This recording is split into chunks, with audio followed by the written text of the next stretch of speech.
Still Up Sports for 24 hours. All that and more. 60 seconds. See you soon, guys.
Hey everyone, welcome to Still Up Sports. We're going for 24 hours.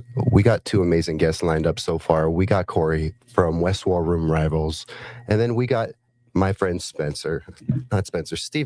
Sorry, we just met each other, and we're doing our fantasy league. We're doing our fantasy, we're doing our picks tonight, so we're finding out who we get, at least where we're all picking. We got Corey here. We're going to jump in. We're going to talk some Broncos stuff. Besides that, guys, if you want to do me a favor, just go over and help me out. Come over here to, X and subscribe or follow. We're on YouTube, we're on Instagram, we're on TikTok. Come help us out, guys. And then go check out Goonsville. I'm always rocking the Goonsville. Go check out Goonsville. We're going to jump right into this interview with Corey, all right? So without further ado, here we go. Corey, how you doing, man? What's going on, dude? How you doing? I'm good, man. It was a little rough start there trying to get that going, but I'm rusty with the producing, so I'm slow with the clicks and loading things up. So I'll get better with the producing. I wish I could say it gets easier, but man, it's the behind the scenes stuff, and I think that's what people have to understand sometimes, especially when you don't have your own producer and you're kind of doing it, as a team or by yourself. It's tough, man. Absolutely. Just trying to figure out your openings, your intro, little videos, all that stuff. And then while trying to be ready for what you got to say on screen, it's a lot goes into it. And we only get better with each time. I've seen you guys just keep getting better and better, all of you guys. And I love what you guys do over there, with talking AFC West. You guys all have different personalities. You all kind of mingle real well. I love the vibe there. And I got some questions for you, but I just want to know how's your day going, man? You're my first guest today. Yeah, it's good. We tried to golf today, and the heat index was 123. So I don't advise people to try that. It wasn't fun. I mean, the first few holes were enjoyable, but the heat set in, and we regretted our decision immediately. So, but outside of that, man, it's been a great weekend, and we're that much closer to the start of football. Absolutely, man. It's hot as hell here in Vegas too, man. Literally, when I was at work the other day, I had to call the paramedics on this 78-year-old woman who was collapsing in the heat. It is that bad. It's 115 right now. We had a little AC, worries earlier, just worried that it was going out, but it's fine. So we got lucky. Sadly, we won't be the only person in the city who has an AC go out. So we'll see how that goes. Yeah, no, this time of year, it's tough on some people. So yeah, take care of yourself. Make sure you get hydrated and stay safe. Yeah, keep your water around. When you're out in the heat, you're supposed to drink a certain amount of water for every hour. You want to do that. No, go ahead, man. Oh, all right, right on, man. Yeah, so we'll get into our questions. I just wanted everyone to know we're gonna pull up West War Room Rivals, so everyone can go over there and subscribe. It would really help out because you guys do great work, and we'll pull up the page right now. We appreciate that. Everyone knows what they're looking at because you guys are on your way to 1,000.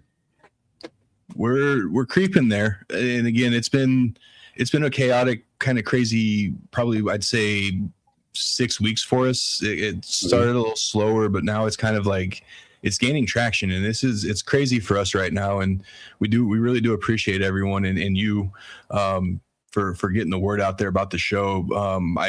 We couldn't imagine being where we're at now over the last few weeks. It's just been crazy. Yeah, and I don't think there's many shows out there where they get into like their own divisions. They get all these creators that really talk like that. I think you guys are one of the first real big platforms out there doing that. Yeah, I know there's a handful, but just from the feedback that we get, people say ours is a little bit more unique because, yes, we obviously are fans of the teams, but we actually let the other guys, talk about their teams too, without kind of just like cutting them off. And, the banter and the crap talking's there. We value each other's opinion. We want everybody, to be a fan, rep your team. That doesn't mean you can't keep the rivalries going, with some friendly banter, which is what our show's kind of built on. Absolutely. I got this fantasy league I'm in. It's my first time playing fantasy. And we got a Chargers fan in there, like 3 Bills fans, a Seahawks fan, a Colts fan. So it's all over the place. But these Chargers fans, they're talking about like, just one to get anything over on me, whether it's stealing Bo Nix from me or Jalen Waddle. They just think that I'm going to get emotional because it's my first draft. And I'm learning that I'm not going to get emotional and just lean into Bronco players just because I want to. I've done that before. It's not always good to do that. I've learned the hard way. But again, at the same time, it's fantasy football. Have fun with it. That's the whole point of it. Is, we do have some friends that we play with that do like to draft their favorite players, like their favorite teams, and it's just at the end of the day they don't really care. They just want to be able to enjoy watching their favorite players and teams play. Absolutely. So guys, go subscribe on West War Room Rivals on YouTube. You guys are also on Twitter. You're also on some other platforms, right? You're on Instagram, Facebook, TikTok. TikTok's actually we've been gaining a lot of followers this weekend. We have a couple posts up there that have kind of taken off a little bit too. So yeah, we're absolutely on TikTok. It's at West War Room Rivals for all of the socials. Absolutely. That's awesome. Yeah. If anything I've learned is I've come to neglect the TikTok and put more little into all the other ones, but I think it is a balance. You come to learn how to balance them. Absolutely. Yeah. And I think it's nice because we have, there's 5 of us. So we kind of each take a social. My brother, Austin, who's the Chiefs fan on the show, he takes care of the X page. And then Ethan's kind of taking care of the YouTube, and then Cody with Instagram, Facebook, and then obviously I do the TikTok stuff, but we try to make sure that we're posting everything simultaneously. That way we don't get far behind, because like you said, it does. There for a little bit, we were neglecting some of them, and the numbers showed too. So once we finally stepped back and kind of got a game plan going, it kind of helped with the socials. Absolutely.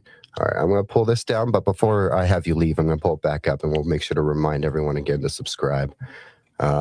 All right, so we're going to get into these questions, but if anyone has any questions for Corey, drop them in the chat, and we'll pull them up while we got them. And you're welcome to stay as long as you need, man. I'm not going anywhere for at least 24 hours. So yeah. So how many times is this now? 4. It's just the first 2. I went for 24 hours consecutively, and YouTube didn't let me upload them. So this last time I learned ended at 12, and then just go back live and just keep going, because then it'll last me 12-hour increments. It'll load up. Right. Yeah. Perfect. So I do have one quick question before what's the key to making it to 24 hours? Like, what do you do?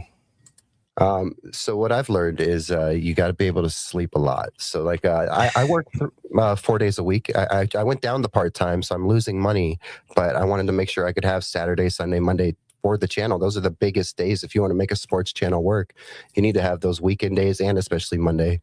Absolutely. So I needed that, but so how I figured it is, you just get a big sleep in, like get like 8, 9, 10 hours in, wake up, get a few things done. And then if you can, squeeze in one more nap if possible.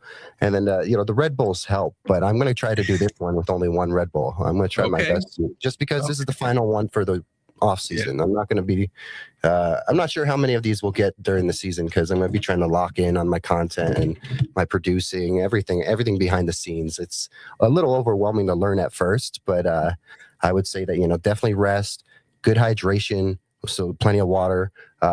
After every 2 hours or so, I make sure that I take a 5-10 minute like intermission or be right back screen, whatever it is. So I go to the bathroom, stretch the legs, go feed the animals, go cook some food. Food's a big thing. You want good food, not junk food. You want like, actual meals. And then the worst part is towards like hour 15, 16, studio lights get a little glaring. So like all these extra monitors, I keep these off now because I know what's to come. Like 12 hours from now is they'll get a little glaring staring at all these screens. So when it gets to the dead of night, I learn to dim some things down and I just find a way to keep myself awake. But it's not that bad. You just good hydration, extra sleep.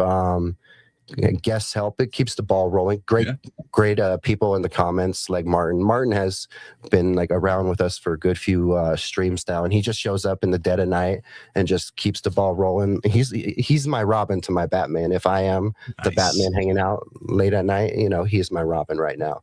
So, he just said that he caught your channel the other few days ago and subscribed. And he said, you're right, all respect to each other. You guys don't even like their teams. Even if you don't like their teams, Yeah, we appreciate that, Martin. Yeah, I mean, the show's based on, we want to keep the rivalries going, but we also want to respect everybody to get their own takes in there for their teams, because it's not just, the Broncos for this. It's, Chargers, Chiefs, Raiders. That's kind of the whole point. And now that people are kind of starting to see what it's about and what they're doing, they're buying into it a little bit more. So we're hoping to keep, the fan bases going at it a little bit respectfully. Absolutely. So I'm curious. Oh, here we go. There he is. Awesome, man. I'm glad that I have him in the chat right now, man.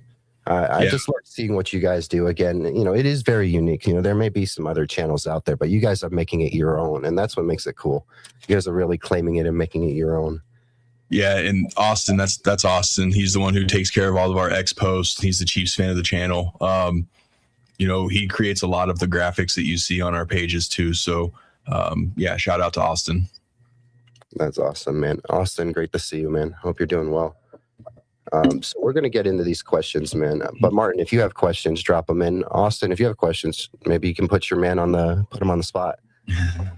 That'd be fun. All right. So right now, any sleepers for the Broncos, offense, defense, anyone that like maybe the media's not talking about? Who do you think is someone that we're going to be talking about towards like week 12, saying, wow, this guy has really came out of nowhere? Yeah. So I actually said a couple weeks ago, I know everyone's down on RJ Harvey, but I'm not one of those. He's a guy that you can stash, right? Because we just don't know with JK and what's going to happen. I know I'm as big a fan of Jonah Coleman as anybody, but is he going to get into Sean's good graces? Because we know Sean's going to, want to make sure that he understands what he's doing. And look, it's year 2 for RJ. This could be a big leap for him. We saw what he can do in the passing game. So again, fantasy purposes, PPR, he would be a great running back to have, especially later rounds when the receptions, and the touchdowns, right? So we know he can find the end zone. So I really do love RJ Harvey, and I'm also putting Evan Ingram on the watch list as well. Yeah, if you can get a little bit more out of Evan, everyone's not. No, I don't think anyone is expecting 1,000 yards. We just want 7, maybe 8. We just want something. And he has that. And he has that explosiveness. We saw the explosiveness in some of the plays last year, right? Mm-hmm. And with the addition of Jalen Waddle, which I think is going to be huge for this, because now it's going to open up that middle of the field a little bit better for Evan. And let's see what Davis Webb can do. He's going to have an athletic tight end that he can put in good spots. So, I know last year was disappointing, and we understand that, but I think we need to, let Davis Webb run this offense and see what he can do with Evan Ingram. Absolutely. And again, with RJ Harvey, I think he's perfect. And if you want to go for him fantasy, I'm excited to hopefully see if he can drop to me in one of those, not so early, but, he would be a great snag. And, one thing I think with RJ is that, he is perfect for being this probably another, he's going to have, he had like 12 touchdowns last year. Yeah. I could really see 10, 11, 12 again. But I could also see him being a full 1,000-yard multi-purpose back, just 500 plus receiving, 500 plus, out the backfield. running the ball. I think he's going to be a better runner this year. People forget that he was a quarterback that made the transition in college. So he's a young runner. So, learning to run up the middle probably isn't easy in college, let alone trying to figure it out going into the league is not that easy. If JK gets 17 games, Denver, absolutely. We hope that JK gets 17 games. I still think they can make it happen even if he doesn't. I just hope that if he goes down too early, because I've been on this train that, I'm a Jonah Coleman fan. And I've been on this train that, if JK goes down early, maybe like really early, then maybe you do see, they just give it to RJ just because of, Jonah being young. But maybe ideally you hope that maybe it's a little early enough, like, and this is weird that we're predicting injuries. No one wants to predict a week that this feels nasty. But I'm just saying that ideally, if it were to happen, maybe like weeks 5, 6, 7, maybe then you got Jonah's, wheels underneath him. You get him going. I would love to see that. I just don't know how long JK can stay healthy. I love what I had Mario on, Mario Vitanzi. I had his interview. We were talking about Bo Lowry and the work he's done. Maybe that might play a factor. Is another year with Bo Lowry, trying to figure out the JK experiment. Maybe that's the thing, is a good medical, staff that can try to figure it out. I just don't expect it because there's nothing to say it will happen. But because of that, I think that hopefully RJ can stay in that permanent RB2 role for him to truly succeed. And yeah, if anyone wants to cringe, there's that name, Joker. But yeah, it's RJ. If it's anyone, it's RJ. Yeah, and again, you mentioned earlier about him learning to run the football. We know he needs to get inside the tackles. He always wants to bounce it outside, but there's a lot that goes into this. He was a rookie. This is a very complex offense that Sean's running, but he brought value in different areas that Denver really needed it. I'm not a fan of the screen game, and I'm hoping that Davis does this a little bit better selectively this upcoming season with what he has.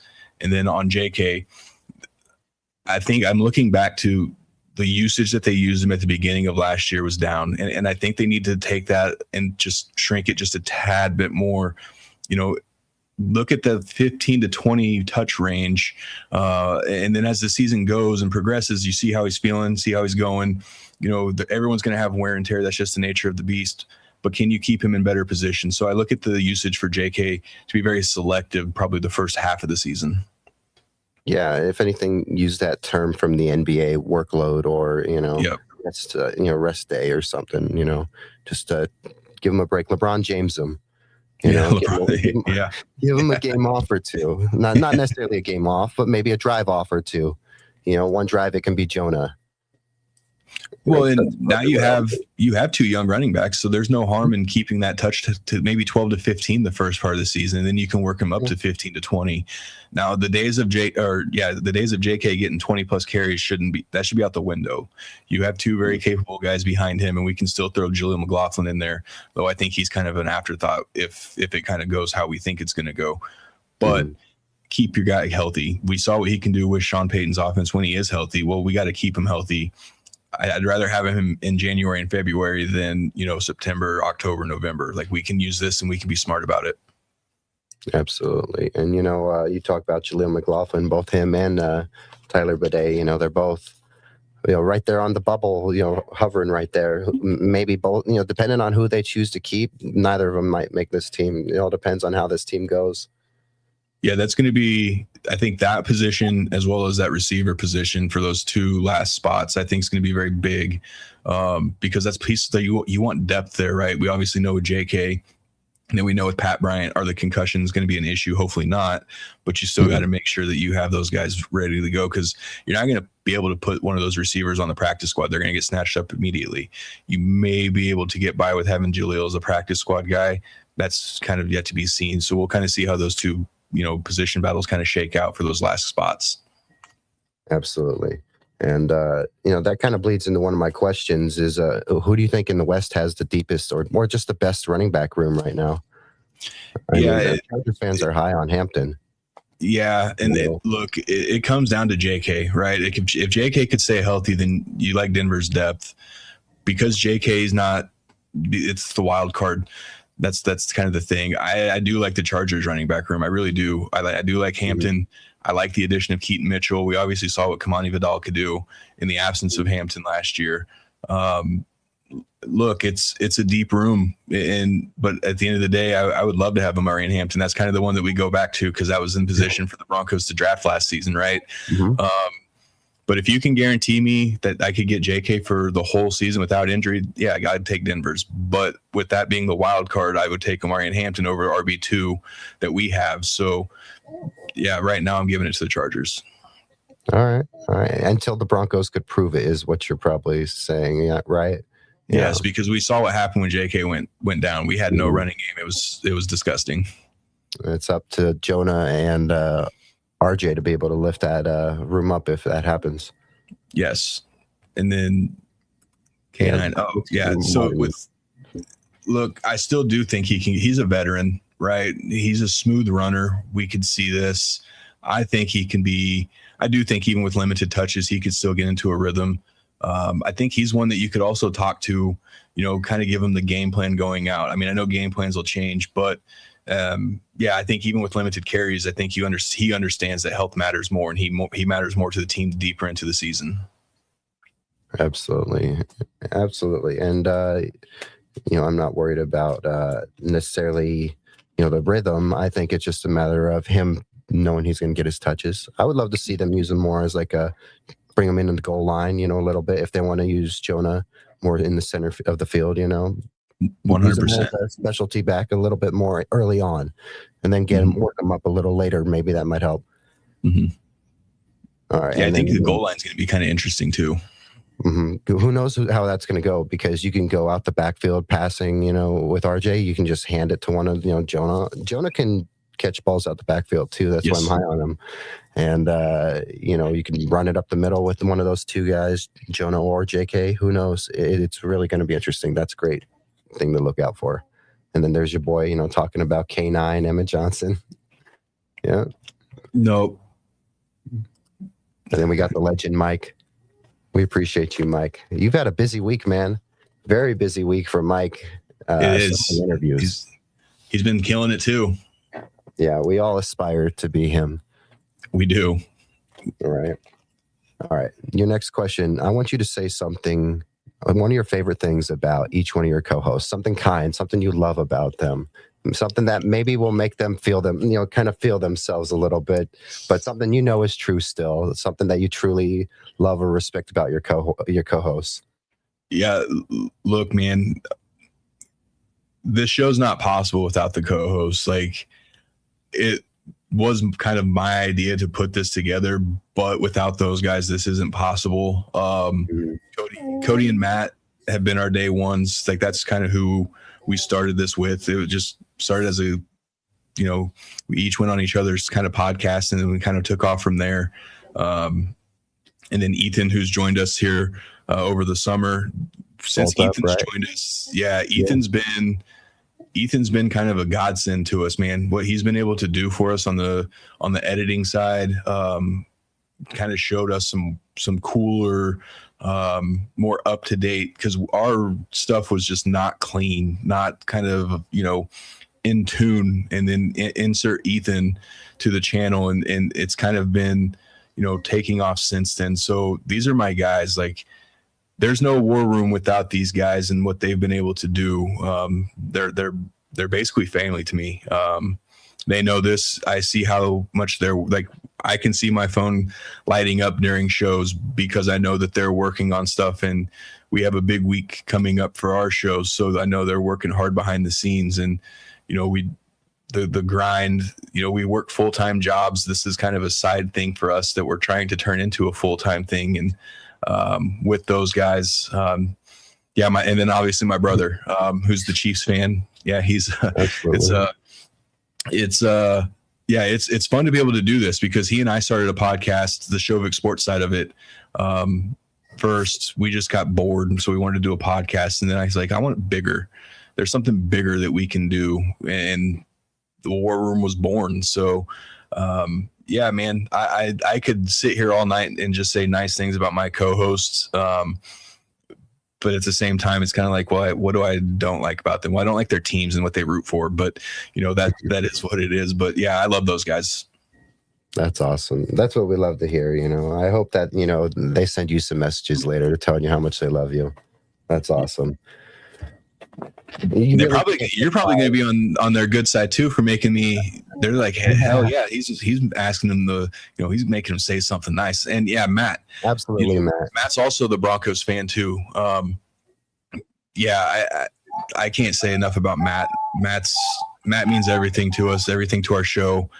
He is serving in the Navy. He's deployed right now. So he knows we get a chance to talk to him every so often, but Matt's definitely been a day one of the War Room. Even before the War Room, Matt was a day one with us. So we do love Matt, and we wish him nothing but the best, and hopefully come home safely. Absolutely. A shout out to Matt. And then, again, you don't get by without a little help from your friends. And I'm learning that, because of all the people that have helped me out, resharing my stuff, helping me, get better, giving me tips, and, people that have been kind enough to come on the interviews and do shows. It's been awesome. Like this is awesome because there's some great AFC West talk that I can get from you, so that's awesome. You don't get by in life without your friends. That's awesome. Yeah. And it's channels helping channels, man. Like I see what you're doing. I respect what you're doing. I love how you're doing it. And I love how you're going about it. Not to take digs at other shows, but like not everyone's doing it the correct way. We do pay attention. I know everyone seems to think that the War Room's bigger than we really are, but we're not quite there.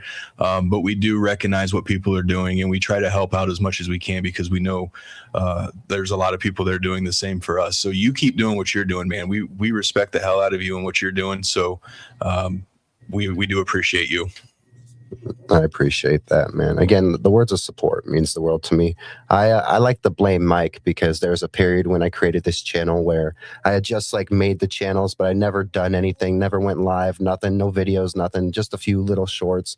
And I could have maybe just backed out of it. And then Mike kind of just, started actually supporting me so much. I'm like, man, how dare you? Now I actually have to commit to this. And it's been awesome. That's why we love Mike. We had a chance to have him on our show, and he absolutely just killed it. So loved it.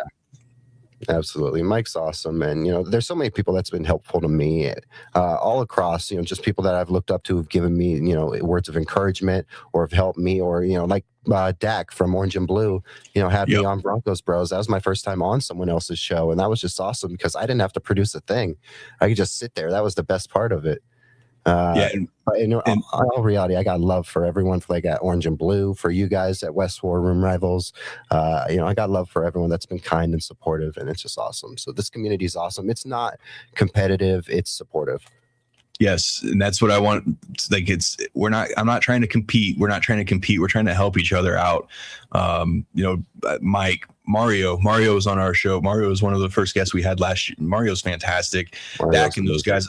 I love popping onto those guys and watching Dak and those guys absolutely crushing it. So, yeah, man, I love Broncos country. Like we have a great group of fans and a great group of content creators that are just absolutely crushing it right now. And I love seeing it all.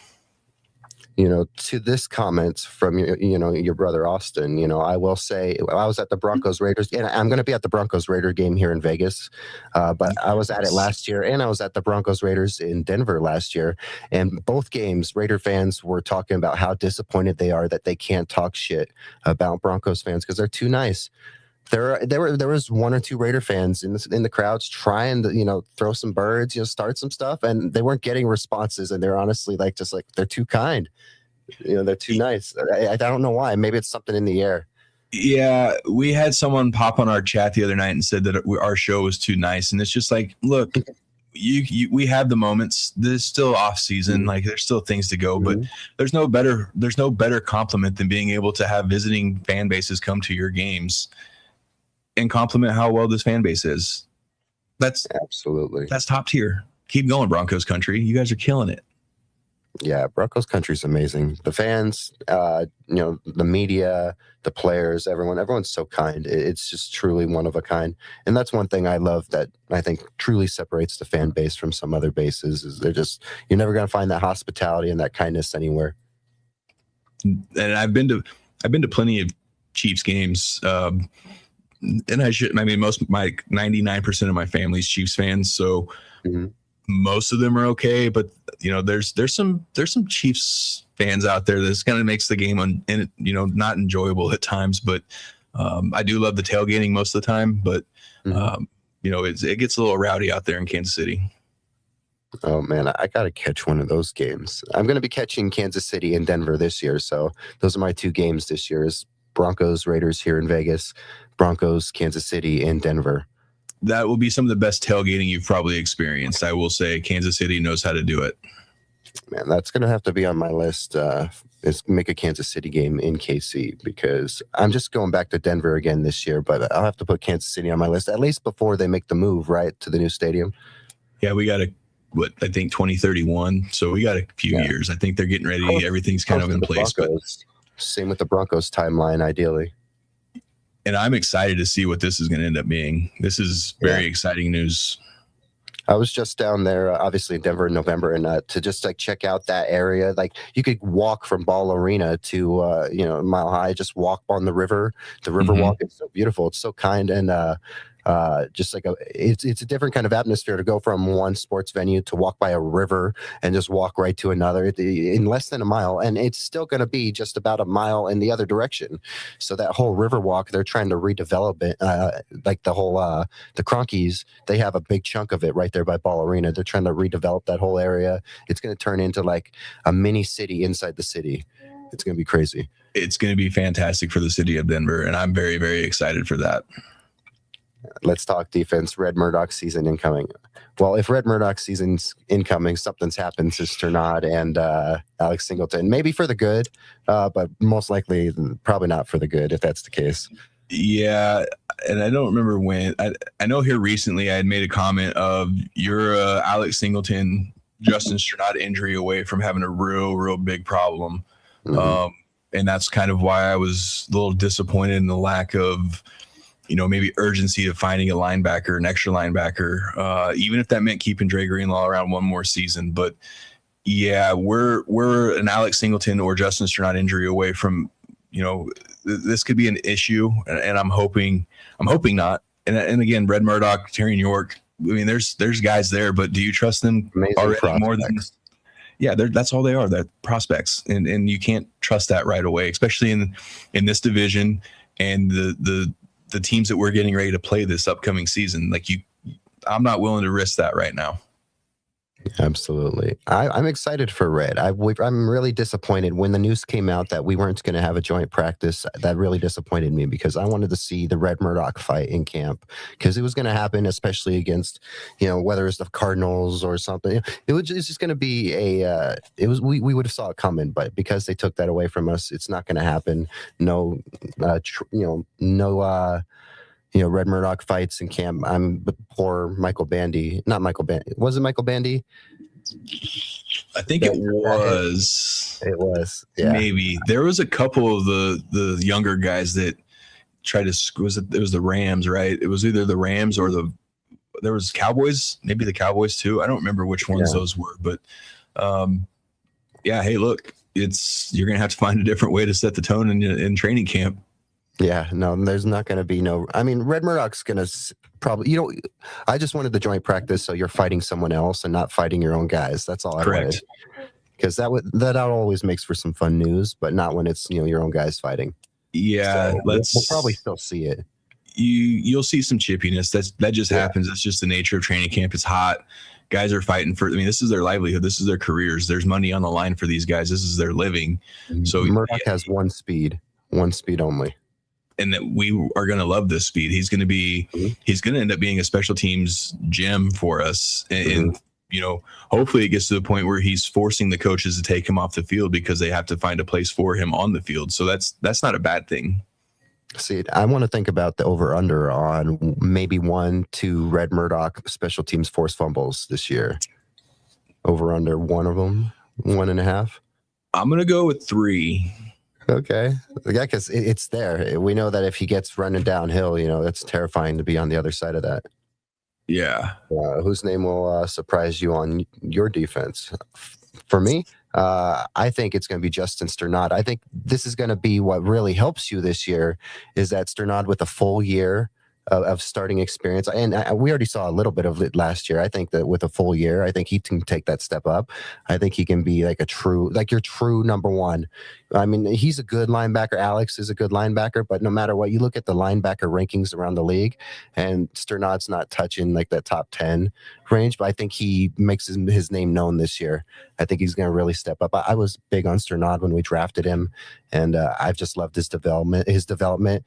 You know, some guys, you want to see them go on special teams, develop after a year or two into that starter. And then he got the chance last year. And he even wore the green dot for a little bit last year as well. So I think he has a chance to really take that step up and be a Pro Bowl, all-pro defender. What do you think, Corey? Who do you got on defense? Yeah, to add to Justin Sternad, if you look at the metrics, he actually was really good last year, especially in some of those Vance Joseph scheme blitz. Mm-hmm. He was one of the fastest ones to the quarterback on blitzes, and that's sacks, like what, 4 or 5? Correct, and that's a good thing, right? Because obviously Alex Singleton's he's not the speed rusher. Alex Singleton can get the blitz there, but Justin Sternad is the speedster, and that's what makes him so good in this defense. I'll give you 2 names, and I mentioned those on our show last week. It's going to be Savion Jones and Q Robinson. Especially, I'm assuming we're going to have Jonathan Cooper this season, but we'll wait and see how that plays out. But you lose John Franklin Myers, you're going to have some bodies step up for said loss. And I like Savion Jones. I think Vance Joseph is very high on him. So Savion Jones and Q Robinson are 2 names. Mike says you're obviously the star of the war room. That's the best compliment I could ever receive. Thank you, Mike. I appreciate that. Take that, Cody, Ethan, Austin. And then there will probably be more fights among the team than on joint practice. That's why I wanted a joint practice, because at least, you know, Red can lay the hammer on an opposing team's running back or something, instead of it being, you know, poor Michael Bandy or, you know, Jaleel McLaughlin. Who knows who it's going to be? Someone's going to catch that. Yeah, and I don't remember if it was last offseason or offseason before, where Sean Payton actually talked about the fights in the practices. He's not a fan of it. This could cost some of those younger guys, you know, spots. And your head coach runs a tight ship. We know how Sean Payton can run training camp. And I think this is part of the reason why he doesn't want joint practices. One, you have a new offensive coordinator, so you're not trying to show anything to those guys. 2, you're not trying to get in any fights because we are thin in certain positions and you're not really willing to risk some of these said issues. So again, the guys know what Sean Payton's about. These guys know what Sean Payton's about, and they're very much aware how much this is going to be a very grueling training camp for these guys. See, there we are, our friendly banter in the chat. That's how it is being in the AFC West. You know, you catch strays, but at the same time, you know, some of these strays are friendly too. So it's friendly. Some of them are hostile. Either way, you catch them all, and they're awesome. Love it. Yeah. All right. So we got one question and right here. So I want who wins the West, and then give me your division rankings. How do you think this will pan out at the end? Yeah, that's the $1 million question, right? Like this is, but I love this one because we finally are in a position now where we're not talking about is Denver going to be a surprise team. No, we're talking about Denver being a legitimate contender. So this is fun for us. We love being back into this position, right? So I'm still sticking with. I love Denver to win this division. I love Denver to win the West, and I have the Chargers very close behind. Look, they're 2 best offensive linemen were hurt last season, right? They're piecing together an offensive line. This would not surprise me if this was the year. This Chargers seems a little dangerous, but I'm still taking the Broncos over them. So give me Broncos, and then we're going to go Broncos, Chargers, Chiefs, Raiders. That's exactly what I have. I see the Raiders being dangerous in year 2. Everyone said that about Sean Payton in year 2, which made sense too. I think the Raiders did everything they needed to build a foundation. We'll just see if it holds the weight these next years or 1 or 2 years. We'll see if the foundation holds the weight, and if Fernando can be what you want. I like the addition, at center. I love, trying to do more. You already have the probably the best tight end, one of the best tight ends in the game, right next to Trey McBride, in my opinion. So, I love what they have done. I think they set a foundation for sure. I'm excited. Honestly excited just because I love the Kubiaks, and it pains me. It really pains me. But that's what genuinely scares me. If there's anything on that team that scares me, it's that I think that Kubiak is going to fix that team. And maybe it will go the route that it has gone with a previous Broncos coach who, at one point, was the coach of the Raiders, and Mike Shanahan. Maybe he'll go that route where it just doesn't work out, and eventually he leaves. I don't think that's the case. I'm really terrified that they actually got the guy at head coach finally. I mean, we can try to start talking this into existence, right? Give Sean, 3, maybe 4 more years. And then maybe Davis will be gone. I think Davis will be gone by then. Yeah, I think so too. And then we can talk about maybe young Clint coming into Denver and resurrecting like Mike Shanahan was able to do when he came over. So, I mean, Mike Shanahan just couldn't get along without Davis. And who's to say that, this isn't the same, with Clint Kubiak and, the Davis son right over there, Yeah, as much as I would love to see Davis Webb succeed and maybe be a head coach and maybe even be Denver's head coach, I think that ship kind of sailed once Sean signed this extension this last offseason. Davis Webb goes out and does what I think he's going to do this season. He's going to be a very hot name, same as Mike McDaniel in Los Angeles. I mean, we could have 2 offensive coordinators and maybe even a defense coordinator in Vance Joseph finally, who should have had a job 2-3 years ago, in my opinion, thank you for continuing to let him stay in Denver, but it's an absolute joke that Vance hasn't got a job yet. They're going to take their rings and they're just going to go off to their head coaching jobs, wherever it may be. 100%. It just feels fitting. And then there's something about like these last few years, some of us as Broncos fans will call us delusional. Maybe we're getting a little too personal to say that we think this is our year. Everyone says this is our year. Raider fans say this is their year every year. So anyone's allowed to say that. But I would say that if anything has ever felt more real, like this is our year, it feels like it's this year. And that's just our gut feelings as Broncos fans. But it really, on paper, does not look like it's too far-fetched either. So that's why it feels really, really possible. You have core pieces in the correct positions. Mm-hmm. You have head coach, you have GM, you have ownership. Ownership's behind this team 100%. This team can get whatever it wants. We've seen that. They're getting a brand new training facility that's getting if open or is getting ready to open. They're getting the new stadium. They've upgraded so many different things already. They replaced the turf for these players throughout the season. Ownership's bought in. Now players are buying into head coach. Yeah, man, this again, maybe it's because we had to suffer through the 10 years without Peyton Manning and kind of the circus that was, but you have everything in place, guys. Like, this is a time to be excited. Absolutely. I'm curious how that relationship with Mike McDaniels and Jim Harbaugh is really going to pan out long term, because it looks all fun and cute, like, the old tough serious man's, letting this young serious dorky guy in, it looks all fun and dandy. But I just wonder if at one point, does he get annoyed by this guy? Do they get along? I just want to know that personal dynamic in that room, because some people who know about Jim Harbaugh know that sometimes he's got a short fuse. You get his best, and then he burns out fast. With some of his stints, like in San Fran and stuff, hot and then just burns off fast. I just worry about that relationship long term. Maybe it works this year. I don't know if it works after a year. Like, if it doesn't work this year, do you think that Jim's just like, let me take this back after, if it's another year of just the same results, is he going to feel like we got to do something else? Mike McDaniels is not doing it. That's a good question. And just two weird guys to talk to in general, right? Like, do you see their press conferences? It's just one of those. So it's like, is this really going to work? Is this really a thing? I don't know. I'm not sure. Part of me says it's going to, just because Justin Herbert, and again, this franchise needs Justin Herbert to be good, right? And I still think that they're going to get rid of the head.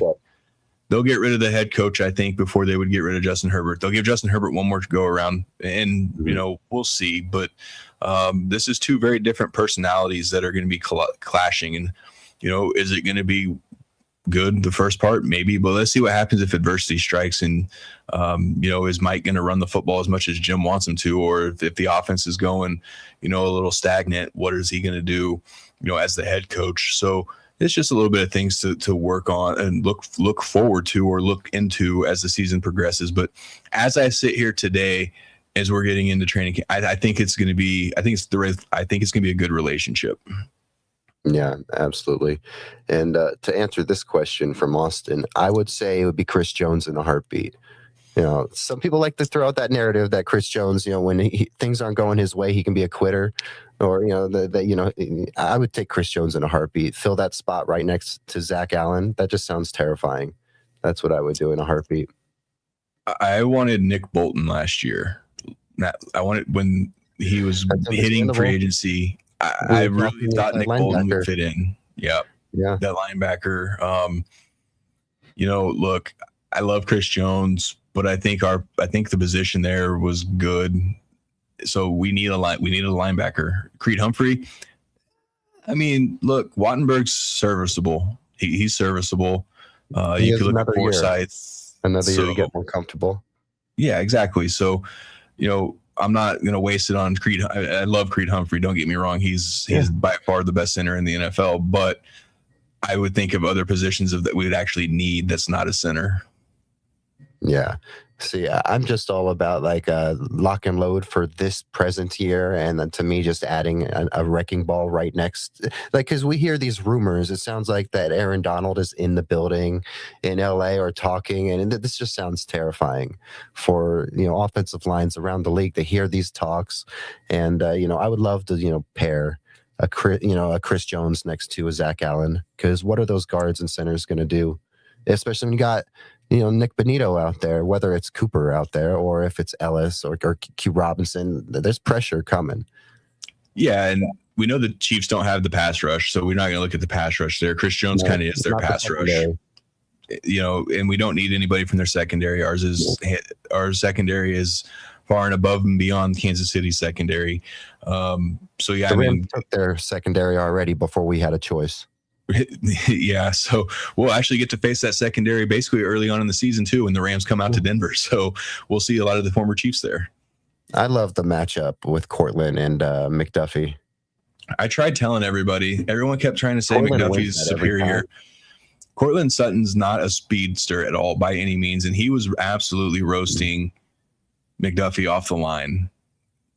So, I mean, is he really worth what they gave him? I mean, maybe in their eyes he is, but I'm just sitting there like, Cortland Sutton's not very fast. He's not, that's just different to me. So, but hey, hats off to the Rams. I mean, they see their Super Bowl window. They're absolutely 100% bought in. So good luck to them. Absolutely. Show Noel Williams some respect. He wouldn't start on Denver. Probably not. This team's so deep in so many positions. You can argue that it's in. I'm sure you guys have done a show. Have you gone position by position throughout the? We're getting ready to do secondary this week. Yeah, so I'm sure that Denver is leading in a lot of those conversations, right? Because they're just deep in most of these positions. Not all of them. Like tight end, they're weak. Maybe inside linebacker, they're weak. But I argue that probably in most of the other ones, they're pretty strong throughout the board.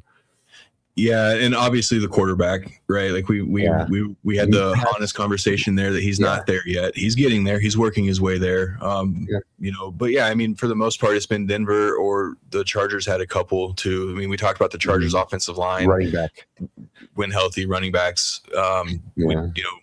So we'll see. We'll see what the secondary brings this week when we talk about the secondary. But obviously, we know where I'm leaning as far as secondary. I love Denver's secondary. I really do.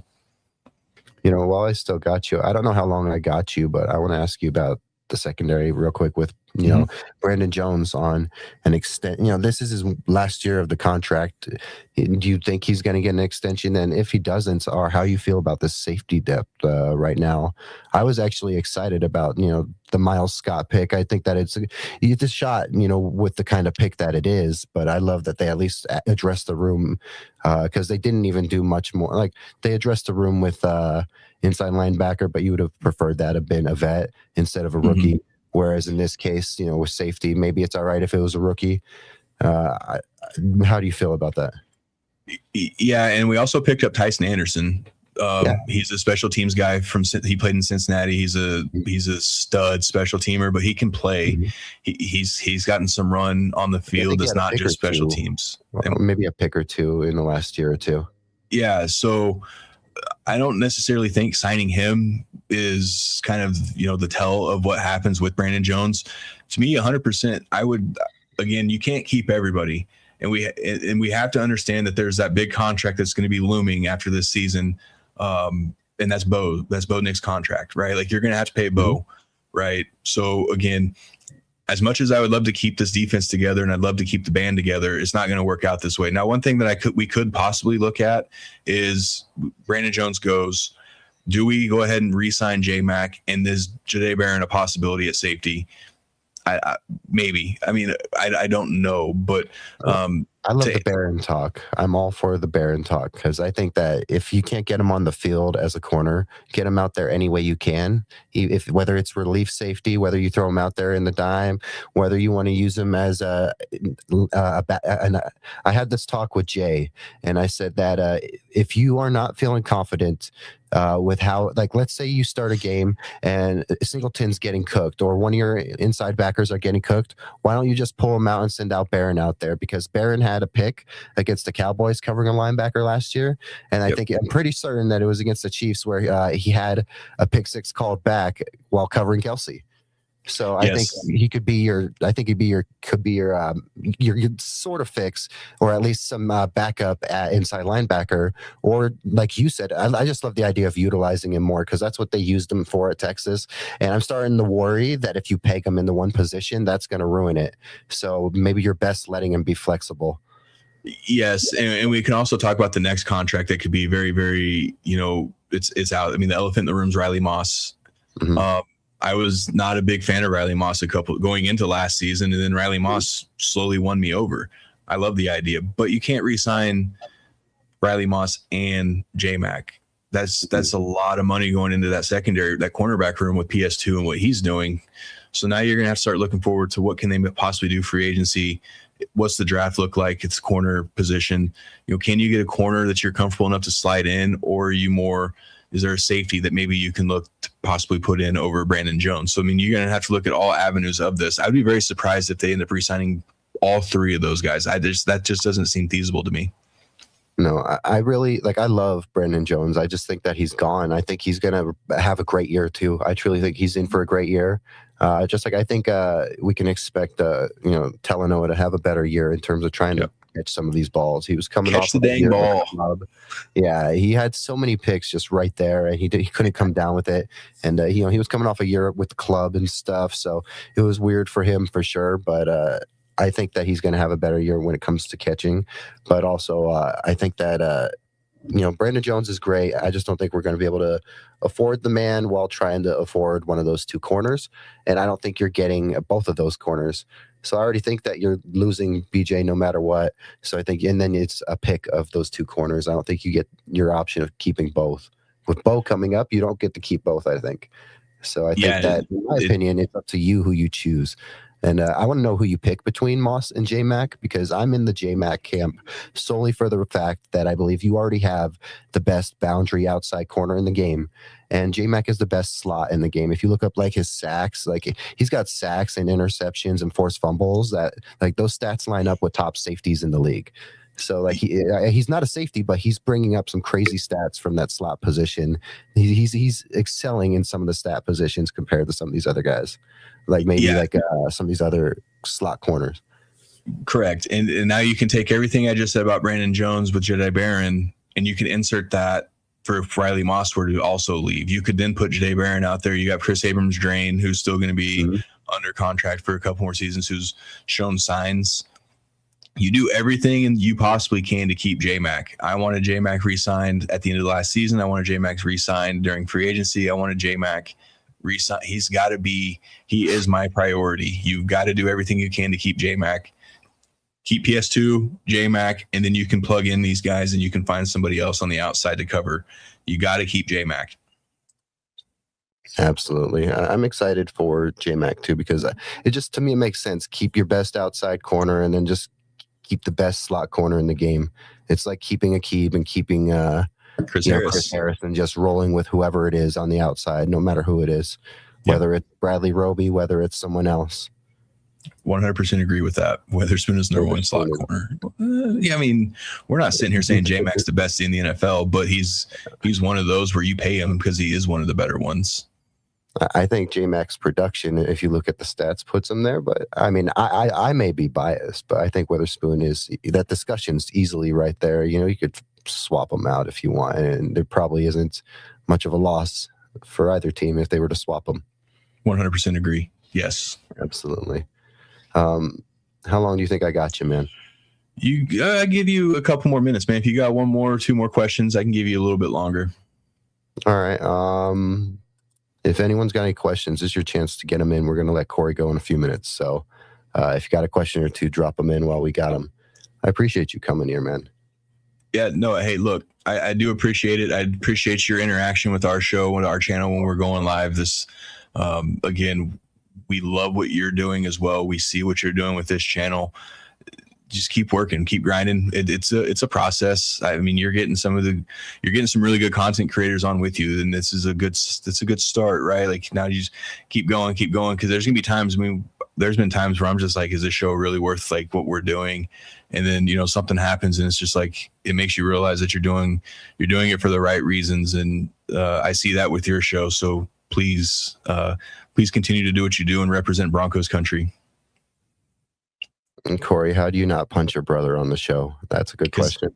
I grew up with him telling on me all the time, so it's probably in the back of my mind that our mom watches our show all the time too, so I'm sure I'd probably have to hear about it. So yeah, man, I have to restrain sometimes. Absolutely. It's amazing. The mothers are always in everyone's shows. They're always watching. My mother's in my show. She's always watching everyone's shows too.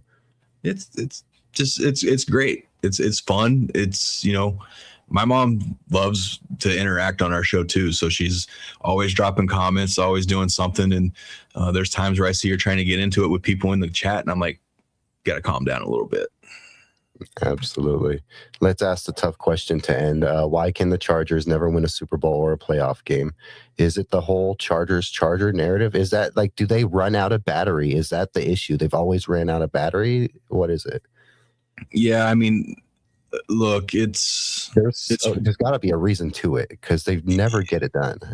It should be studied, because I mean, they had Hall of Fame quarterback Phillip Rivers, who just couldn't do it, with LaDainian Tomlinson and Antonio Gates.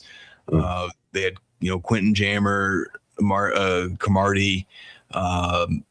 Yeah, I don't know. I truly don't know. It's baffling to me. I don't ever want that I don't want the Broncos to ever have to do that. Martin says, I don't know that Chiefs banner, how that Chiefs banner stays on the wall, because the first time I run out of TV, it's getting used. It's because we're respectful of other people's things, but I understand. We try. Look, I mean, I have my Demaryius Thomas plaque right here next to the Broncos flag. Broncos flag right there. He's got the Chiefs thing here, and then he has the the Mahomes Kelsey thing here and there. So we try to balance it. And then we have, obviously, we're from KU. So we try to balance it out as best as we can, but everything stays strictly down here for the show. Like everything else, it's just for the show. So, if we ever needed toilet paper, it obviously would be the first thing. Yeah, or it's like there's no power, no electricity, and we have to start fires. We know where to start. We do. There's lots of it. And if not, that's when Mike will get to see that happen. He'll probably see that happen when that happens. Yeah. That's right. We have the Dick Vermeil wine right here that was gifted to us along with the Dick Vermeil cards. So again, That Dickie Vermeil interview was awesome. it's still weird to us because we're going back through and we're looking over some of the clips of the interview that we had with Coach, and we still say it all the time that it's still crazy that we got a chance to talk to Coach Vermeil twice, and the things that man can remember after all these years. He knows every single assistant coach he ever had, every single player. He's telling us about all the players that he's in group text with. So he's talking, I just texted Ron Jaworski, or I was just talking to, Willie Roaf. And man, I love Coach Vermeil and really, really hoping to get him back on. So he's genuine and he's great. It's awesome because you never know who will get these interviews with different people out there. Like you guys with the Dick Vermeil interviews are great. There's my mother right there. Nice. Yeah, that's my mom right there. But like Broncos Europe. I don't know if you know Broncos Europe. They had an interview last year with Damani Leach, team president. Nice. Yeah, it's like you never know who's gonna get like an interview, and that's the thing about like this industry. Sometimes you got to hustle for this stuff. You got to really put your name out there. Just ask, and whether someone sees it or answers, or they never see it or answer, at least you tried. Yeah, that's Austin and Matt for our show. Those guys are countless rejections, and the one or two, and Austin and I just literally talked about that this morning before we were golfing. The absolute small percentage of people who do respond.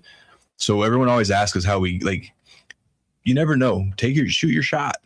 The worst they can say is no, or the worst they can do is not respond. It's not, at the end of the day, it's not going to matter, right? You keep pushing forward, then you're going to land an interview with you. We had Garrett Bowles, we had Chris Harris, we've had Sylvester Williams. Like, you just got to keep going. And at some point, someone's going to see your stuff, and they're going to give you that chance. And even if it is for 10 minutes, you take it and run. Absolutely. I was at when the SAC Summit was happening, and when UFC 329 was happening. I went down to the Cosmopolitan where the SAC Summit was, and I was just scanning, looking. As close as I got was the reception, where there was a sign that said SAC Summit reception, and I kept my eye out. I could have swore, I think Gerald McCoy might have walked by me, but I just couldn't tell because it's so many tourists, and the guys wearing sunglasses and a bucket hat. I'm like, I can't quite tell, so I'm not going to go just like come up and bump and touch a man and ask him for an interview. Yeah, there's boundaries to it, right? Like, you don't want to. You would love to. At the end of the day, you would love to be able to walk up and say, Gerald, we'd love to have you on. But at the end of the day, it's kind of like they're still humans. They're still humans, like just like we're still humans, and we're not the only ones reaching out to people that are trying to get them to come on our show. They get hit up by countless people and whatnot. So, yeah, you never know. Just you reach out, try, and go. Absolutely, Mike is the biggest star. Mike was on my first 2 24-hour streams, so awesome for that. Mike already knows he's welcome on if he can stay up that late, and if he stays up that late, like Mario said on our last interview, if Mario comes on that late, he's going to need a 4 Loko or 2. Yeah, that 4:30 wake up call that I have. I don't know if I could do the 24-hour thing. Maybe like 10 years ago I might have, but now it's tough doing our hour 15 that we do. And it's just kind of like, man, because we have 2 of our co-hosts who are out in California. So we're trying to accommodate their time, which we would do in a heartbeat all over again. We adjust times to help those guys out. But 24 hours, Cody, that's, man, keep doing it, man. This is big time. It's only doable because of how my days off are working, and because it's the off season. If this was not the off season, I couldn't make it work. But because I have plans to this is going to be my final weird week with there's not going to be a proper schedule. Everything's all weird just because 24 hours throws things off doing one of those kind of shows. But so we're going to get into our routine of Monday, Wednesday, Friday. Hopefully 1:30 a.m. Mountain Time is when we're going to try to do our late shows. Hey, great to see you, man. I appreciate you, Chris. Nice. That's my coworker. Nice. I appreciate you, man. Yeah. we're going to get into our routines of doing our late shows. And then besides that, we're going to be doing our weekends. That's why we have Saturday, Sunday, Mondays off. So we can do watch alongs for Broncos games, and then Sunday night prime time, Monday night prime time. And then whatever's happening on Saturdays, like I got 2 college football games that I'm going to go to for content. So UNLV versus Memphis, UNLV versus Nevada. So Battle of Nevada. That's going to be fun. Here for me as a Vegas local who grew up watching shitty UNLV football. It's going to be kind of cool because they've gotten a lot better recently. UNLV, Mountain West. People want to neglect the Mountain West, man. I mean, KU football. I love college football. It's one of my favorites. But growing up watching KU football, I was very fortunate in Chris Harris, Keith Talib, all those guys. So, I love college football, but it sucks because my team's not ever usually very good. But I'll watch any game. Yeah. So like I try to use Saturdays if I'm not going to do if I'm not going to go out to a physical sporting event and get content out of that, I'm just going to stay home and do a watch along, whether it's college football or if it's UFC. I've done 2 UFC watch alongs already, so those were fun. Heck yeah. David talks Broncos. I'm sure know him. Yeah, man, guy's a big UFC fan. He popped in both of those chats, and it was just all UFC chat in the comments. I'm like, man, the guy's a real ball knower. He's watched The Ultimate Fighter growing up, just like I did. So that's awesome. That's fantastic. I don't watch as much UFC as I used to. I need to get back into doing that. I like to say, because I love combat sports. Like when it comes to sports coverage, I love the Broncos, but combat sports is something that I love right outside of it. And I think that in terms of boxing or in terms of MMA, they just don't treat the stars well or promote fights well. They don't do matchmaking well like it used to be 10, 15 years ago. So it's just hard to get more people interested. 100%. All right, man. If you are ready to head out of here, I just want to say thank you so much. Let's pull this up one more time, and then again, remind them where they can find you. Yeah, as right there on YouTube, West 4 Room Rivals. We're on X, Instagram, TikTok, Facebook as well. Facebook's actually been a weird kind of hit for us recently. So if we knew that, we'd have started posting on Facebook a little bit more. But so YouTube, Instagram, TikTok, Facebook, X. You guys find us, subscribe. Let us know you subscribed. Hopefully, we'll get some giveaways here before the start of the season. Again, we're pushing for this 1K. 650 was our goal by the end of the month, but now we kind of have our sights set on we want 1K by the end of the year. So if we can get to 1K by the end of the year, we're going to be doing some massive giveaways. So again, Cody, I appreciate everything you're doing for us as well. And again, anything we can do to help you out, you please let us know, and we'll happy to help. Hey man, you guys are all welcome on. Any of you, just shoot me a message. You guys are always welcome on. And then if there's anything I can do, I got you guys. Thank you so much for coming on and being the first guest of this 24-hour stream, man. Yeah, I appreciate it. We'll work with you throughout the season, man. I look forward to it. Yeah, man. You guys, if any of you guys choose to stay up late at night, I know you guys are all on different times, so we'll make it work or whatever. If not, there's always the option. I let everyone know, because I just got a big interview actually from a pretty big person in Broncos media, but it's going to have to be a pre-recorded one that I'm going to air late at night before the season. And not sure when it's going to happen, but a little hint may be that this guy's on vacation right now, but he's big in Broncos media. But I got a nice little interview lined up for him. But how some of this is going to have to go sometimes is that we do pre-record some of this stuff, and that's fine with me too. I make myself ready for everyone else. Always have to. Awesome. Hey, you have a great night, man. Thank you so much, Corey. You're awesome. I appreciate it. Thank you. Appreciate it, man. All right, guys. So that was Corey, West War Room Rivals. Go subscribe. If you want some great AFC West, banter, discussion, they got it all over there. It's awesome. We love what they're doing over there. We're going to pull it up big real quick right there. Got you 2 subs. Glad we could send 1 or 2. My mom subscribed. Glad some other people could subscribe right now. Chris subscribed. Awesome. I appreciate you, Chris. Yeah. We're just trying to normalize late night sports talk. We're only 1 hour, 10 minutes into this. And this will be our 4th 24-hour stream of the off season, our final 24-hour stream of the off season, guys. Yeah, absolutely. Great interview. Great guest. We've had some great interviews. I wasn't able to get Dak's interview from our last show, guys, from Orange and Blue Network. We were not able to get Dak on there because YouTube cut his interview. And guys, we are sitting at 122. So thank you so much. Let's pull it up real quick. There you go. We're at 122. Thank you so much for popping in with me, guys. Martin, it was a great interview. I loved talking to Corey. We stumbled out the gate. Sometimes we stumble out the gate with these streams just because there's all that producing that goes into the intro and the opening. I didn't even play my intro music, none of that. Sometimes we stumble out the gate with the producing because we're still new to it. But yeah, we're at 122. That's awesome. I didn't set a goal for the stream. We're just trying to keep going up. I would love to hit like 130, push 150, but we're not setting a goal for this stream. We're just going to keep going, and we have some cool stuff lined up. There's going to be guests in between. Corey was our first guest. We also have our friend Steven from our fantasy league. He is the host of the Superchargers podcast. He'll be coming on at one point tonight. Also, at one point tonight, we have our draft lottery for our fantasy league. So we're going to be finding out where we pick. The draft is next week, but the lottery is tonight. So we're going to find out where we're picking. And hopefully I get a good pick, guys. Maybe, the rookie in fantasy football can really creep up on all these other creators and, content creators. But yeah, guys, so I'm not going to say much about it, but I got confirmation on a pretty cool interview that I'm excited for. Someone I really look up to in this industry. He said that he's going to be down to do an interview. We're going to pre-record it and make sure that it's something that can pre-record and then air late night. And then after that, it would air separately on the stream, on the channel, of course, to watch after the fact.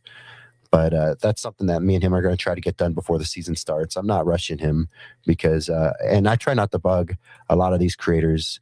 There's some of them I really love and I have no problem bugging because they know that they can bug me all they want to.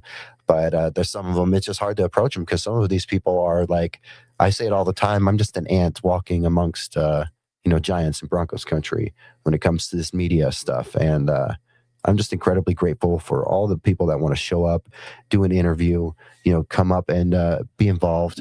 Technically, we have not had a late night guest who's someone that has stayed up live to be on late night.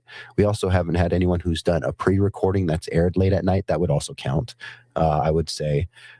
But we haven't had that. But technically, I would also argue that during one of our streams when we hit 100, Jay was on from Jay Weaver from Orange and Blue. He was on with us when we hit 120. When we hit 100. So, and that was in our late night hours. So technically, Jay was a late night guest. It's just that was on like the second 24-hour stream. This is our fourth, and we're only going to do this one for the rest of the off season. During the season, we'll see what we can create. I would love to do one during the bye week, but I will be in Denver for the bye week, and I'll be too busy trying to get all kinds of content and trying to see if someone will want to do some more interviews with me, snag some cool stuff coming up. Hey, Jeff, how you doing, man? I'm excited to do some. I'm excited to talk Raiders at one point with you, man. You know that you're always welcome on. Jeff has a show, guys.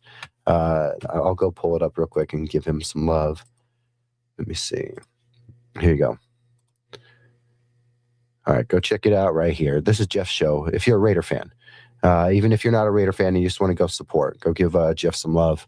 But like we're doing our fantasy league. We got a fantasy league coming up. So draft lotteries tonight. Absolutely, Jeff. If you want to come on tomorrow or tonight, you're more than welcome. I know I have Superchargers pod, Steven. He's coming on the show, but I think I would prefer if he waited till after we do our, the draft lottery tonight in the Instagram. Because if I would love to know where our draft positions are before the show, because I can include that into some discussion. And West War Room Rivals are awesome, guys. Again, hey, Jeff, I know you just got here. I just did an interview with Corey from West War Room Rivals.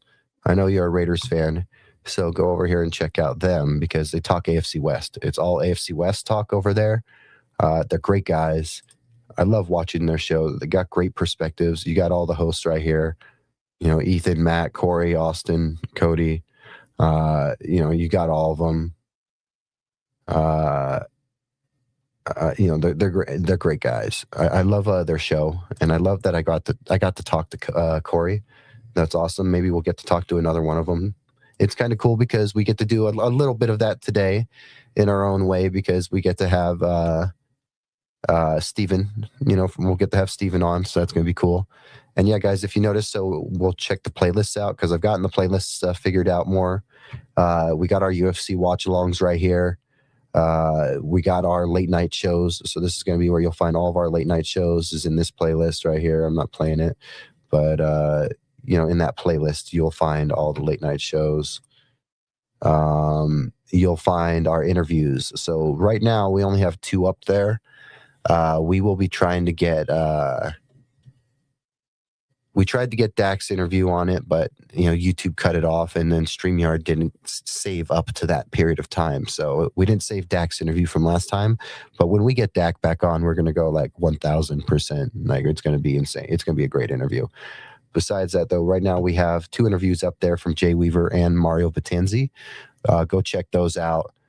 Yeah, you'll love their content, man. They talk all AFC West, so it's great, because you as a Raider creator, me as a Broncos creator, it's nice to tune in there and see what they're up to. Yeah, hey Jeff, I'm rooting just enough for the Raiders that they don't get the number 1 pick again. We need to keep you guys picking around 15. See, that's the friendly banter that comes with being in the AFC West. See, as a Broncos fan, we can't. Martin understands it. As a Broncos fan, we're too nice to full-on hate. There may be a few of us Broncos fans out there that are that hateful, but most Broncos fans, we can't hate. I even gave, if you go back and watch that Corey interview, you see that I gave plenty of love to the Raiders in terms of, like, I think when we talked about these division rankings and where they're going to be in the division, me and Corey both agreed in the structure. But I think that I'm very high on what the Raiders have done. They've done everything right. And that's scary, at least from my end, because I've seen what they've done. And, we joke, maybe we hope that maybe, we see a Shanahan part 2 type thing happen. I'm not saying that's going to happen. But it's cool because I think the AFC West is at its best when it's most dangerous and when every team is at its most competitive. See, funny thing is, I don't despise other AFC West teams like most think. You know what? Like, I've always, so growing up, yes, I hate New England too. I have brothers that are, Patriots fans. I never necessarily hated the Chargers or the Chiefs. There's something in me. I never hated them growing up. I always hated the Raiders technically. But it's not like I hated them. It's more like, that's the team I dislike the most. But as I've gotten older, and, that was just a kid in me. As I become a teenager, became an adult, I'm 29 now. When I think about sports differently now, I think about that. It's true. The AFC West is truly its best when it is dangerous. That is terrifying that you live 20 minutes away from Gillette. Yeah, if anything, we got to watch what you say about the Patriots, because you're so close that Robert Kraft can come just abduct you, man. He can pay for it. Like you don't want to mess with the Kraft family, man. They can make all kinds of things disappear.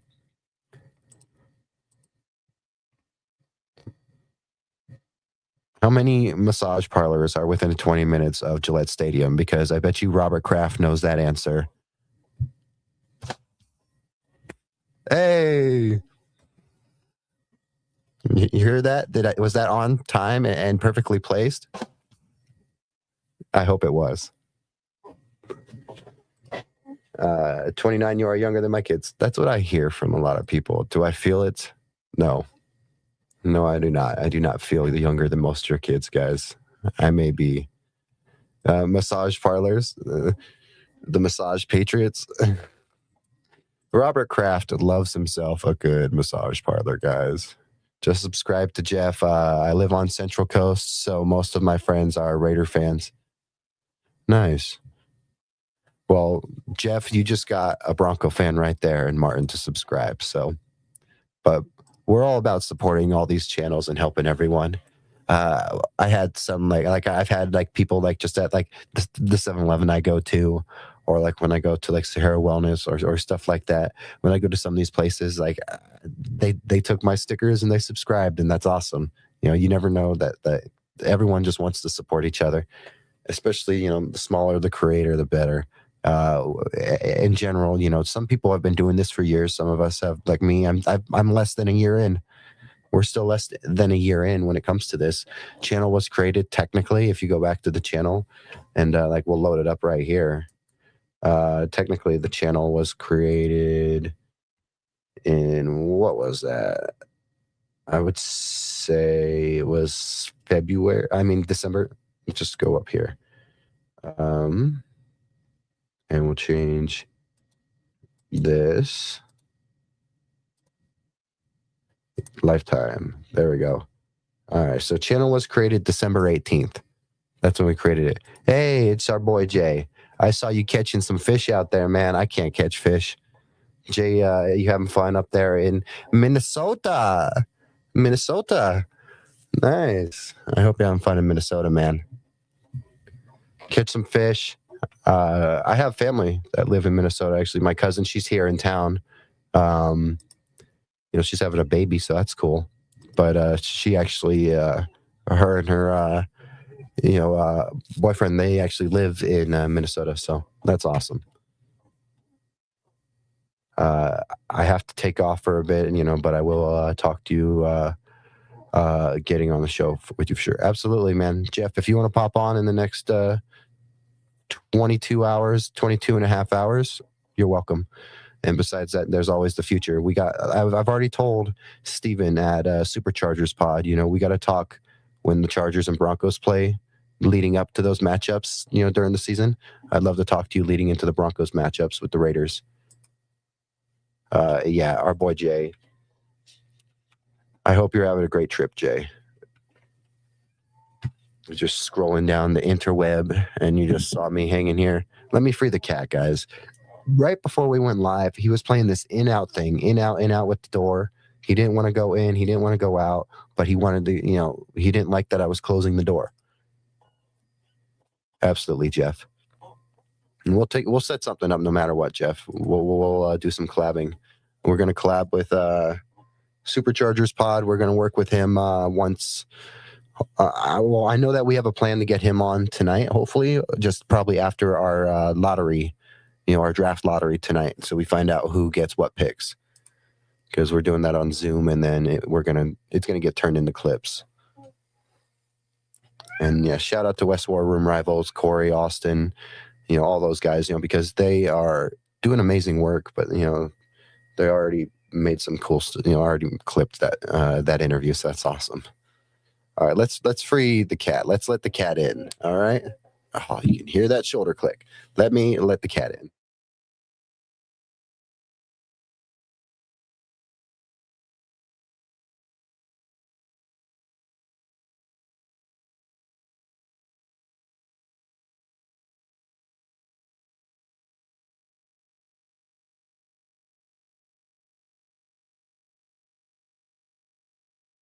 All right. We let the cat inside the room. It's going to be like 2 minutes, and then he's going to want out. Oh, nope. He's going right to the door. He already wants out. Just wait. He's going to ask to go out right now. What, you want to come back in? You want to hang out with your father? No. Hey, technically, Jeff, if you're listening, I named my cat after my favorite Raider ever. I mean, it's Apollo for Apollo Creed, but that's after Carl Weathers. And Carl Weathers is forever my favorite Raider. If you ever go to a Raider game, guys, here in Vegas, go to where the Torch is, I believe, and they have all these bricks that are autographed by celebrities. Go look for Carl Weathers, because you can say, look, it's Apollo Creed. Yeah, Jay's having a nice little fishing trip. Catching some big ones, reeling in the big fishies. Yeah, guys, we're only not even 2 hours in. We're only an hour and a half in. And now, ideally, we want this to be our only Red Bull. Why? Because the only other Red Bull we have is either coconut flavor or is a regular flavor, and those are two flavors I don't like. So we're gonna roll with this one. And if you notice, guys, this Red Bull, watch this, watch. You can see it. It's right there on my desk, right there. You can see it sitting right there on the desk next to the mini mics, the audio mixer, right there next to the mic itself. That's pretty cool, right? Yeah, you can see it right up there. So, yep. That's my favorite Red Bull right there. If anyone wants, to send me some Juneberry sugar-free Red Bull, let me know. I will highly appreciate it. But besides that, yeah, guys, so we're going to be going live for another 22 and a half hours. So if you have comments, questions, get them in. We just had an amazing interview with Corey. We'll try to get that interview posted on the channel within hopefully a day after the stream ends, because this stream will end tomorrow night on Monday. So the stream will end Monday night. So we will try to get it posted by Tuesday night or so, because usually after these streams, I get a good, I go visit the dog and, the dogs, at my sister's house. I go, get a few things done in the house, and then I normally crash. But because I also work on Tuesday, I wouldn't get that. I don't know if I'd get that up until the end of Tuesday, but we'll get it up. But yeah, that Corey interview will be out by Tuesday-ish. We'll see how long it takes for us to get it out. But that's awesome. And then also, again, big shout out to you guys, because we're at 122. This last week, it's been weird. We've had a few drop off. But I understand that, sometimes people just subscribe and don't know what they're getting themselves into. So, just grateful for you all for subscribing. That was, again, pumped to have Corey on. We talked to AFC West. We talked division rankings. We talked about so many cool things. That was a fun interview. I'm loving interviewing these guys. In the future, we're going to start a separate series, and it's going to be very more laid back and cozy and more intimate, but also it'll be about these sports personalities, but it's not going to be anything sports related to an extent. It's going to be more about the human side of what it takes to do all this stuff. Where the love for this stuff began, what makes these people tick. I'm going to be starting a separate podcast. It will be probably either on this channel itself, or we'll do a separate one, but I want to do it where it's like a behind the mic type kind of vibe, where we get to know how these people are, what makes them tick, what makes them do what they do, who supports them, what route, makes them do what they do, yeah, just everything. And then learning more about the people that you see these people play football, you see these people, in their journalism, you see their people in their podcasts, but you don't know much about the person. And that's what I would love to actually do a show about in the future. So it's something I've had on the back of my mind since our last 24-hour stream. And it's something that's down the line, something we're going to work on too. But yeah, guys, any comments, questions, let me know. Probably we'll call it in about 30 minutes. We'll step aside, take a bathroom break. Again, we try every 2 hours to step aside for 5-10 minutes. That's the best way to stay up for 24 hours, is to every 2 hours step aside for 5-10 minutes, stretch, move the body, walk around, get a few things done, eat, bathroom, all that stuff. So anything that you can try to get done in 10 minutes, that's your best bet. Try to do that. But yeah, guys, so we're at 122. We didn't set a subscriber goal for this stream. There is no subscriber goal. This stream is just about us cruising for 24 hours, talking about whatever you would like, proving that we are still up. And I didn't do much of an intro earlier, so let me do it again real quick. My intro was very rough out the gate there, with some some stuttering, some stumbling over some words, all that. So I apologize for that very rough intro to begin. So we'll start real quick, guys. But if you're joining me for the first time right now, my name's Cody Chapa. Welcome to Still Up Sports. We normalize late night sports talk, here normally Monday, Wednesday, Friday, 1:30 a.m. Mountain Time, sometimes 2, a.m. Mountain Time. All depends on how fast I can get back into the studio after work. But we talk about Broncos. We talk about sports in general. The point is we normalize late night sports talk. We're here for you, the late night sports fan. Sports should not be something that is discussed only during the AM or during the afternoon hours. It should be spoken about live and have some sort of live engagement for the consumer during the night. And while we are only right now, it may only be 6:52 in the afternoon right now. This is not the time that we normally go live. Again, we normally prefer 1:30 a.m. Mountain Time. We believe in filling the gap between traditional media and the local radio and online media and all that stuff. We're about filling the gap in the late hours to get you through until these guys take back over. And also, so you have a source late night, whether you work security, whether you do trucking, whether you're retired and you're up late at night, whether you are normally not up late night. Let's say you went to the bar or you had a great night out at a concert or something, and you get home and you just want to enjoy some sports, some sports talk, that's what we're here for. Besides that, we also have other options for you too. Like on the channel, I got this playlist. It's called Late Night Vibes with Still Up Sports. And I'm working on that playlist. There's only one in there right now. It's only an hour long. Soon those will be longer. But what we're going to do is we're going to post those once a week, and it's going to be with the new audio, and it's just going to be a nice little relaxing background audio. Whether you want to clean, whether you want to sleep, get some rest, just have some nice little music in the background. That's what that's going to be. So if you want to support and send some views while also having a relaxing vibe, you don't have to catch a late night show if you don't want to. You just want to turn something on and relax.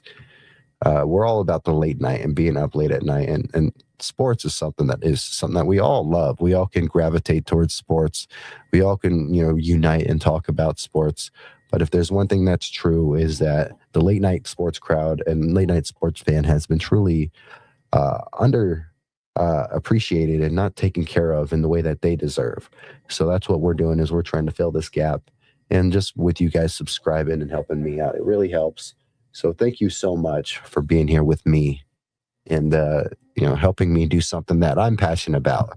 And I'm very passionate about normalizing late night sports talk and bringing it to the the sports fan who's up late at night. And this is nowhere near late at night for most people right now, but we're just trying to do what we can. And these 24-hour streams are great ways to engage, great ways to prove that we can live up to our name. That's the biggest point, is living up to this name of Still Up, and just making sure that fans have a source of late night sports talk to engage in. There's not a lot of places where you can engage in live late night sports talk at 1, 2, 3, 4 in the morning. Sometimes it's a desolate desert of no content for the fan who's up in those times but can't be up during the daytime or evening hours because they have to sleep, because they have to work at night. And in my case, I get off at work at midnight and then I just go home and I have no live source of sports discussion or conversation. So that's what we're here for. So please, if you like what I do, go over to YouTube, hit subscribe. We're at 122, go be 123. Besides that, we're on X, so go follow on X, go follow on Instagram, and then go follow on TikTok, guys. TikTok is only at 28 follows. We're trying to get ourselves some more attention on TikTok as well, so go check us out. We're on all of them. And like I said, guys, you see me with it right now. You see me rocking it right here. You see it right here. Look at that Goonsville.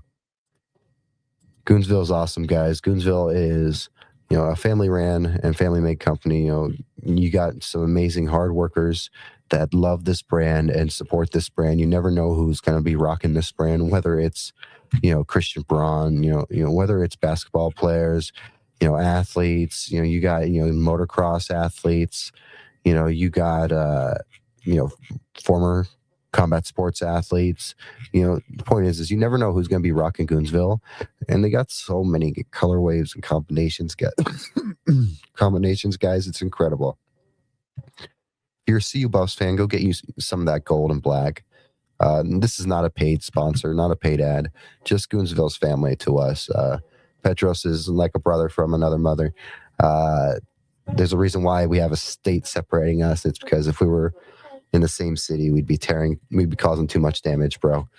But no, go support Goonsville because all embroidered. You got some other options on there that may not be embroidered that are a little cheaper that he's trying to sell out of. Go take care of our guy. Go help him out. Go take that 10% off right here, and put that towards your order. Go get yourself some Goonsville. It's full, some of the cleanest clothing that I've ever seen. It just looks so great. So again, Petros at Goonsville. And yeah, go support us. Again, go like, comment, subscribe on all those platforms. It would really mean the world to me to have your support.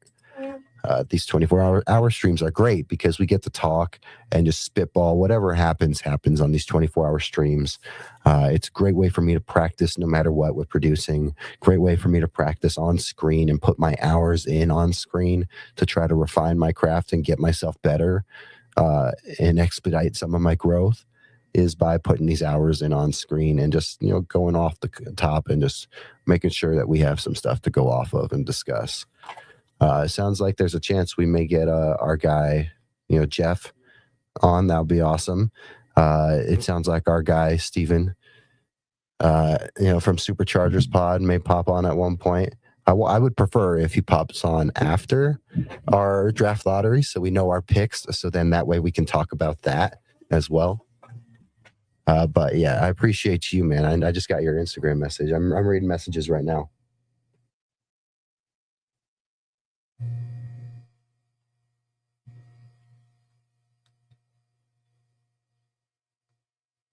Yeah, you're a legend, bro. I see you. Yeah, I see you, bro. Our fantasy, our thing. Let's check it. She was saying,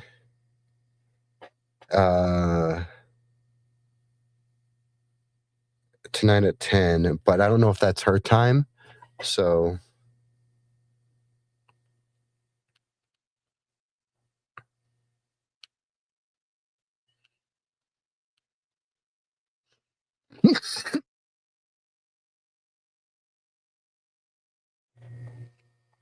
All right, I just asked, what time we're gonna do do the lottery, so we can know where our picks are. Besides that, I'm off, the next 2 days, so tonight and tomorrow. So we're doing this stream for at least another 22 hours. So we got nothing but time. I just had an awesome interview with Corey from West War Room Rivals, which is awesome because you hear all kinds of perspectives on that show as they talk AFC West. It's really cool. But yeah, Steven from Superchargers Pod is going to pop on tonight.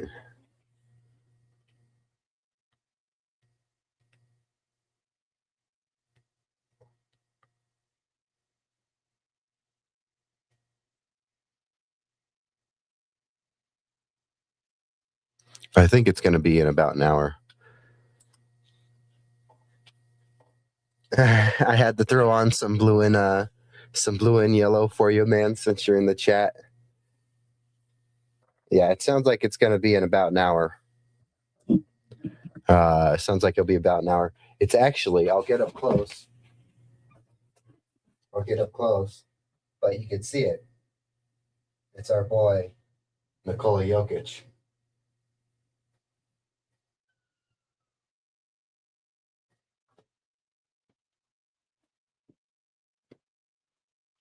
So it's a Nuggets hat. But yeah, we're rocking the blue and yellow fit for you, bro. Jeff from our fantasy league, he was talking about maybe popping in. No, man, I'm not out here rocking Chargers clothing in my my studio, bro. Maybe we'll have to do a separate. When I get you on stream later after we do our thing with this, because I'm not going anytime, so it's up to you after we do our fantasy, our draft lottery, so we know who's picking where. After we do that, and I do get you on, we'll have to maybe we'll talk about like a separate bet. Maybe whoever ranks higher in the league between you and me or something. A loser has to wear something. Either I'll wear a Chargers something on stream. Maybe I get you a Broncos hat to wear. You know, we'll even if it's just once, and we'll see if it burns your scalp. We'll see if a lightning bolt comes through my ceiling and bolts me down. Let's see, throwback Denver Nuggets, gotcha. Yeah, I gotta get on. I need to talk J.K. Dobbins. Yeah, I want your opinion on J.K. because he was your former back, so I would love some talks about it. Yeah, we'll do a separate bet. I know Jeff was talking about it. Jeff might come on the show at one point in the next 20-something hours, either tonight or tomorrow. I'm not getting any rest. I only got one Red Bull right here. I have 2 Red Bulls, but in the fridge downstairs, I don't want to touch them. So hopefully this is the only one we drink, because the other 2 is regular. I don't like regular Red Bull. And then the other one is coconut, and I don't like the coconut one. So we'll see. Yes, I like what your last guest was saying. Yeah, absolutely. Yeah, Corey's awesome. He's in an AFC West podcast. So they got Ethan from Bolt Up. I'm not sure if you know Bolt Up. It's the coconut Red Bull. I'm not a fan of the coconut Red Bull like that. I mean, if I have to crack one of them, that's going to be the one I open first, because I hate the original Red Bull. I love all of the like fruity, sugar-free Red Bulls. Those are all my favorite ones. The coconut one's not a favorite, but it's there as the emergency one before the regular one. The regular Red Bull is there, so like if I want to like add it to like orange juice or something, I like to mix orange juice with a regular Red Bull. That's my fave. And know who's Bolt Up? Ethan from Bolt Up. He's on West War Room Rivals, so he's a Chargers creator. Let me pull it up, because he's in there with those guys.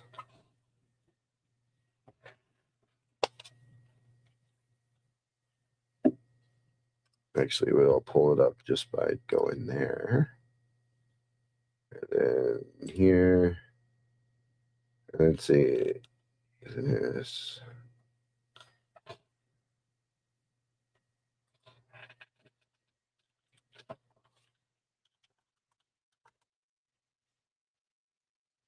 I think it's.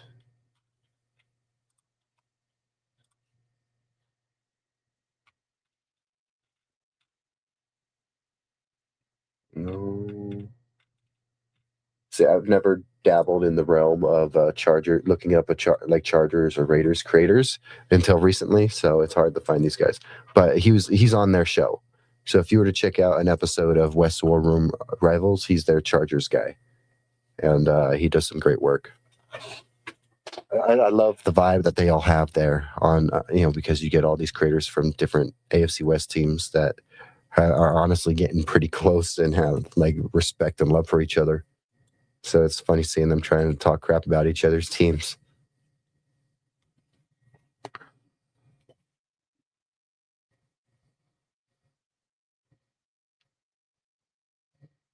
But yeah, it sounds like it's in about an hour when we'll do that.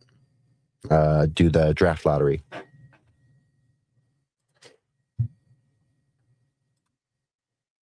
Yeah, those guys are awesome.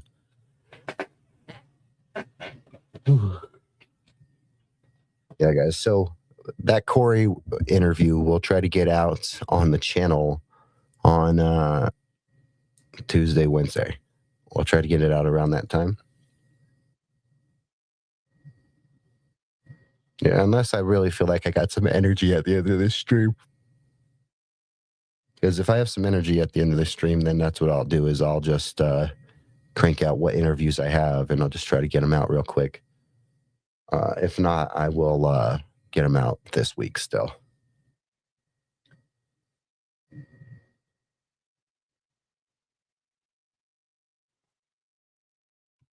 And again, much love to our guy, Jay Weaver. We know he's having a fun little vacay break.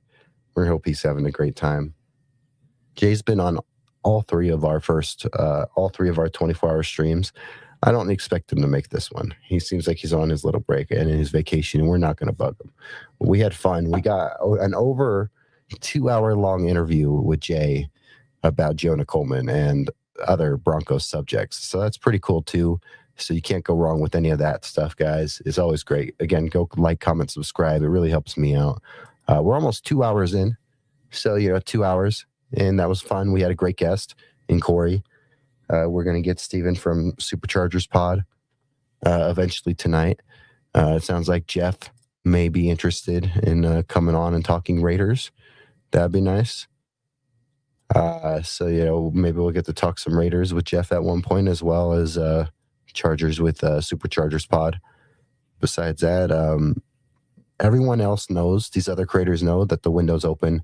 They just got to send me a DM or whatever, and I'll gladly invite them in, and we'll just talk whatever for 24 hours. Besides that, we got a draft lottery coming up in an hour where we're going to find out where we pick. And if anything, to kill some of this time in these 24-hour streams, we're going to probably do one or two of those, draft simulations, maybe a mock draft or whatever. We'll try to do one of those. And I think it would be pretty fun to do a few of those on stream. We did one or two of those the other day.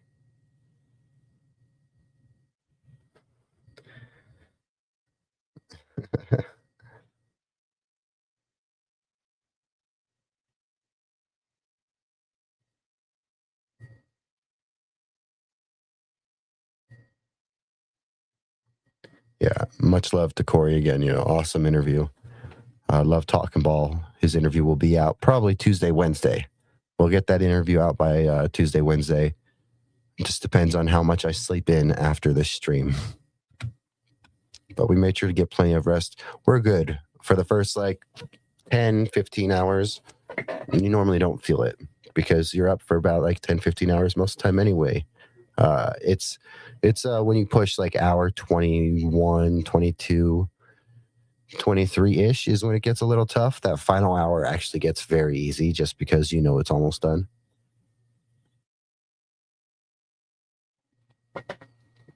If you could choose your draft slot, where would you like to draft from? Because I don't know much and it's my first draft, I would just like to pick high. I don't know if that ends up hurting me in the end or not, but I would like the advantage of whatever advantage there is with picking high. So we'll say 1, 2, 3, whatever. I just like to pick high. And that's just because I don't know much about fantasy. So if being an earlier pick or having that as a possible benefit, so be it. I would take it because there's not much. I expect these guys, if they can't take care of business, and if I'm not losing or in the bottom of this league, that's on them because it's my first time. I may know ball, but I don't know fantasy, so we'll see how it goes. If one, who would I take? For some reason, everyone's told me, get Allen if you can, but there's some people recently have been even nah, you could even wait on Allen if you want. I think it would be just to shake up the draft. Maybe it would be a waste of a first pick too. And maybe it's just a fun way to go about the first draft is with 0 cares, and how I go about it. Just go gunslinging, throughout this draft. Maybe just make that Josh Allen pick at 1, just because there's 3 other Bills creators in the situation, in this league. So just to upset them, because then they have to root for my quarterback. I think that would be fun. Do I know if that would be the best pick? Probably not. I'm gonna probably go for someone like one of the top fantasy earners there would be. I don't know. I may know ball, but I don't know fantasy. So this is why it's going to be fun to take on these guys and gals.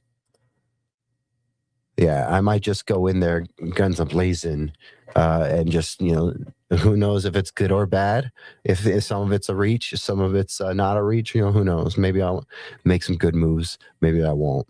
But during this next 24 hours, I'm going to do one more of those draft simulations, and then we'll go on and try to do a mock draft because those have other people, and maybe that would add some fun to it as well.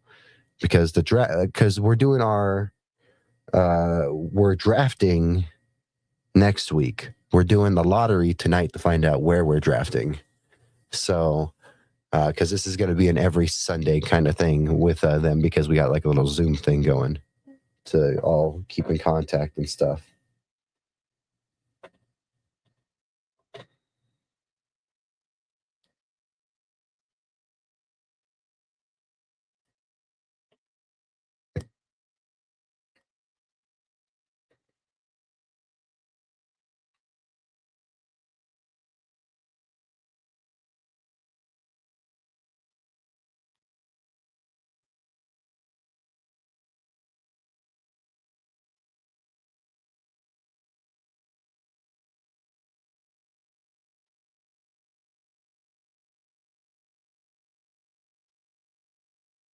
Yeah.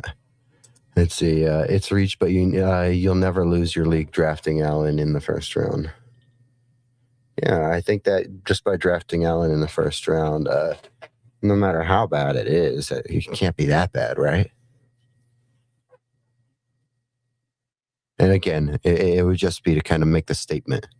I think we're going for shock and awe, and hoping that the psychological game, the mental warfare. That's what we're rooting for when it comes to fantasy, because again, you can know ball all you want, but if you've never played fantasy, it's going to be a rough first season, I imagine. That's what I think I'm in for, but I'm going to make sure. I'm just going to go in guns a-blazing, and we're going to make sure these people know that we're here to we're not here to play. We're just here to, shoot and miss, or shoot you right in the face. We'll see what happens. We're either going to do really good or really bad, but if we were to get first, that'd be cool. It's a 12-team league, so we'll see how it goes. But I think it would be just a smart, ballsy move to just, not smart, but it would just be kind of like set the tone. We in a league with like 3 other Bills creators. We're almost like 1/4 of the league are Bills creators. It'd be good to just, come out blazing. Pop it in as you always do. Hi, hope you're having a great day. I'll come see Dottie tomorrow after my stream before I go to bed. So I'll come by and visit tomorrow. Yeah, we had an interview already, guys. It was a little over an hour with Corey from West War Room Rivals. So that was awesome. They're creeping up on, 1,000 subs. They're trying to get to 1,000 subs. So, go support them if you can.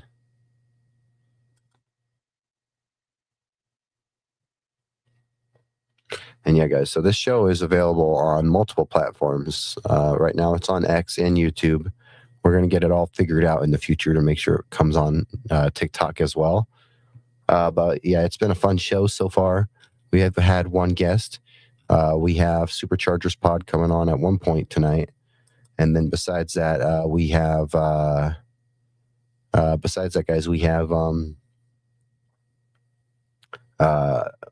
we may have another one coming on probably tonight or tomorrow with Jeff, because he has a channel where he talks Raiders.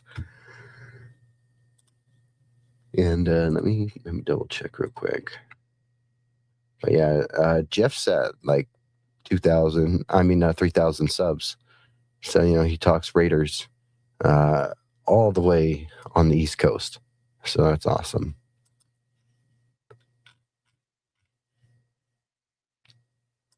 Yeah, guys, so I asked someone today. Nice. Yeah, I asked someone today to see if they want to, do an interview for the channel. And that person did say yes. It will be probably a pre-recorded interview, though. And that would be pre-recorded and then air late at night. That would be the plan.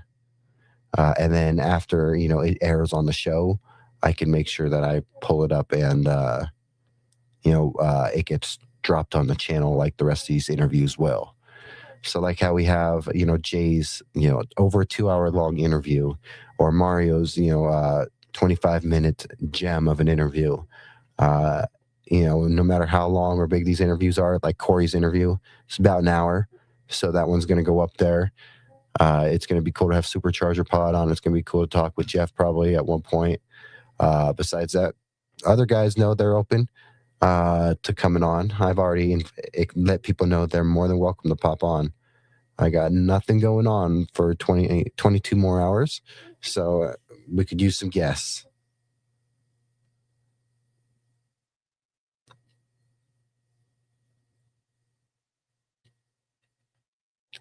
But one thing I wanted to do with this guys is with these 24-hour streams, I think it puts no pressure on anyone to show up, because if they do want to show up, it's not like they have to rush to hop on. You could show up for 10 minutes in any time in this next 22 hours. So it's not like it's got to be on the dot or whatever. Just show up when you want, talk ball. And we just continue to cruise and work our way through these 22 hours, work our way through. Once we hit the 12-hour mark, we're going to end the stream, and then we'll start right back up and go for another 12. That way it's 24 hours still, but that way YouTube will allow it to be, put on the channel.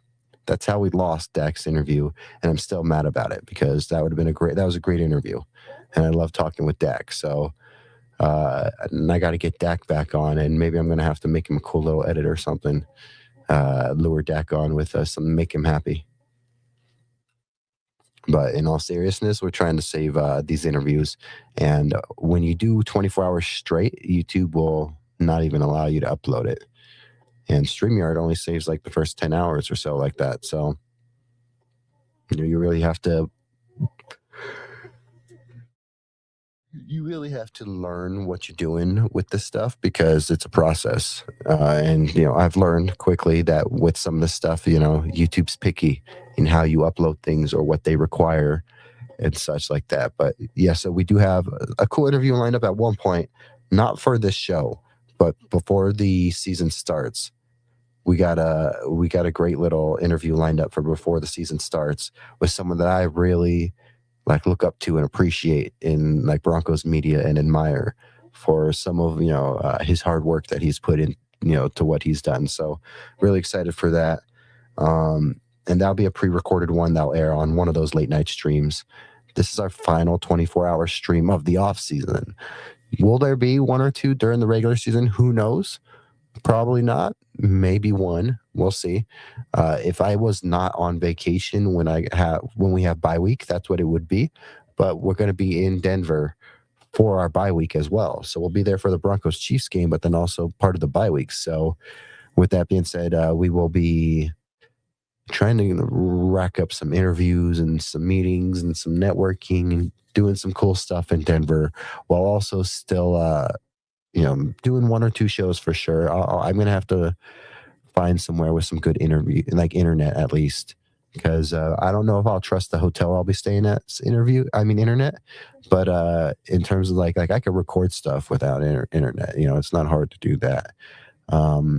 But I would love to be able to do one, maybe two shows during my trip to Vegas. My trip to Denver. That would be great to do one or two shows during that time, and I would need some good internet. So we'll see about that.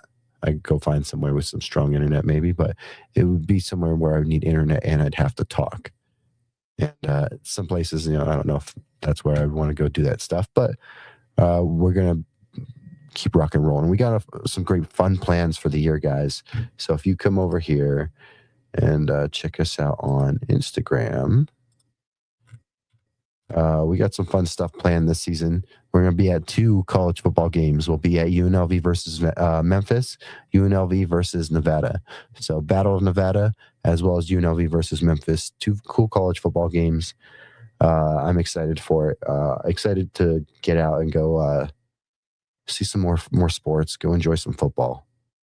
It's going to be great content.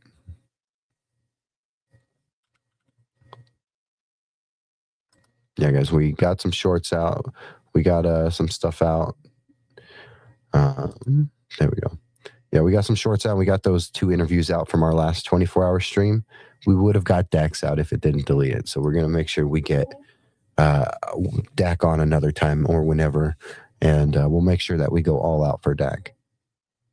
Because with some of these guests, I have no questions written or planned, whereas because I knew Corey was coming on a day in advance, I had a few already written down, Superchargers pod.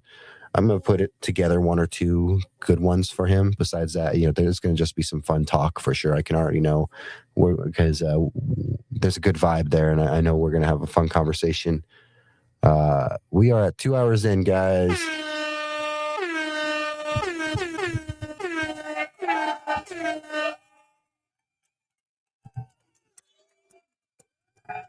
Right on, guys. All right. 2 hours in, we're gonna step aside, take a quick break. We got our in about an hour, we got our not even that, more like 40 minutes or less. We got our fantasy lottery. So we'll find out where we're picking in our draft, and then once we know where we're picking, we'll do maybe a few simulations and practice and stuff like that, and keep working on and prepping ourselves for this season. Because it's sounding like me and Superchargers Pod may end up having a friendly little on the side type bet of whoever loses or is lower in the fantasy league may end up having to rock a Chargers hat or shirt or rock a Broncos hat or shirt or something. That'd be pretty fun, right? Had to throw on the blue and yellow just for him, even though it's Nuggets colors. We got to keep our boy Jay Weaver proud that we're rocking the Nuggies. All right, guys, we're going to step aside, take a quick little break. This is a great time for you to step aside and take a quick little break. Go check the DMs, go, browse Twitter for a second, whatever. We'll be right back, guys. All right. See you in 5-10 minutes. And do you guys want the background or do you want the be right back screen? We'll do the background just for this one.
And we're back.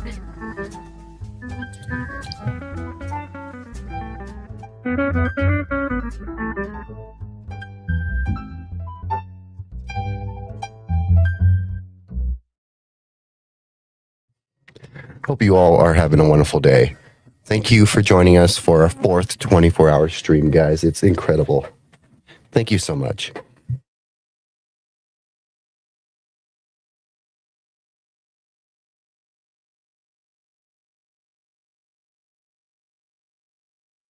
I'm trying to get a cat to pop on screen, guys. I know those are your favorite guests is when the cats come on. So let me see if I can get a cat. Come here. Yep. Yeah, we got a cat. We got a cat, guys. It's my son. He's named after my favorite Raider of all time, Carl Weathers. This is Apollo Creed, guys. Look at him.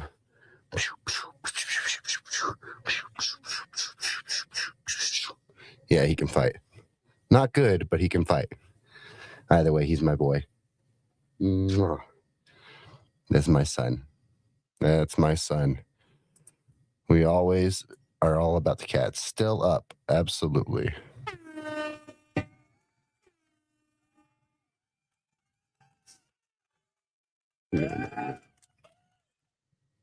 Yep, we got the cat on screen, guys. Let's see what he has to say.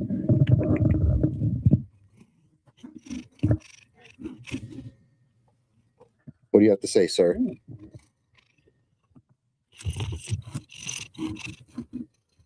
Uh-oh. Oh, guys, he is upset. His sister has better football takes than he does. You know, this guy right here gives off Charger fan vibes. He may be my son, but he's named after a Raider. But yeah, he acts like a Chargers fan. Something sus about this kitty cat, guys. His sister, though, Huxley, she has great football takes. She says Bo Nix MVP. Meanwhile, this dude's trying to chew on my thumb. Look at him. Look at this. I am literally under attack. This guy's already predicted Herbert MVP. He does it to spite me. He's mad that I named him after a Raider, because Apollo Creed, Carl Weathers. Carl Weathers, it was Apollo Creed, but Carl Weathers also played linebacker for the Raiders.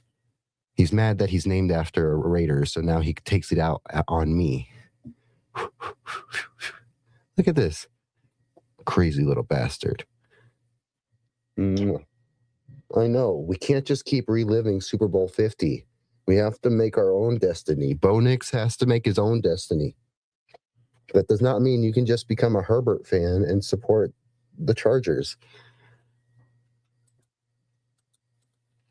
Yeah, there's my boy. He's a sweet little cat, though. We love him. Let's bring his tree over here, and we'll see if we can put him in the tree. Maybe he'll want that.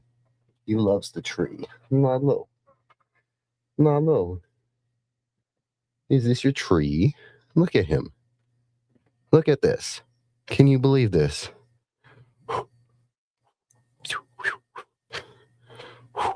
Look at this.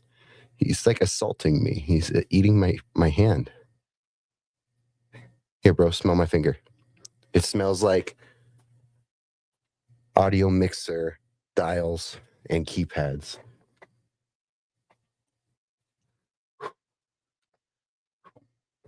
Oh, wait, hold on.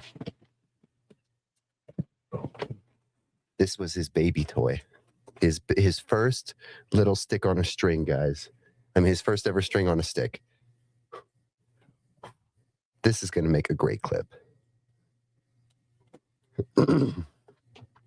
So, sir, what's your prediction on Bo Nix and his stats? Care to comment? Comment. Sir, I need a comment. Give me a quote. Sir, it's for the Daily Bugle. What about the Daily Planet? We need it. We need this quote, sir. Nah, he ain't good for reporting, guys. He's my co-host, but he ain't that good on his job. Come on, man.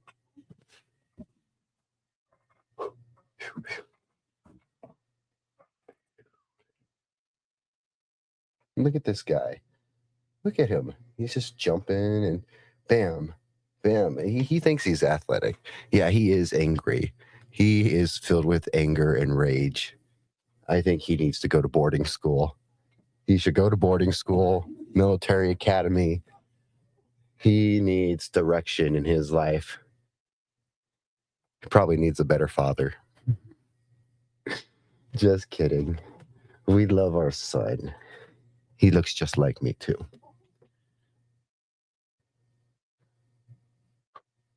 Give me. Yeah, guys, if and whenever we're bored, we will play with the cats. This is one of my favorite things to do throughout the day. So it's 24 hours, which means you're going to see the cats get their playtime still. And he is young. He needs to be tired out still. He only turns 4 in December. So he needs to be tired out. Little baby. You little baby. Ooh.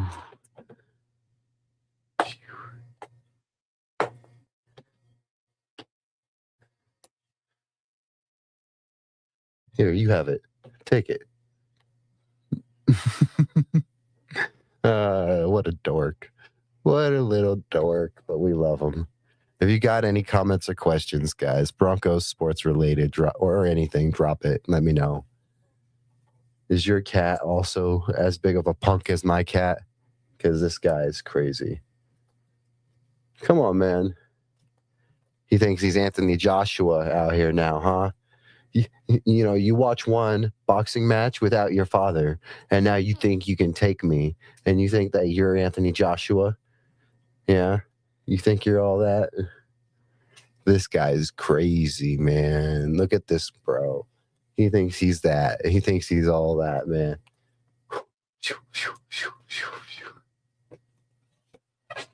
What about his other enemy, the feather?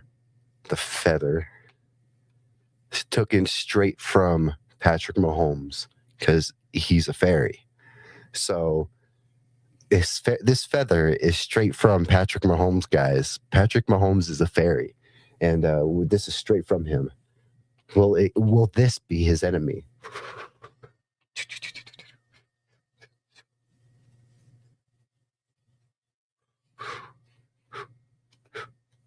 Defend yourself, sir. Oh, he's scared of this one.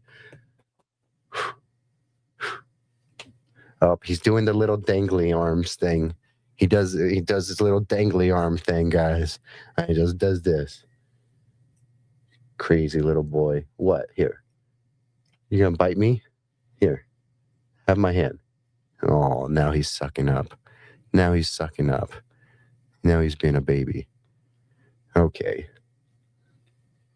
Yeah, we're passing some time here on Still Up Sports. Yeah, look at this fun little crazy boy. He likes to box.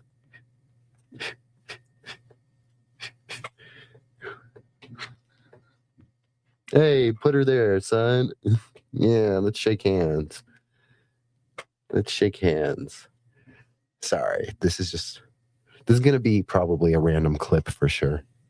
Just because it's father-son time as we pass the time during this stream. We're just trying to kill some time, guys. And if you see the fit, guys, let me move the banner. But if you see the fit, we got the blue and white Goonsville. You know, we're rocking the Nikola Jokic throwback looking hat, you know? Yeah. All about those Denver sports and Denver brands, baby. All right. Yeah, drop your comments, questions, guys. We're talking Broncos, anything. We just had a great interview with Corey from West War Room Rivals, guys. Great interview. That'll be out Tuesday, Wednesday. We'll see. Besides that, Superchargers pod, Steven, he's going to come on at one point after we do our little fantasy thing, our fantasy lottery, find out where we're all picking in our draft next week. We'll get him on. You know, Jeff, the Raider creator, you know, he may be coming on in the next day or so. We'll see if he comes on.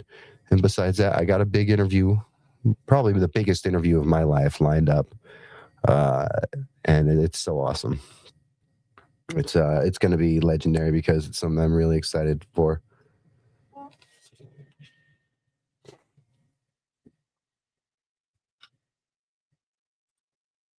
Let's see, guys. Let me show you our growth real quick, just so you can know where we are at with our growth in this channel, because this is really incredible. I gotta lock in for this little thing real quick, this fantasy thing. But I'm gonna keep it here so you guys can listen. Let's see.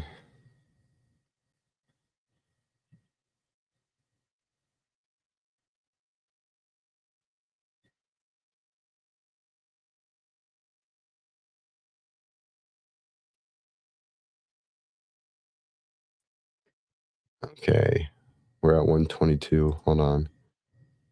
We're trying to figure this out.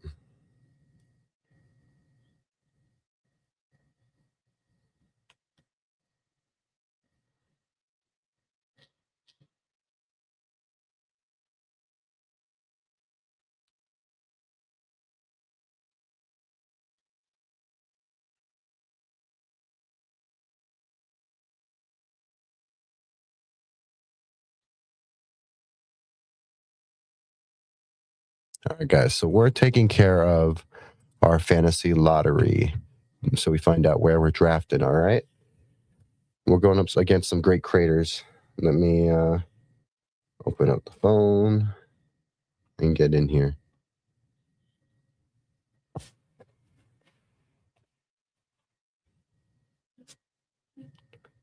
All right, so I got 10 minutes, guys, and then our draft lottery starts.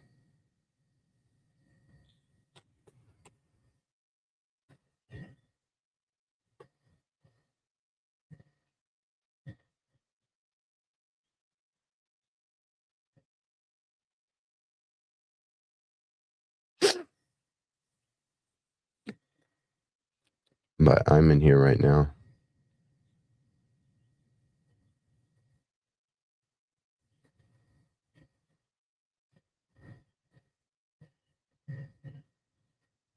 Hey, I think I was on mute earlier. I'm just texting them back, but I'm gonna be sharing my screen more today, so I'm not going to.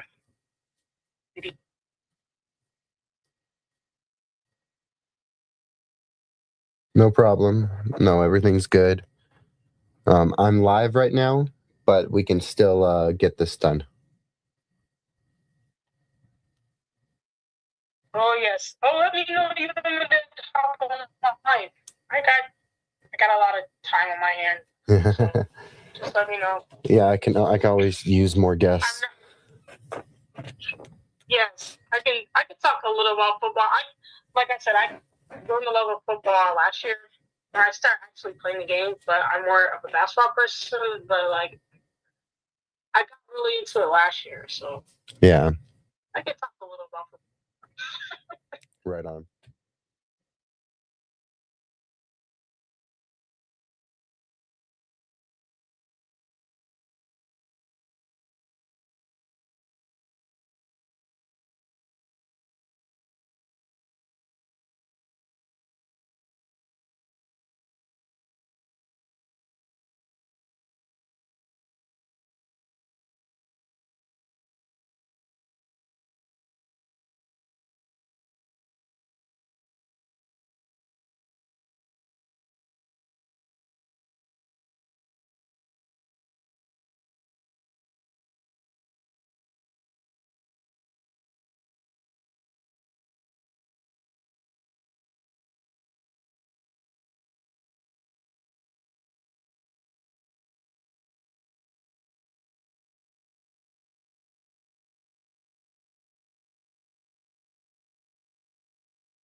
The cat sees himself on screen, guys. He sees he sees himself right now, so that's why he's sitting here like this, because he was sitting here watching it.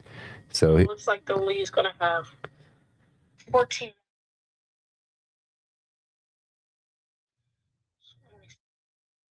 So it sounds like it's going to be a 14 league member kind of thing. So 14-man league. We'll see. If you're watching, guys, like, comment, subscribe. Like, comment, subscribe, guys. I'm about to start my fantasy draft lottery real quick, so we know where we're picking, and then we'll be right back on here, and then eventually we'll get maybe Superchargers Pod on for an interview. All right. Yeah, he's angry because he realized he was named after a Raider. Yeah, and now he's staring at himself on screen. That's him staring at himself, guys. He is literally staring at himself on screen right now. He does not know what to do. Wow, he is locked in. He sees a cat right there. He sees a cat right there on screen, and he doesn't know what to do. He just kept staring. Oh, now he's going to make biscuits, guys. He's going to make little biscuits. Yeah, he probably thinks it's another cat. All right, 1 second, guys.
So I'm gonna shuffle this. Once we get started, I'm gonna shuffle this. Let me get my music started.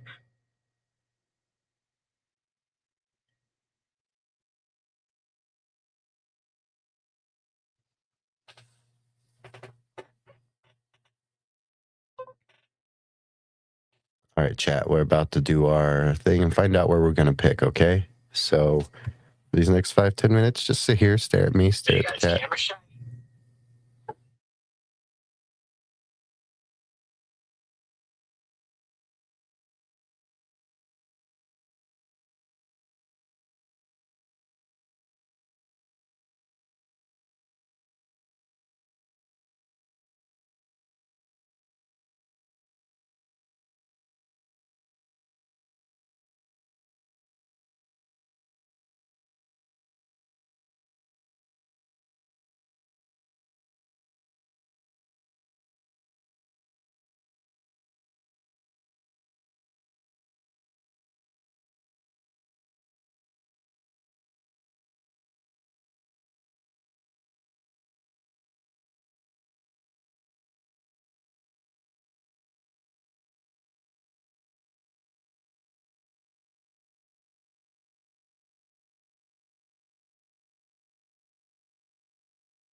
Congrats to Beware Buffalo. Yes, congrats to him. Who knows He who? got the first pick. Who knows who it will be? Maybe it'll be a certain number 17.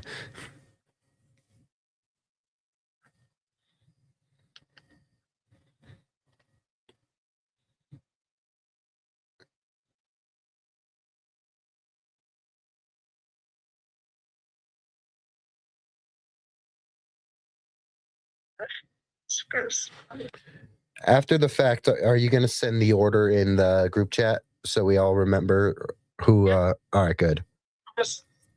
I'm sending the group chat. I'm also gonna make a little graphic as well tonight. So after the draft tonight, I'm gonna make a whole like list draft. I'm gonna post it so we can have it in stone. Right on. Congrats to Beware Buffalo. Yes, congrats to him. It sounds like Josh Allen may have a home. Right. Okay, let's see who's gonna go number 2. Let me give this to another player here. Big money, big money, big money, big money.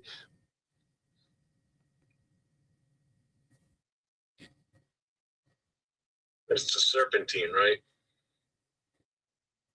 Looks like Eagles. Yeah, Eagles are next.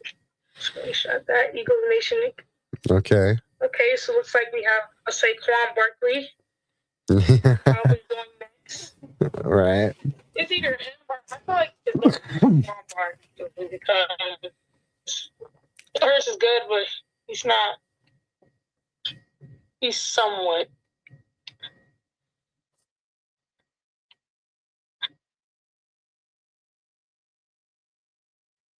Yeah, I wanted to do it live so like everybody to know like I'm just not picking people.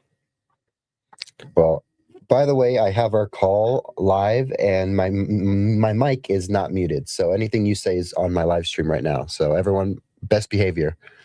Oh, that's that's cool. I'll try to be innovative, but I'm so business oriented. Like No, you're doing. it's You hard guys, for me sometimes. you're doing But fine. yes, Ego Nation number 2. Like I said, I'm doing a mock draft as well. Pretty Alright. sure Josh Allen will go first. Next will be Saquon. Let's see who got I number. put my pen at.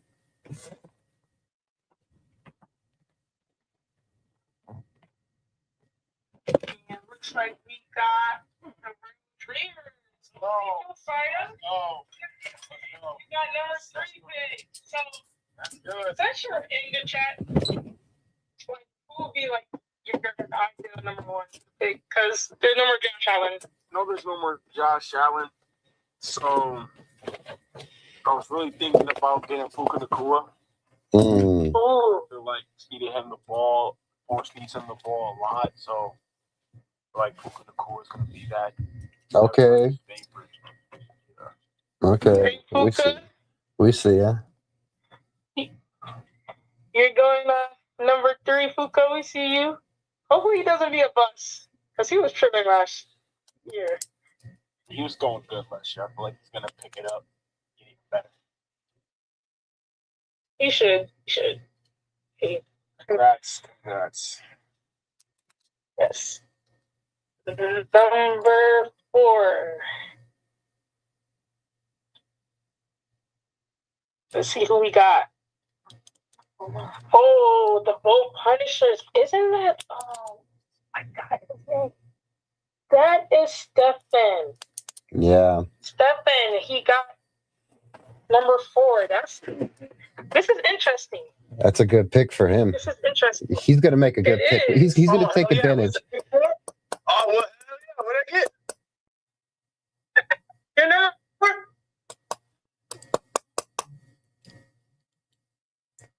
Man, fourth overall.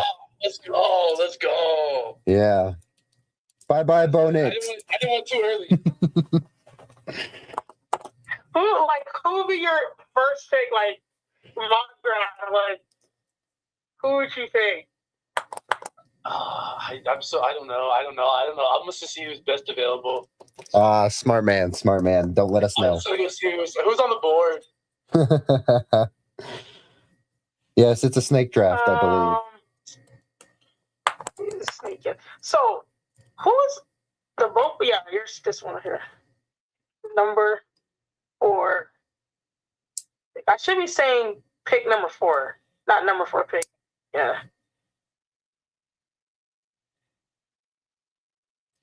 Okay. You still thinking about who's going to pick? Because Josh Allen technically is taken. Saquon Barkley, and then Puka, the Road Dreamers, is going there. And then you said who's ever left on the board. I feel like there's a lot of people still left going number 4. See, and honestly, you don't know if someone's going to change. Someone can change their pick by next week too. Yeah. So who knows what will happen? Right. Watch Puka get arrested. So you just say something to throw everybody off. Right. I feel like so. I want to get this. I want to make sure that this works out right. Because if I do snake draft in this, will our order still say the same after the first round, right? No, I think when it goes snake. I think it's this. If you get 13 teams, it'll go 1 to 13. Then 13 gets the 13th and the 14th pick, and then it works back down to number 1. Yep. Okay, good. This is why we have Jeff around. This is why we have Jeff around. So that Jeff is Which is also why I want 6, 7, or 8, and I'll be happy. Ah, 6, 7. Yeah. They're right in the middle.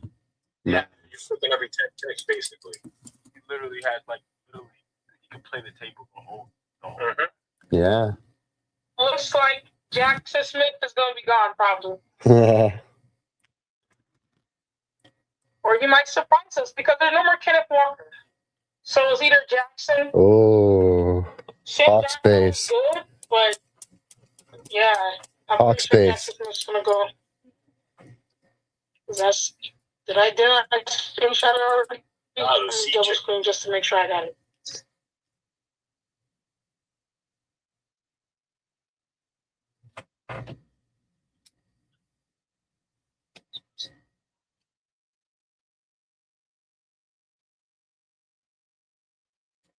All right. Good pick.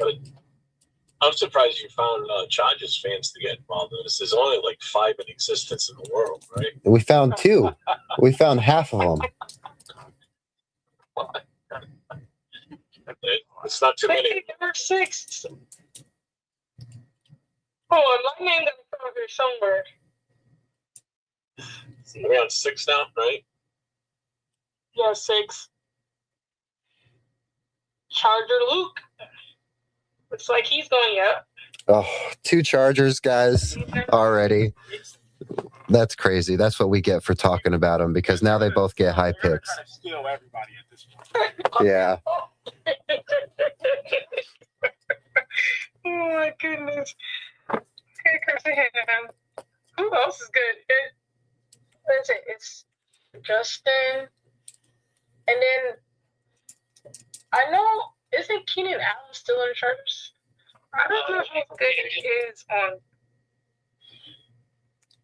fantasy. But don't back me, but isn't Lat McConkey on the Chargers as well? Yeah. Or he's on one of these teams that. Okay, good. 'Cause he did pretty good for me last year. I'm not gonna lie. 'Cause I did pick him up last year. To speak on Keenan Allen, to speak on Keenan Allen, I believe Keenan Allen will forever be a Charger until he fades into dust in the Chargers facility. I believe he's going to turn into a ghost and stay there.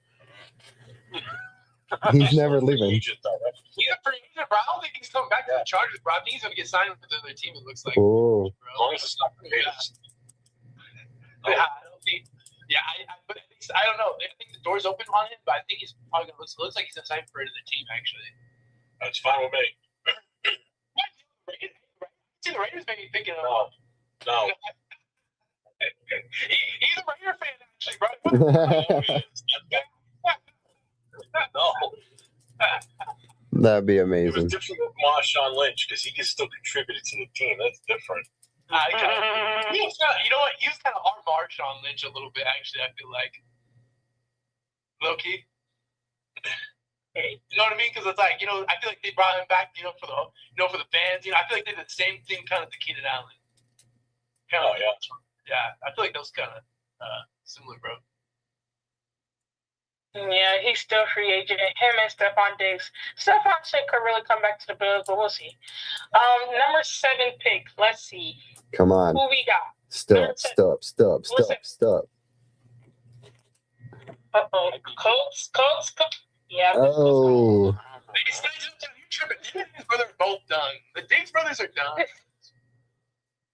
It's like all of us are. It's like we're most definitely going live. It looks like all of us were present. Maybe we should not have showed up. Diggs I is feel in deep like. water. Yeah. Hey, me and Broncos chat, we're getting fried, man. We're getting fried right now. You want to get picked like just in the middle. Let's see. Let the squad know. Sorry for not being able to get on call.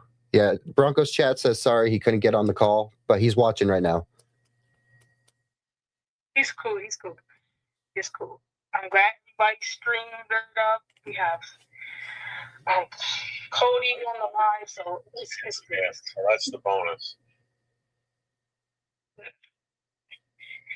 Okay, this is so fun though. This okay. Interesting. 6. The draft is 6 going to be left. insane. Let's see. That draft's going to be crazy. I want to see like who surprises us with picks. That's why I want to see the biggest surprises. Like Hey, we know like we're probably get Josh Allen, but what if he doesn't get Josh Allen? You know? hey, I'm a rookie. I'm a rookie to this, but I'm going to go in guns a-blazing. I don't care. I'm coming in to make a bang or go home early. So we'll see what happens. JC is number 8. Just got into 9. Oh, Jeez. Through 11 picks, like Jeff was saying, yeah, they will be like the. hey, it is a snake draft, right? It is a snake draft? Yeah, Yes. it's Snake. Okay, good. It is a snake draft. JC is number 8. I did screenshot it, but I can't remember because Now I'm also Mark typing Snake. as well. Now I'm wishing I was like number 12 or 11. I think I told y'all earlier. Didn't I tell y'all before? Right back around and get that pick. Hey, Last year, no one picked up Josh Allen. I'm like, what's wrong with y'all? He calls all mad that I got him. I'm like, y'all didn't pick up Josh Allen? Nah, because He was like Josh. still in the mix. If Lamar Jackson is on the, because I feel like Lamar Jackson's going to try to prove himself this year. He's going to have another prove it year. If somebody picks up Lamar Jackson, Lord have mercy. Oh, yeah. Because after what Right. they in the top players of 100 ratings in Madden, I feel like he's going to try to prove everybody wrong. Until they retire OJ's jersey, bro, I hope none of you Bills fans win a fantasy game. I hope you guys OJ's his jersey. I'm plotting against y'all. 9 right now. Hey, guys, Martin just got that last pick. Martin's actually a very big sleeper in this draft. The man knows a lot of fantasy. He knows ball. Oh, boy. So keep an eye out. Okay, JC. We see number 9. Come on. Spin it. Still up. Still up.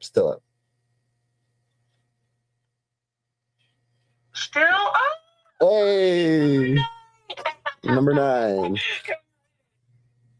You made it. It's okay. We'll take it.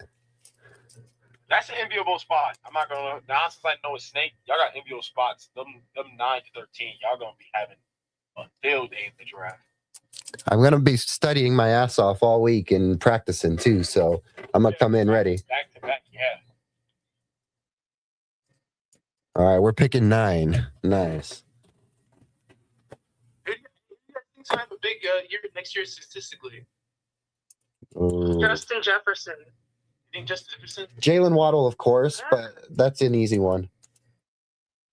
Are you guys gonna do that stupid ass fucking penguin dance when he starts scoring? Oh, absolutely. We're going to make t-shirts. Every time I See that stupid kickball? No, bro. Hey, Kickball down. I never see that. Oh my god. people forget that when Jarrett Stidham took over, we made Stiddy City shirts. There is raps. No, If you're reading this fantasy, that's what I'll do. I'll keep Waddle band and I'll wear a Broncos jersey. Oh yeah. Yeah. Oh yeah. We'll have to get me doing something. Maybe I'll turn into Phillip Rivers and have 13 kids. Maybe that's what happens if I lose. Oh yeah. We can make that work. Okay, number 10. Who's going number 10? Uh, 4 left. Martin asked how we're gonna play with 13 teams. Ooh. I don't know So- what that meant.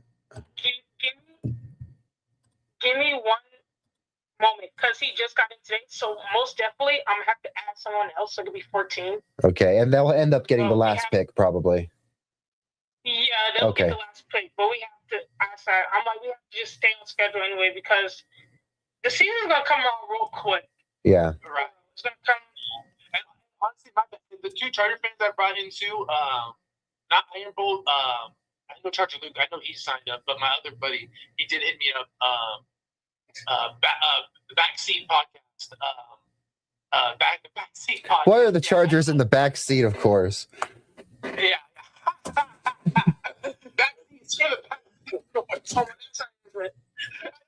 Cheap shot. Cheap shot. I'm playing. The 2 Charger fans I brought in. You mean the entire fan base? Right? All 3 of you?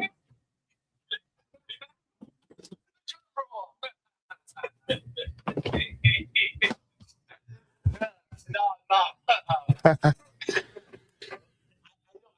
He hit me back up. He said he's actually on the West. He was on Homeboy was on his on your podcast, bro. He's part of the West Room. Oh. Wow. Oh, right on. Podcast. Right on. I don't know. He hit me up. I don't know. He said he doesn't know if he can do it or not. I haven't got back to him yet though. No problem. Hit him up today. Right on. Okay. So as long as we got someone in here. But yeah, don't wait for nobody. You feel me? No, whoever it is, I'll they get the probably last have my pick. sister. She did last year, so I'll just actually if you want to do it again. That might be a free But dub. she did pretty good. Yeah. Okay. 11. Let's see. Finally, me. That's not that bad. Especially with being. Fucking see it. God damn it.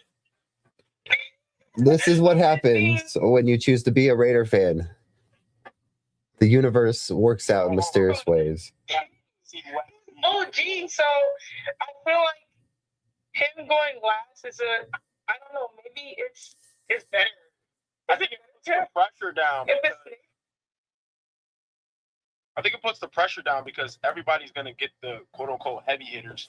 Oh yeah, you get to really study that middle of the draft kind of thing, and you'll really know who to look for. Yeah. Yeah, just think like you're George Payton, the Broncos GM. Pretend you're George Payton. Yeah. Just Just sitting there. Yeah. You're like in the sitting middle. there. Is he on the wheel? Not on that. No, if he's not on the wheel. Ooh. He's not even on the. Wait, he's not on the list. Oh, Did he even sign up? I get. He's not even in the league. I'm double checking. I'm looking at it right now. If so, I'm going to send a picture. that is your He didn't 14th, sign right? up? That is our final guy, right? That's your 14th. That should be it. Look, is he not? He's not even on the league. He's been in the chat though. Like, if I, Well, we gotta get him in. he's been in chat. He didn't sign So up. that's the How he did not 14th right sign there. up? Yeah, he says he'll take it. He says he'll Like, take am I 14th. missing something? Look, No, we're gonna redraft. Or no, let's redraft. Jim said I need that 7th pick. Redraft this shit. It's up to you guys.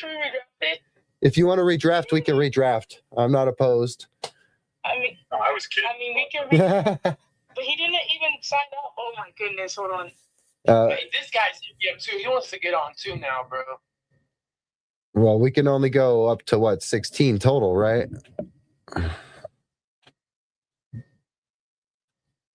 How many do we have?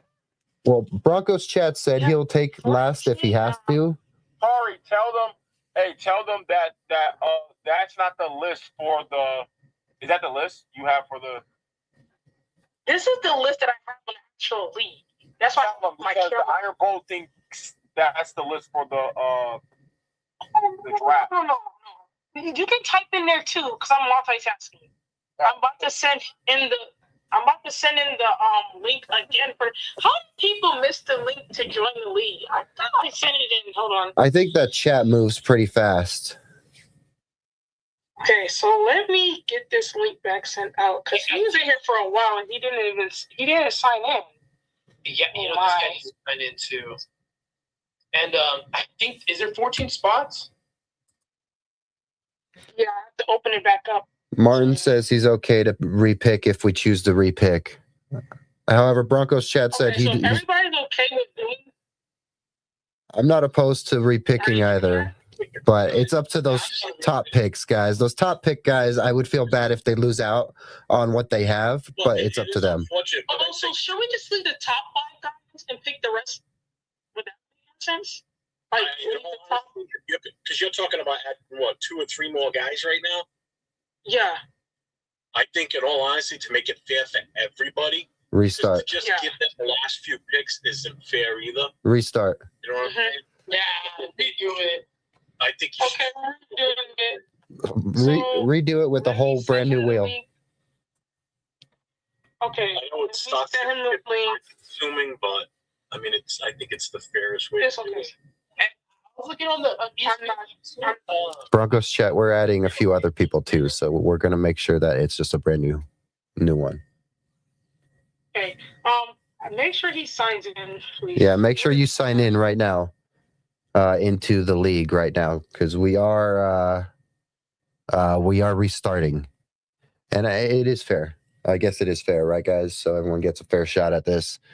Okay.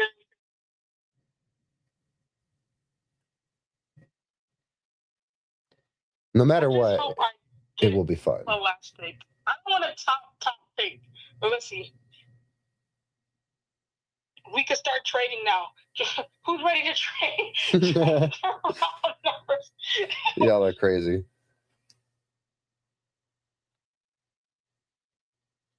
Yeah, from the Oh, back. wait, so Backstreet, okay. So he's not in either. So that would be 15 people then. So we'll just get it up to 16 and then we'll cut it. Okay, so let me open it up back. So we need 16 more people. All right, chat. So we are restarting the fantasy draft, at least so we know where we're picking, because we're adding more people. We're getting it up to 16 anyway. So Broncos chat, you're going to have a fair shot at this thing anyway. So just stay tuned. Martin, you're in it. That's awesome. I'm not. Hey, guys. So technically, if you think about it, Martin, Broncos chat, and me, that's 3 Broncos fans.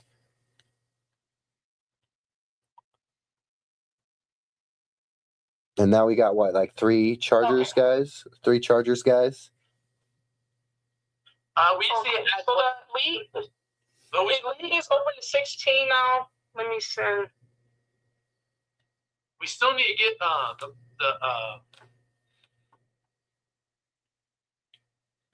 this homeboy. He's not in the league. Who is that? The Tampa Bay Bucks fan. Screw the Peter? Yeah, Peter. Sorry, I don't know how to say his shit. This guy. Oh, Buck Pirate. Okay. Yeah. Okay. Let me go back to the league home, the members. The Peter Pirate. You know, like, Yeah, so now I see 10, 15, team 16. There's no one in those 2 spots. So who was supposed to be 15 then? Because I see Broncos chat. Kaden is here. We got the backseat guy, backseat pod.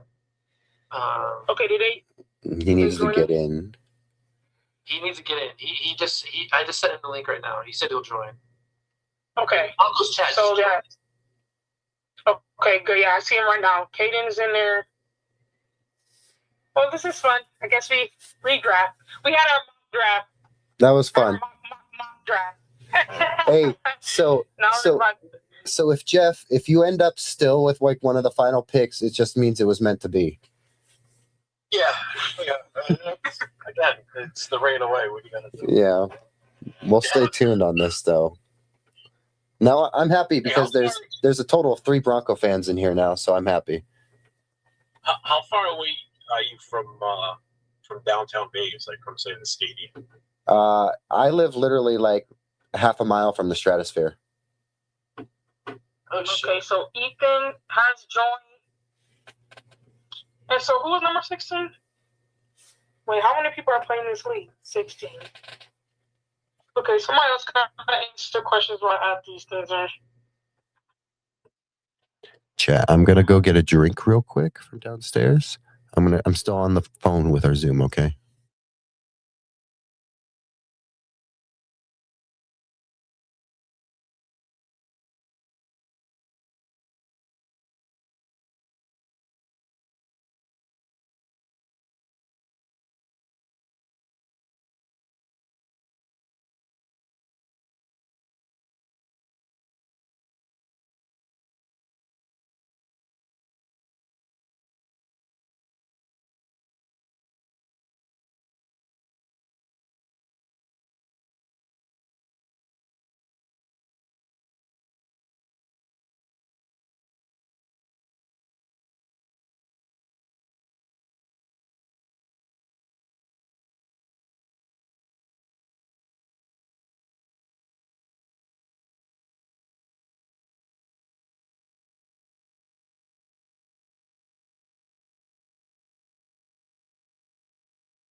So we're doing a 16-man snake draft, and we're redrafting in this, at least in the lottery. This is our draft lottery, so we can find out at least where we're picking. We did get 9 in the first one before we chose to stop, restart, and add a few more people to fill up the league to 16. So we're at 16 now, and with our league, so it's a full league.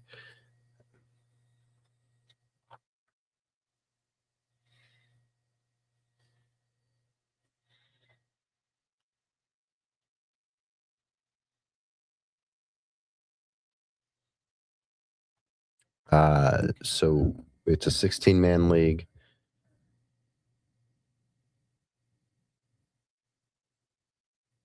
And we're doing a snake draft. We got like 3 Broncos creators, 3 Chargers creators, a Raider creator, a few Bills creators, a Colts creator, a Seahawks creator. We got a few people in there. I think they're trying to add a Bucks creator in there, but we got some creators now. And we're all going to be competing against each other in this fantasy league. So we'll see how this all plays out.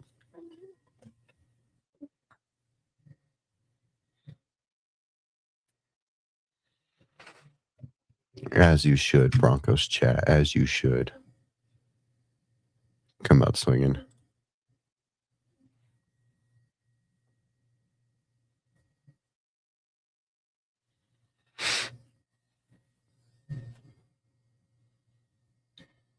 Yeah, we can hear you. All right, I'm back. I have to only do a Zoom. I can only record with some.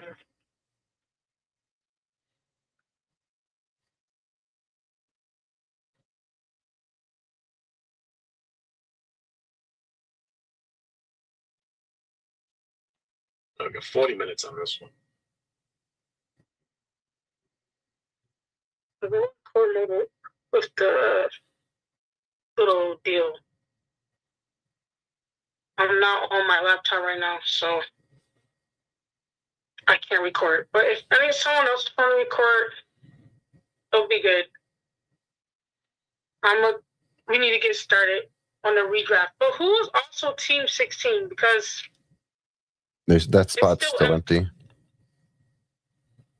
yeah, it's still empty. If we have to draft without that spot, that will be the one that whoever comes in gets that spot then. Okay.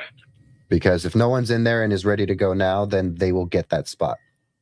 Yeah, Oh, tell Coach he can add in. He can. Coach Convo can join in. Tell him we have to. Somebody explain to him that we have to redraft.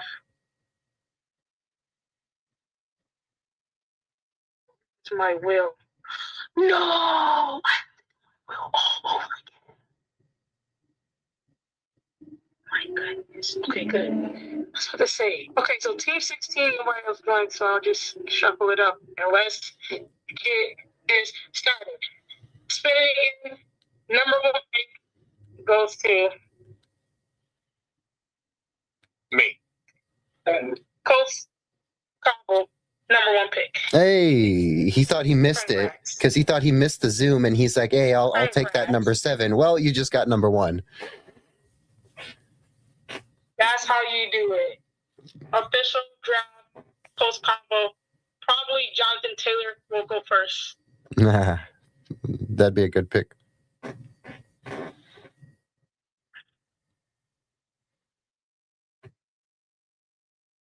Somebody think it's gonna be Jinx. It's not Jinx.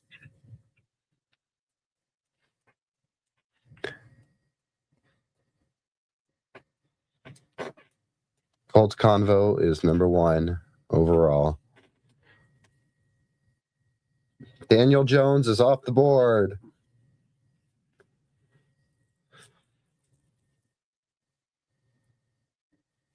Okay. The hell is that? Daniel Jones is off. Hey, Jonathan Taylor. sports. Number 2. Was that a wine cooler? The hell are you drinking? Me? Okay. Ethan. Number 2. Oh, me. It's a me, I'll Mario. take it. All right, that's awesome. It's deserving. I'll take it. It's deserving that you got it because you put on all this. Thank you. Thank you. Number 2. He said, "Great for pick 7." Yep, he got a good upgrade.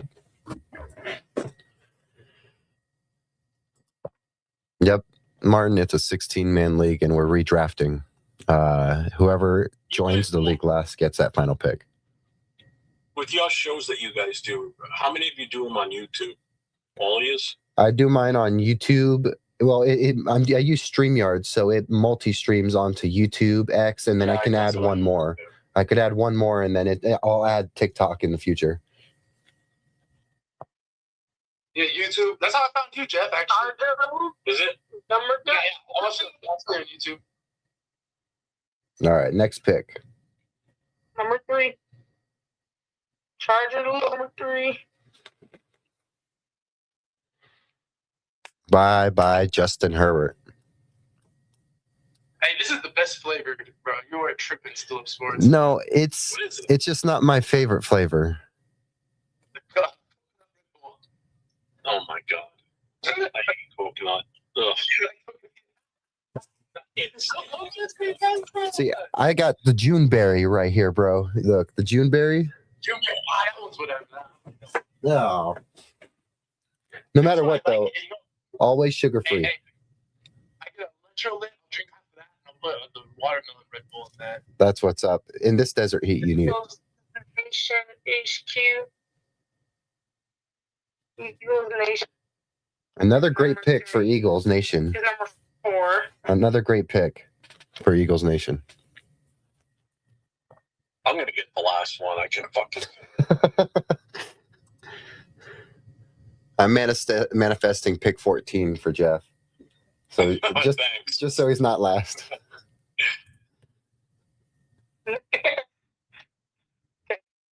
Oh, Pick number 5. I'll join you in the end if we have to. We'll see. Oh, still good. Still good. Number 5. The Bolt Punisher, Oh. number 5. Ooh, let's. Okay, I'll take that. I'll take that. That's good. That's better than Both Punishers. Yeah, the Bolt Punishers. Let's go. Oh my god. Uh, Take it.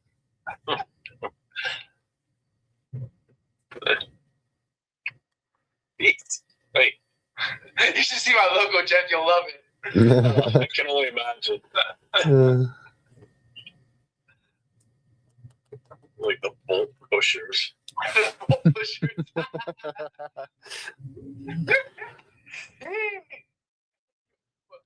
The adults. Adults. The childless. Oh, Jeff, let's go to number 6. How do you feel about that? Number 6. yeah. Yeah.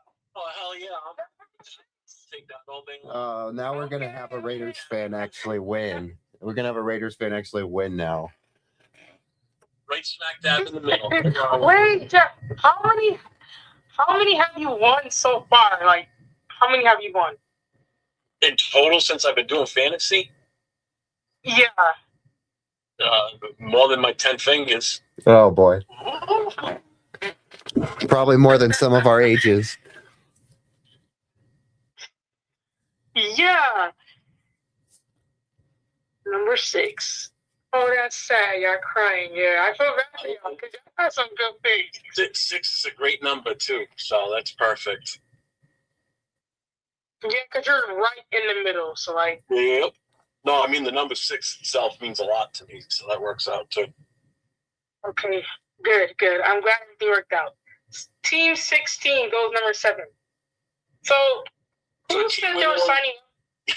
We'll put Team we'll- One is gonna be here. Backseat podcast. Oh, backseat. Okay. So I'm going to write the parentheses over on my notes. All right. And when he joins in, he's going to be number. Yeah. All right. That's fair. All right, so I want to ask you guys a quick question while we're in here. Do you guys do shows on a? Do you guys do shows on a schedule, or like how many shows do you guys do? Obviously, I know you go up. You're on all the time. Yeah. Well, You're doing these 24-hour marathons. You're fucking crazy. But anyway, no, my goal in the future is Monday, Wednesday, Friday, so 3 shows a week and then reactions or watch alongs on the weekends for like to games and stuff like that. That's the plan. what about you? JC is number 8. I'm trying to push a video a week, dude, but I want to start doing it every day soon, Loki. Do you do live stuff at all? I want him to go live. I want you to go live with me, bro. This season I'm gonna start going live. Yeah, it's funny. I never go live. I'll teach you how to use StreamYard, bro. I'll teach you how to use StreamYard. We'll get you live. You know what's funny? I just got the graphics all made. I got all that stuff made, so I'm cool. I got my overlays and everything. Because so, both you and Jeff, I would love to have on when it's Broncos Raiders week, Broncos Chargers week. You know, you guys could talk Chargers with Broncos. You know, you guys could talk Chargers Raiders. So that would be great leading up to the weeks. oh yeah, we all need to kind of have like an ecosystem, bro. Because honestly, bro, it works better if we all work together. Honestly, The only week I wouldn't be able to do week 2 because I'm gonna be in LA. That's good. That's okay. That's okay. You Yeah, get- hey. twice a week. Yeah, same here. Yeah. It's all good. Do you live out in LA? I know. I'm in Fresno. Are you coming down for the Chargers Raiders game? Yeah, I'm going down for that. I'm going week. I'm going to try to go week 1, week 2, and I'm definitely going to try to go Rams. You guys got to link up. You guys got. Is your week 1 a home opener for you guys too?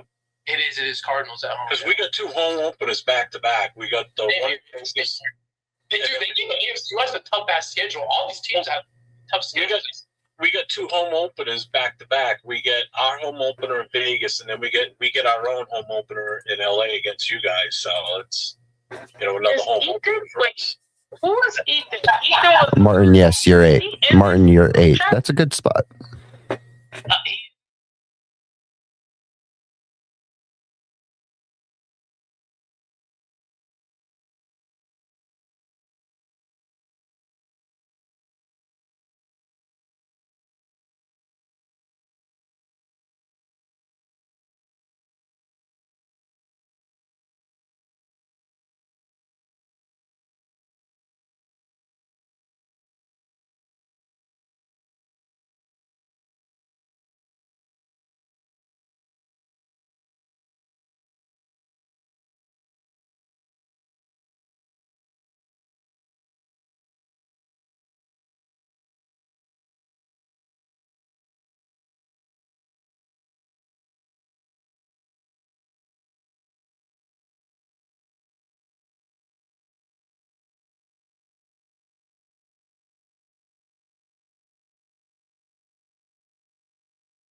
like y'all made it seem like a Joe Biden situation. You know what I mean? I feel like it wasn't that. I would trade with him. Y'all, Okay. You were Buffalo. I would trade with you. Hold on. I would trade my pick with you. Yeah, welcome to DP sucks. Congrats too. Well, I mean, yeah, I don't know. I feel like he was in a bad spot too. I feel like. Yeah.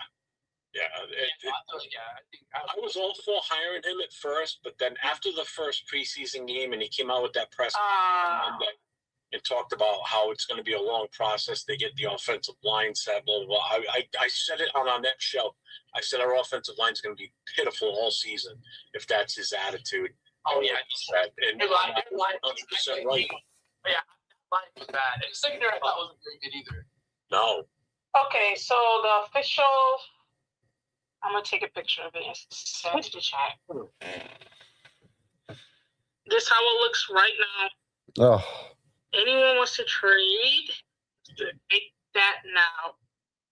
Make that no now. Let's go. Right in the middle. Love it.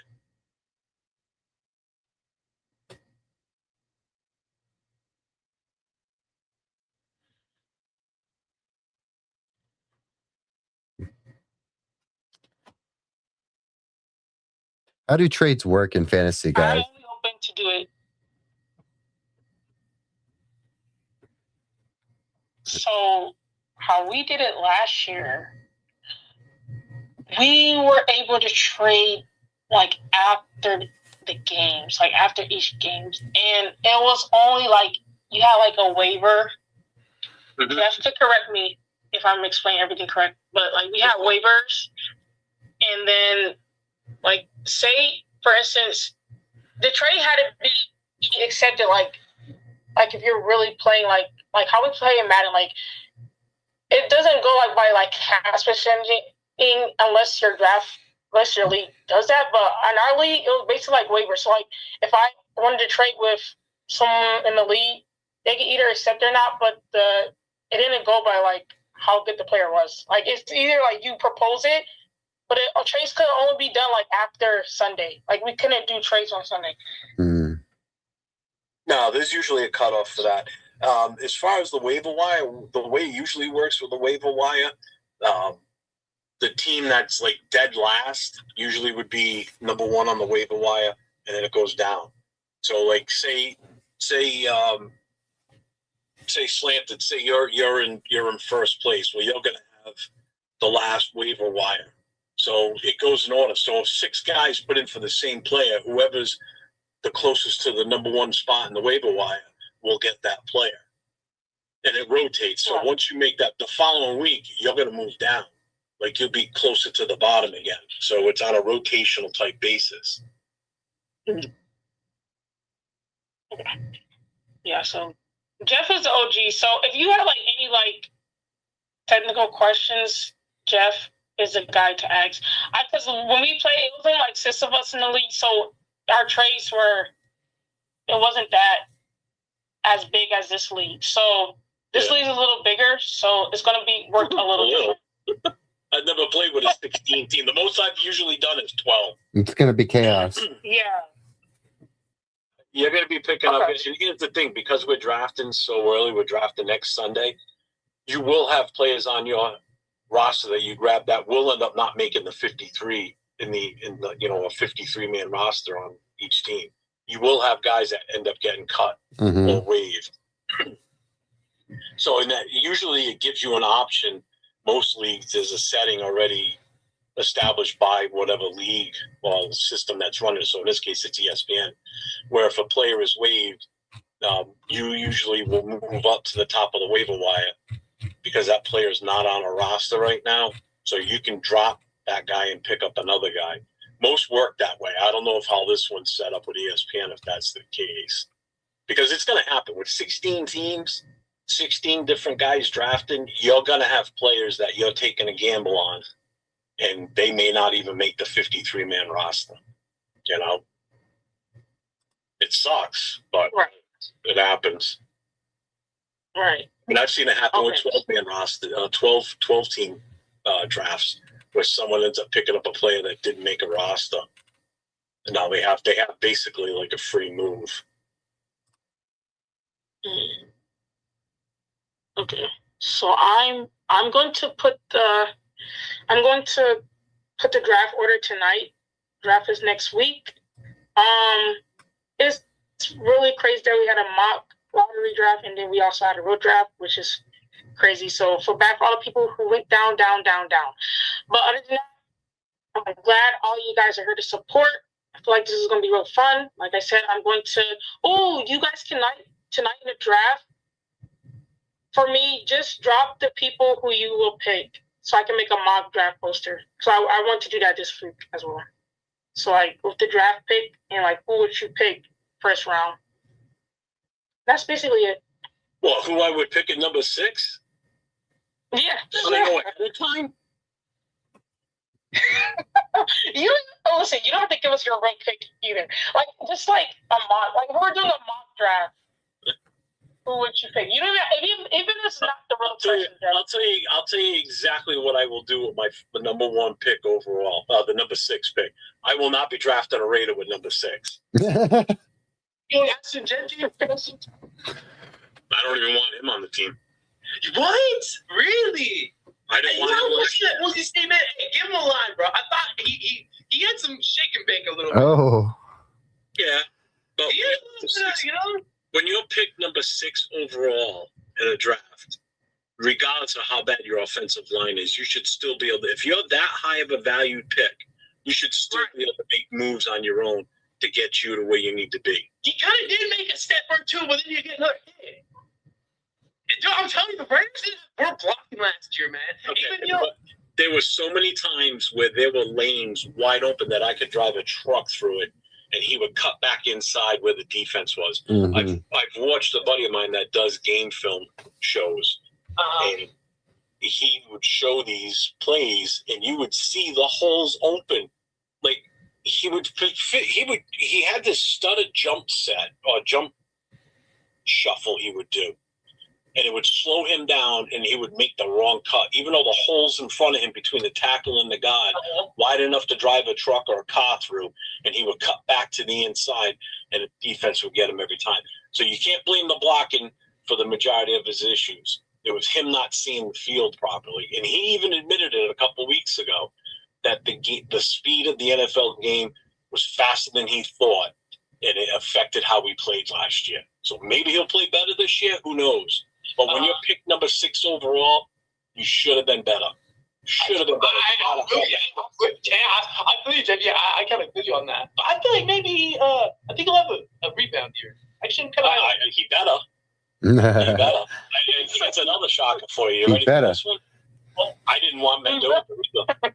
Oh, I'm kind of down with Mendoza too. I think Mendoza's a little bit of a good. I don't think He's overrated. No, he's not. Oh my God, yeah. But you know what it is? He's a high character guy, dude. He's more of a Bart Starr type of guy. You know, He's a high character guy that didn't play a lot on the center, so that's a whole new learning curve for him. Mm. Okay, it will be some that's what in they're his system. like they're benching him. Huh? That's why I think he's sitting the bench. I think they want the team to learn a little bit Well, more. they already said that they weren't going to stop. He's not coming out and starting right. Barring some sort of miracle where he just is a superstar in preseason, and I just don't see it happening. I think that BCS bowl, he played so good. He played really good that game. And even though he had a good team, I feel like the Raiders were kind of forced to draft him, you know? Oh, there's no two ways about it. They I think Davis would have got on them. myself and a few other guys that I was at the draft. I was at Pittsburgh. And a few of the guys that I was there with, Raider fans and other content creators that came out too for the draft. We were, all of us wanted to trade back. We did not want to take Mendoza.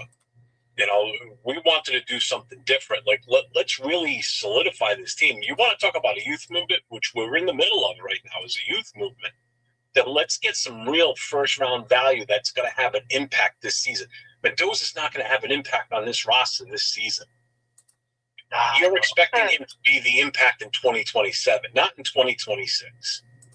You know? But they had something to that too, though. I think it was a good quarterback draft. No, it was just Mendoza and the other guy. I would have rather taken Ty Simpson.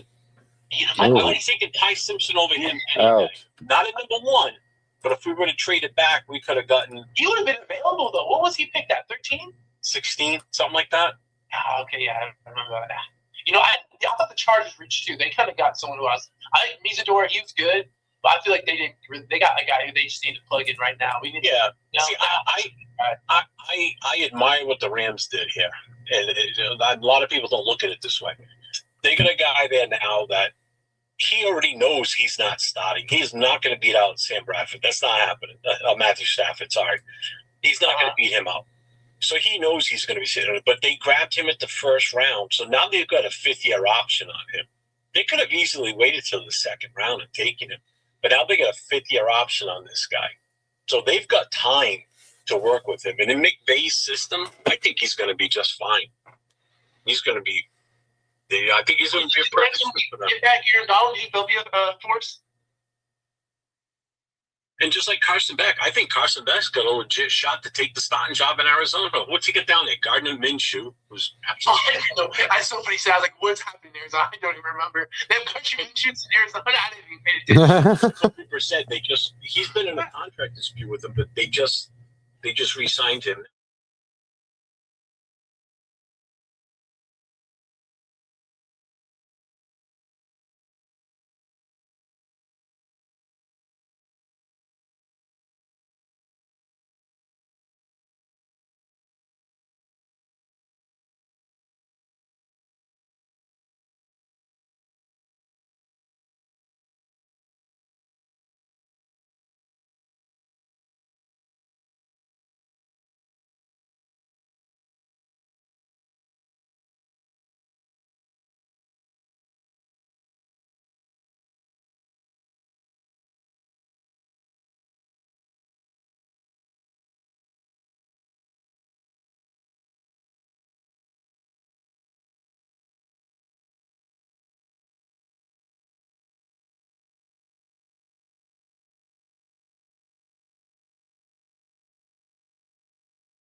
All right, guys, we're about to have 2 of our guys from our fantasy league jump in, okay?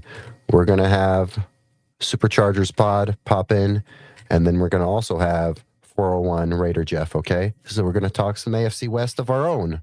We just had Corey on. Why not just jump into some AFC West talk with some of our fellow AFC West brethren? All right, we'll be back in 10 minutes, all right?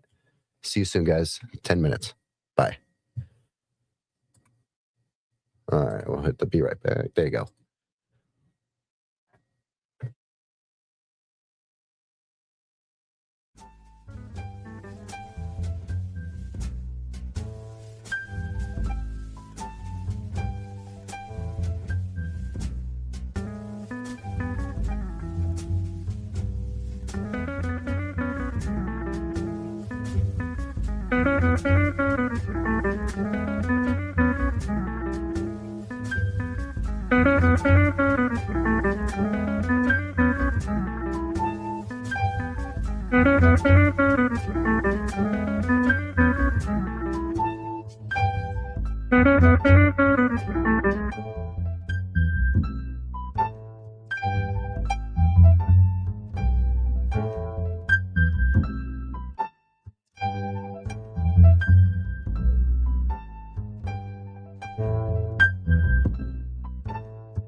And we're back.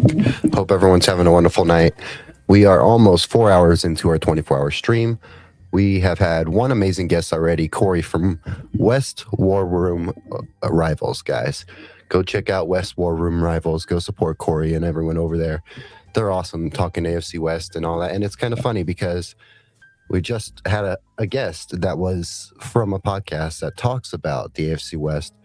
And we're about to have two other AFC West creators on with us as well. These guys are in our fantasy league. So you're going to see Superchargers Pod popping in here at one point, and you're going to see our boy Jeff. Our boy Jeff and his Raiders channel is going to pop in. Let me pull it up real quick. You just at 401 Raider Jeff. 401 Raider Jeff is going to be popping in. So he'll be popping in, as well as Superchargers Pod will also be popping in. So we got some guys popping in soon. Gonna have fun talking about the West. There's no one Chiefs to represent the Chiefs here, but seems like only 2 out of 3 of us wants to dog on the Chiefs. So we're gonna save this for the show. So we're gonna give these guys some time. They're gonna pop in. Ain't no rush. I ain't going anywhere, guys. If you have any comments, questions for these guys, you know, these guys are Raiders and Chargers creators. So if you have any comments, questions for them, let me know. Drop them in the chat.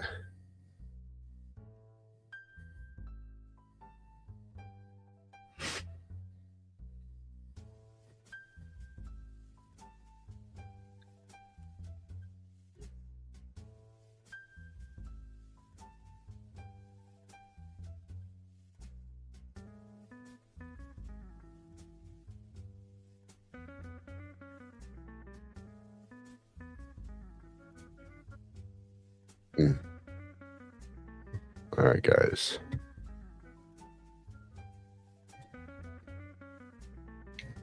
I was just saying, give me a minute.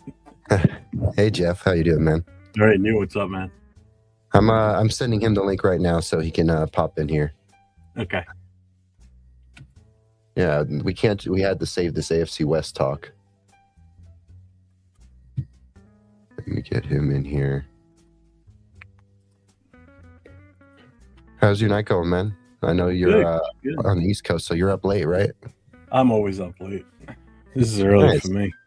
I think my body's geared to West Coast time because most of the guys they do shows with the West Coast.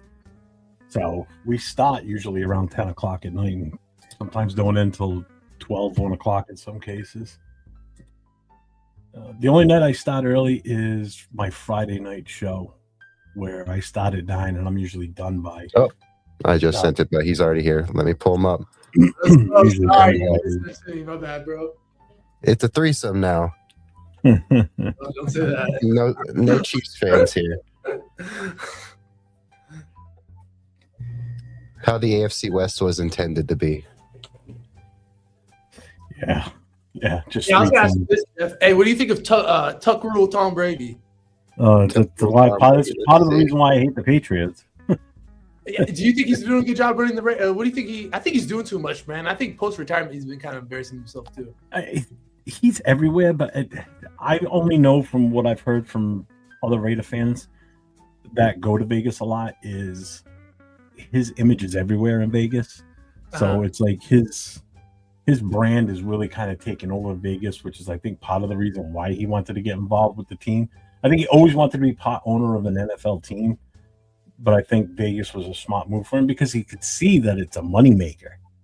You know, like he's gonna make money over there. His investment is gonna pay off tenfold being there. I mean, the team's already worth ridiculous amount of money compared to what it used to be. I just feel like he should have taken the Fox job. Then it's like you want to be the owner of the Raiders, or be the owner of the Raiders. That's cool, but it's like why are you doing the Fox job? And then you're over here hanging out with Logan Paul, trying to be a WWE guy. Your wife's over here, hooked up with the karate teacher, making you look bad on the gram.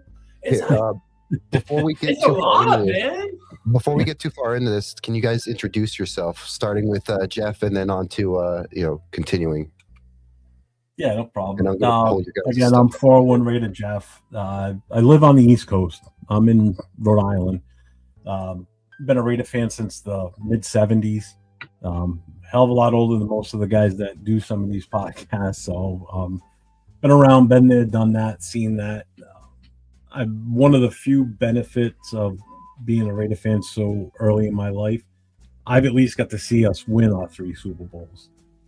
So I've known the good and the really good, and I've lived now through the last 20 years basically of just kind of mediocre to miserableness, with the way the team's been run. So I've been around for a while. So I've been doing YouTube stuff now this will be my 3rd season getting into this now. So I'm having fun, man. I'm having fun doing it. It's a blast. Awesome. I've been able to meet so many different people like you guys. I just met you guys in the last week. Mhm. And look at now we're on a show together. Absolutely. I definitely want to talk to you guys about when we're done here tonight because I think we could have something good here with the 3 of us going. I think this is Absolutely. I feel like I seen your live before. I feel like I already kind of knew you. I seen like 2 of your lives before. Yeah. I have fun with it. You know what it is? I'm not going to come on and sugarcoat things. Let's put it that way. I keep it real.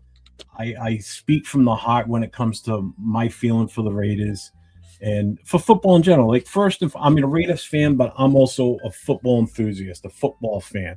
Which is why I like doing what I do on Fridays, where I talk NFL talk. It's not just Raiders talk. I cover all teams, any news that's going on in the world of the NFL. I do that on Friday nights, and you can see my phone number there. I do a live call-in show. So the first roughly 45 minutes to an hour, I cover the news that's happened in the last week, and then I open up the phone lines, and the chat can call in and talk. So I love doing that, and I love just talking football with people. That's cool. Even if you're I'm from the same division like these two. Yeah, I'm trying to get like a call-in line so people can call and leave me voicemails that I can. It's easy. You know, It's answer real easy. on. Just Google Voice. It's the Google easiest Voice? thing to do. Mm-hmm. It'll Right generate its own phone number for you. So, All right, we're going to Sure. introduce our other host real quick, just so we get the introductions out the way. So go ahead, introduce yourself, man. Oh, my bad. Yeah. Hey, what's up, guys? I'm Superchargers Podcast. Just cover Chargers news, Chargers culture. I cover some different NFL topics too. But I usually keep it AFC West. If it's not usually, I don't branch too often to the Chargers. But yeah, basically about it. I also kind of like do rivalries and reactions, and yeah. I don't know how did I start getting this. I got into this, funny enough. I did graphic design. I went to Fresno State, and my buddy wanted a logo, and he just didn't get back to me in time. And I was like, you know what, man? I was like, I feel like the Chargers. I was like, what they're doing with Harbaugh. I was really sick of Brandon Staley. Did not like that era. I was really disgruntled during that time. I'm not gonna lie. And I was like, you know what, man? I feel like I kind of need. I was complaining too. I was like, you know what, man? The Chargers fans. I feel like we need more of a. I kind of like how the Raiders have an edge, and the Bills too, and even the Broncos. I feel like they have So I was like trying to bring that to the Chargers, bring some of that energy to the Chargers fandom. And but yeah, no, I just started the podcast week 4 last season, and yeah. No, that's awesome.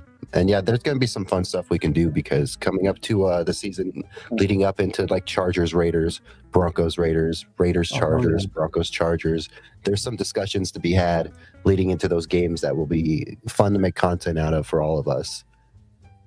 Oh yeah, dude. There's a bunch of stuff, dude. Honestly, I think the AFC West is. I'm high on the Raiders and the Broncos, dude.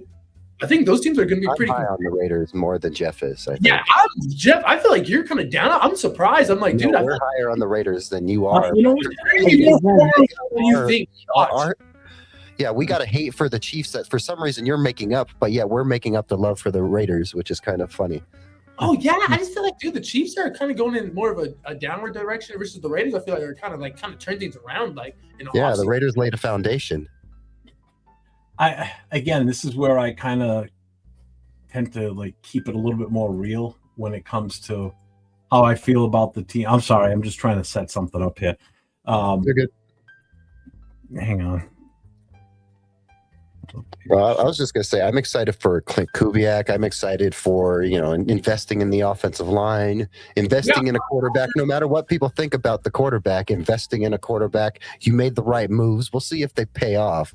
But I actually am very high on Clint Kubiak, especially because of the whole Broncos nature behind there with Gary and all that. But some Broncos fans are hoping that this turns into a Shanahan part 2. And that when Sean Payton's gone and we've lost Davis Webb, maybe we could steal Clint Kubiak back from the Raiders in a few years. And I don't know if that's the case, but I'm really actually scared of the foundation that has been laid for the Raiders. Yeah, like I said, what I was trying to say is I linked my channel and I got both of your channels linked to it too. So anybody that's watching from my channel, make sure you guys go to the links in the description and give them both a sub. Turn your notifications on. I think you're going to see something where we might do some more stuff definitely in the future. Yeah. Oh, for sure. Absolutely. And I'll keep pulling up the channels so people can see. Awesome. What I know I said it when we were in the Zoom meeting. I bit the apple last year. I got super excited for how the Raiders were going to possibly look last year based on what Pete Carroll said. I'm here to win games. I'm not here to develop players. I'm here to win games. And it seemed like that's what they were doing with.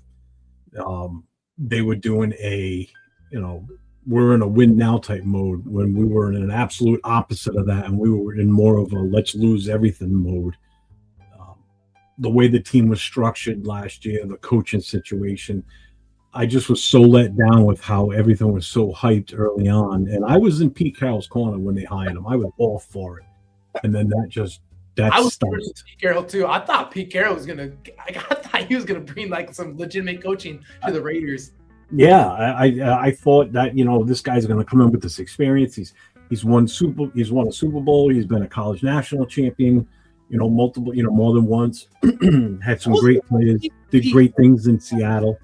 Because they're build, and it's like Pete wasn't more of like a win now mode. He was a win now guy. Yeah, and that's just it. And that's what he was saying. I'm here to win games. And it's like, well, you ended up doing the furthest from winning games. You won 3 games. It's a rebuild. I know. Yeah, it just So when it comes to this year, right now I'm looking at our team. We're still a 3-14 team, no matter how you cut it. We're a 3-14 team, plain and simple. Ah, heck. Oh, I got 6 wins at least.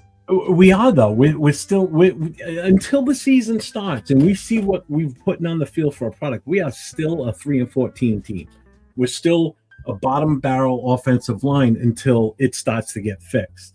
And again, we won't know that until the season starts. And we see you're going to get a taste of what the team's going to look like in preseason, but you know damn well coaches don't reveal everything they're going to do in preseason. They keep a lot of stuff close to the vest. Oh, I heard Clint Kubiak's been doing a good job with the practices. I heard he's running forward. And that's just it. I mean, I think what a lot of fans don't realize sometimes, and not just Raider fans, but fans in general, when you have a new coach come in, especially a coach that's never been a head coach before, now you're talking about guys that have never been defensive coordinators or offensive coordinators now getting that jump up and becoming those guys.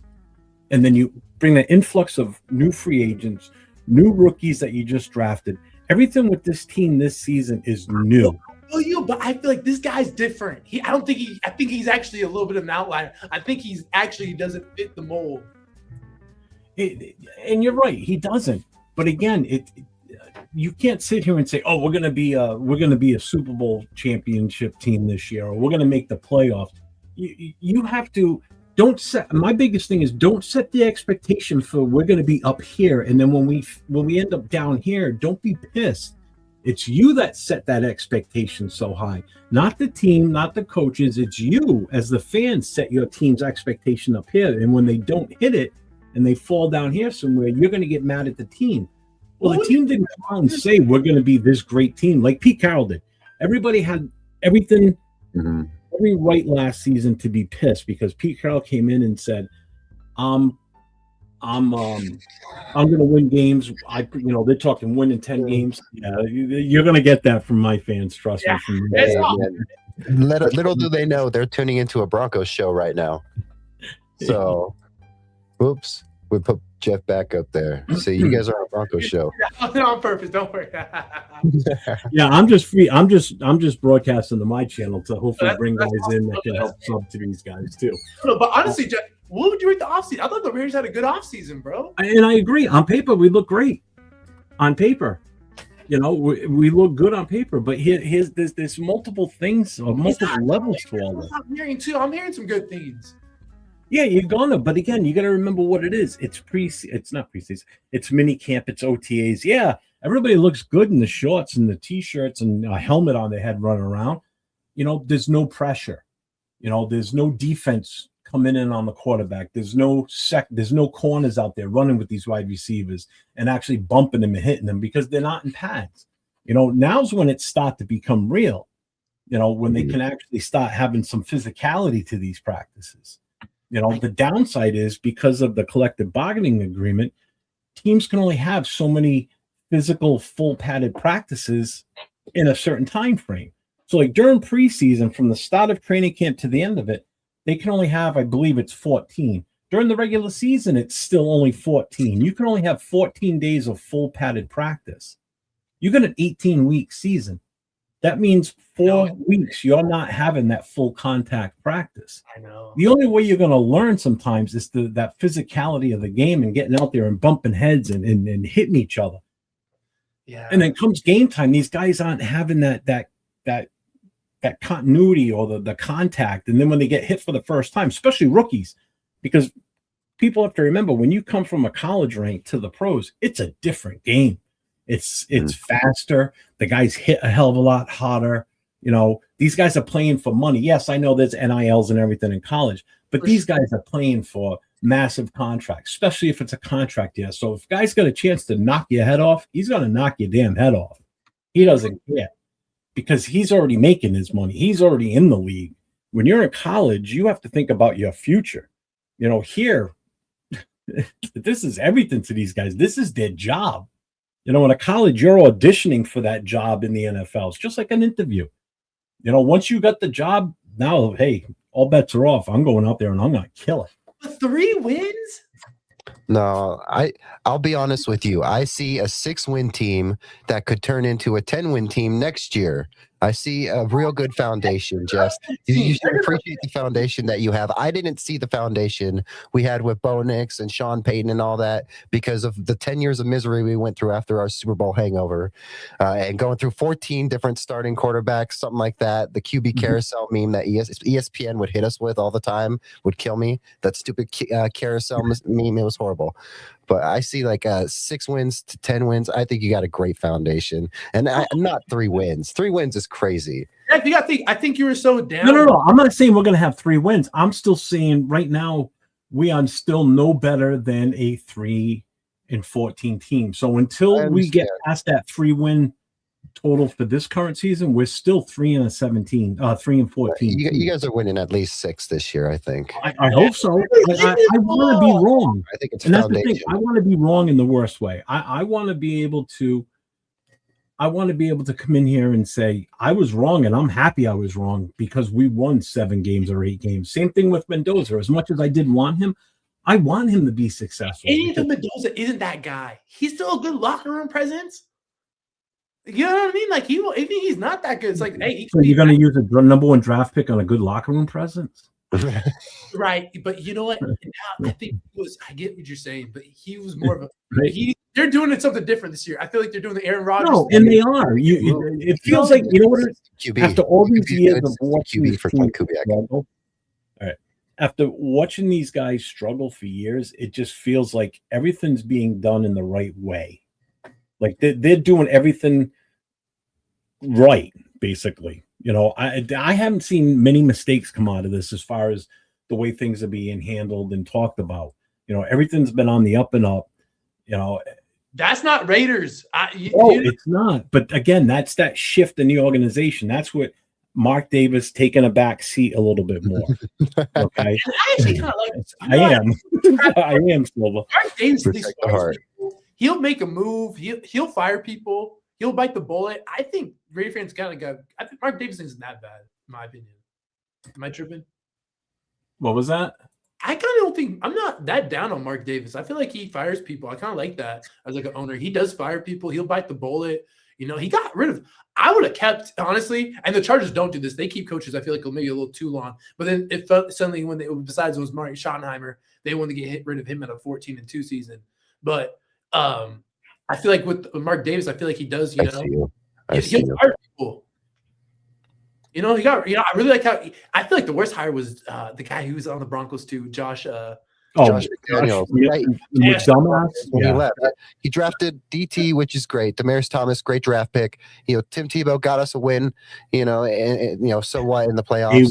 He destroyed the Broncos this whole time here. And then look at what he did. He flirted with the Colts that one year and then didn't even go.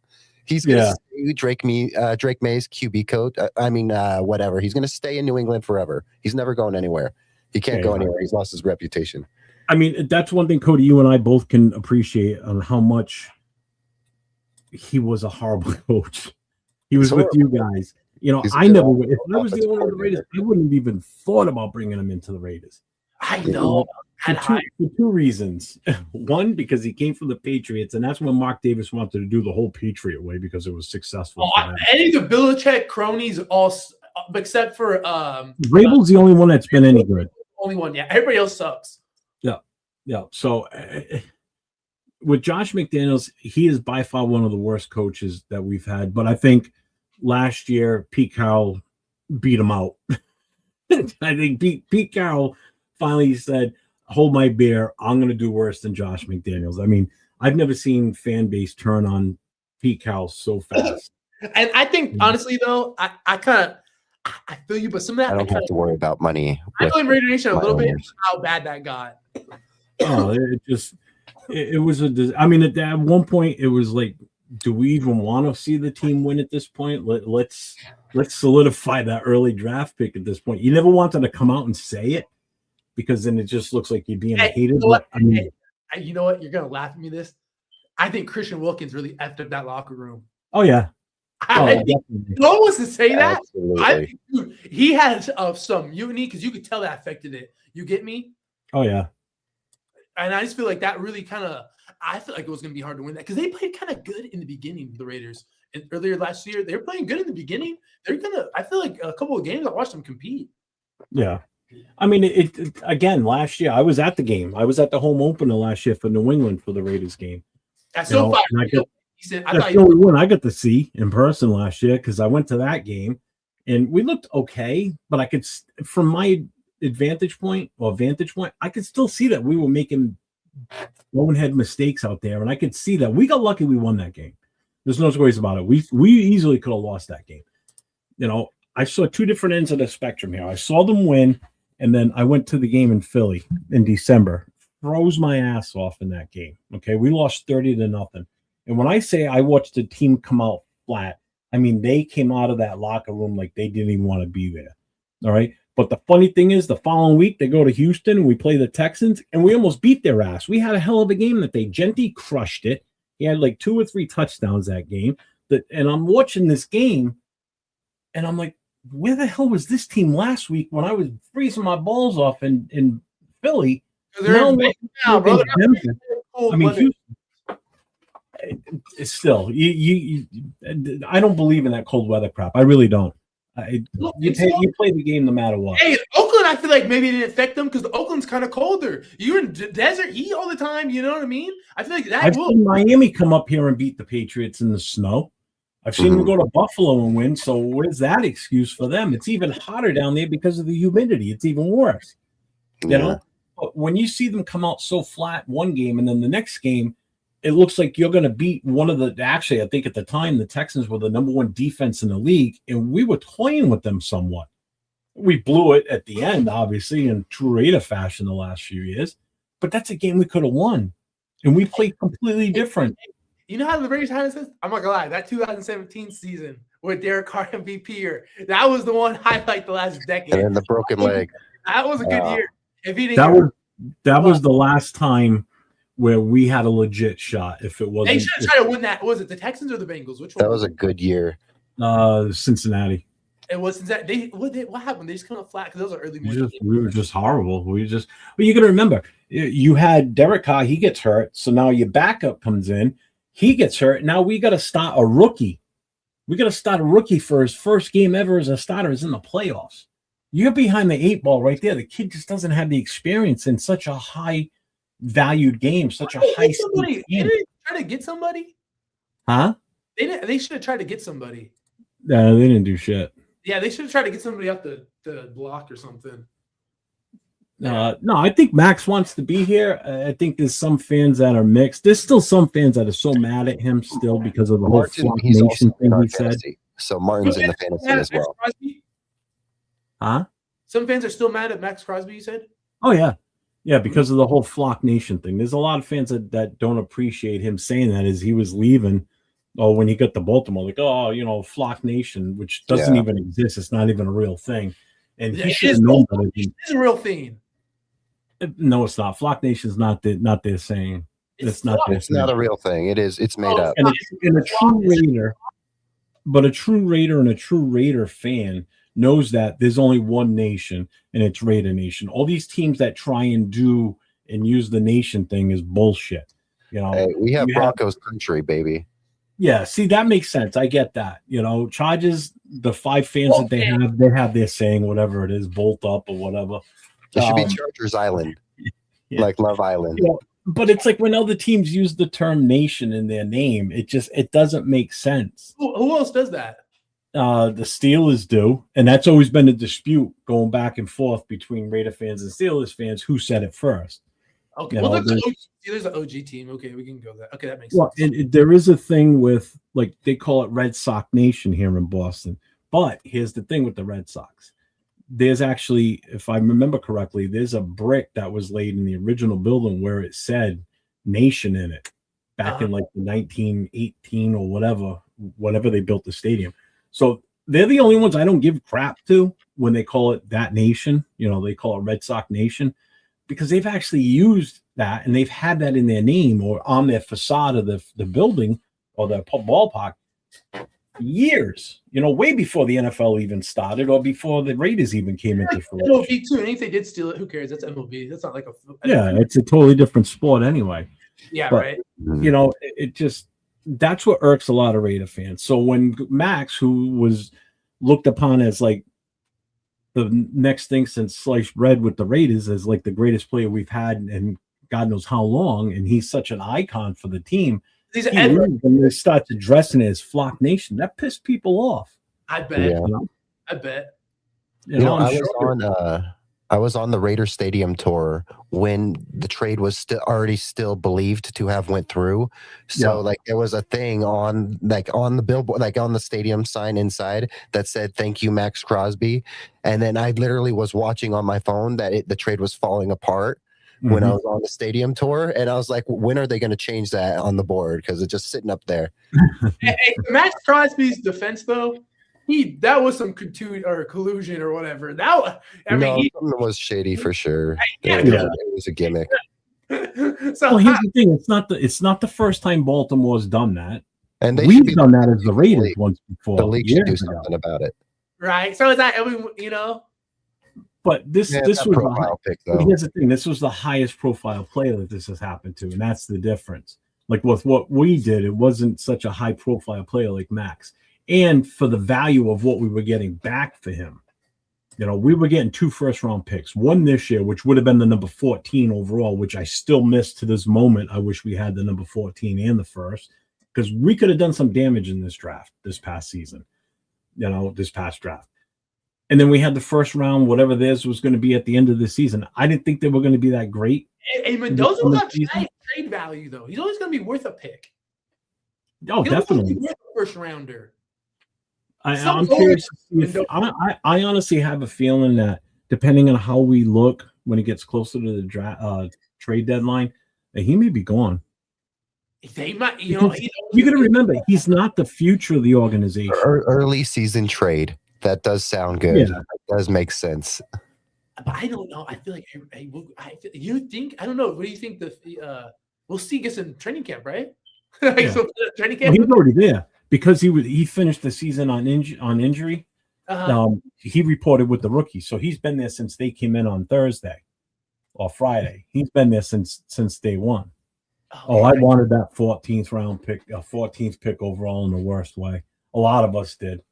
You know, once we were fine with him moving on and we were seeing what was being done with what we were bringing in for free agents, because we did a ton of moves that weekend. From the time that Max left the building to the time he came back, it was a whole new defense. The Raiders, Because when he left, we had crap. When he came back, we had so much of it. Like we had linebackers now. We brought in secondary guys. We brought in Quiddy. Tyler Lindenbaum's going to win you 2 games. Just having him. He's going to help that run game. I'm fine with that. But one of our big question marks is if Colton Miller can stay healthy. I think that's going to hurt the Ravens. I think Lamar's not going to play as well. Everyone's losing him. Yeah, because they brought in, was it Passaic? How's the guy's name? Isaiah Pacheco? Huh? Was it Pacheco? Who's the Ravens? No, it's like Pacic, Pacic. I think they brought in a center from somewhere else as a free agent in the last week. I forget the guy's name. I talked about it Friday night. Do I have it here? No, I think I would know if I kept up on my Raiders news, but I don't. I don't know. I don't know. I don't know what's gonna happen this year. Give me your guys' honest opinions on the Broncos and Bo Nix and Sean Payton giving up play calling, to Davis Webb, one of the best play callers ever, giving it up. What do you think about the Broncos? Honestly, I want your takes. I think Sean Payton was forced out of play calling after not calling that field goal. I feel like ownership, the Walmart people kind of said, "Hey, you gotta give up." Yeah, I think they kind of they're like, and I think he also hooked up with Deanna Rossini too. No, he has a thing for Kay Adams. If you want Sean Payton to open up, Kay Adams shows up to practice and he opens up to the media like he gets all bubbly.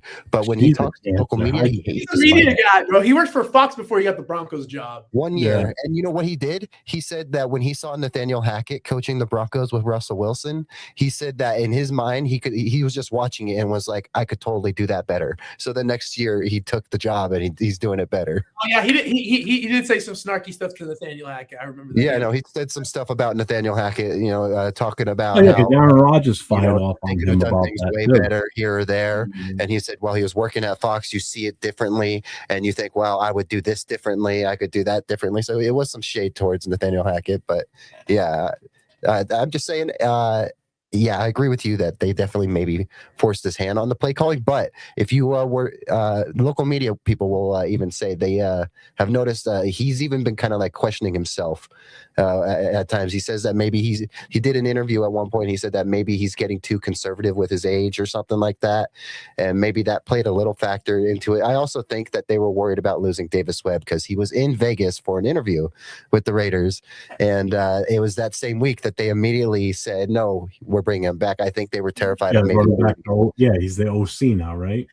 Yeah, he's the OC now, Yeah. and he's going to be calling the plays, but it's not like he installed a whole offense. It's the Sean Payton offense. He's really and calling tweaking plays. it. He's going to make it run faster. There's going to be less substitutions with Jalen Waddle in this offense. You're going to see a faster offense. Sean Payton's offenses are notorious for being humongous and like just long. He's just going to cut a chunk of that out. He's going to simplify it. And that's why I think Davis Webb and Clint Kubiak are similar in the sense of what they are as that young play caller that, gets a little creative on offense. It's just, Clint's actually called plays. Davis hasn't had the chance to, other than a preseason game last year against the Cardinals. Well, what's the latest news on Bo Nix? Ankle's looking fine. He's going to be fine for week 1. So I know it's not a real photo. Technically, recently. That photo that they keep putting out there of his ankle before and after, that's not a real photo.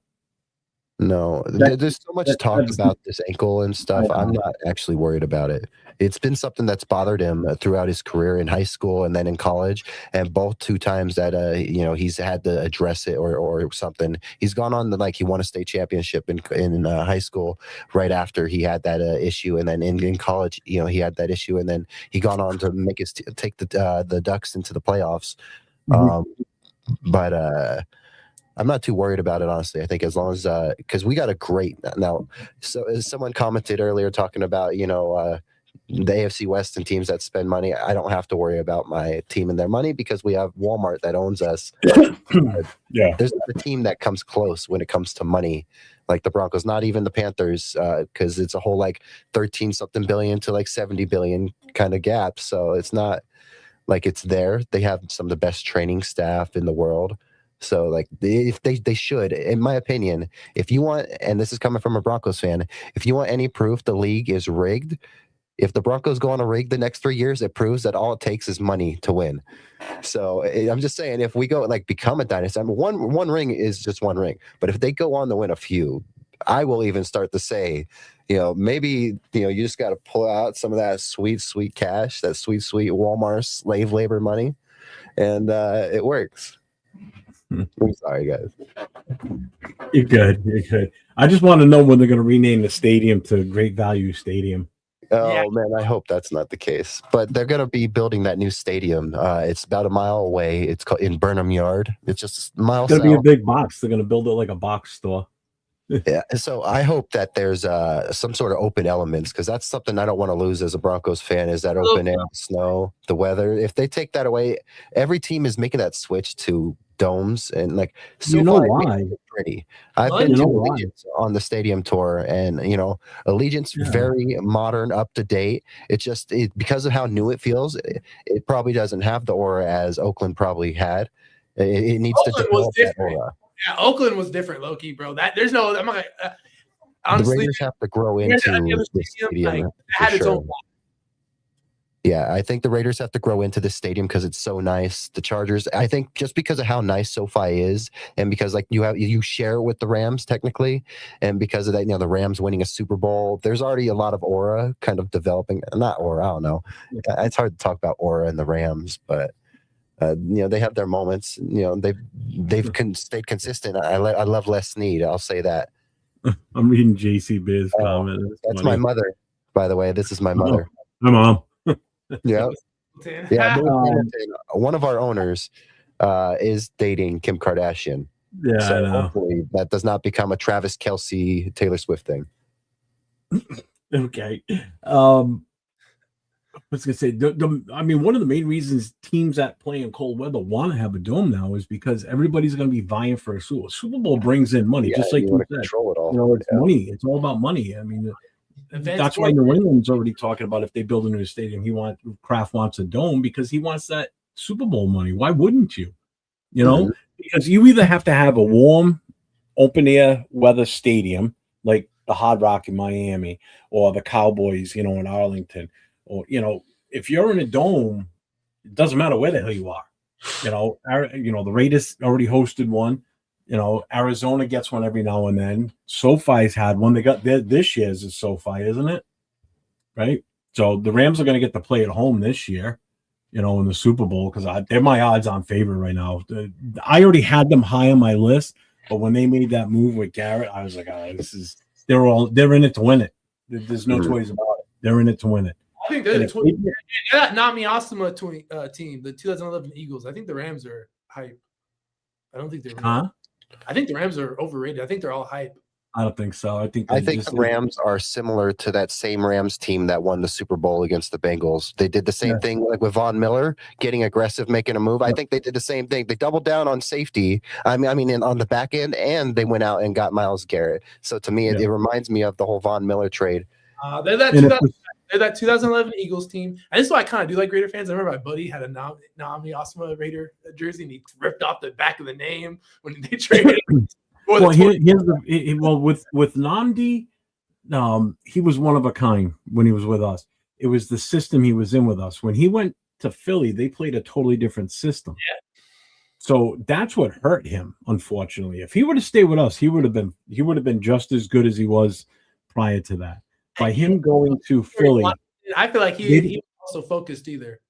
Yeah, well, there was part of that too, but Philly never really used him the way that they should have. They tried making him adapt to their system instead of working what his strengths were. And his strengths were exactly what he was doing with us. And it was like, well, he didn't have a lot of interceptions. Yeah, because quarterbacks wouldn't throw to him because he would cover his receiver like a blanket. He made it almost impossible to throw the ball to. I mean, there's a story out there where Peyton Manning was in the Pro Bowl, and so was Nnamdi, and he introduced his dad to Nnamdi. He says, "Hey, I want to introduce you to the best corner in the league right now." He goes, "I don't want to throw against him." That's he had the respect of a guy like Peyton Manning, who was at the height of his game at that point. Already knew that this guy's one of the best out there. And then when he went to Philly, he just disappeared. And I think that's happened with Myles Garrett. I think Myles Garrett's not going to be the same player he was in the Browns. Oh, I think Myles Garrett's going to be just fine. I think you're underestimating. He just went for 20. He broke the on record, the right? Cleveland team. He's going to a team now that can put points on the board consistently. Okay, so he's going to have less pressure on him. To be honest with you, he's not going to have to go out there and hold teams to 14 points and hope their offense can outscore them. And Aaron Donald's in the building too. People don't know that he's actually in the building talking. I mean, if Aaron Donald comes back for one more season and goes all in with this, Garrett, they're not going to use him. Bro. Yeah, he's not going to be used like a every down type of guy. He's going to come in certain situations. He's not going to have to be the main guy they rely on. But now you put him on one end and you put Myles Garrett on the other. Good luck. Granted, Aaron Donald hasn't played for a couple of years. Have you seen videos of him? The guy is still in ridiculous the whole time. He's going to be in football shape. That's different from being in physical shape. So it will take him a little bit. But I think if he comes back, that team is completely different. That defense is going to be lights out. I'm sorry. Good luck for any quarterback. Too much hype. I don't think so. Dude, Myles Garrett is a beast. On such a shitty Cleveland team, he never needed somebody opposite him to be effective. He's different. Oh no, he has. I think so. I get what you're saying, but I saw those Raider teams weren't that good, and he was doing really well on the defense. You get me? And he didn't have any star players, if I remember, on those Raider defenses. So it's like I just feel like, dude, when you add all these personalities, you have all this offseason hype. I just feel like it's a lot to live up to, and I feel like they have a lot of personalities. I think it's going to be something like more off the. I feel like it's going to be a locker room, like just too much hype. I feel like they can't live up to it. I think the NFC is going to. I think the Niners are going to actually win that division. See, I think that the Rams, they are the reason why I think that they are comparable to that same team that won the Super Bowl is because, they made that trade for Von Miller and got the star pass rusher. That was the same offseason. I think they also got Jalen Ramsey, right? Am I wrong? Did they get Jalen Ramsey that year? Yeah, I think so. Yeah. Yeah, and you see the Trent McDuffie thing. It feels very similar. I don't think it's it would have been too much personalities back then too. I think maybe Puka is too much personality no matter what. Maybe that's the thing is Puka's so much personality. But I like what they've done. This is the same coach, same GM. Les Snead and Sean McVay have been tied to the hips this whole time. I just love Les Snead. He's aggressive. He treats every year like it's the last year.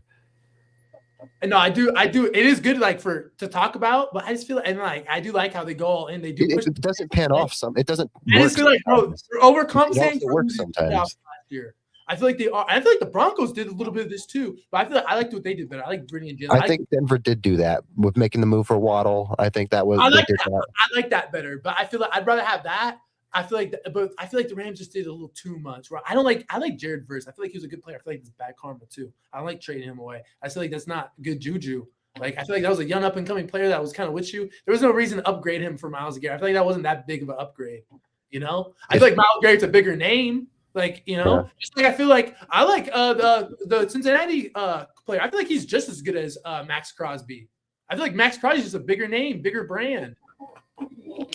Yeah, I can't help but agree with Jeff though that we saw Myles go for like 20 something plus this last year on the Browns. He's going to have less pressure already because he has a better D line around him. I think in LA, I think he has a better D line. And if you were to even get an Aaron Donald that comes back on rotation, that's going to just draw even more attention. You may see a 25, sack, 27 sack year if because he's that good. I don't think he's taking a step back. I think Myles Garrett's that good. Maybe he takes a step down in a few sacks, but either way, you're getting like over 15 sacks guaranteed from Myles Garrett. So he's primed for a big year for sure. Yeah, I think the other thing with Myles too is he's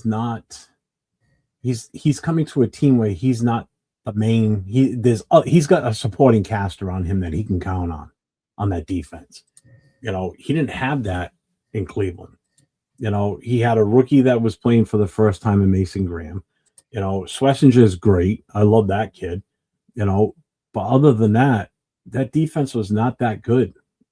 So he's coming to a team that's got even more talent around him. And now you add Aaron Donald back into it, possibly. That's insane. No. I get you. I just feel like, I just feel like I said this feeling it's not going to work. I feel like it's too much hype, man. Maybe I'm wrong. Maybe they will, but I just feel like they're not going to live up to expectations. My Super Bowl pick has, even though I have like my bias, I think Denver's primed for it. But if I'm taking Denver out, I'll pick anyone from the AFC from those top contenders. But my NFC pick has always been the Rams ever since the offseason. I think they should have been there last year. They just messed it up against Seattle, Yeah, I like Seattle though too. I'm not gonna lie, Seattle had a lot of depth last year. I think Seattle's in for a Super Bowl hangover. Oh yeah, I think they're in for a hangover. I think they're gonna take a step back. Oh, I agree 100% on that. Yeah. But I mean, maybe you're right. Maybe I am estimating the Chiefs a little bit too because they did, and I like Trent McDuffie. I like that player a lot, but I just feel like they got too much. I don't like, even the Rams reveal the new uniforms. I just feel like they're doing those uniforms are bad. I want to put you both on this. I want to put you both on the spot right now. All right. Who's winning AFC West this year? Oh, I have Broncos. I do have Chargers winning. I feel like I think I'm really high on Mike McDaniels. I think it's tighter. I think the Chiefs are going to be. I've made some claims about the Chiefs, like they're going to drag their corpses into the playoffs and stuff like that. I just think that they're a wild card team. I think they had a really bad year. They're a wild card team this year. Maybe the year after is their real big year. I think they're in a reload year. I think they're in kind of a reload year, not a restart year. So that's just my thing. And then with the Chargers and the Broncos, I think that they are your one or two team. It's going to be one of them. It'll be one of them. I may be biasly leaning towards the Broncos, but I think it's going to be tighter. It won't be as easy of a way to, as easy of a win or as easy to pull it off. It's going to be, I think, don't we play the Chargers at the end of the season? No, I think, dude, I had the Broncos getting to the playoffs. I just feel like Sean Payton. I think that you're going to be competing to the bottom line. I feel like Sean Payton's ego is going to get in the way again. He's going to make another stupid bonehead. Well, the good thing is that he's not the play caller. I don't think he's taking back play calling because of ownership either. So I think no matter what, it's Davis's Webb's team.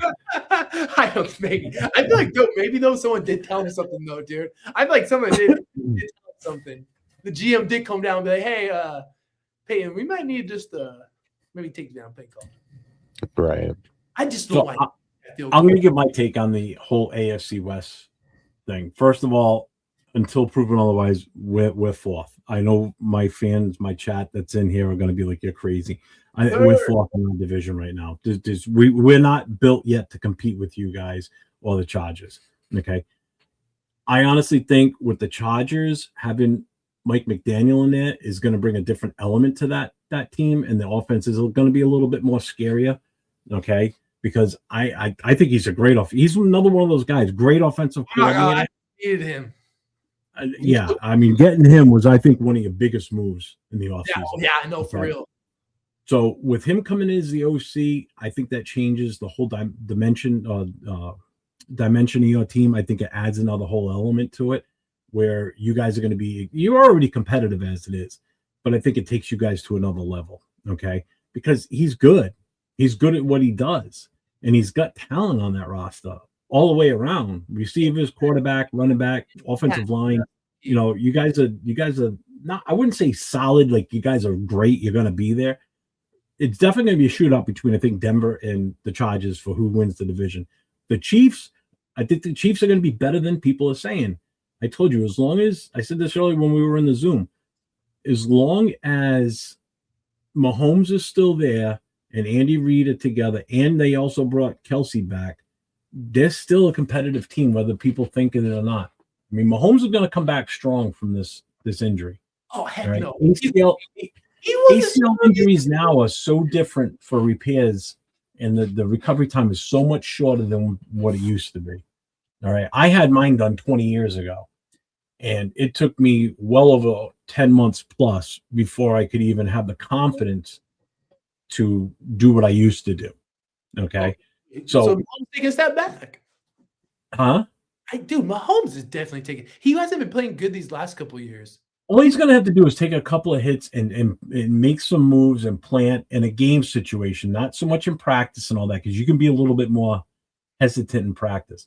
But when it comes to game time stuff, to this day, 20-something years later, I am still afraid when it snows and there's ice underneath the snow. I walk like I'm an old man. Like I shuffle my feet because I am afraid. That's how I did it in the first place. I snapped my ACL at a fire scene is how I did it. And I was out for almost a year before I could get back on the job, and it sucked. All right. So to this day, ice still scares the shit out of me. It's a mental thing more than anything with your ACL. Just the same thing with the Raiders with Kuntz. Now, this is his second year now back. Eric, what injury did Carr have? He never came back the same. It was a broken leg. He was a broken leg when he was in 2017, and when he was down in New Orleans, it was his shoulder. His shoulder was shit. I like this. It's kind of Mhm. No, to your point, no, I think Mahomes is done, dude. I just feel like the Chiefs. Dude, I don't think so. Dude, Travis Kelce's hanging out in LA, hanging out with Will Ferrell doing his podcast. You think he would? Yeah. Let's go back on the football game. Hey, Jayton, this pop star. That guy does not want to go play football. These guys are they won. Now they got their riches, they got their spoils, so they're chilling, dude. I don't think they're gonna just be. I think they're gonna be really bad. I think they're definitely. I think they're gonna be better than you think they are. I'm telling you, they still have a chance. Make a difference. See, I'm not down on the Chiefs because of like Mahomes' health. I'm more down on them because I think you got an aging Kelsey.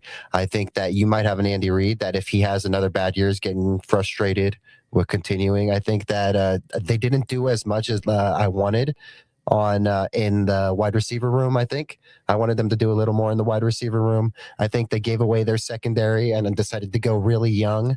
So I think that there's some things leading into all that, adding up leads to them maybe being a wild. I think that's going to affect it too. That the whole thing with the stadium, they're leaving the Missouri. I think there's a lot of stuff. I think they're going to. Mahomes' health is not what I think is the issue this year. I think that they need to reload more. I want to see more explosive wide receivers.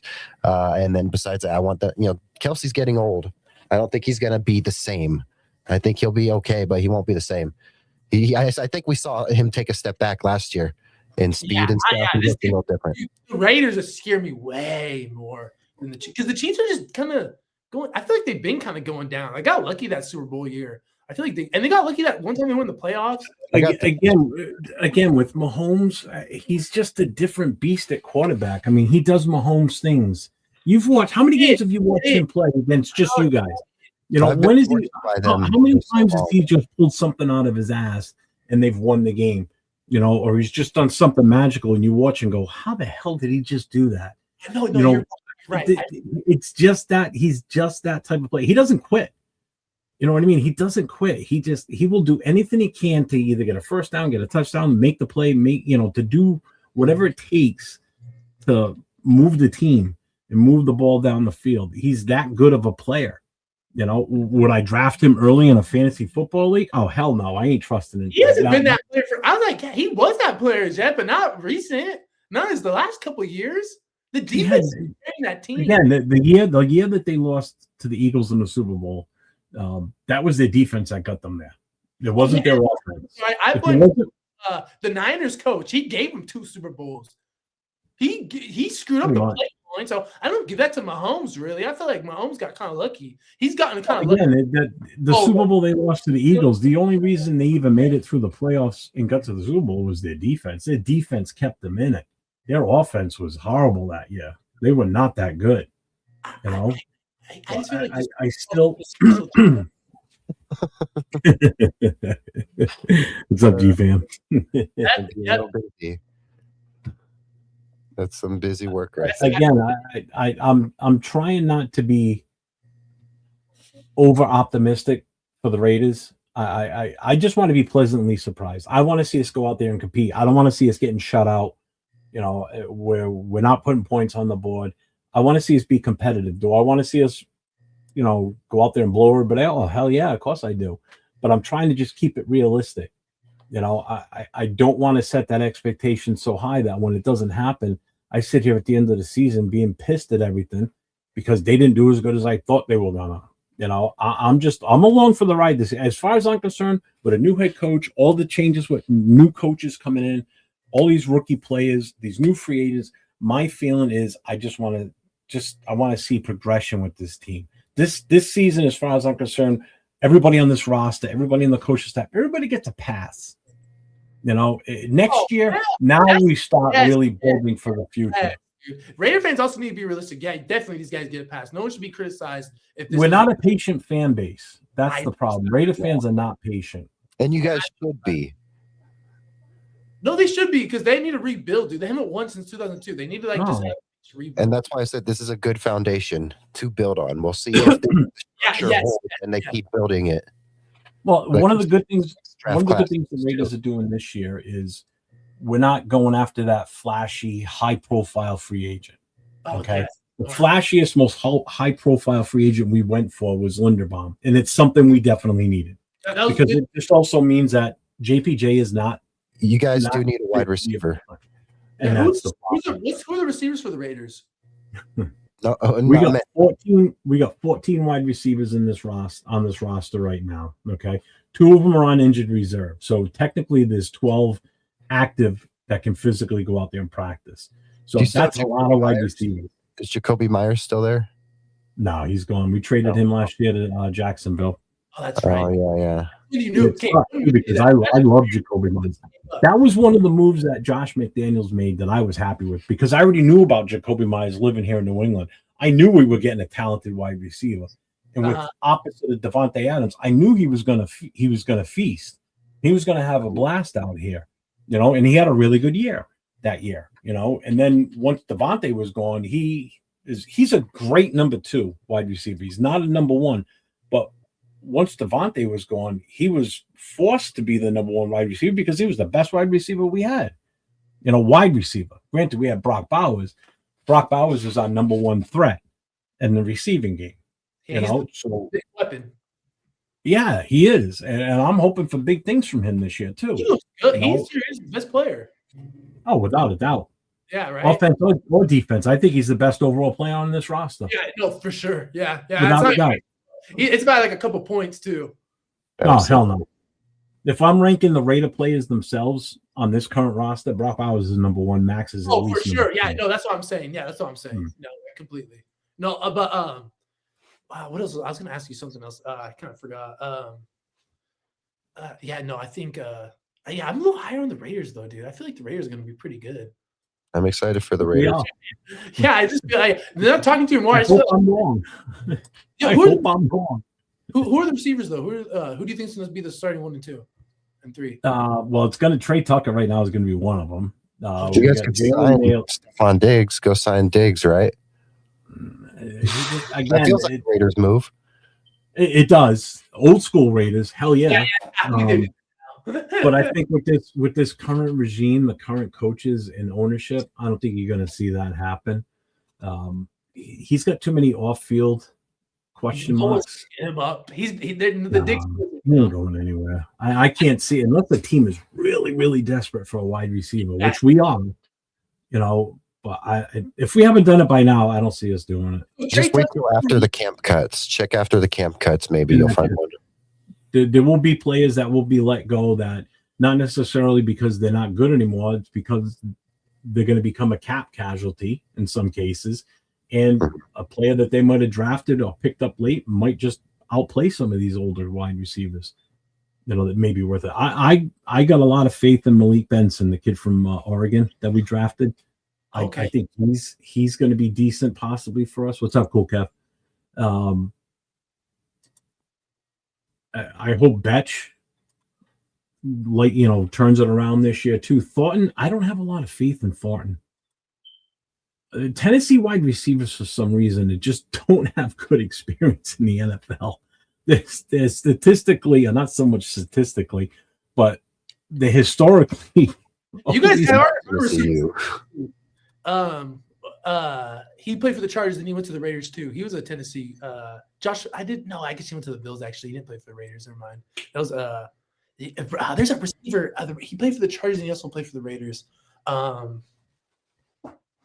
It's slipping in my mind. I'll look it up. How long ago? He was a few years ago, not too long ago. I believe it was Derek Carr's era, or maybe AOC. No, I don't remember. Yeah, look him up. He wasn't a starter, or he was a starter, but he was a.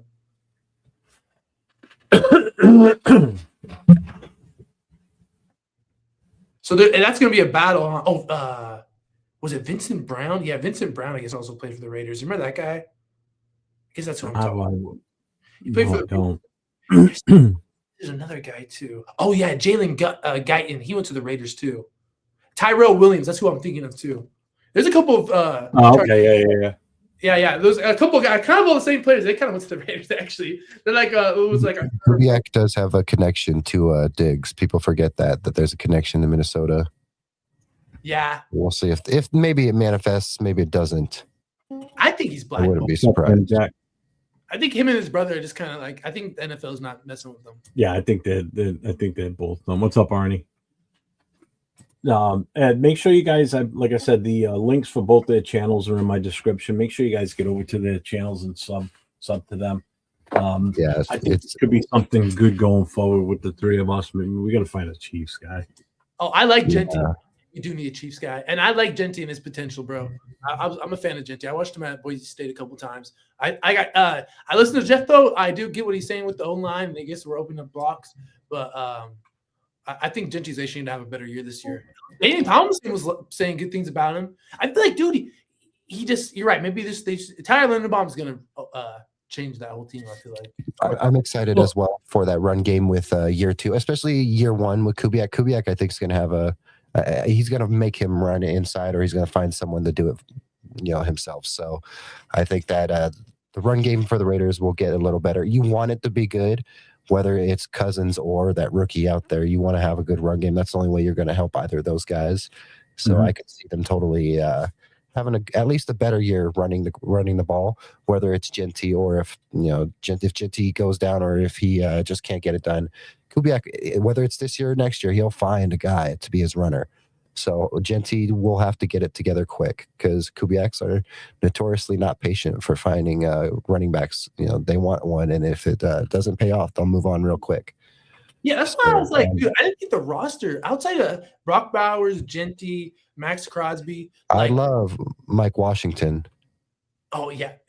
There's a couple. There's Mike Washington, and this is what I'm getting at with Kubiak, because if Genty can't get it done, someone's going to get force fed, and it's going to be him. He doesn't care. Kubiaks have a history of they love their run game, and if you can't execute it for them, they're not going to get it done. I saw it plenty in Denver with Gary, or whether Gary was coaching the Broncos to a Super Bowl or whether Gary was coaching as an OC in the 90s. No matter what, notorious on this run game. So I think that no matter what, you can expect some sort of a step up, and if it's not a big step up, you're going to see Clint Kubiak do something drastic to make it better. Cody, let me ask you this: when Kubiak was there, the Kubiaks, who was some running backs in Denver back then? It depends. So like Gary back when he was OC in the 90s, of course, we had like Terrell and Howard Griffith. He loves the fullbacks. You guys have a fullback, right? On roster. Yeah, we brought in oh my God, Connor Haywood. Yeah, the fact that the Raiders even got a fullback, I like that. Yeah, the Broncos. Not a lot of people are talking about that either. It's like, whoa, okay, they got a fullback. And dude, the thing I'm hearing with the practices, you get me? Yeah, and I know Khalil Mack played for the Raiders and Chargers too. You're right. I think this is probably the last year he plays. I wonder if what team he's gonna retire as, probably a Bears. Don't forget, Denver also at one point had Clinton Portis too, if I'm not mistaken. Yeah, no, we had Clinton Portis at one point. And these are guys that were not drafted, number 1 or number 2 or number 3 overall. These are guys that were drafted late in the draft. So we had CJ Anderson and you guys are gonna finding guys, especially the Kubiaks, but finding guys later in drafts and making them successful. I am very high on Mike Washington. I think he's got a chance to possibly steal some carries from Genty. I'm sorry, I've been saying that, and people think I'm fucking crazy. But no, I'm excited. I'm excited for Washington because when Denver was talking about like which rookie running back they wanted, it was Mike Washington or Jonah Coleman, and I love both. I think both are capable. I just think that I think both are like bowling ball type running backs, but I think that Coleman offers a little more like receiving out the backfield as well. Just because I think that, and this is why I'm happy to have a Chargers guy on here, because there's some J.K. Dobbins talk at one point to be had. I'll talk if he can stay healthy. Whole AFC running group, I think all of them have strong running games. I think Denver has a good running back group. I think Raiders have a good running back group. Chiefs have a good running back squad. So I think the AFC West is loaded in terms of that. To answer this question real quick, who's the best QB in the AFC West? I will objectively admit one of them has multiple rings, so that should be your answer right there. Mahomes has to be the best. It's going to be Herbert. This next season is going to be Herbert. Here we go. Daniels is going to fix Herbert. This is the year we take over. I'm telling you. Mike McDaniels bringing us to the promised land. So I was just going to go Mahomes, Knicks, Herbert, just because Knicks has made it. He's got his team one game away from a Super Bowl within 2 years. Each year you've seen a playoff berth and then a deep playoff appearance from Bo. That's why I'm super high on Bo, is because if he can replicate that for a third year, you're either going through the roof or it's back downward. So I love Bo, bro. He's a gamer, but he's also a bit. He ain't Herbert or Mahomes. He just but I love hasn't gotten his team one game from a Super Bowl in two years. Oh, Knicks can't throw a ball 20 yards. He won't need to with Jalen Waddle. He's dinking and dunking. 60. This is why I'm happy to have this show going right now, because this is the fun banter. Travis Henry, how are you doing? Question: who will be the best wide receiver in the AFC West? Waddle, Sutton, Johnson, Tucker, Rice, someone else? Waddle's gonna have a big year. I might pick him up for fantasy. Maybe I should, but I don't want to. I can't do that, but I want to. Hey, as a Broncos fan, I will tell you with this whole Waddle Sutton thing. So Waddle went for like 900 something last year with Tua. And you would think that with Bo Nix, he can at least get that over 1,000. Cortland has gone back to back 2 years over 1,000 with Bo already. So I think that yes, I predict Waddle to probably have more yards than Sutton, but I've always expected Sutton to be reliable, especially with these 2 years with Bo. But yeah, I mean, I guess I'm leaning into Waddle just because I think he's the most explosive or the most proven out of any of these guys, and has the most potential of any of these guys as well. I think he has the most potential of any of these guys as well. What do you think, Jeff? I think Rice number one is dead last in this because who even knows what's even going on with him, what his status is going to be for this season, right? Absolutely. You're talking Rashee Rice. He's probably not even going to play. Isn't he suspended right now? He's facing some sort of punishment, I believe. Yeah, and it's nothing small either. It's going to be something that puts him out for a while. Yep. Out of that group, what was it again? Yeah, Kyle Shanahan had a bunch of crazy, but dude, the Broncos had a badass line during that time with Elway. This is why I think that you're going to see a good run game with the Raiders. At least is they're going to force feed the running back game no matter what. Yeah, the Raiders are going to be upsetting some teams. It's for real. I honestly, if I'm looking at that list of wide receivers, I'm still going to go Cortland Sutton. I think would be the top dog out of that group. He's got a better quarterback right now than the others, as far as the quarterback wide receiver connection. Exactly, Waddle has to prove that he's worth what they traded away for him. You're talking a first round pick for him. I think you guys overpaid for him. I'm sorry. Yeah, you probably did. I don't know if you agree or not. Would do you think he's better than what we could have gotten at pick 30? Do you think that's better? He's better than what we could have got at pick 30 at wide receiver. How old is he? He's 31? 32? He's still pretty young. Let me see. I'll pull it up real quick. But he ain't that old. You can never fault somebody for going for a younger wide receiver early, like in the first round like that. Right. I probably still would have gone with a rookie wide receiver. Yeah, he's 27, so yeah, a little up there in age. Right? Isn't it sometimes proven? Proven. I feel like that's a risk, right? It's a proven commodity. He is a proven commodity, with that system and everything. But that's why I say that I got to go with Sutton as the number one out of that group.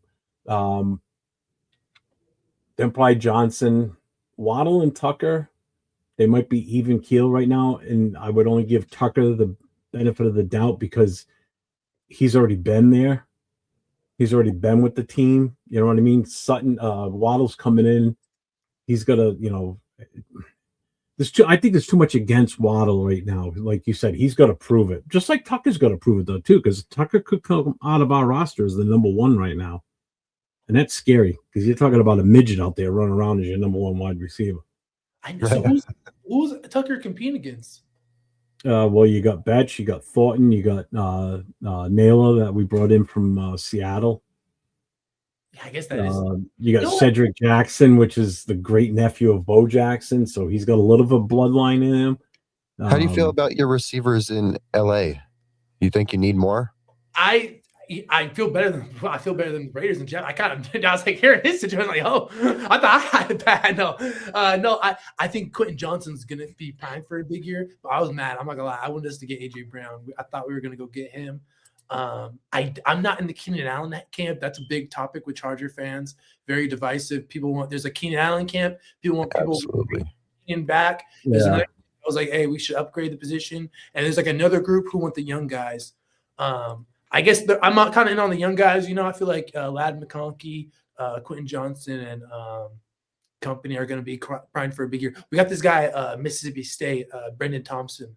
I think he's going to have a big year. He's supposed to be. The problem I would have if I was you is the fact that if you bring in all these guys, how much is that hurting the growth of McConkey? Because I think McConkey's great. I think he's a wonderful wide receiver. The staff, I think the staff feels like you feel. I feel like if you bring in these veteran guys, whether they've been with the team or not in the past, like Keenan Allen's always going to have that's, the team's always going to, or the fans are always going to have a soft spot for him because he was with them for so long. But you don't want to hurt the development of a young player like McConkey, because if he's taking away plays and practice reps from him, that only hurts you going forward. I think so you just want a good compliment, right? A good compliment. I hope you're right. I think Glad McConkey might be, because he kind of took a step back last year. Maybe they're thinking the same thing, like, hey, this guy actually needs more playing time, and we might, and I do like Quentin Johnson. I do like some of the pieces. I got some younger. I like Johnson. I actually had him in one of my fantasy leagues, and he did all right. He was like, because one game he was, the Chargers were so in fantasy last year were so hot and cold. I was say bolt up or blow up. It's either hot. Someone said self-destruct. They are either hot or cold sometimes. I do agree with that. But no, I think they're going to turn around. Actually, they're going to have. I think I'm a bet on the young guys, low key. I'm kind of confident.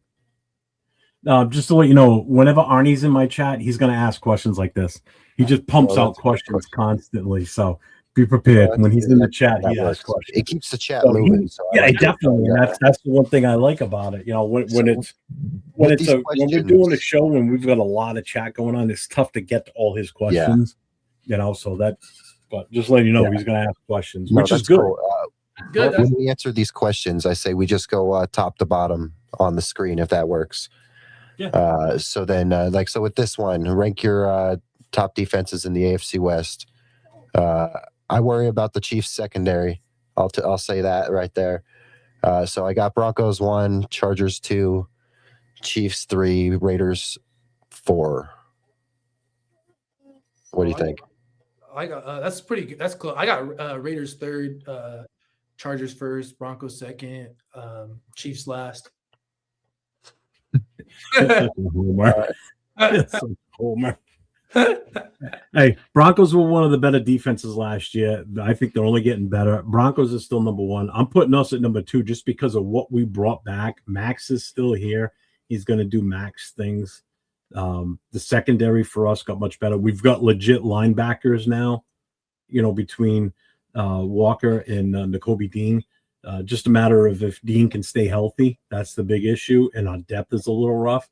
I got to put us number 2 out of that. Chargers 3. Chiefs are dead last right now until they prove that they're better than what they were last year, because they were not good last year.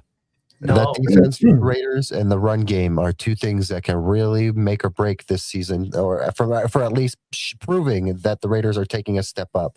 Because if the defense can take a step up and the run game can really get going, which I think, again, you're going to see Kubiak force feed that run game no matter who it is and how it happens. I think that can really be something that really pans out and helps Mendoza. If defense works out the way that we're thinking it does, or we're hoping it does, our defense is going to help keep us in games like this year. Last year, our defense couldn't keep us in games worth of shit. They couldn't stop anybody on a consistent basis. Yeah, we'd get lucky here and there. We couldn't stop anybody on a consistent basis. And then when the offense got the ball, we couldn't move. We couldn't move the ball enough sometimes. Perfect example. I'm going to give you one perfect example of how bad a game was. The game in Philly, we never crossed the 50-yard line on offense, ever. So I sat looking straight at the end zone. The only time I saw the Raiders offense in front of me was when we were getting the ball from our own 4-yard line, and then we'd be 3 and out, or we'd go for 10 yards, 15 yards, and then we'd have to punt. We never crossed the 50-yard line that entire game. It was horrible. No, that's what I'm talking about. So the defense may make a stop, which we didn't in that game, but our offense can't put points on the board. I think the defense this year is going to be able to stop teams a little bit more consistently and give our offense a better chance, especially in the Kubiak system. Hey, there was a lot of bad offensive football, though. I thought all around. There's a lot of bad quarterback play too. Yeah, just kind of all around. I feel like, but the Chargers stunk on offense too. They weren't doing too much last year. They didn't either. They went to New England and do a damn thing. No. Yeah, so it's like we'll see. Yeah, but I think everything. I'm not gonna lie. I think the Broncos retooled. I think the Raiders are on the rise, and I think the Chargers made some good moves too. Even the Chiefs, I feel like getting Kenneth Walker was a good upgrade from what they had. But I still feel like the AFC West is going to be really competitive, and I think the Raiders, the Chiefs will win a few games, but I have high on the AFC West, bro. I feel like this is gonna be a competitive division this year. I think Playoff as for far sure. as defenses go, Denver's in a class by themselves this season right now, based on how they were last year and what they brought in to increase their overall, productivity for the defense. I think your defense, the Chargers, and ours are kind of almost even in a way. With what you guys already had and what you brought in, what we've added to what we had already. I think we're kind of even right now as far as that goes. So we'll see. The Chiefs are dead last. I'm sorry. Their secondary does not scare me at all. With the Raiders, we'll see, because I think the Chargers actually going to have a good defense. I think they're going to come back to be a top 5 defense again. I mean, it is possible. I'm not saying they're not gonna, but I don't think right now we're even. Huh? I don't think the Raiders are going to be a top 5 defense. No, I'm not thinking that either. Yeah. I'll take a top 10 to 15, or at least 10 to 15. I'll take in that range, because that's a huge improvement from where we were last year. I think Max Crosby is actually going to have a big year. I feel like he's actually. I hope so. I think he's gonna have a big year. I think at least alone. I think I think you're right. I think the defense for the Raiders actually might come back, and it's gonna be improved. I mean, you got to look at our improvement in our secondary alone. We got younger, we got faster, we got bigger. Our secondary last year was horrible. You're so horrible. Our linebackers were pathetic. The only thing that I could count on to be somewhat decent was our front line. And I think that's even a little bit better now. So I think on paper, we improved that defense. And we did a lot of it through the draft, too. We brought in a lot of secondary plays, a lot of corners, a lot of safeties in the draft. Youth. This is a complete youth movement with us, which I haven't seen in like forever for the Raiders. It's full rebuild from the beginning. Yep. You must be happy though. That's what I'd be happy if I was a Raider fan right now. I am. I'm happy with the moves that we've made this season. I just want to see how it transitions onto the field before I start really getting super excited. I get that's why I'm trying to keep an even keel when it comes to how well I think we're going to be.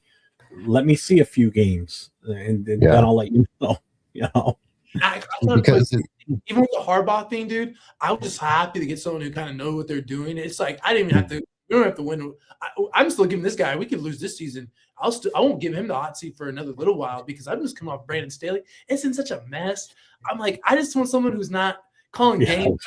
The balls. I just want to say, hey, he's not call. He's calling the game properly. You know what I mean? It's like, okay, that's all I'm asking for. In all honesty, and you're probably not going to be happy with what I'm going to say, I don't think you're going to see the Chargers win the Super Bowl with Harbaugh. It's not going to happen. I think, honestly, I feel like Harbaugh does not stay long wherever he goes. He never beat Urban Meyer, and it took him a minute to get. It's a short clock. I think it's the same with the Chargers. I think it's just going to take a minute to get going. I'm not gonna lie. I think this year they're going to be pretty good, Jeff. I'm not gonna lie. I think this is the year. I'm not even lying with you. You guys say that every year. This is the year. Like Cowboys fans, you're almost the same color blue. So I mean, you're not that far. Hey, the Cowboys took over Allegiant last year. Monday night. The Broncos. But that's the Pop Warner team could have come in and taken over Allegiant last year. We were horrible. The Raiders need to establish that culture for them to not have other fan bases come over and take over their stadiums. Because when I was at the Broncos game here, it was just all Broncos fans. It was a Broncos home game. It's not just Broncos. They need to establish the culture. It'll take time. It's tourists, bro. I see all these different jerseys. That's a bad thing too. Is allowing it to be where tourists can just take it over. That's a bad thing. So that's just it too. In Vegas, it's basically the number one tourist destination in the world. Okay, so there's that. All right, these hotels get these package deals. They'll reach out to say travel agencies, or they'll do something through Expedia or whatever.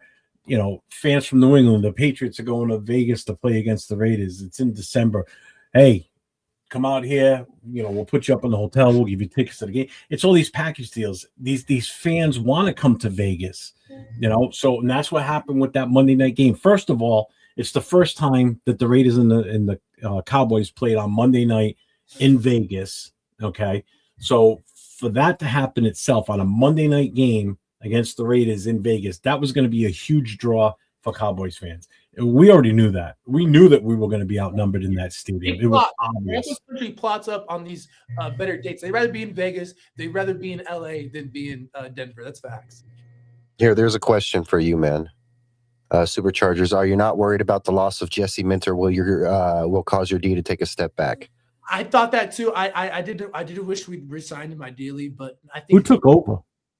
It's a guy from he's not from Notre Dame. He's from Western Michigan or East. He's in Western or Eastern Michigan. He has familiarities with the system, I believe. Something. Yeah, he's from Western Michigan, I'm pretty sure. But he's just kind of stepping in. So it's just kind of the same thing. And we only lost one player. I can't say this guy's name. Adafe Owawa, or he's on the Commanders now. I can never get his name right, but Adafe. It's Adafe. It's Adafe something, but he's on the Commanders now. I wish we signed him, but that's what we got in our number one pick. We got Mizador, Akeem Mizador. But there was some beef with that on when we drafted him. He was talking some smack actually the night we drafted him. We kind of got him to replace him. So yeah, I'm high. I'm high on the DC. I'm not really tripping on, especially how the Chargers run the team. Yeah, Chris O'Leary. There we go. Yeah, Chris O'Leary. Yeah, he's from pretty sure. What's up, Jason? Western Michigan. There we go. Yeah, Chris O'Leary from Western Michigan. Yeah, I think he'll do a good job. To answer GFam's question, yeah, I mean, you got Josh Simmons, Creed Humphrey, Trey Smith. I mean, they've got good offensive linemen there. They don't have like a bunch of bums, but I still don't think the Chiefs are going to be that bad. I'm sorry. I still think they're going to be, as long as Mahomes is there, they're still going to have a chance. He will do his magic somehow. So let me see. IR, exemplified, suspended, lifted. I'm just looking at Rashid Rice's status right now. Yeah, they got nothing listed here for him.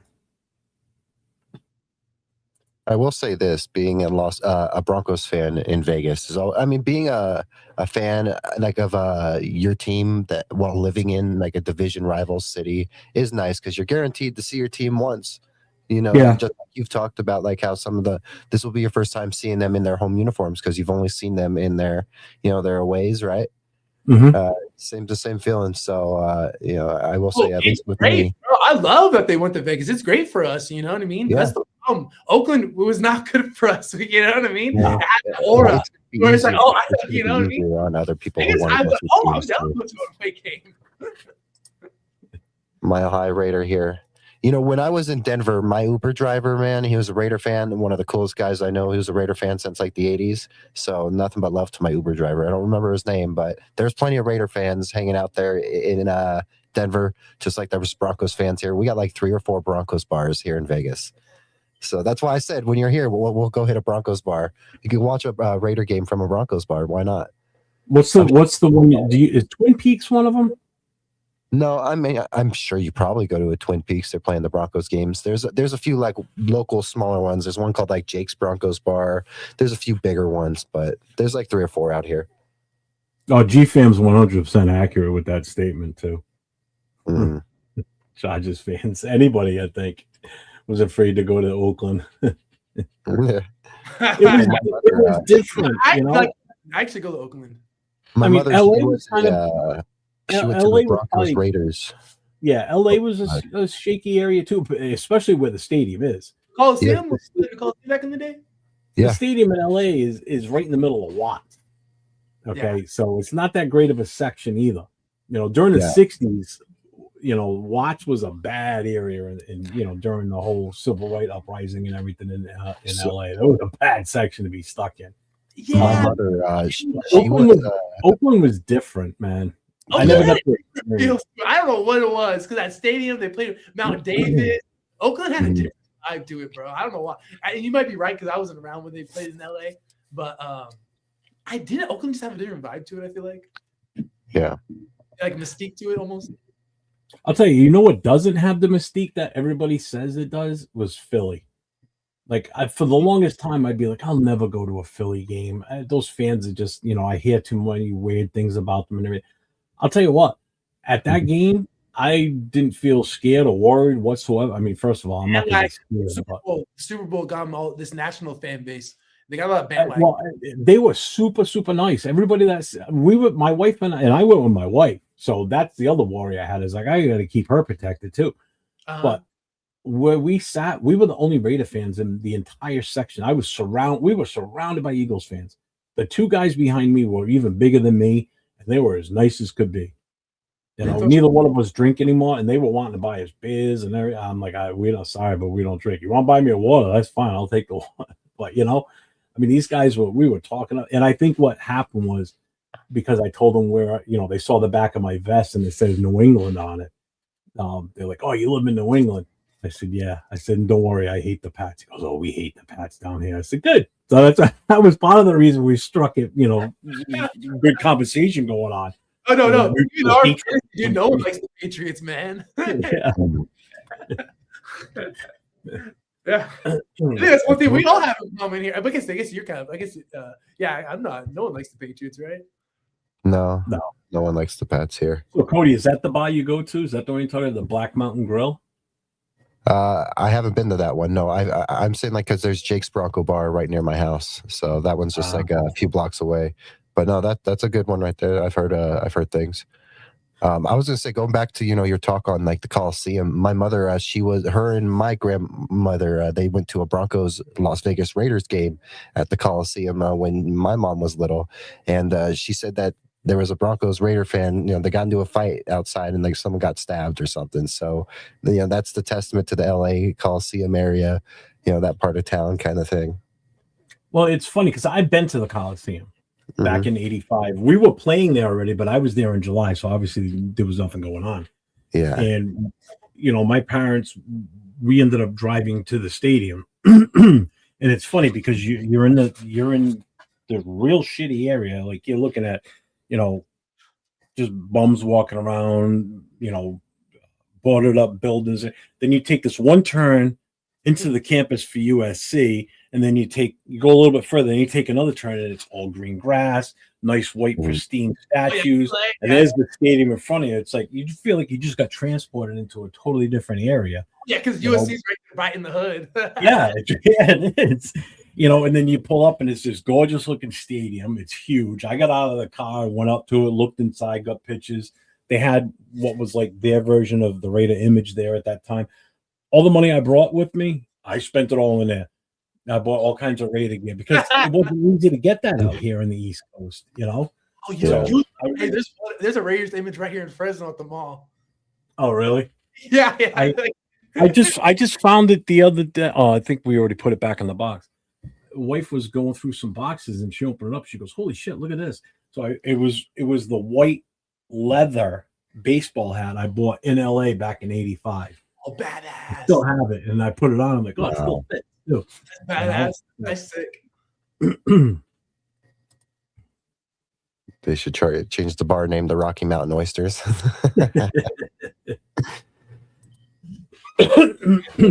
Rocky Mountain. I should have known that. My bad. I remember this name now. That's like the third time someone else asked me if it was DC, and I was like, I know it's Chris, but I was like, how? Because he just got to the team, So hard with some of these names and everything, Yeah. So I just realized there's no football in the month of June because every weekend in June is a bye week. Hey, that's funny. That's some humor. That. No, Oakland Coliseum was kind of a dump, but it had the baseball field, but I swear that's what made it kind of scary. People, at least the Dodger fan, the Coliseum had this aura to it. Travis Kelce hated it. Yeah. Opposing people did not like going there, which made it kind of cool. I was like, oh yeah. Look that up. Versus like, Allegiant I want to go to. And you haven't been to Vegas for a game? No, I haven't gone to Vegas yet for a game. No. You're going this year, you said, didn't you? Yeah, I'm going this year yet. We're both doing something for the first time this year. I'm going to Vegas for the first time to see the Raiders. You are too. Well, when you both are out here in Vegas, we all got to get drinks or something or hang out. I'm down. We'll do some. We'll go. Well, I'm not going to be out there the same time he's going to be there. I'll be out there when you're out there because you live there. Either way, I'll make time to come visit both you guys when you guys are out here. You just tell me when and where, and I'll come show up. I'll be Friday night. I'll be on Fremont Street with all the Raider fans. Come showing up there in a Broncos gear. I will. I will gladly come show up. Maybe I can maybe I'll subscribe. You'll see Right? other jerseys, bro. You'll see a Baker Mayfield. You're gonna see a Andrew Luck throwback. You'll see some random jerseys. Oh yeah, yeah. And that's the one thing I miss about watching the Raiders when they played in Oakland on TV too, is just seeing the infield dirt. I know a lot of players hated it, a lot of fans hated it. I just thought it was cool. It's cool on TV. I feel you on that. I feel you on that. I totally feel you. That's you. Thanks, Sarah G fan with the $5 super chat. I appreciate you, man. He says, just a reminder, fellas, Raiders, don't be jealous that there isn't enough Charger fans to get any super chats. Hey. Thanks, G fam. You're the man, and I appreciate you. Yeah, I'll tell you what. One player that excelled on the dirt was Janikowski. When he loved kicking from the dirt, man. He could nail everything from the dirt. He was the best player on the Raiders for a while, huh? And it's funny. Do you know how many Pro Bowls he made in his entire career? Oh, probably a couple, right? One. He just made one Pro Bowl. One How Pro many Bowl in All-Pros? the entire time with the Raiders. One. I'm shocked. How many All Pros did he get? I think it only might have been one. If not, it's zero. Wow, that's crazy. Because he kicked what was it, a 60-something Yeah. kick back when 60-yard kicks were impressive. He kicked like a 60-something. But don't forget, when he was also kicking, he was also playing the same time guys like Adam Vinatieri were playing. What's his name from the Colts, Vanderjack? I mean, there's some of these guys that were there were a little bit more consistent than him. You know, there were games where he would miss, on a more regular basis, but it's weird. When you look at the Raider kickers through their lifetime, he's the number one point scorer of the whole 9 yards. On a team level, he's the best kicker we ever had. But when you look at in an NFL based for his existence in the league, he had some stiff competition. So he only had one Pro Bowl his entire career. I thought it was more than that until I looked it up one day before a show. And I was shocked. And I used that as a trivia question that night. And everybody was guessing like, 5, 6, 4, 3. I said, nope, 1. Hey, Like, oh, that's bullshit. Raiders versus the NFL. I feel like that's some shade because that's crazy. You get me? Yeah. Yeah, and it's true. A lot of kickers hated the stadium. All-time scoring leader as well. Mm-hmm. Oh yeah, he was, dude. He was making What's up, Henry? Nice. The Raiders actually had a really good special teams for a long time. I remember one time they had a trick play against us that was like really great. It always seems like we have a great kicker and a great punter. Yeah, you guys see But the rest of the team's horrible. Yeah. Like the big joke for me the last few years has been, when we go to punt and AJ Cole walks out on the field, I'm like, well, here comes our best player on the roster right now. AJ Cole comes trucking out there and kicks it to their 2-yard line in a corner kick. It's like, that's why he's an All-Pro. That's why he's a Pro Bowler year after year. That's why he always finishes number one in everything, because he gets so many opportunities to kick. And he does such a great job of it. Leckler was the same way when he was with us. A great punter. We've had a history of having really good kickers, and it's always the rest of the team sucks. Like we got great special teams. Our kickers are phenomenal, but our offense is horrible and our defense is or the other way around. Our offense looks great and our defense is crap. Yeah. We can never get that great mix. You can experience that in your own team. Everybody goes through that. Jack Del Rio team was kind of balanced. Oh, that was one of our better runs as far as the team during that era. And I then we thought that was go a great hire. yeah, That then was we a go great and hire find by him the and bring in Raiders. Gruden. You know who I really didn't like? I didn't like he played for the Raiders. He coached for a while. My buddy, some of my Raider friends really liked him. They wanted to bring him back. Who?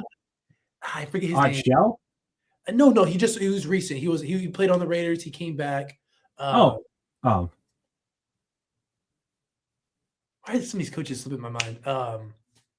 You know what I'm talking about. He was just on the team. He coached before Pete Carroll. Well, Antonio Pierce didn't play for us. Pierce played for the Pierce played for the Raiders. He grew up a Raiders fan as a kid. Oh, really? He's about the same age as me. So he grew up with them in LA and everything. Because he's from Compton. No, he played for the Giants. He won the Super Bowl with the Giants. Oh, my bad. I didn't know that. I thought he played for the Raiders. No, he wasn't. He didn't play for us. Okay, yeah, I thought some of my Raider fans really liked him. I didn't think he was good to hire. I thought, I don't think he was that great of a hire, but I still probably would have given him one more shot. Really? I would have rather had him last year than Pete Carroll. Really? Because I already knew that the coaching staff was better than what Pete Carroll brought in.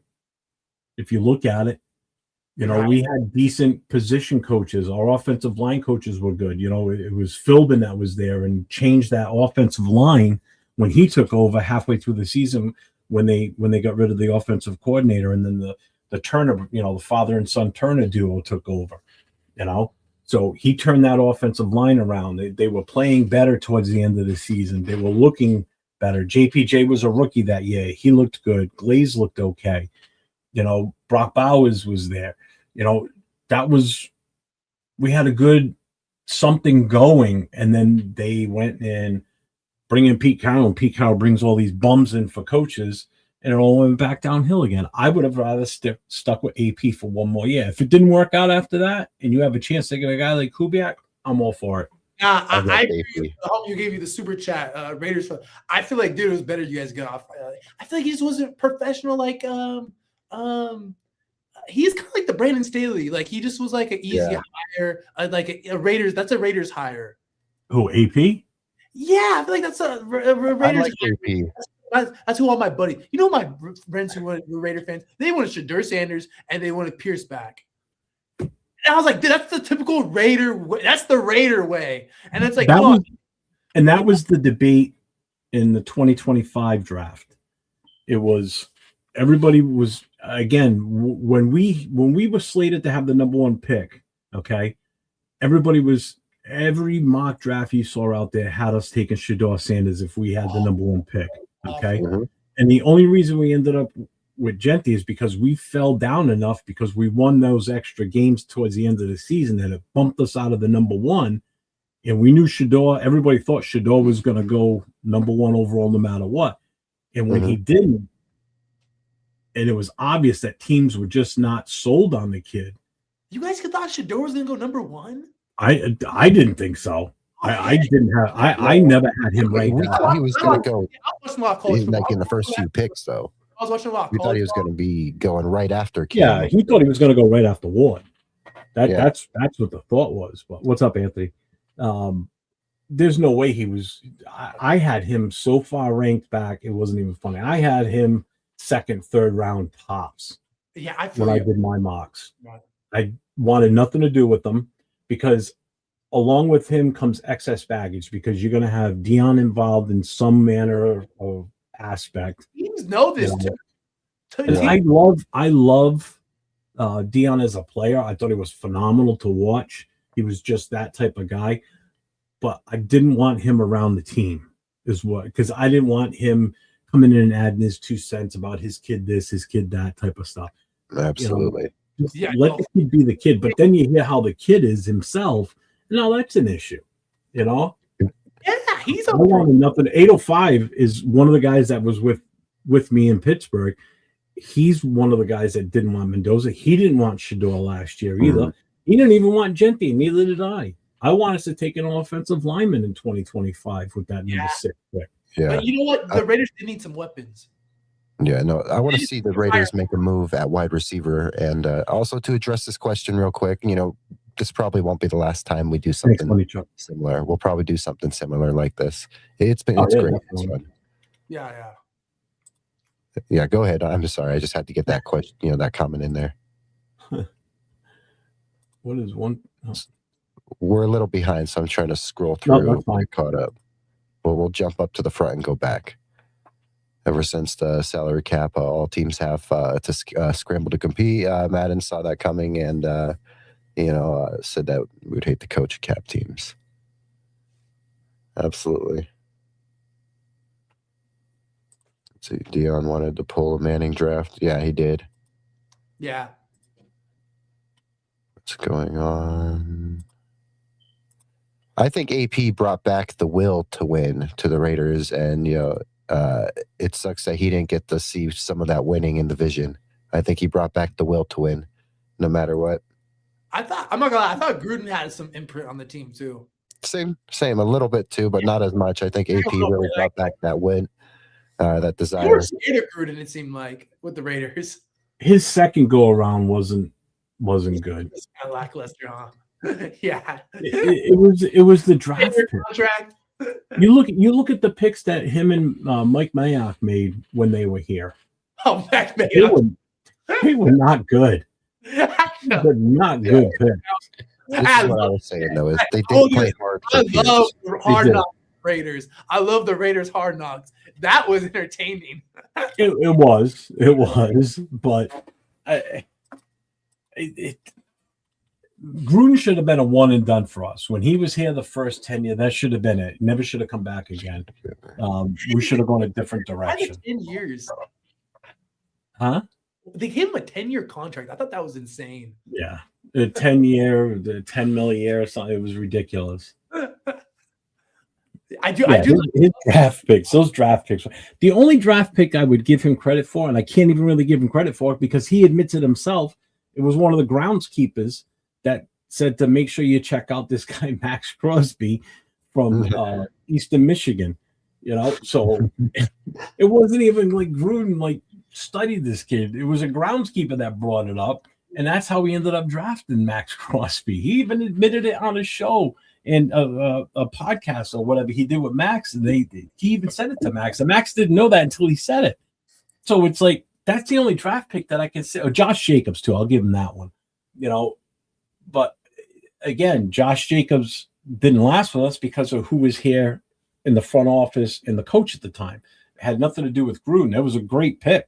Josh Jacobs was a great running back for us. I wish we still had him.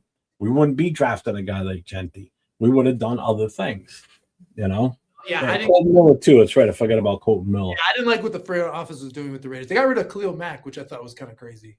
And that was another dumb one too. But there was some behind the scenes stuff with that too. So It was like a little bit of money. It's like, come on, Raiders, just match. The I Raiders don't do even think it was the money situations. I just him and Gruden just didn't get along for some reason. They were just butting heads. Yeah. I wish we never traded him away. Could you imagine him and Max at the same time? That would have been crazy. That would have been crazy. We would have had something going there. The two of them together, and I think You you guys had would. Denzel Perryman too. I liked when you guys had him. Who? Yeah. Denzel Perryman. You guys had him for a little bit as Yeah. I thought you guys had a little nice defense at one point. I remember. You had a former cornerback who was pretty good too. I think at Casey Hayward. I think he played pretty good for you guys too. Yeah, I mean the last corner I really respect out of anybody we've ever had was Charles. Charles Woodson was just in a league of his own. Oh yeah. I love that guy. Mr. Heisman. Jesus Christ. I got a question for you guys. So we were doing we just did our fantasy lottery. How you guys feel about your picks and how you feeling about fantasy. For me, it's my first year. It does not seem like it's Jeff's first year. Jeff seems like he has plenty of experience and is in a pretty comfortable position for what he sees ahead of him. So I love what my do you guys feel about this fantasy draft coming up? Good. Yeah, what are you gonna do for your mock? Who's your pick? I don't know. I don't know. I'm gonna see. I'm not giving him a name. What are you, crazy? And I don't know I'm what he not was trying to plan with that. I don't Like, know who's tell me gonna what be you guys there think you're going to 13 pick for in me. the first round so I can do a mock draft. I'm like, hell no. I'll tell you what I'm not going to do. I'm not going to pick a Raider player at number 6 on my team. No way. Yeah. I'm gonna give him a player, but I might not actually pick him. You get what I'm saying? It's a mock draft. I'll take Ladd McConkey in the first round. Just That might be a good pickup. Hey, that's a good pickup. That's like me giving you my depth chart on how I'm going to rank players for the draft. Hell no, get out of here. I'm not gonna No, tell you. I'm not gonna give out what I'm doing for the draft. I've been given plenty of good tips. Though. Hey, there's no buy-in, guys. Why are you taking this so serious? I'm picking at 13. I got to deal with what I get. So I'm not. I got number 6. I'm happy. I got the 6th pick overall in a 16-team league, which is insane. I've never done one this big before. That redraft really played out well for you. Yeah, the 10. It's better we have. I wanted 12. I guess you're right. It was, but then it went to 14. I would have actually been happier with like number 8 or 9, but 6. I'll take number 6. Yeah, because I think based on what I've heard tonight, not hearing this, but when we were on the Zoom and watching people talk in IG, I think I got a pretty good idea who's going to probably fall to me at number 6. I think it's going to happen, and if it does, I'm going to be. Yes, you have a I'm good going to be idea, elated educated if I guess get on number who 6. might fall. Huh? Yeah, you might be able to make a good educated guess on who might fall because of what you heard, and then you knowing who's ahead of you. It might be a little obvious for you. You're in a good position, whereas me at 13, there's a little room for some shakeup to happen there before it gets to me. But I mean, either way, I'm gonna take advantage with what I can get. I'm gonna come out hot no matter what. In a big league like this with this many managers or owners, having that number 1 pick, yeah, it's great for the first pick. You get to choose who you want. You get anybody on the board, but then you got to wait 30-something picks before it comes back to you. Mm-hmm. It doesn't come back to you until number 32. So by the time it comes back to you, the top 30 players are gone. If everybody drafts logically, but they're not. I'm not. There's owners that are going to be homers. They're going to draft players for their team. We have to. We create content. I think the Chargers are going to do good this year. I don't want to, but I can't. I don't want to root for Bo Nix or Ashton Jenkins. I gotta. If I wasn't doing the content, I would. If I was just like chilling as like, because I did fantasy a couple of seasons ago and I did pretty good, but I hated watching the NFL because I feel like I was being biased. I feel like I was like root for outcomes sometimes. And I'm like, I just want to root for the Chargers, What's my thoughts on Sean Payton? I think I will say that Sean Payton did give up play calling, whether it was some sort of ownership leaning on him, or if it was just him being conscious enough to give it up, so be it. But I think Sean Payton is in Davis Webb as a first-time play caller. That's a great resource to have. Is Sean Payton right there to ask questions, how to form a game plan, an offensive game plan. So I think that Sean Payton, I'm excited for him. I think, but I will say, if the Broncos were to pull it off, Sean is out. Sean is retiring. Oh, if the Broncos win, I wouldn't be surprised if I'm grateful for what Sean Payton has done. He's brought stability to the Broncos, and we went 8-9, then 10-7 to 14-3. We can only keep going up from here, and I love what Sean has done. He's done everything you would have wanted it for, over $20 million a year for a head coach. But again, that's something that we don't have to worry about. We got Walmart money, guys. Sean Payton's the Aaron Rodgers of NFL coaches, head coaches. Everyone's got their belts. Everyone's ready. We're all ready. We're all ready for the season. We're ready for fantasy. It's going to be a fun year. I got to defend it in this league too. Absolutely, because you're going to get a lot of stuff in this league. So many creators. I already talked to the guy that ran this one last year. That's so ugly. Man, I need to get me a belt, guys. 16 teams is too much. It's going to be chaos. That's what for sure. Hey, it's better than 10. 10 would have been 2 stacked. I feel it should have been 12 or 14. Listen. I've done leagues with 8. I've done leagues with 10. 12 is usually the safe spot. Like 12 is preferred. Anything over that, that's like I said when we were talking earlier. People are gonna end up drafting players that are gonna get waived or cut when teams get narrowed down to the 53. It's just the way it happens, Yeah.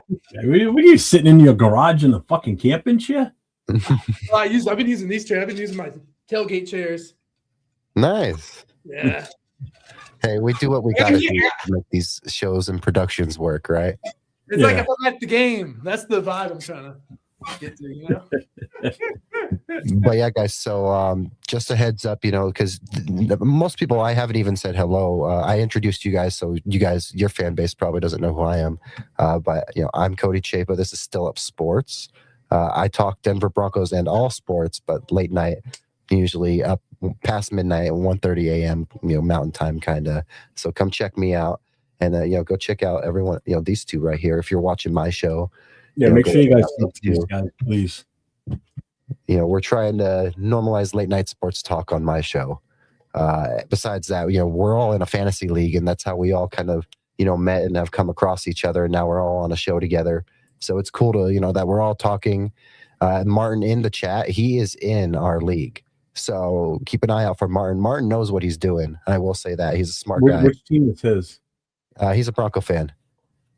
I know, but what's his? No, I'm sorry. I think she just put him down as Martin. I could be wrong, but just keep an eye out for him because the man knows what he's talking about. So he's a smart guy. There's some of us in this fantasy league that I think it's fair to say are, you know, rookies or don't know what they're doing, and then you can clearly see who at least has experience. And I think that's going to lead to maybe, you know, one or two, you know, breakthroughs. It's gonna be fun. Maybe one or two upsets in terms of like, wow, we're surprised this person, you know, fell that low. It's gonna be fun. Supercharger, who's your favorite Charger of all time? Oh,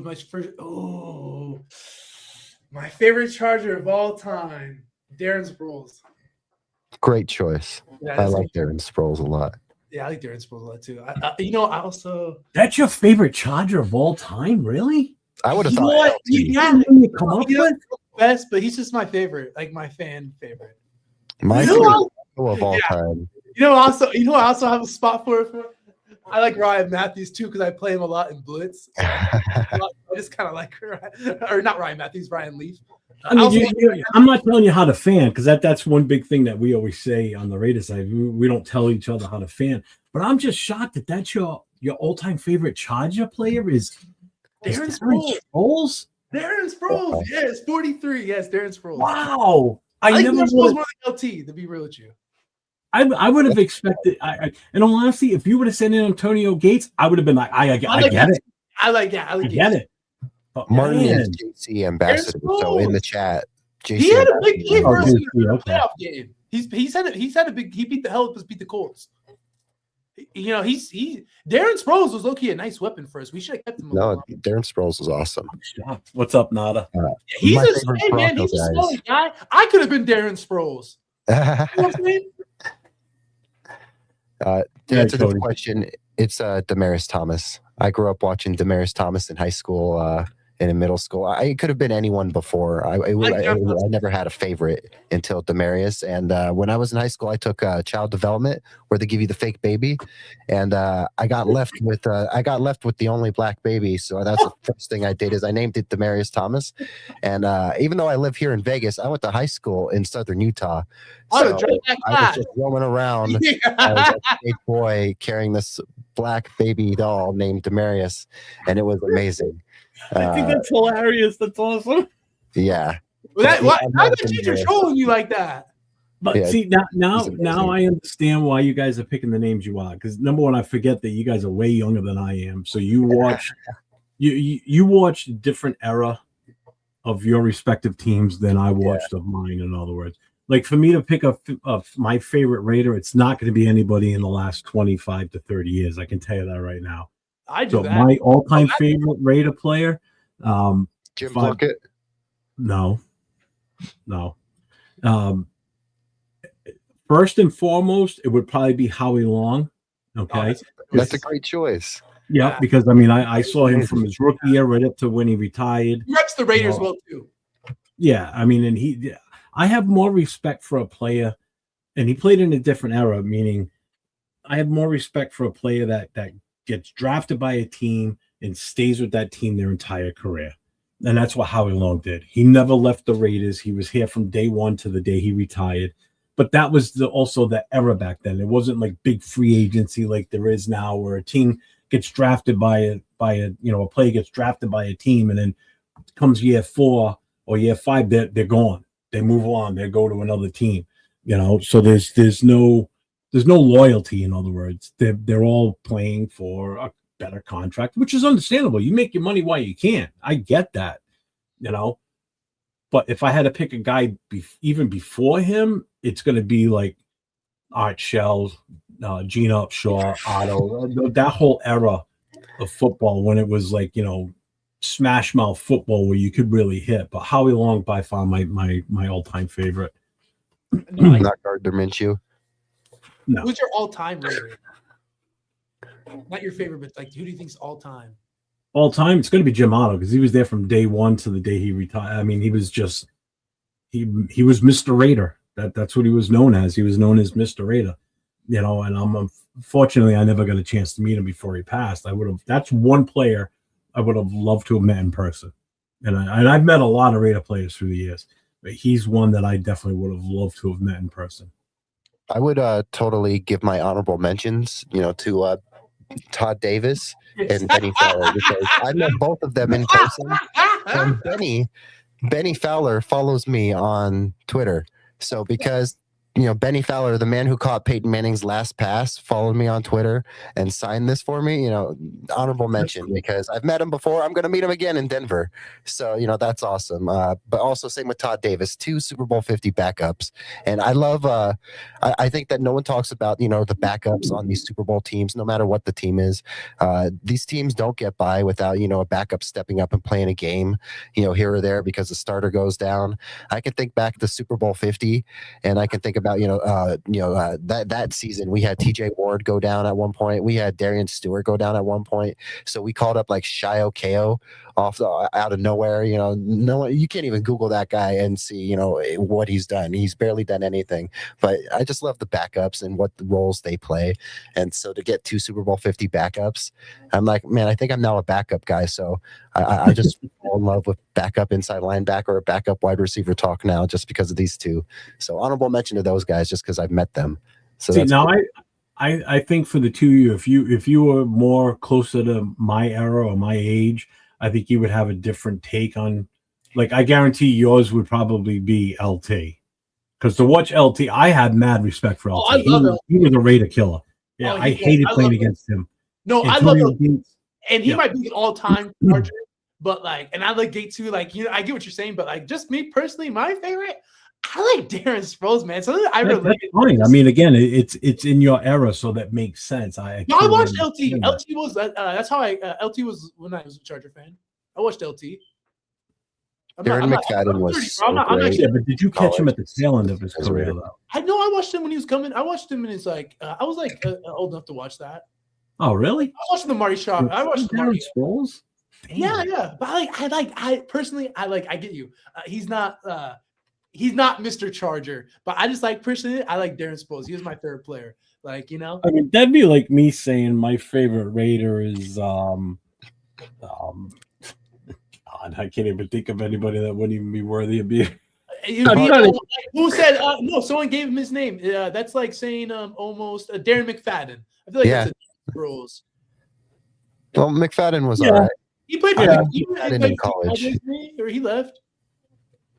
Yeah, I can see that. And I think, Cody, with you, it would probably be if you were able to, because I know you for a fact didn't see these guys play, like John Elway. You're way too young to see him. You know what? I know all about Elway because I love Terrell Davis. I did write a report on Elway when I was a kid, so I know all about Elway.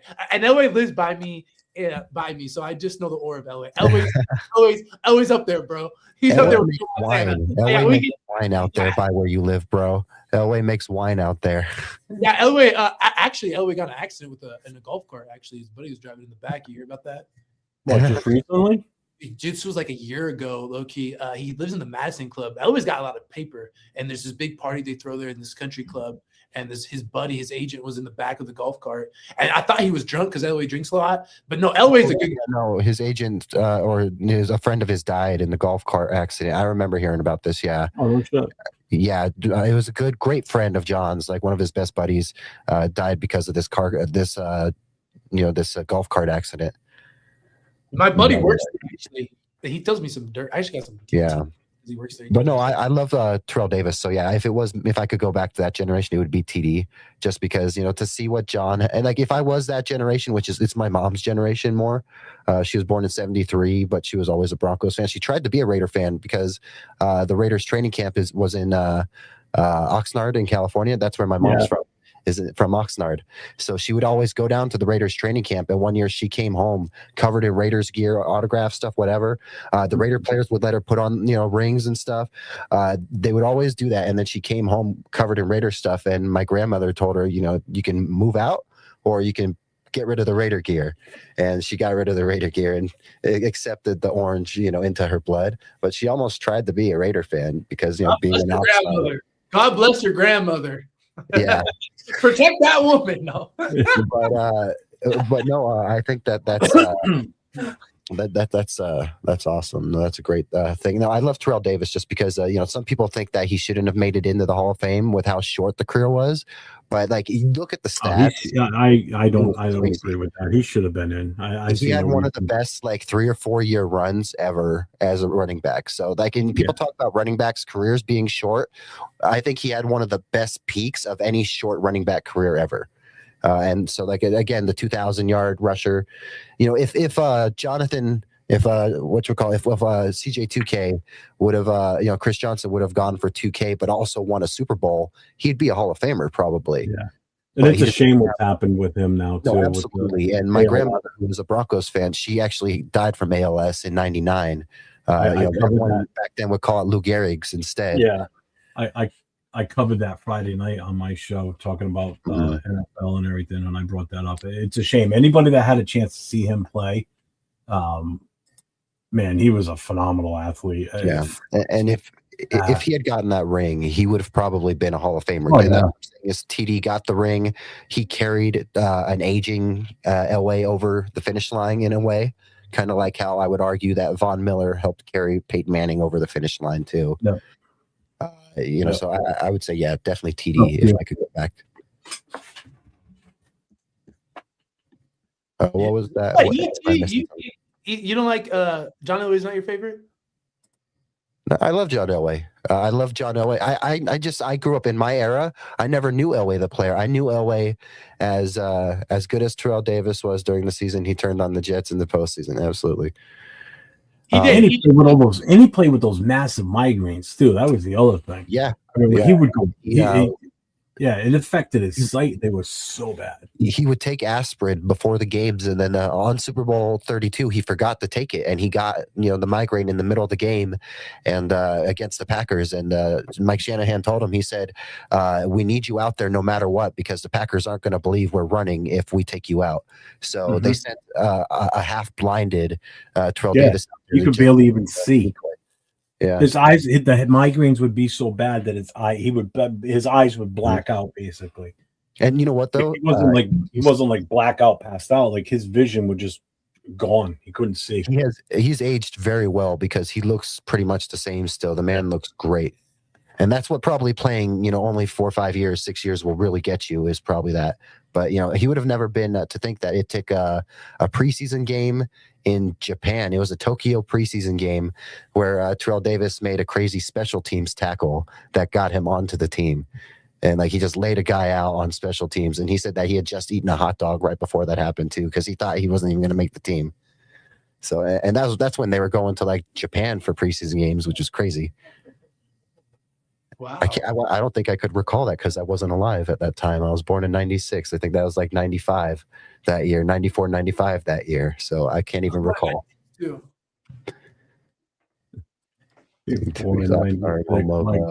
Lib. Fuckers are making. How old are you? I was born in 96 too. Yeah, I turned 30 in November. Yeah, I just turned 30. You are, and I said this to Cody earlier. You're actually, now that I know you're both the same age, you guys are both younger than my kids.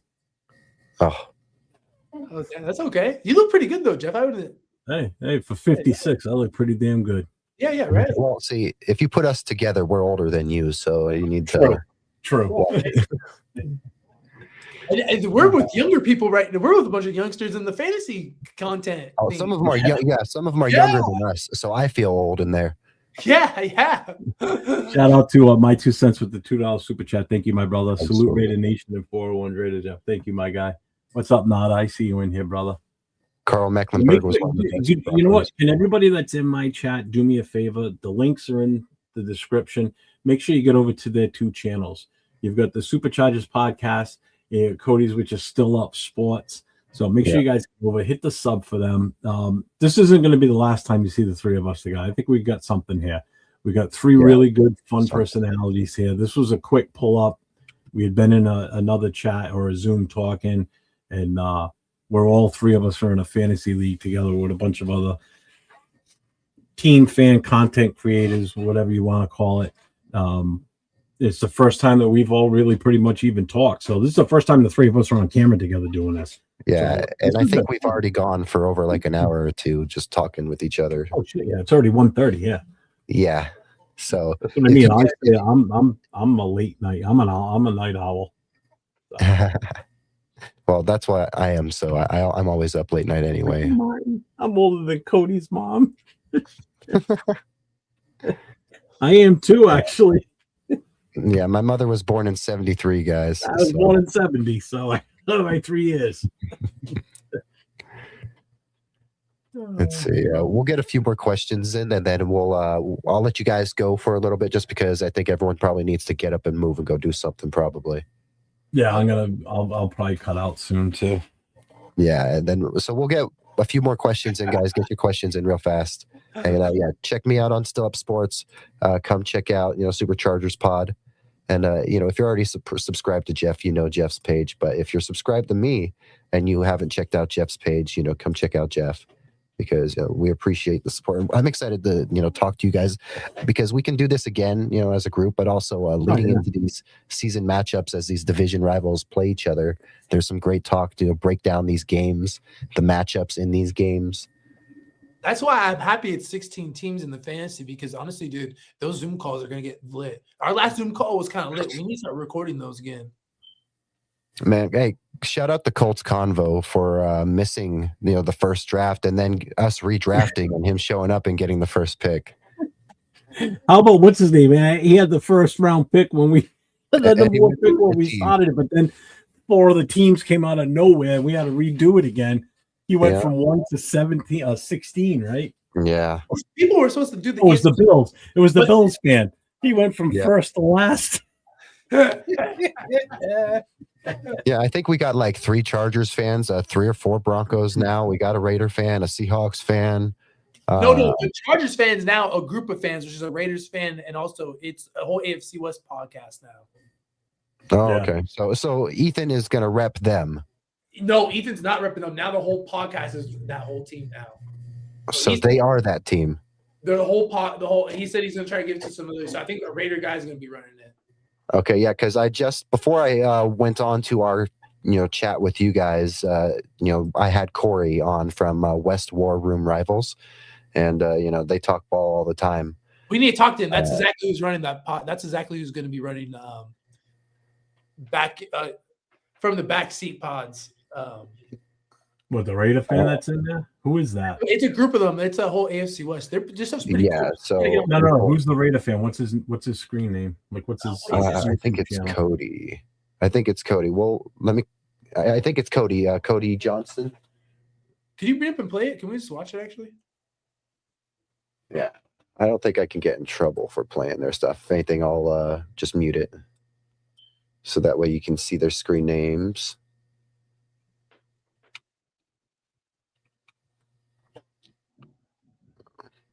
Yeah, we need to do all stuff. Cody Johnson. There you go. Yeah. Go make a new Raider friend. You gotta replace if you made a friend that is named Cody that's a Broncos fan, you might as well go add another one that's a Raider fan, right? No, Who is your favorite Hall of Famer on your team? For me, a Hall of Famer on my team, again, that would probably lean into Terrell Davis, just because that was rewarding for me to see the campaigning that went into getting Terrell Davis on there from all of his own teammates. They campaigned actively to get him on there. But if I'm not going to go with him, I'll go with Champ Bailey. Champ Bailey. My Only homie was happened because of the Clinton Portis trade. yeah, Bailey. But yeah, so go check out the West War Room pod, guys.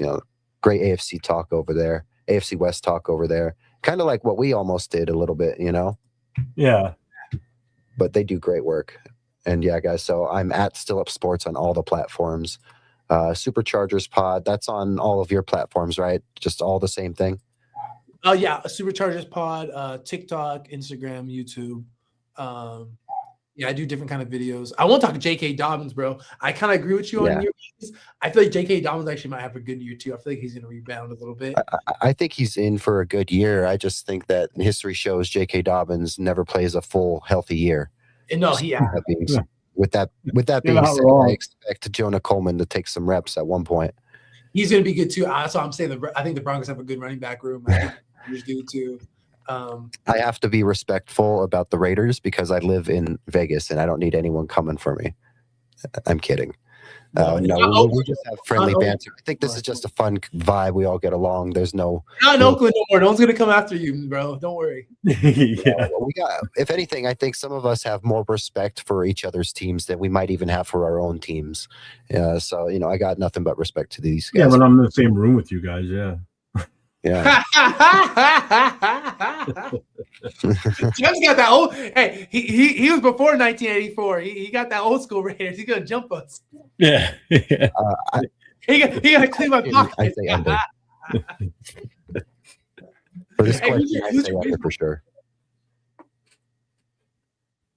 Oh, definitely under 10. Yeah. I'm thinking 8, 9.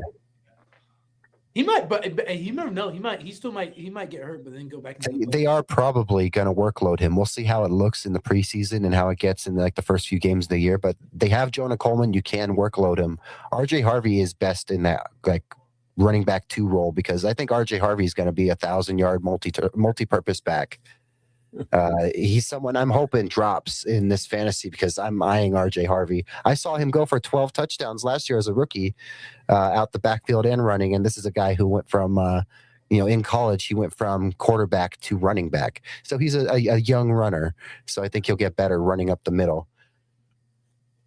So yeah, keep your eyes out for RJ Harvey. But, I got under. Oh, sorry, bro. I was reading these comments. I was laughing. These Raiders fans are funny. These guys are ruthless. Here's the thing: when I do my hey, put up the Manti Te'o comment. You gotta put up that. I gotta show you something. I'm just now reading all these, so I was locked in. Thanks, the one you love to hate. Thank you, brother, for the 250 joules. I appreciate that, man. Thank you. I've been caught, bro. This is a good one. Over under. I got under as well. I want to say over. I hope, please. Please, over. If you're a Raider fan, you're hoping over, but it's probably under. Oh wow, so many props. I'm ready for the Super Bowl this year, bro. This is our year.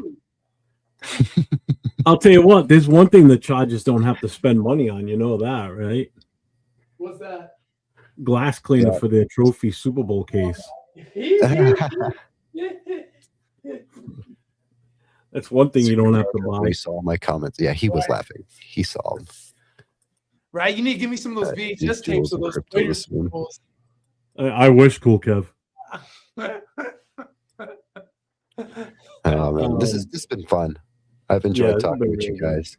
I definitely want to talk with you guys off air at some point, and I'd love to figure out a show for the 3 of us. Yeah, we got to find some Chiefs guy out there somewhere. Yeah, we guys got. They're an anomaly, man. I swear, most of them disappeared after they lost that Super Bowl. It's kind of like they all showed up after New England stopped winning Super Bowls. Once New England stopped winning them, they all went there. It's like Lakers fans too. So there's a show that one of my buddies does, Jack Kenna. He used to do it. He handed it off. But it's called the Wild Wild West Show. It's on Wednesday night. Yeah. So there used to be a representative from each team in the AFC West. So obviously all 4 teams. Yeah. Leading up to the Super Bowl, there was a Chiefs fan that was there. Okay.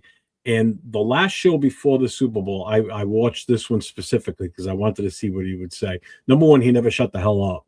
All he did was talk about how great they are, how they're going to win this Super Bowl, this and that, this and that, this and that. Well, they got beaten in the Super Bowl by the Eagles. He never came back. They have not seen him since. He just vanished. The next week, I tuned in to see what he was going to say. Never showed up. Nobody heard from him. Couldn't even find him anymore. The guy was gone. This guy just I went wish I could do that, man. He flew the coop. Go I on. wish I could do that. Just get rid of all this and just forget it. I wish I could. Oh, how do you? What kind of? You think? Damn, that's some. You think it's just these bandwagons? It's just like a group of bandwagons. Well, what pisses me off is like if that was me and the Raiders were in the Super Bowl and we lost to the Eagles, you know damn well I'm coming back. Oh, on I feel Wednesday you. I feel you. I feel you. But You- you're a real I mean, fan. just in the short You're a time that fan. you've known me, you know I'm not going to back down from anything. If we lose in the Super Bowl like that, I'm coming back on the next show and I'm going to tell you exactly what I think about it, how bad we did this, or how good we did this, or how we got screwed here, or how they got. You know what I mean? I would have had excuses, just like everybody else would when you lose. But I'm not going to turn tail and never be seen again. That's one thing I'm not going to do. I'm not going to. I don't run from fights. I don't run from shit like that. I don't get it. He's just gone. And they have yet to find a permanent replacement for him. They cannot find the Chiefs fan that is willing to get on the show with them. I know. I found one, and this his kid. He's from what's it called? Little Arkansas. He's from Arkansas, and I was See, Anthony knows he's watched the show before. He knows exactly what I'm talking about. that's hilarious. Yes, so this guy just went disappeared. He's still making like Chiefs content, or No, that's just it. He stopped. Just vanished. Nobody, go on. that's crazy. When I say this guy hogged the entire episode that night and just talked so much shit, and nobody said anything to him. They just let him go.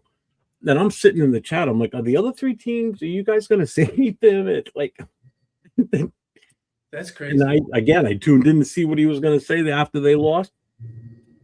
Nothing. It was a Broncos guy, my buddy Jack, and the Chargers fan, and that was it. Never saw him again. Fucking funny. Are you still do the podcast with these guys, or what happened? Yeah, no, they still do it. But they're still trying to find somebody to be a steady Chiefs guy. They found some here and there, but nobody that's been able to stick with it. Yeah. So, I mean, not for nothing. After so many years of the Raiders being bad, and if you're still doing shows where you're going in with other AFC West guys, and you've endured all that, that's showing some gumption. You know, I've been through the good, I've been through the bad, so I can handle it. I'm not a snowflake. You know, but some people just can't handle it. You know, Isn't that the worst? God, Aren't they the worst? I totally feel you. I kind of feel you. God. I'll tell you what, I saw that here in New England. As soon as the Patriots weren't winning Super Bowls, their fans disappeared. Do you know how many times I saw people that used to wear Brady jerseys in New England all the time? The second he went to Tampa Bay, boom, them Buck jerseys were everywhere around here. And they're like, oh, I was never a Patriots fan. I was always a Tom Brady fan. Or you'd see the people wearing the split. I hate those jerseys. Whoever came up with them should be punched in the face. Those split jerseys. Oh, Like they had the split Tampa Bay Bucks and New England Patriots with the 12 and Brady on the back. It's like, what? You're never going to see me wear another team's gear unless I have to because I made some stupid ass bet. You're not going to see that. It's not going to happen, you know. But I feel you.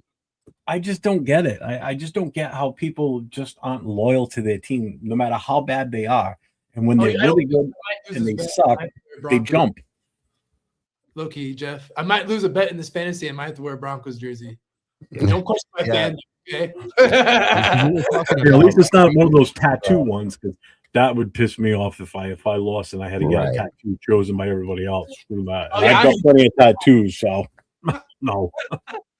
What's up, we were people? talking about like whoever places lowest or something might have to wear something Broncos or something Chargers on a show or something. That would be. I can't imagine wearing baby blue. I mean, I'm not wearing baby blue now, but I don't know. I don't. The colors I own are white, silver, gray, black. Might have a pair of blue gym shorts somewhere. Other than that, everything else, because my mother used to say, if I wear a different color sometimes, she goes, "Oh, I'm not used to you not in black." I think bright orange. Bright orange would look great in that studio. Get yourself a little, Broncos beanie or something. What's up, Raider Rob? Yeah. No. We need that beautiful, that minion gold, that sunshine gold in there. Get a little yellow. Yeah. I totally feel you, man. There's a lot of bandwagon. I totally feel you though about the bandwagon. I kind of want to keep on talking about that. Yeah, I kind of feel you with the bandwagon stuff. There's a lot of that now, and I kind of feel you with the Vegas too. They need to start getting rid of that. It's kind of a West Coast thing too. I feel like there's a lot of bandwagons out here too. The Rams too. I feel like those. I feel like Charger fans and Raider fans went to the Rams. I had a Raiders fan who's a Rams fan. I had another friend. I'll tell you right now, and I expect this 100%. If we start to become successful on a consistent basis again, Raider fans are going to come back out of the woodwork again. You're going to see people that you never saw wear Raider gear start wearing Raider gear. It's going to happen. It happens to every team. And the Raiders have a national brand a bit more, so it will happen. Well, it's an international brand. I mean, the Raiders are worldwide. They're one of those top powerhouse. Like they are. I think the Raiders are a big brand, but I'm going to keep it real. I feel like even the Broncos, dude. I feel like the AFC. It's the Blue Bloods are kind of in the NFC. I kind of feel like I might be tripping on that, but I feel like even the Chargers, we always struggle against the Giants. We always struggle, even like going to New York and facing some of the Blue Blood franchises. I just feel like Al Davis, the Spanos family, and even before the Broncos got sold to the Walmart's family, I just feel like they're a little bit more mom and pop like shop brand, versus like the NFC teams, those legacy teams, the NFL before the merger, those feel like they kind of ran a little bit better, no? Mm-hmm. Yeah, to some extent, I would agree with that. Like the Cowboys, I think they run horribly now because Jerry Jones is he should step down a long time ago. You're right. And here's the thing with Jerry Jones: if you watch everything that Jerry Jones does now, as he's getting older and older, he's doing a lot of what Al Davis used to do. Yeah. And here's the reason why: because him and Al were very tight. When he first became an owner, one of the guys that he took a lot of advice from was from Al Davis, which at the point when he did, who better to learn from than Al Davis? I mean, Al Davis was one of a kind. You're not going to find another owner like him ever. Jerry Jones is trying to be that guy, but he never will. He had all these unique personalities, which made the NFL really cool, and you're starting to lose a little bit with that. That's why I also don't like these new stadiums. I don't like them not retiring OJ Simpson's jersey. There's a lot of some nonsense they're trying to do low key. Well, here's the other thing, too. You got to remember, Al Davis was one of a kind as far as what he was as a person, meaning he was a former coach, GM, became owner. He knew talent. He before he really started to get older and kind of started to go, I guess you'd say a little, maybe not senile, but he started losing some of his faculties. He just was obsessed with speed. He was he was definitely obsessed with speed, but everybody was fast receiver fast. It's like, dude, again, he could have football conversations with anybody about any type of player in the league, any type of system, and that's where Jerry Jones loses right there. Jerry Jones doesn't know football like Al Davis knew football. No, but Al Davis could evaluate talent. I want to hang out with Jerry Jones. Like, I want to kick with those guys, but I just think those guys aren't running teams very good anymore. Like, they're running a little bit too old school. Like, the game kind of got away from them a little bit at a certain point, right? With age. Yeah. Maybe that's what happened with Pete Carroll pretty quickly. Maybe that season, it just happened. I think you said it best earlier that it's kind of like we watched him fade into like Joe Biden as the season went on. Like he was asleep at the wheel at some point there that season. No, I feel like the Raider fans are making him seem like a Joe Biden. I feel like that was a little bit. You think so? Oh yeah, definitely. That's what it felt like to me. It's like, is this guy even listening to what he's saying sometimes? And I think the thing with him though too was he was trying to be too much of their buddy. Like, I know you guys probably didn't see a lot of it because you're not Raider fans, but when you watched a lot of the footage from training camps and everything, he'd be over there wrestling with some of the offensive linemen and, joking and, throwing the ball and like trying to be like one of the guys type of thing. You're the head coach, earn the respect of your players. Don't try and be their buddies. You have to come in and I know you're not a hard-nosed type guy. That's not your forte. You come off as the nice guy. You're like the grandpa of the crew. You know, you need a coach. A head coach has to have a certain it about him. You know, like Harbaugh, that's how I see him. I see him as a hard-nosed type coach. You know, he knows when to have fun sometimes, I'm sure, but he's that aggressive, like, it's my way or the highway. Bill Belichick was one of the most drab, just boring type people, but he knew how to get the best out of his players and not have to, like, drop down to them and be like their friend. You know, he was the coach. You respect me as the coach. You know, I'm not coming out here and playing games with you and running around, you know, trying to tackle you. And, dude, you're 80 something. You're almost 80 years old, and you're out there trying to tackle this big guy that's, you know, 6'4", 325 pounds. What the fuck are you doing? You know, you're gonna blow out your hip. What was with the Christian Wilkins, dude? With the Christian Wilkins thing. Oh, that was horrible. So was he just was he just acting out in the locker room? Was he just kissing people? Like, what was going on with this? There was just so many things going on. That's what's going on. I think what did it for me with where I lost all faith in Wilkins actually being anything for us was after all this talk about him not doing this and not doing that with the injury and everything. And then that video came out of him dancing in the weight room with the clock on. I saw that. I'm like, are you shitting me? The guy's doing it in one of the most unstable shoes possible. He's got this foot injury, and he's over here dancing like an idiot. You know, what is going on? And then not too long after that, have you seen that movie Money Talks with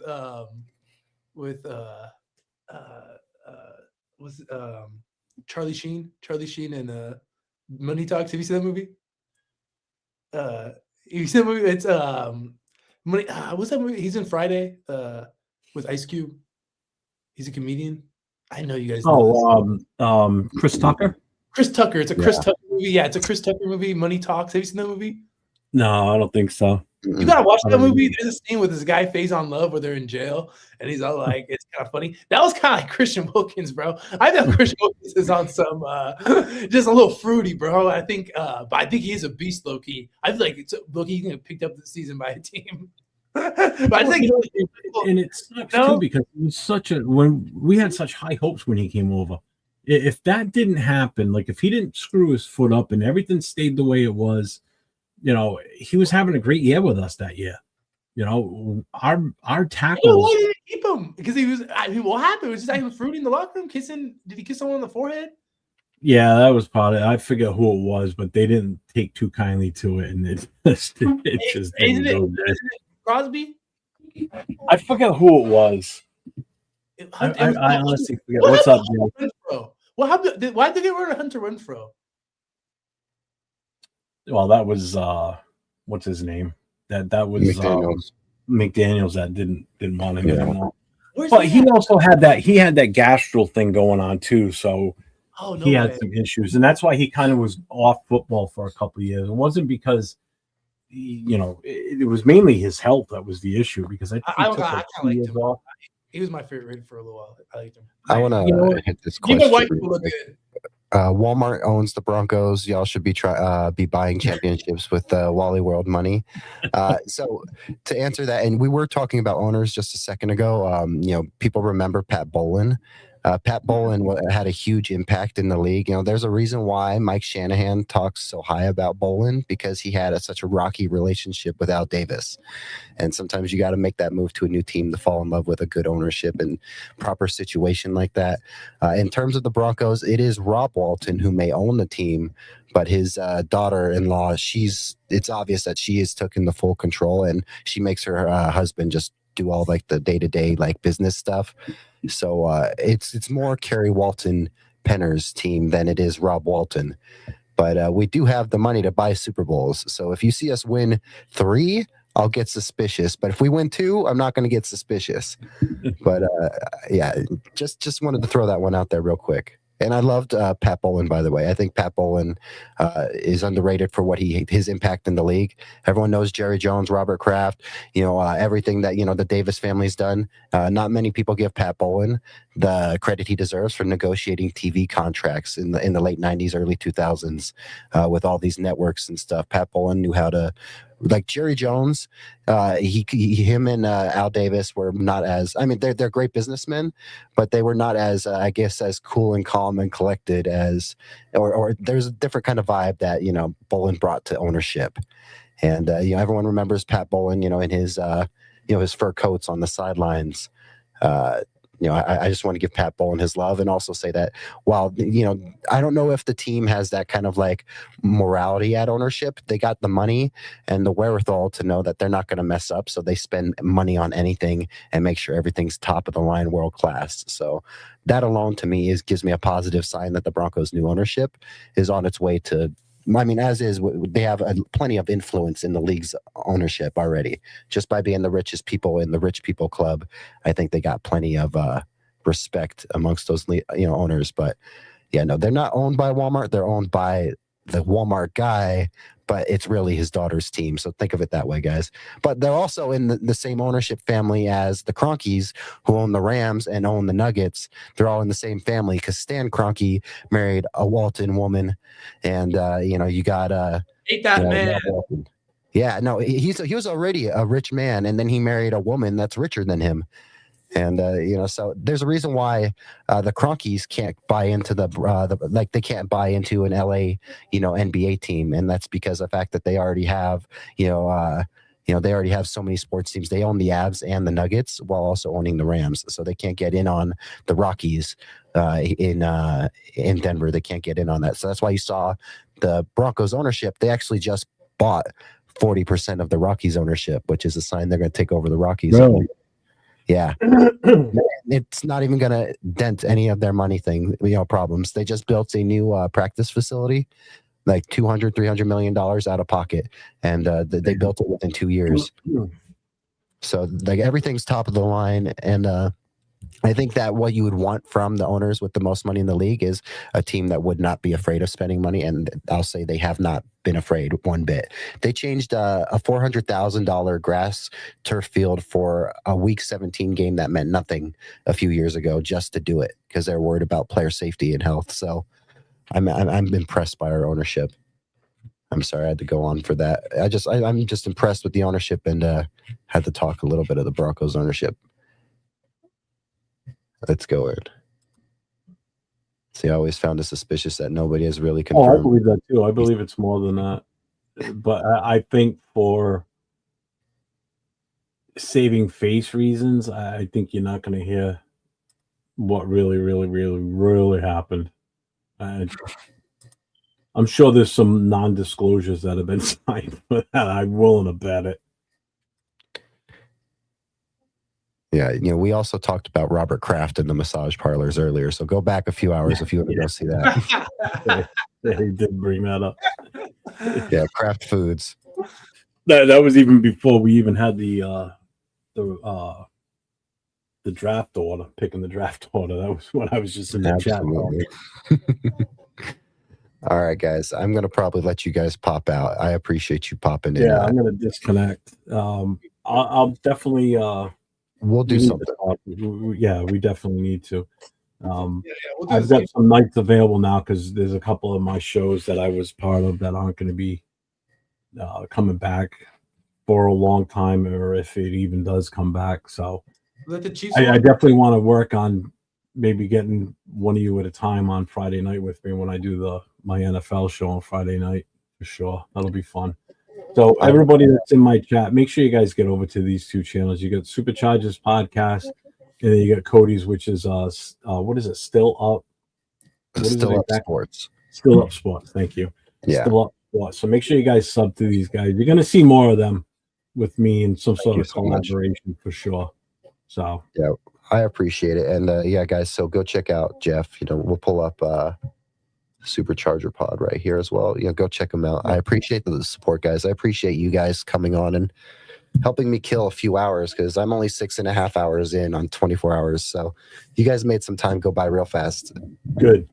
Hey, someone do a welfare check on the Chiefs fan.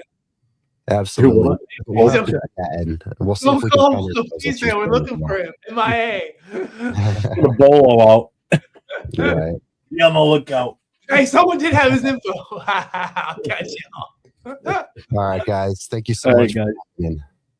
And as I always say, stay safe. Go Raiders, baby. Hey, bolt up. All right. Yeah, bolt up. Go Raiders. See you guys.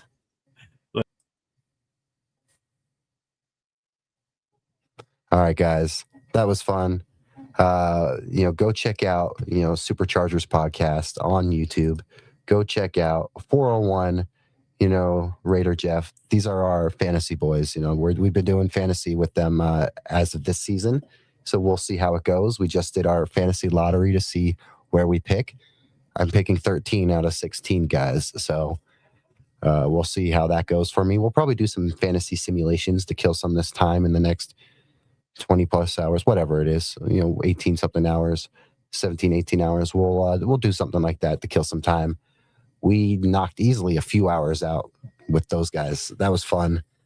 We talked AFC. Honestly, we all probably could keep going if we, had more rest, if they had more rest. I may be going for 24 hours, but it does not get easy, and it does not ever become fun without guests. So guests coming on really help everything. It was awesome. I love talking with those guys. That was awesome.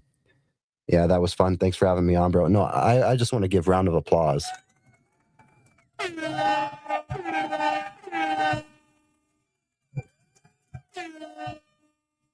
Yeah, round of applause, to Jeff and to our friend Superchargers Pod. Fantasy is going to be fun with you guys. I'm a little terrified, but I'm going to go in there guns a-blazing, and we'll see how it happens. We spent a good bit of time. I can't wait to go back and see how long we spent on air together, all of us, because that was fun.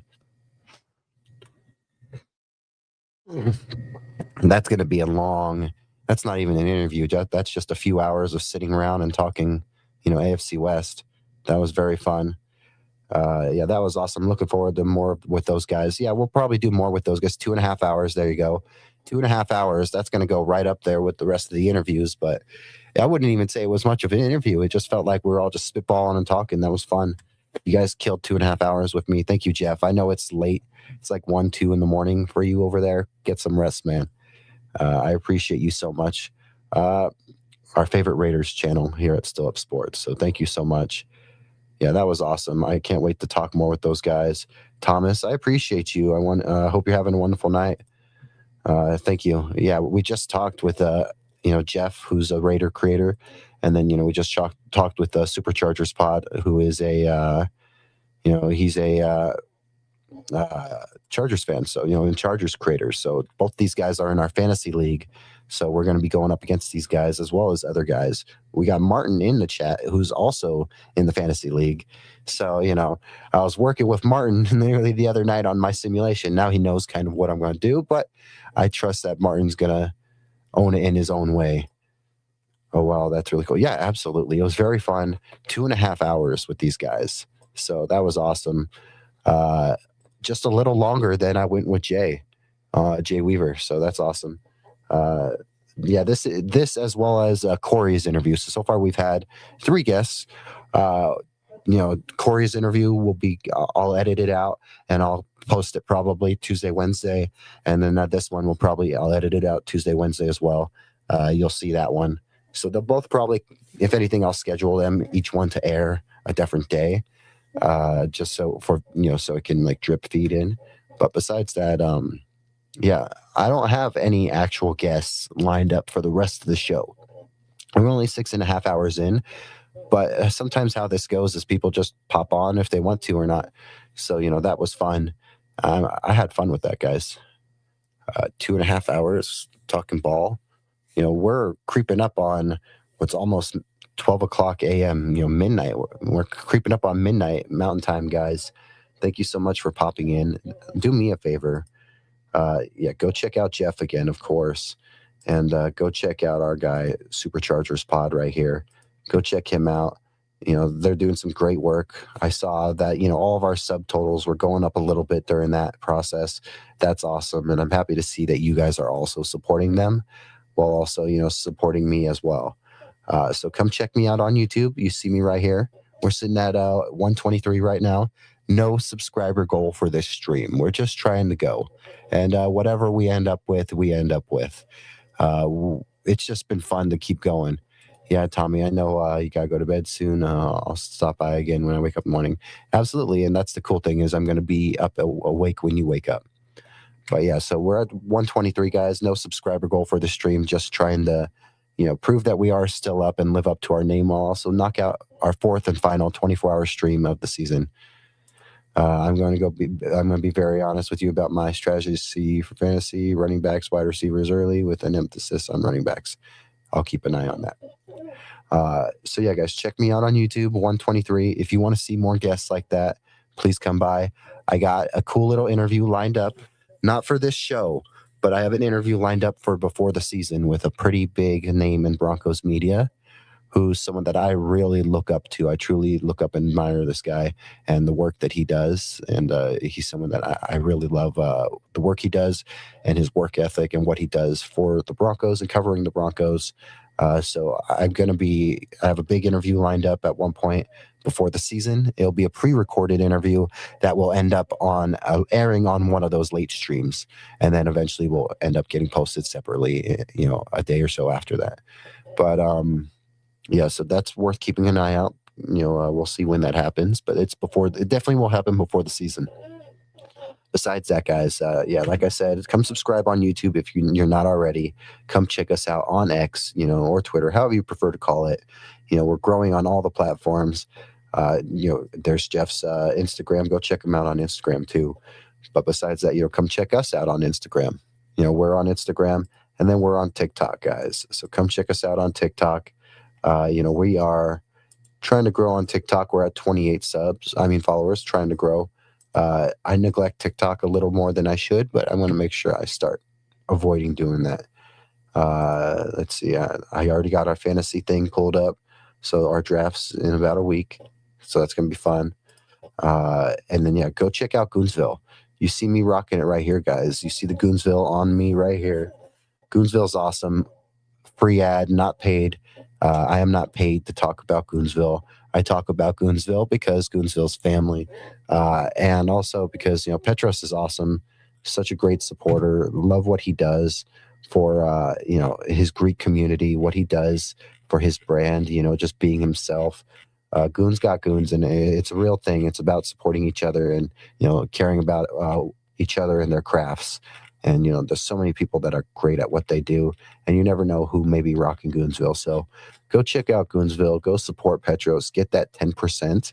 It's behind me on the camera. Let me knock me off the percent. And, go support Petros and go help out a friend. Tell him Cody sent you. Again, not a paid ad, just a friendly ad. And again, grateful for everyone that subscribed in those last few hours. It was awesome to see the dial moving up. We have no sub goal for this stream because we're just going and going. We're just having fun. We had some great guests already, so that was fun. Another thing about being in a huge league, you have to go after QBs a little earlier than you would because if everyone drafts 32 QBs, every starter in the league will be valuable. Absolutely. I'm going to keep that in mind too. Goons got goons. Absolutely. Vegas Goons. Yes, we do. Guys, it is about to be midnight Mountain Time, guys. So thank you for joining me. Welcome to Still Up Sports, where we normalize late night sports talk, starting with your Denver Broncos, but also talking about all sports, guys. This is our fourth 24-hour stream of the off season. Probably our final 24-hour stream of the off season as we wrap up and really try to lock in and prepare for what we may be doing and preparing to show you guys during the regular season. So thank you for showing up and thank you for supporting. It means the world to me. Thank you guys. I hope you guys are having a wonderful morning, wonderful night, wherever you're at. If you have comments, questions, let me know. We're 6.5 hours into this stream. I have not had a meal yet during this stream, so I think I'm going to step aside in 20 minutes. When we hit 7 hours, I will step aside and go make some food. I will try to get a guest for tomorrow, guys, at least one or two to try to keep it exciting. But I will, if I can't get guests for tomorrow, we'll see what I can do.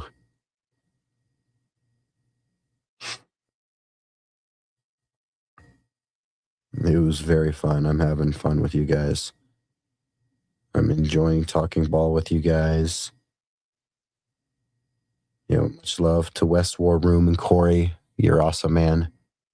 24 hours is crazy because I did not see myself doing 24-hour streams ever.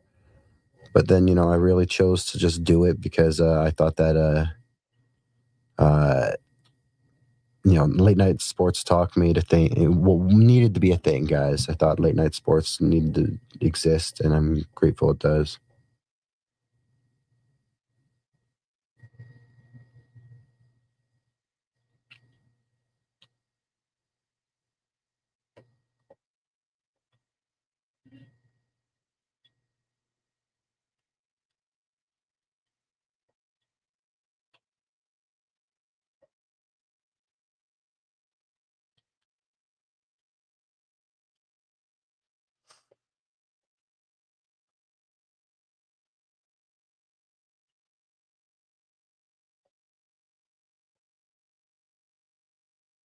All right, we had to get a little Instagram post and stuff like that. We will definitely be keeping our eyes out and see if we can snag a guest, at least one guest before you guys. Before the stream ends completely, because it was a busy beginning of this stream. Some of these 24-hour streams, I've noticed sometimes they're heavy early on interviews and then slow towards the end, or sometimes they're slow early and then heavy on interviews towards the end. So sometimes you just have to be ready, and that's why with the 24 hours thing, guys, I just have to be here. I have to keep being ready. I can write, I can get some stuff done, because I got a huge interview that I'm really I'm gonna prepare like for weeks, or at least a week or two, for this big interview that I'm gonna do. So we got 3 of these composition books. This one's our script book for our normal episodes, and at least for all of our 24-hour streams as of today. This is going to be my interview book. So when I actually can start scheduling interviews with much more, at least with at least a few days to a week in advance, I can write them down and keep them here. So we got a few composition books. I got the personal journal over there, the Still Up Sports script book right there. This is going to be my interview book, that I write my interviews and my questions down, as well as my answers in that I get from these guys. But I got one interview that I'm super pumped for. I'm very new to this industry, and the amount of support I've gotten from everyone is just truly incredible to see what we've done and like the kind of impact we've made. I feel like we've really kicked in the door and let people know that we're here to stay. And that, late night sports isn't just something that's going to become normalized, not just for me, not just for you, but for the rest of the late night sports fans out there who don't get their fill, don't get, the love that they deserve.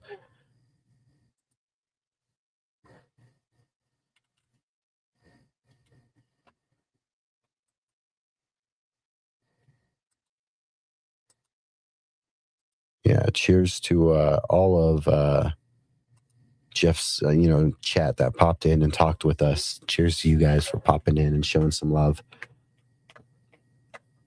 You can hear the cat. She's doing little cat stuff. But yeah, guys, so we've had 3 guests on in these first 6 hours. Corey from West War Room Rivals. And then, in a sense, we almost had our own little, AFC West thing going on, because we had, 2 of our boys from the Fantasy League pop in. Jeff, who does a Raiders show all the way on the East Coast. And then, our boy from the Superchargers pod, Stefan. That's awesome. So, grateful to talk ball with them. That was 2.5 hours of talking ball just with those 2. And then with Corey, we went for easily, what was probably like an hour, I think. I got to go back and check the Corey one. But yeah, that was fun. Let me go back and check it, because we are really deep into this stream. But we're going to make sure that these interviews and the people in these discussions that we just had, they're going to get posted separately. So on Tuesday, Wednesday, we will get, Corey's interview out, as well as we'll get our discussion with our guys from the West. From both Stefan and Jeff. We'll get both those guys in there, and both their discussions will end up on the show. I mean, both their, that whole discussion will get posted, so you guys will see it. Let's see. I'm trying to see how long we went with Corey. Probably over an hour. That's my guess. Is over an hour. And that was fun.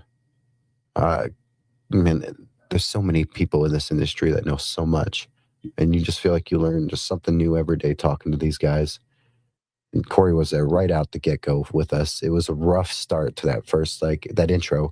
Our intros are a little rough at times, guys, because I'm sometimes a little too busy producing, getting ready to speak and all that. So, I'm glad that, sometimes I get to do shows with other people. But yeah, so we went with Corey for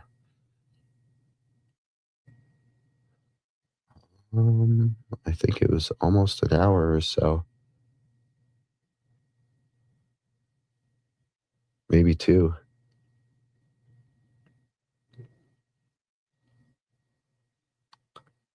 Almost 2 hours, maybe. Either way, both were long. So that was fun.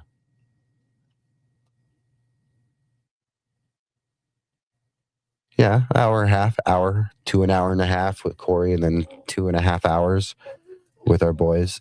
So, that was always fun. We got a cat messing around. Hold on. What are you doing, lady? Move. You're gonna bump into my cords.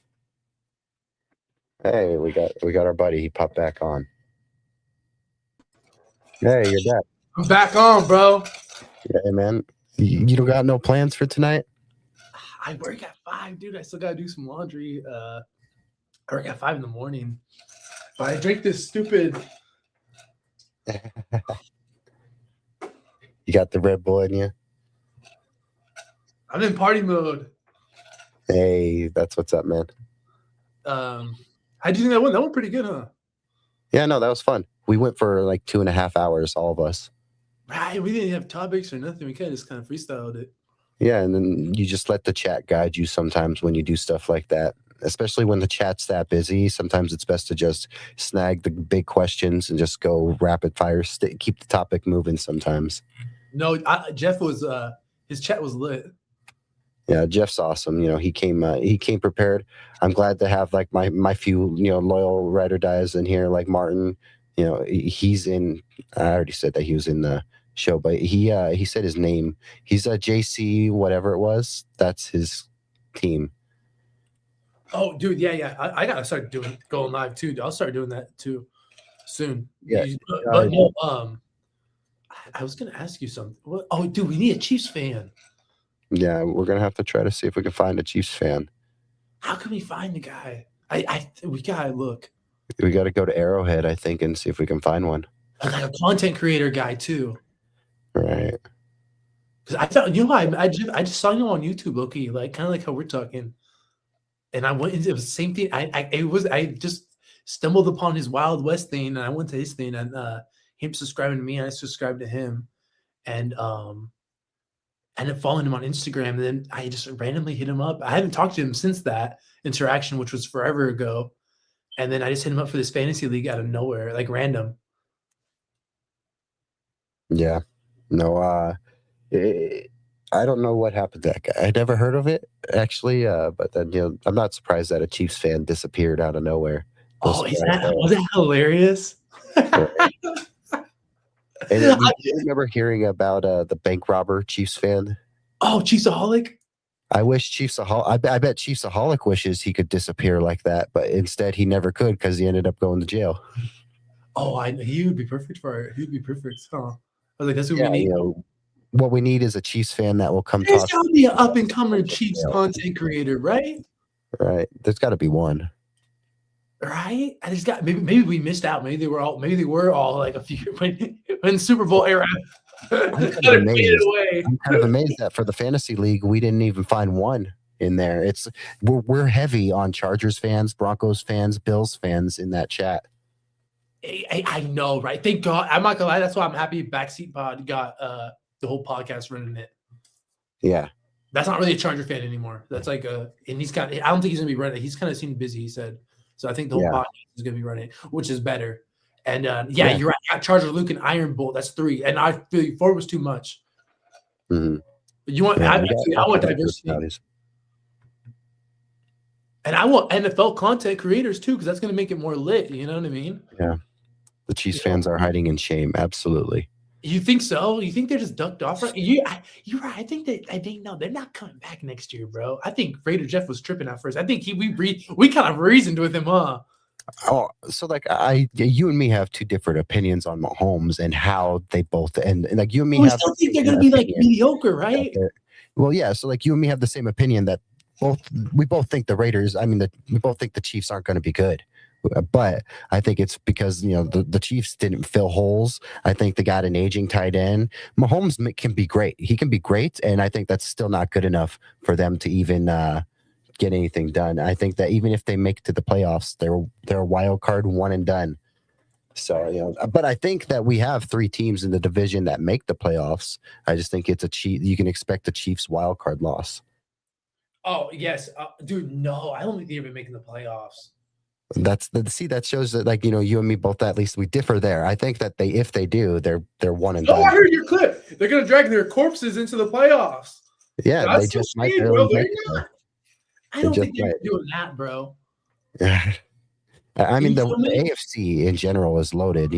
From like Buffalo to. What do you think Cincinnati? You think they're gonna be a threat? I'm not high Cincinnati. On No, I got love for Burrow, but I mean they can't keep him healthy. I mean they don't got a defense, so you can't just expect Burrow to go play Superman every week. He's not going to do it. No, he might be good for fantasy though, unless he gets hurt. They fixed the O-line over there. They have a no. I don't think they have. Not much. Maybe they've addressed it, but not like they should have. Right. We'll next year. Next year or next season when we do a fantasy thing or something, maybe I don't know. Maybe we'll try. I guess we have 16 teams, so that is a lot of people. You know? Maybe next year we'll see how it all lines up, and maybe there'll be slightly less. Maybe it'll still be another 16-man league, but maybe I love this, bro. I hope that if anything, if we do 16, that a lot of this group comes back, so that it's more familiarity. And I feel you, but I do want some. Like I get you. I want some because I like working with the other teams. Yeah. I like even the Raider fan base, bro. They're loyal. I kind of like that. I kind of like how they were. Oh yeah. Yeah, they're making the chat lit. They're making the chat lit. They could not. They were really letting you have it. I mean, I saw a few Denver Donkeys things in there. I saw a few donkey things, but yeah. The Chargers have it. That's good because we gotta learn to hold I hold my own. We were holding our own with the rivals. Oh yeah. You know what I mean? Which is good. But like, yeah, no, I'm already no Super Bowls or whatever, But no, they're tripping. Darren Sproles was actually good. Jeff was tripping. I was thinking about it, I was like, no, this guy was tripping. Darren Sproles was actually, it's like he's not. First, I was even surprised that you went with him. Darren Sproles. I was thinking of LT. Yeah, he thought I was gonna pick some current player. Like he thinks we're some kids, like we don't know football. Oh, Jeff, why? He's like Elway. I was like, no, I know Elway's legit, bro. Come on now, dude. You know what I mean? So you even you went up on a few subs too, just like I did. You're at like 840 now. You went. I think you gained like 3 or so. Oh, nice, cool. Yeah, so you're creeping up on 1,000, man. You're creeping up on 1,000, and you haven't even done a live stream.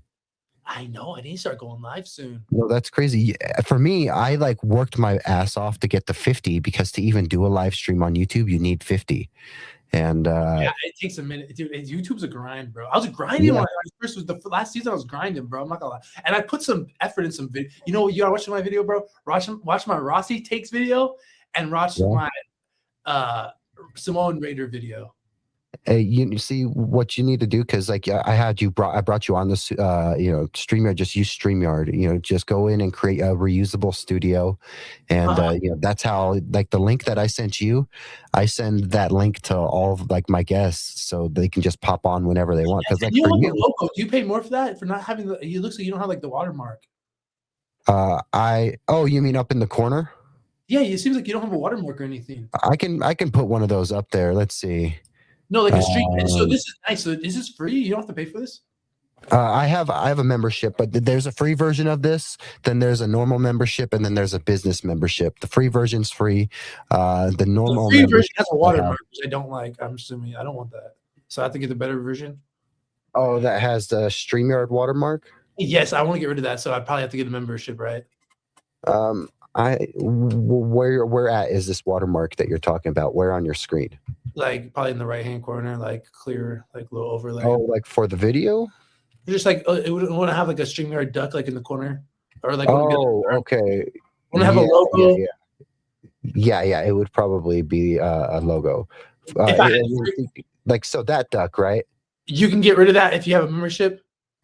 I mean, I don't know if I don't think that's a membership thing. I know I can get rid of it right now. You probably can't because you're in my studio, so you have no control. You think if I had my own, I could just get rid of that overlay pretty quickly without having that on? Yeah. Well, so like to get your own, like just if anything, open up another tab on your phone, on your laptop. Open up another tab and just look up StreamYard on Google, and then enter StreamYard, and see, like, try to set up a studio right there. Because that's what you would use to stream and to invite guests on and stuff. And that's how you like upload your videos, your logos, your backgrounds, all that stuff. But, all right, I got an account right now. But if anything, what I would suggest is, figure out StreamYard and then watch some YouTube videos on it and like how to set it up, because that's what I did and it really helped. Because I don't have any like videos, like you have tons of videos out there made and stuff. I don't have like really any videos. My videos are just like my interviews from the live streams that I drop. But because like I was just I need to go live. See, I have to, bro, because I want the custom branding, bro. I have all the overlays, so I'm gonna get you a free trial. All right, bet I'm gonna do this, bro. All right, I'm gonna put this in, bro. But yeah, so all you do is just mess around on StreamYard. And then what membership do you have? Not the business, because there's like an $80 one, not that one. There's like I think it's like 30 or something dollars, 30, 40 bucks. And that's once a month. But that gives me the ability to go on a stream onto 3 platforms at once. So I'm on 2 right now. I just got to add TikTok onto there. So like that's why I'm on. Like I'm live on. There's like this core one right here too, right? What was that? Their core dive deeper into stream expanded reach, right? You're right. Okay, I gotta get the core membership right. But you don't. Well, I'm so sorry. You had said you had the business. So I think there's an $80 one. It's not that one. That's not the one I have. I have the one underneath that. So kind of. I think what is middle or low on the memberships. It's only like 30 some bucks or something like that, I think. You're right. It's 20. I'm going to do that, dude. Yeah, that's the one I have right now. Nice. Okay, good. I'll get this soon. It lets me, stream on multiple platforms. So I'm on YouTube. I'm on X right now. I can add either Instagram Live or I can add, TikTok if I wanted to. Thing is though, like it's a process. You got to learn how to mess with it and stuff, because like my producing sucks. The first like 2 minutes of this show, like when I went live and producing the show and turning on the screen, and then also turning mic on my mic, turning the mics on and off like that, doing stuff like that. The producing. Bro, once we get a Chiefs fan, bro, let's just do an AFC West podcast. Yeah, or a pod, a show. I like the idea of a joint show where we're all streaming on all of our because what shouldn't we have our own overlay for that? What Jeff did, he connected his stream to my stream, so my stream is going on to his thing. You think we should just all do that from your stream? You think you should just do that? I mean, that's the easiest option. Yeah, in the future, everyone could just join my stream, and then you just got to add your credentials up in the top so it goes to your platforms. I just want like an AFC West, like freaking showdown or something like that. You know? Well, I was gonna say, if you watch West War Room, you get a lot of that on there. But I like the idea of us as creators still talking to each other, like before games or like after these games, these division games, because there's a lot of division games. I mean, we play each other twice. So that's 2 pods right there during the season. Just because I feel you. I feel you. But hey, I'm telling you, bro. And we off season or something, this upcoming off season, bro. We might want to come together and just do like an AFC West thing, dude. You give the Broncos representative. You know what I mean? We just need to find a Chiefs guy. Yeah, well, we'll see if we can find one and see if they don't bail on us. Exactly. I think you can find a Chiefs fan, bro. Yeah, absolutely. You know what I mean? I'll look for a creator, bro. I'll find an up and coming one, like someone who's smaller. We'll find someone. Maybe we'll find one. An up and comer, and then we could just like, we'll maybe make it like a theme. Yeah, because you all know the Broncos pretty well. I would say I think I know a little bit. Yeah, you know more than enough, dog. You know what I mean, dude? I fucking stalled on the defensive coordinator. I didn't know what DC for a second. Yeah, so there's a lot to. I mean, when you're focused on your quarterback and your offense and stuff, it's easy to not think about the DC. I forget that Vance Joseph is my DC all the time. But they almost lost him, but he came back. No, you remember? No, they almost did lose him. And to think that when he was head coach, the fans were running him out of town when he was our head coach. Funny. I thought that was kind of crazy. I thought that was a little. I kind of like Vance Joseph a little bit. So I'll say this: that's not the first time the Broncos have done this with the DC. Back in the '90s, Wade Phillips was our head coach for 1 year in the '90s, early '90s, and then. Leading up to the Super Bowl year, 2014, they brought in Wade Phillips to be the defensive coordinator, and he coached them up to win a Super Bowl in Super Bowl 50. Wade Phillips has been on a lot of teams in the last few years. Wade Phillips. He's a great coach. Yeah, he was. He head coached for a couple of teams. Didn't he go? Who did he head coach for? I mean, minus his 1 year with the Broncos. I'm trying to remember who else he's done it for. But I'm not sure. He was head coach of a team too. Let's look up. I think he did it in one of these side leagues, like the XFL or UFL or USFL. I'd like to say he did that one of these years.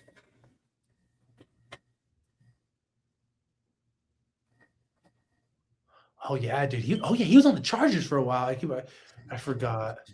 He's coached all around the league throughout like his 50+ years. Yeah, I forgot. He was on the defensive court during the Marty Schottenheimer. He was on, like, I forgot, dude. Yeah, he coached Reggie White, I believe. Yeah, he's been all over. I forgot. I was like, yeah, where is that? I know he's been around. He coached the Eagles in like the 80s at one point. So the man's coached everywhere. Yeah.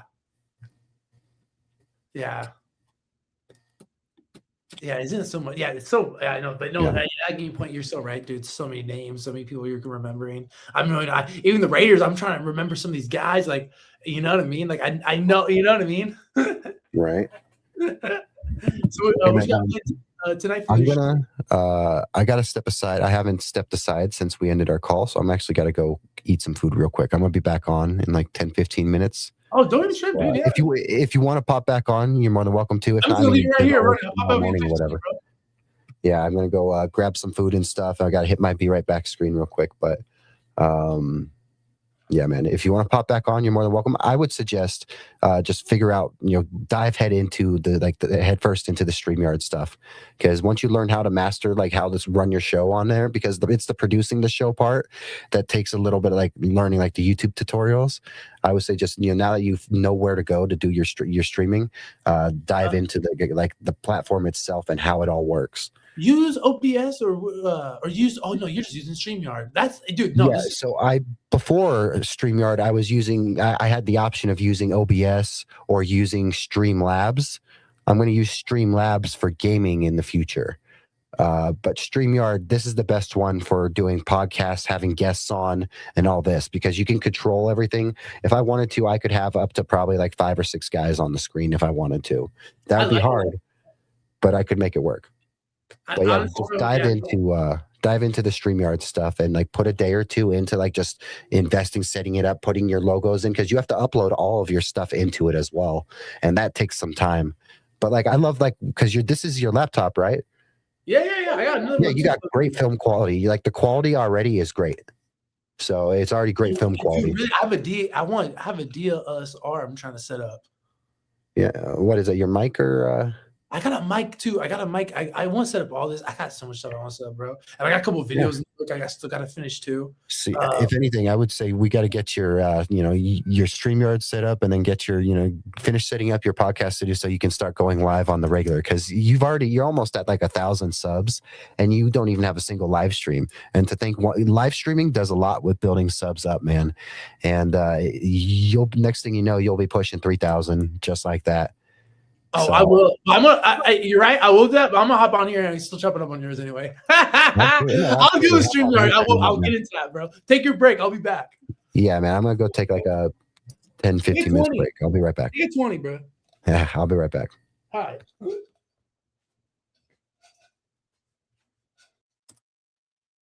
All right, guys. We're gonna take a quick break. I'm gonna hit you with this be right back screen. I'm gonna go cook some food real quick. All right. We may be talking with the Chargers for our Chargers guy for a minute. Let me go take this break. Hit that be right back screen. There you go, guys. We'll see you soon.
And we are back. We are going for 24 hours, guys.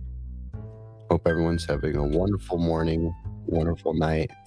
It is currently 12:49 a.m. Mountain Time.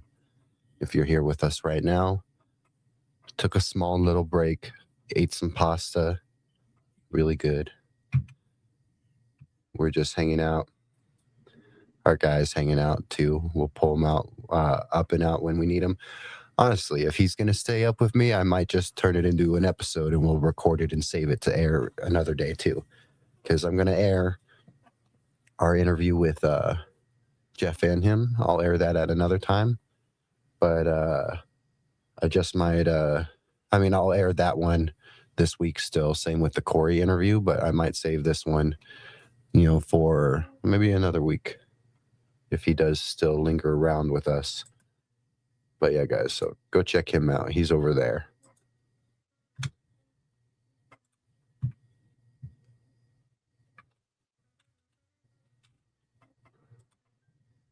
Let's see. Much love to everyone who has shown up today, everyone who has subscribed, everyone who watched Jeff, our boy Stefan, watched, our guy Corey, in these awesome interviews. It was so cool. Come check us out. Big shout out. Check us out on X, guys. We're on X. Come check us out on YouTube right here. You see us right here. Come check us out on YouTube. We're on Instagram. Come check us out on Instagram. You can never go wrong on Instagram, guys. And besides that, TikTok. Come follow on TikTok. It helps. We're 7.5 hours into the stream. Only an 8-hour shift is almost done. So we still got plenty of time to keep going, guys. We're only 1/3 of the way there almost. And again, no sub goal for this stream, but we're trying to go up no matter what. You can see our growth from the very beginning, going back to December 17th, the day that we started this channel, when it was just me as the sub. And to think that I got all of you guys hanging around with me. You guys are awesome. We've been through some ups and some downs. You can see, like, sometimes we go up, sometimes we go up and we go down. Sometimes we go a little up and then down, but we always keep going up, and that's because of you guys. Thank you so much. And we're going to stop the show at 12 hours and then immediately begin it again on a different stream, so we can have both 12 hours saved, so YouTube will allow us to post them. Here we are. You can see us, right here, getting ready for our fantasy draft. We're ready for this stuff. We're going to be picking 13th, which is crazy to think. I got to really lock in, guys.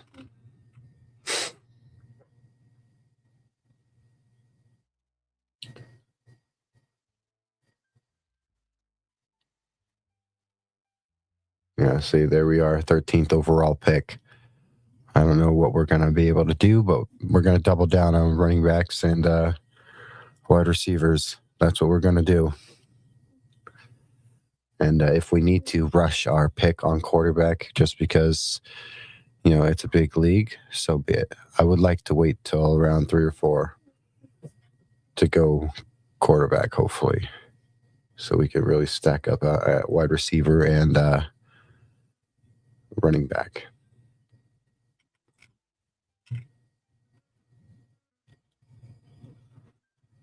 Let's see, guys. If you're watching right now, go like, subscribe, comment. It all helps, guys. But yeah, we're going to be playing fantasy with these guys. That's going to be fun. Yeah, and then again, come check us out on X, on TikTok, all that stuff. You see, we got a cool little playlist right here. It's gonna right here. Let me open the playlist. There you go. This is a fun little section right here, that I have for some cool little audio things I'm going to be doing with the channel in the future. So if you want to sit and listen to a relaxing audio, open up the page, go to the playlist, go to the Late Night Vibes with Still Up Sports. Go click that. There's going to be one new one a week. So that's going to be fun.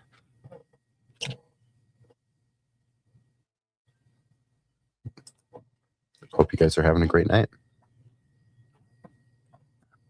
We're going for quite a bit more hours, guys. We're barely at 7.5 hours in, so we're going to keep going and going.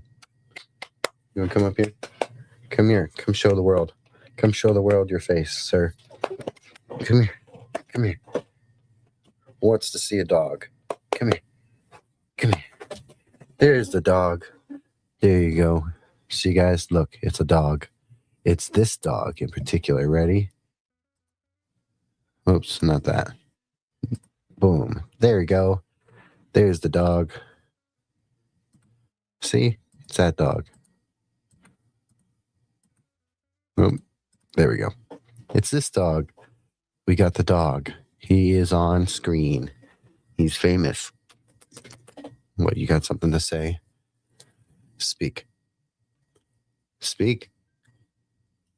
Use your voice. Use your voice. Speak. Speak. Tell the world what's on your mind. Tell the world what's on your mind. Nothing? You have nothing to say? Look, guys, he's a good dog. Yep, he's still up. He is a still up dog. He is a still up dog, isn't he? Yes, he is. Still up dog. Round of applause for the dog. Air horn, air horn. Oh. Now the cat and the dog wants to, want to wrestle and go crazy. They just want to wrestle and turn my room in the WWE.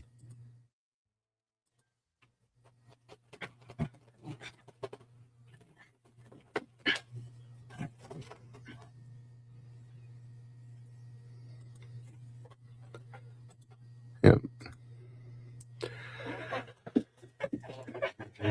Yeah, what's tough is at 13 you get a pick coming back to you in 6 picks, but your third round not for another 20 something.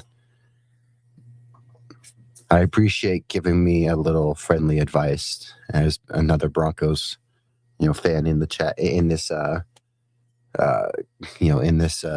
Hey, leave the camera alone, leave the light alone. See, the dog is going crazy. These two love to wrestle. They'll grab each other and throw each other around, the cat and the dog.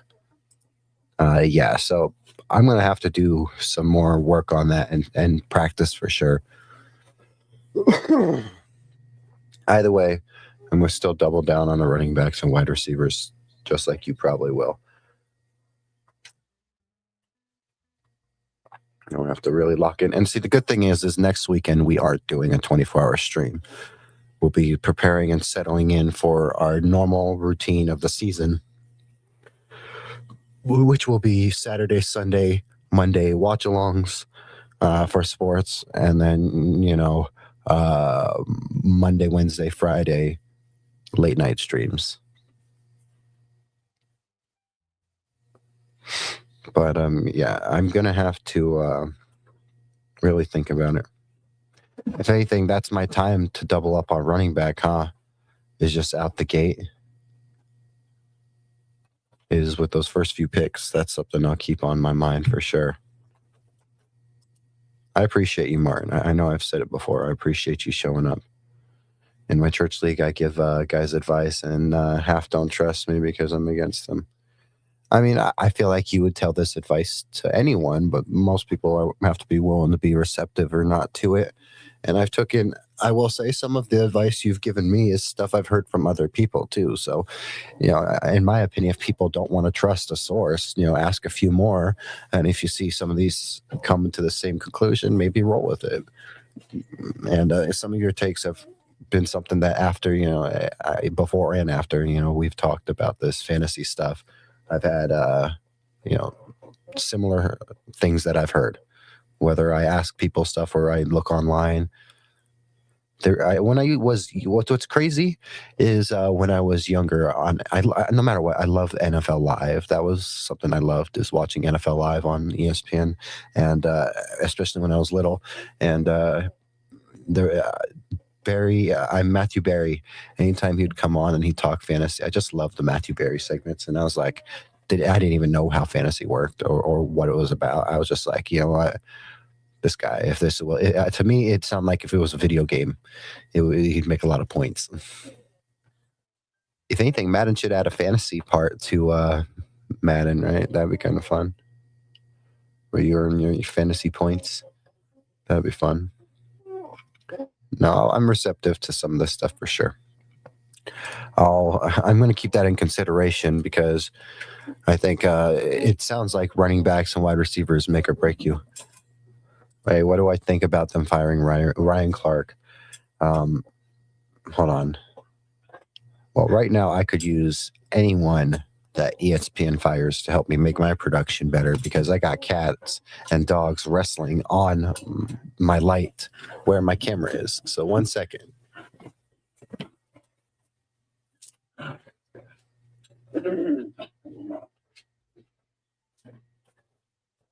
He's in air jail.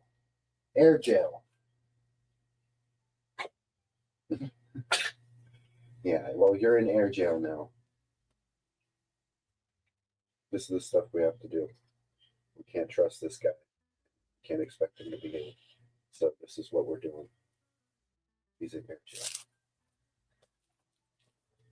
Out you go. Bye-bye.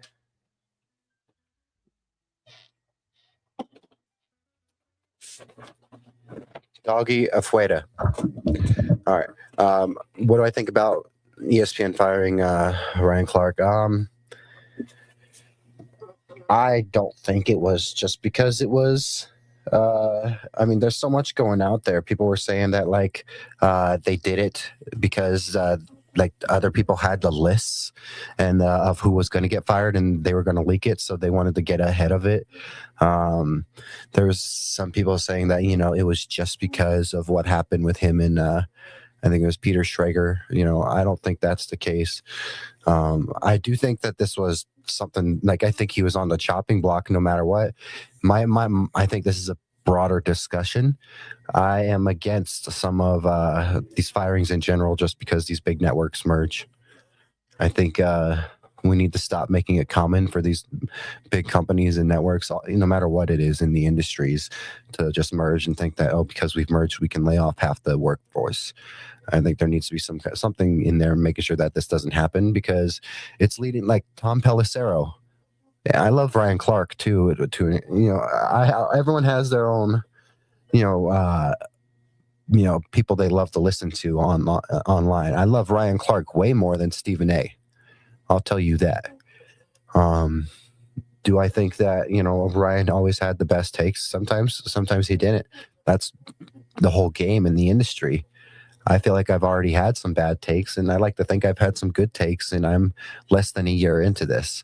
Ryan Clark played professional ball. He knows more about the game than I could ever. And I would think that I think it's ridiculous that they're firing these people no matter what. I'm not going to get into this whole Ryan Clark thing. A lot of people online make it in the more, and I hope that I am bringing a more level-headed, moral way of looking at this. But, there's some people online that made this Ryan Clark thing more about, like, some people started getting into it, making it about race or, just stuff like that. Or people started getting personal about it with him and his life. I think my problem with the Ryan Clark firing in general is the firings of all these people. I don't think they're necessary. I think that these big companies want to merge, and they just wanted to find a way to cheap out after making a merger happen. And I think that they would have been stronger if they kept all these people around and divested or did more or got more creative. And instead, I think you create more negative publicity like this. I've already been negative on ESPN this whole year. Because of some of their articles, their interviews, and some of what they do in terms of like the narratives they create. They like to create narratives, and they like to just I don't know. I think that they just sometimes are disconnected from what's actually going on. And of course, you would expect local reporters to know more than the national people. But for the local fans and for the fans to know way more about the game and their own team than even national people, like, you expect them to at least be more professional than a fan and know more.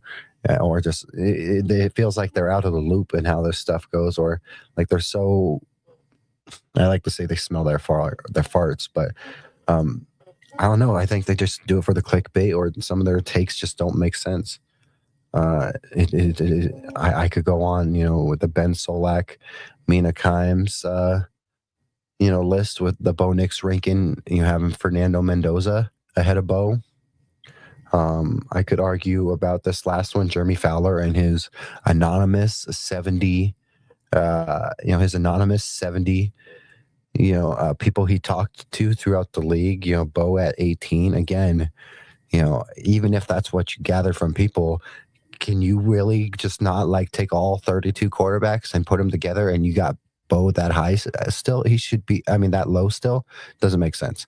He should be pushing at least, even if that's the case, 13, 10, 11. I don't see how they just feel so disconnected, and I think Ryan Clark did not deserve to be fired. I have been watching Clark for years. He's gotten spicier and spicier these last few years, sure, but that's the whole industry. To me, when I see that happening on a larger scale, I'm grateful that on this channel I work for myself. I don't make a dime on this channel. We're not even monetized. We're not at the point to get there. That takes a lot of subs. That takes a lot of views and stuff like that to get that way. And so I'm happy that I can't be fired because I would be more deserving than Ryan. And maybe if we were to pull up the list, you could say some of these cuts make sense to save some money. Another guy they had over there at ESPN over 30 plus years. This whole ESPN cuts in general, it's ridiculous. The fact that Tom Pelissero is out of a job is crazy. And I don't know. I'm maybe it's because I have my own platform. I feel more open to talk about sports media and how this stuff is. Maybe it's because it's a late night show. I feel more entitled to get into this stuff with you guys. But in terms of like how the industry works and stuff like that, I think that I don't think it was a political move or anything like that. It was a greed move by these big corporations. They wanted ESPN and NFL Network have merged, and they wanted to make that move.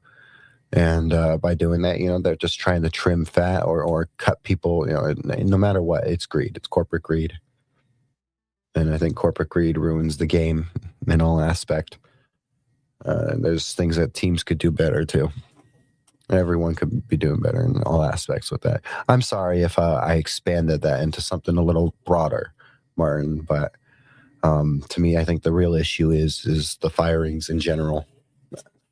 I think that Ryan was on the chopping block no matter what because they were looking for anyone to get rid of. And to me, Ryan sounds like a lot of money, but also some of these deals are unfair. Paying Stephen A so much, paying Pat McAfee so much. I know Pat deserves his payday. Did he deserve that much? No. Do some of these sports analysts deserve more than starting quarterbacks? No.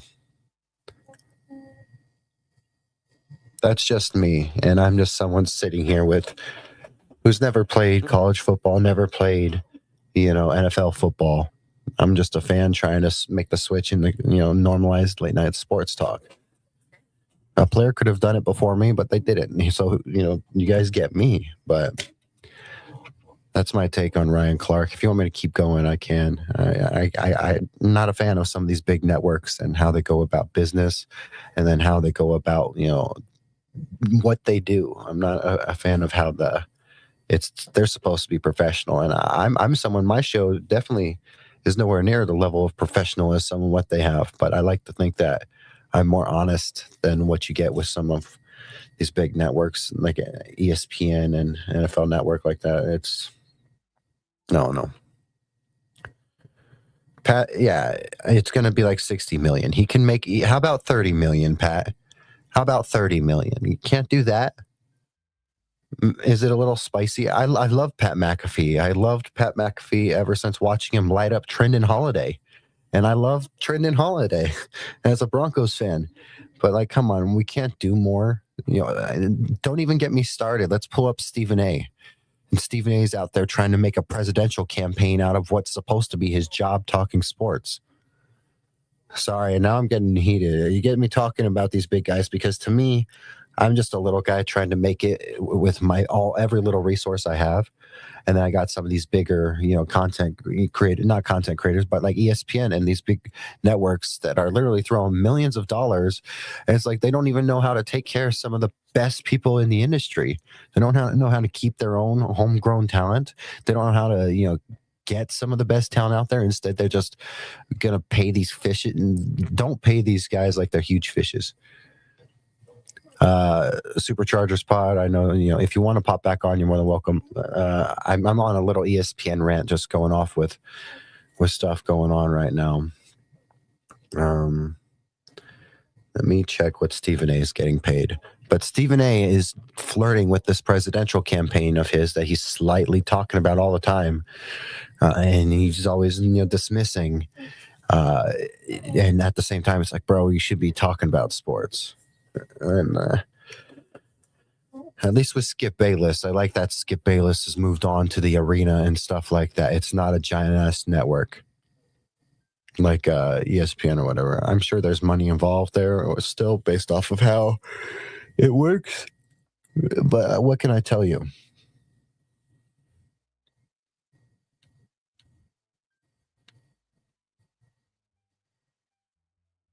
All right. Stephen A. Smith makes $40 million a year. How about 20 million, Stephen? Pat, how about 30? I would argue Pat's more valuable than Stephen. And I've been watching Stephen for years. I think First Take should have ended when Skip left, because I think that was the best version of First Take. Is those two together. Once it separated, it was not what it was. And I liked Skip and Shannon. I liked that show too. But come on, Pat. How about 30 million? I know that Stephen A is making 40 million, but how about 20 million?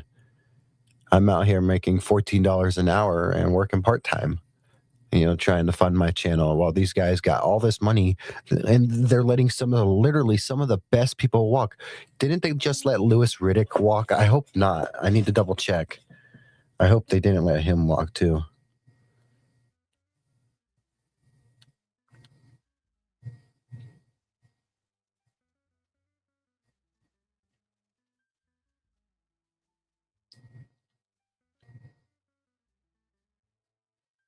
No, okay. Louis Riddick is still there. I've been watching Louis for a long time. He's one of my favorites. Dan Patrick hasn't been there for a long time. And, I watch Dan and his show all the time. And he just talked about it kind of recently. He's like, even though he hasn't been there for a while, he still has people that talk to him. And it's just kind of crazy. I'm just amazed by the business practice. Because if this is what the business practice is at its peak, and I'm here at the bottom, I'm like, man, that's just crazy to look at. Ha ha ha ha ha. Gotta love these short whatchamacallits. Bam. Boom. Easy. It's that easy to ban someone. That's my first time having to ban someone. It's not that hard, guys. You don't even get a warning. So you act crazy. You act disrespectful. You want to say some crazy stuff. You want to say some racist stuff. You want to say anything in the chat. You get banned just like that. And you don't get a warning, no nothing. You're gone.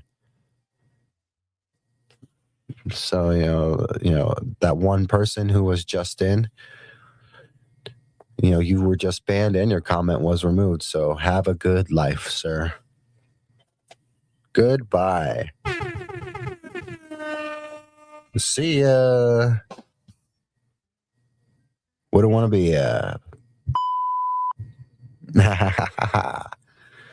We don't put up with that stuff, guys. I've never had that happen on any of my streams. I've never had someone jump in the chat and say something crazy, and it barely happened for like 3 seconds because I saw it as soon as it popped in and I blocked it. So some of you may not have even had to read it, but someone popped in saying some crazy stuff, and they can have what they want. We don't go out here disrespecting people or saying, horrible things online. So if people want to do that, that's fair. We're talking ESPN. If talking about Stephen A. and Pat McAfee's pay upset you that much, just to say some stuff in the chat, you're crazy. You are crazy. But yeah, so Pat's gonna be making like 60 something. So he's gonna be making a lot. I just think they could afford these people, and they're choosing not to. That's all these businesses do, like Amazon and all these big corporations. When they lay people off, they can afford these people. They just choose not to. And it's because they rather make sure CEOs are getting paid millions and millions and millions and millions of dollars, while the normal people are making dollars instead of not even thousands. So, that's my point there.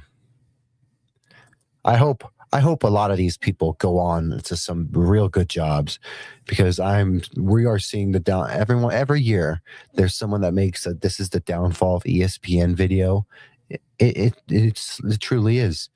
It truly is. And I got nothing. I grew up watching so much ESPN. It hurts me to say that too.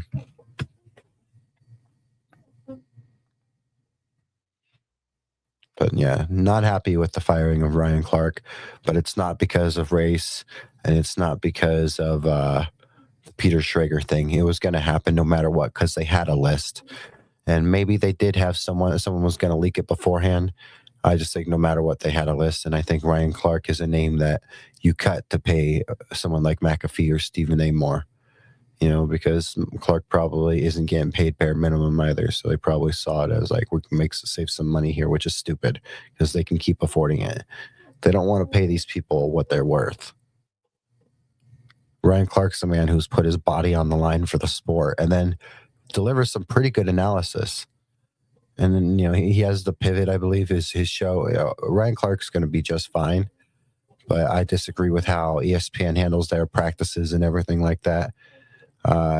It's all straight disrespectful. They don't know what they're doing. ESPN likes to smell their own farts, and people need to just, I don't know. I love a lot of these people still at these big networks, but people need to not take ESPN and some of those humongous networks so seriously.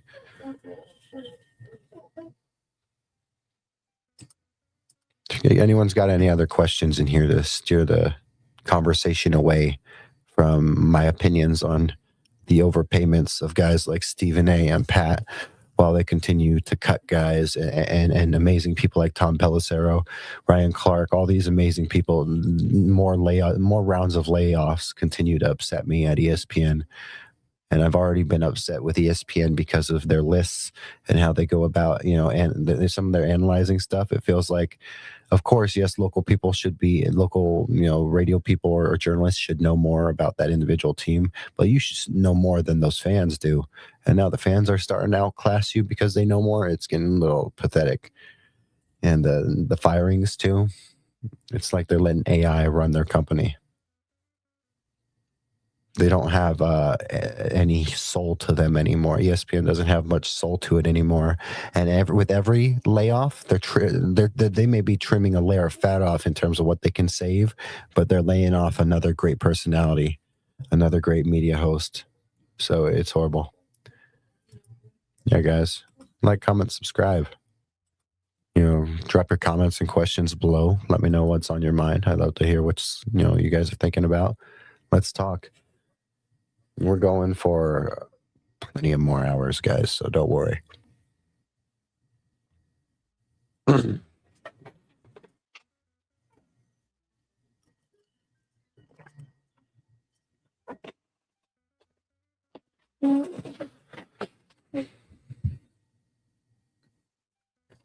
Yeah, I'm not a huge fan. That's all I'll keep saying. I think ESPN dropped the ball.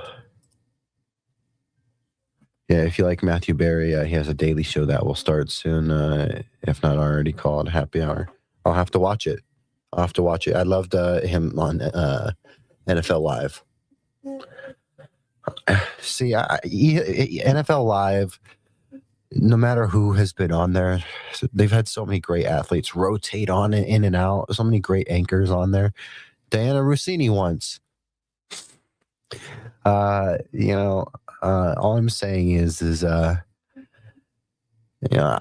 had so much respect for that network. So much respect, because that's like, I never once thought about being in journalism or being in, sports media. Never once. And it was in December. And then I just committed to it. It was something that, I set out to do and I commit to. And to see some of the downfall, it's honestly truly upsetting, guys. It was very upsetting to see the treatment of some of these people you grew up watching on TV breaking down sports, just get cut the way they do it. And there's humans behind these, analysts and behind these journalists and stuff like that. Yeah, I'm going to move on to the fantasy stuff. Matthew Berry's awesome. I'm going to definitely lock in on that because I want to. I'm going to look into and watch some more fantasy shows. The great thing is like we're basically in our normal late night hours now, which is cool. So you're used to sticking around at this time of night. But yeah. Oh, hey, we got our little pal back. He came back with same name, different name. Let's see. You're a racist country hillbilly. Oh, hey, I try, man. I guess. Jeez. Goodbye. Bam. See, that's the thing. We got some crazy people that randomly pop in. Somehow their chats get in. That's what happens when we go vertical. Sometimes is you get the crazy stuff. I don't like it. But hey, you know what? That's the toxic side of being online sometimes. I am also not a hillbilly, guys. I've never once lived in any hills anywhere. I've lived in Las Vegas most of my life. So, and I can't be hillbilly because I've always lived in major cities my whole life for the most part too. So, thank you for that amazing insight. I hope you come back and comment again for the algorithm because every comment helps. Every question, every view, just popping in gives me a view. So pop in again like 500 more times. That would be great. So I can just block you 500 times because I'll actually get enjoyment out of that because I got like 16 hours to go, buddy boy. So I would love to pass the time. Yeah, Matthew Berry's the man. So you are picking quite early. Where are you picking, Martin, in the draft? I have it pulled up right now. I'm signed into it for when we get to that time. And we got the fantasy chat there too. So if and when you sign in to the fantasy.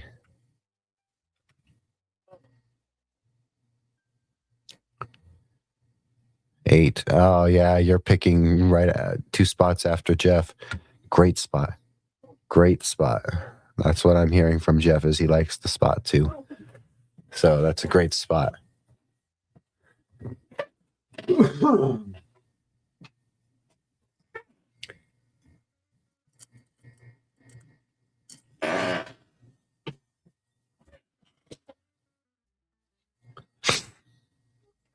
Yeah, our friend at Supercharger Spot, he popped in for a little bit at the end, and I think he was thinking about popping in, but he did say he has work early in the morning, so he probably has to get ready, so I understand that.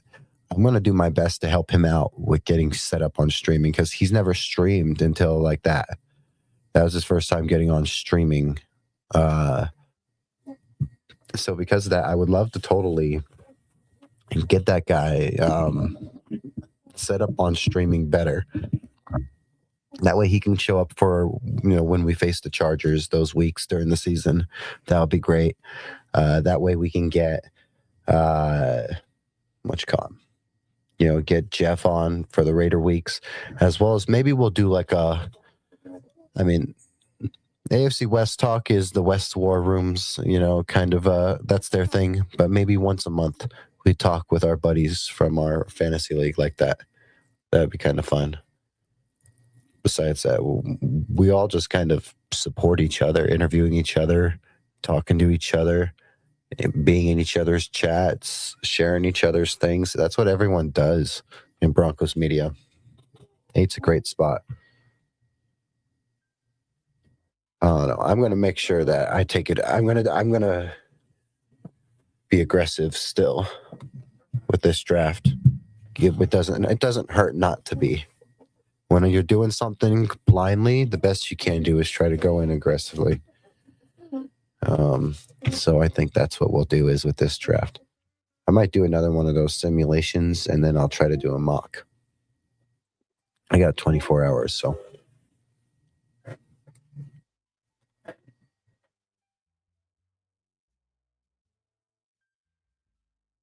See, here's the thing, guys. It's the cat is asleep, and they say cats are nocturnal, so they should be up at night. And why is he trying to sleep though? We're boring him. Boop, boop, boop, boop, boop. Give me your head. Give me that brain. Get the brain sucker.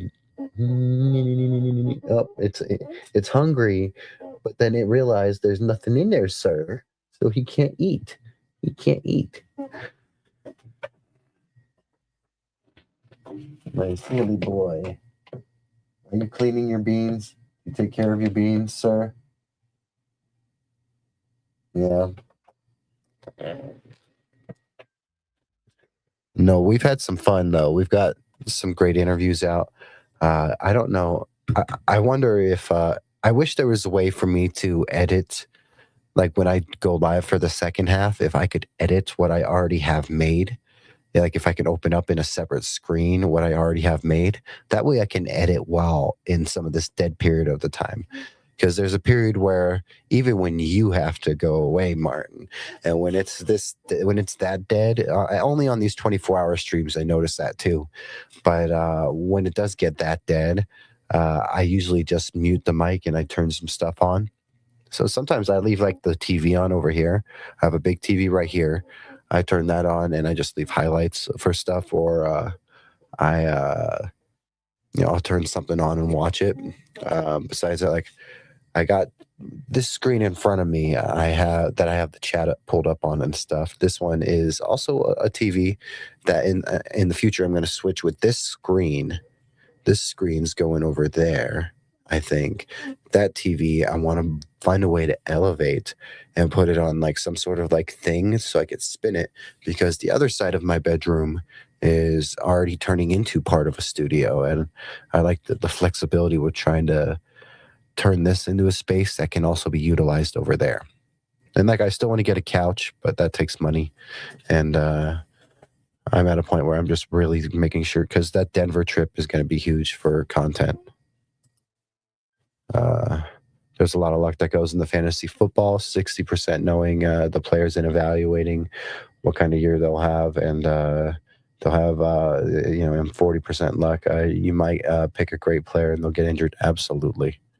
And that's why you hope that, you pick good bench players, right? Because you want them to be able to hopefully be, if someone gets hurt. And yeah, quarterback is something I'll keep my eye on, because if we can go a good round or two without quarterbacks getting like really picked on, I will keep waiting. But if I start seeing some drop in one go, I think that, is it wrong to say that for a good reason? Like there's some superstar fantasy QBs, but then would you say there's a second class of just solid fantasy quarterbacks that a good chunk of QBs probably fall into? Because like if I'm picking Dak, we all know that the man always collapses in the playoffs, but that's not what fantasy's about. We're just going off of who's productive, who puts points on the boards, who has good offense, good yards, good passes, good touchdowns. I think that's probably something that's fair to say, is that there's always going to be a peak tier when it comes to QBs. And then besides that, there's a solid tier of probably a good bit of names. As long as they're productive, they're probably good options.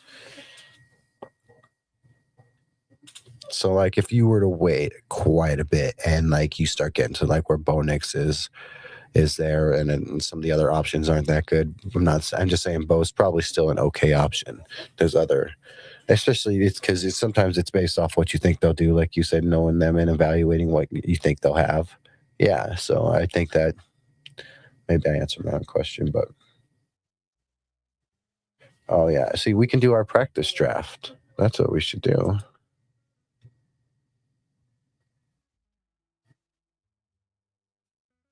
Yeah, so it's already here, so we'll just do it.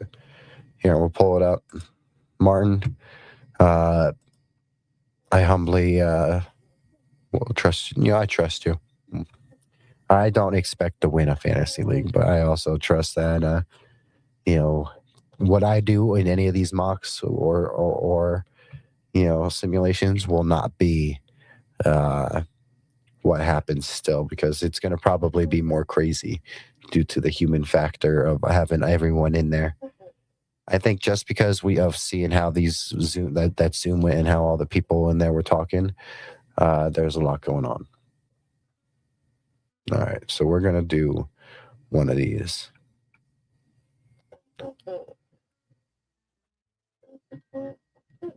Let me go get him a toy because sometimes when he gets all rowdy, he wants to mess with our background banner, and I don't want him clawing that up. Because I'd like to take that with me one day if I need to move it places or go set up somewhere. Not have claws. Let's get him a toy.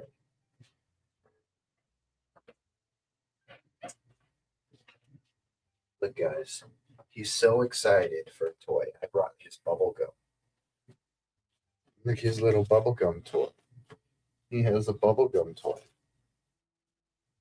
You see it?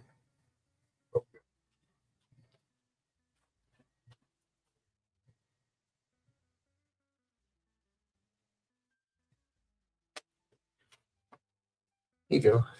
There you go. Have fun. Boom.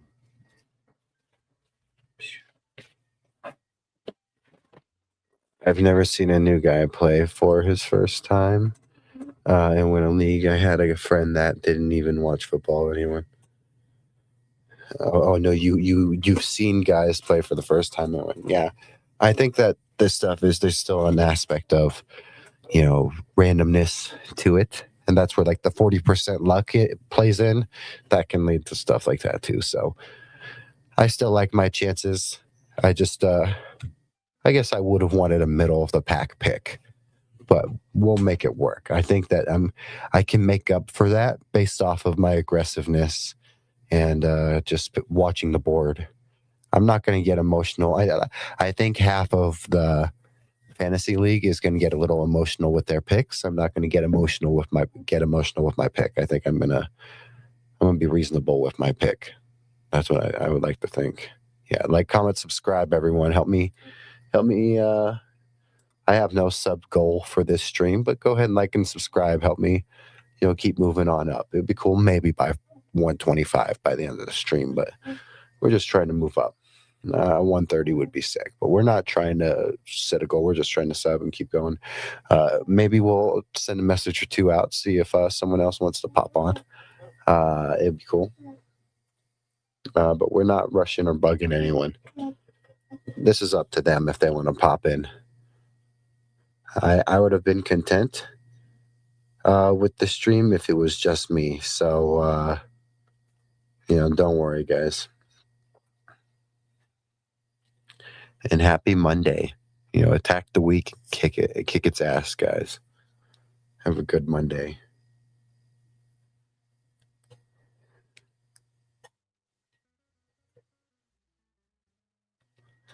Maybe we'll get a post or two out before we start this this fantasy practice.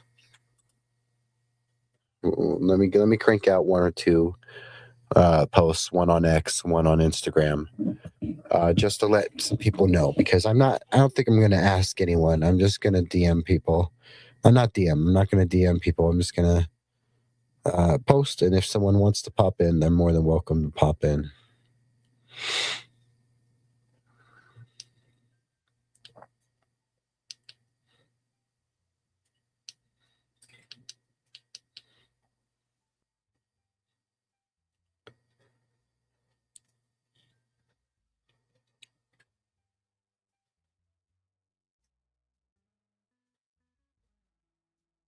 All right, so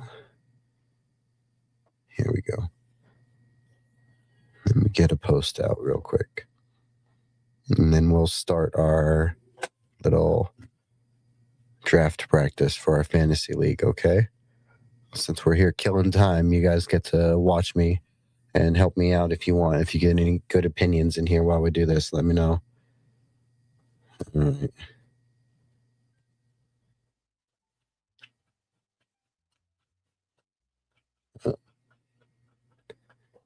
Hey, crazy kitty. Hey. He's playing with his toy.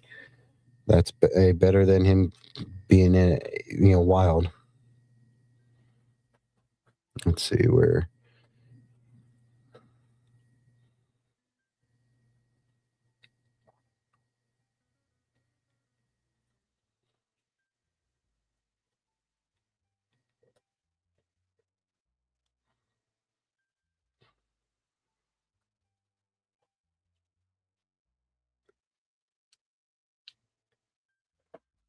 Let's see.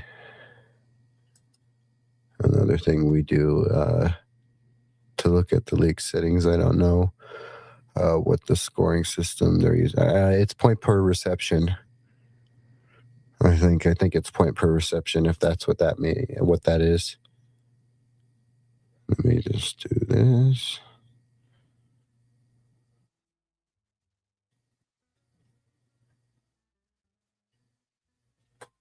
One second.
All right, guys.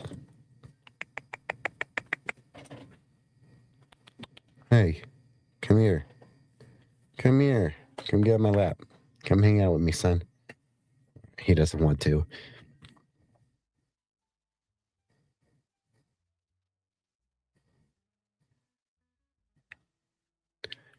Yeah, let's do this. All right. You ready, Martin? Let's do this. I believe it league specific practice. Yeah, so it's set up to her settings, I believe. But I believe it's points per reception. So this is for her, based off of hers and what she set up.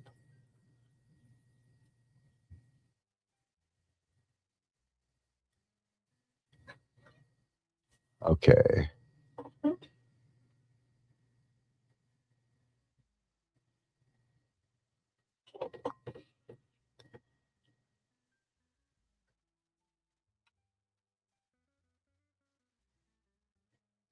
Yeah, that's exactly what it is. Yeah. Okay, they just did the pick.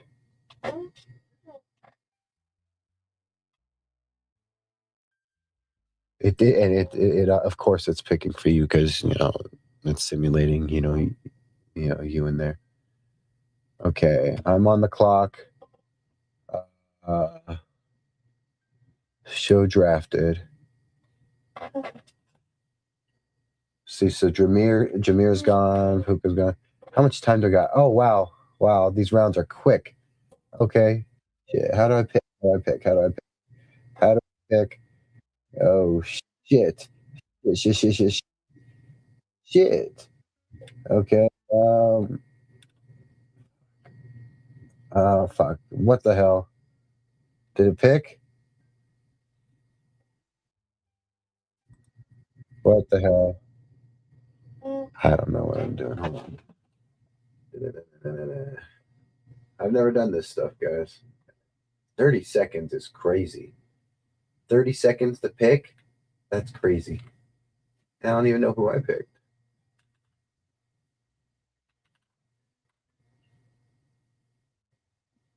That's crazy. We're going to go back and restart this. Yeah, so we'll restart that. Yeah, it auto-picked Lamb for me. I just don't understand the time thing. How do I end that? Let's end it. Can I end it? No. Let's see. That's a weird format. Or, I don't know. Maybe it just feels like it's going fast. Like I'm already on the clock again. But it's like I don't even have enough time to look at anything. In the real draft, you get 1 minute, 30 seconds. See, that's fine with me. But this is just like lightning. What the fuck? Excuse my language. I definitely swore. That's why this is going crazy. Like, again, this is crazy. Why is it so fast? Is there a way to mess with that? I might have to close that whole thing. We'll close that whole damn thing.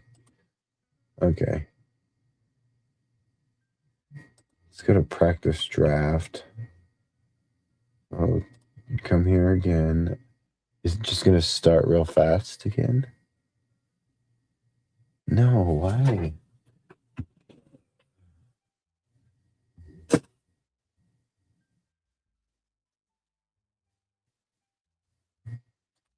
Oh, okay. So board. Okay.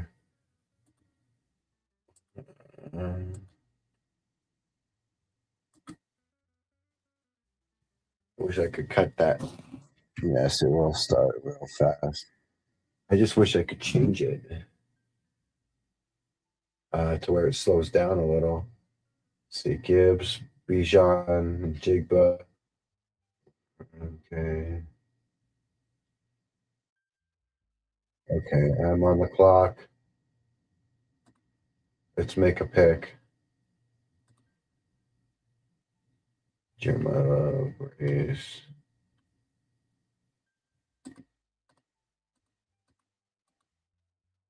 Running back.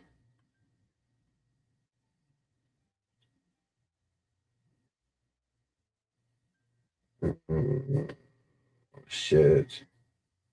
Saquon. Did we get it? Did we get Saquon in? Hopefully we got Saquon in. They went fast. I'm not used to that 30 seconds. That's wild. We'll be ready for this next pick. That's crazy.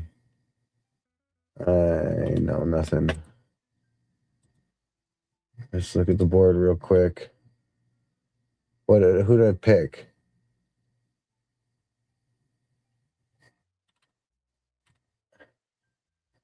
No, stop auto pick. Ugh.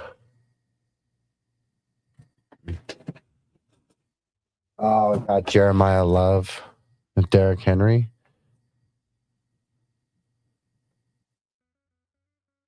So I guess I got my double down on running backs. It shows for me. I mean, Jeremiah Love could really go off. I guess, he has a lot of opportunity. I don't know if I like that pick in that order, but now we know what we're doing. We're just going to make our damn pick. We got running backs. Let's just pick a wide receiver in like the 10 seconds we got.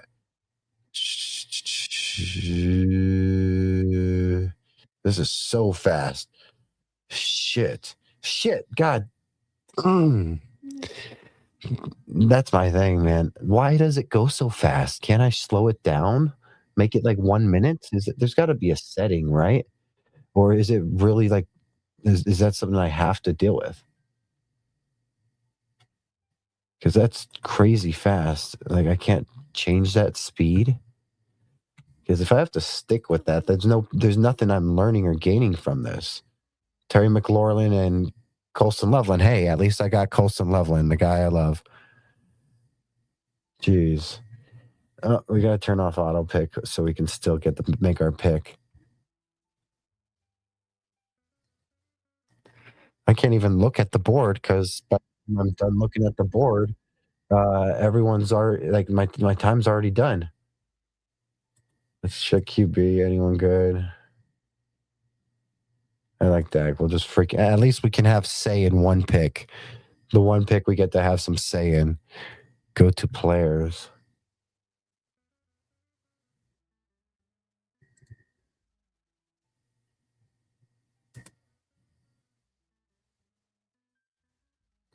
Players, where is that? Oh, shoot. It wants me to pick again.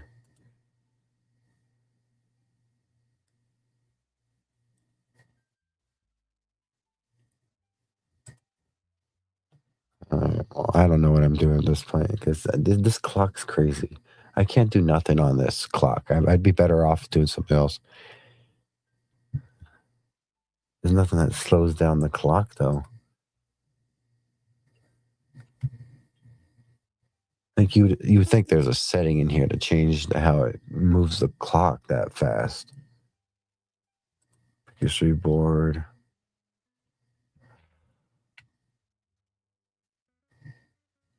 Man,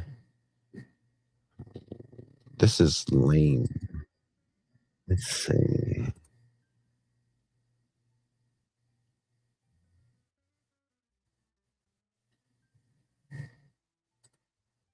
Man, I just don't know if there's a way to deal with this clock being so fast. Because like I can't even take it in and know what I'm doing or where I'm at with like what I've picked, and it's just so fast. 30 seconds. Like I don't know where to even do or what to do. It's that crazy. It's so fast. See, at that point, we'll just let it auto pick. I can't do that one. We'll have to find a different one, guys, or slow this down. It was on the here. I'll close it right now. I'll show you. But look, if you go into the ESPN page for our draft, let me check team settings. That's not it. But yeah, the link is inside the group chat on Instagram for the fantasy league. So you can sign in, and that's where it is, obviously, right here. I'm just like, why is the clock on that so crazy? Unless that's something that she has to change.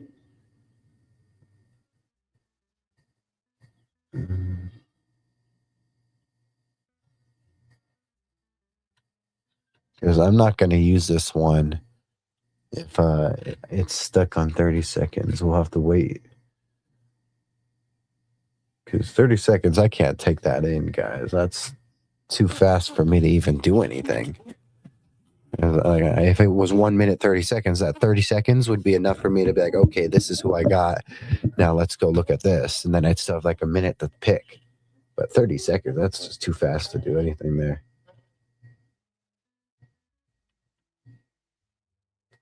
Never been known for being a 30 seconds kind of guy. Sorry. All right. Yeah. League settings. Is it in here? I can't change this though. She'd have to change this if it's in there, right?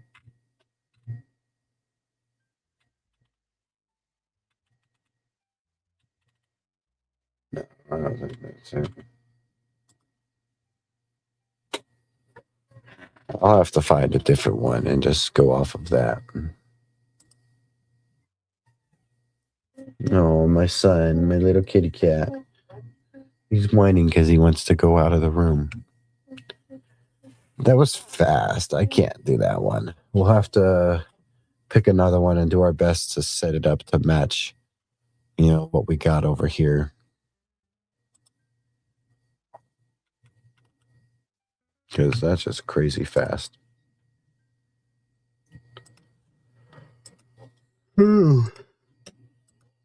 Guys, I'm going to need to dim this light or take a ibuprofen.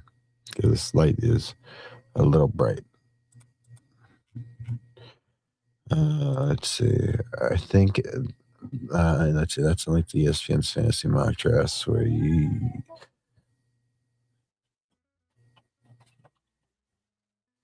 Yeah. Well, I thought that because that just said practice on there. Like, let me show you. Because see, it says practice draft. So I'm guessing.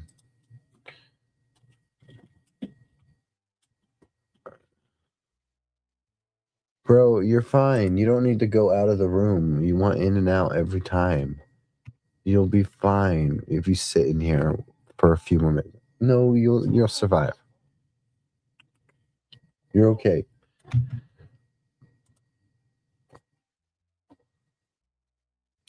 We'll find one that we can use.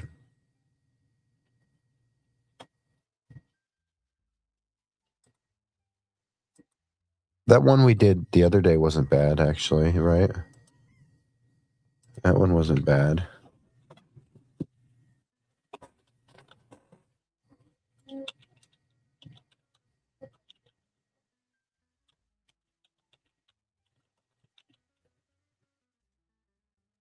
Let's see. Yeah, that was the one we did the other day. That one wasn't too bad. Some of the settings are a little off, but I know it's point per reception. It is a snake draft. Let's see, I am picking. Let's see, number of teams, 16. Yes, I'll let you out in a second, sir. Hold on. Picking 13th. It was what, bench? Let me double check what it was. Let's see. Yeah, one QB, 2 wide receivers, 2 running back, one tight end, 1 flex, 1 kicker, 1 special teams, defense. Yeah. Do we have an IR? Where is that?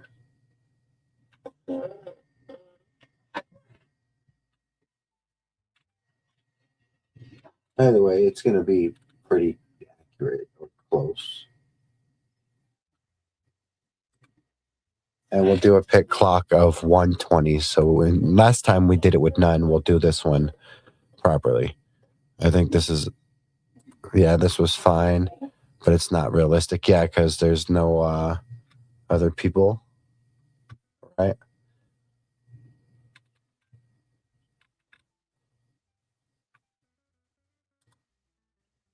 It's just, it's not as accurate, probably, is my guess.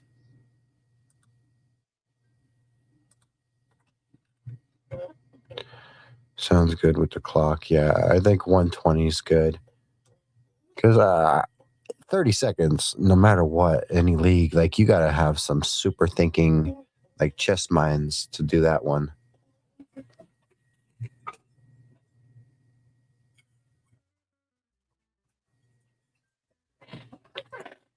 All right, guys, I'm going to go grab me some ibuprofen real quick. And I'm going to dim these lights, and then we're going to jump straight into doing this little draft. But at least I put my, it still points for reception. Oh, hold on. Here we go. No, okay. No, I don't need those.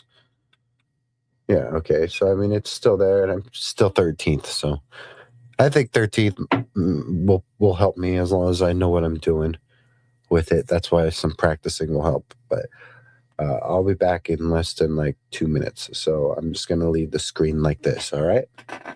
So I'll be right back. If anything, I just turn on the, jazz for a quick second.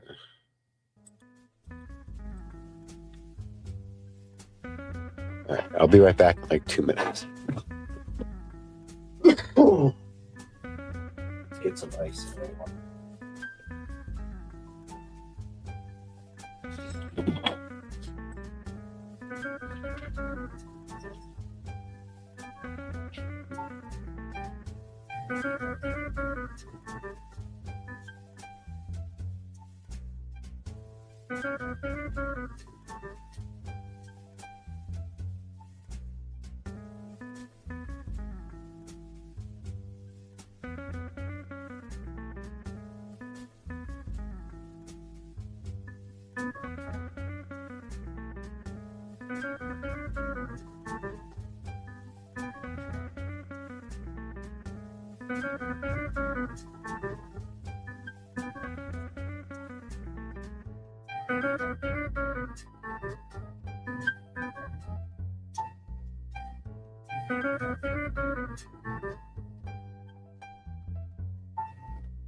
Take a break before you go to work.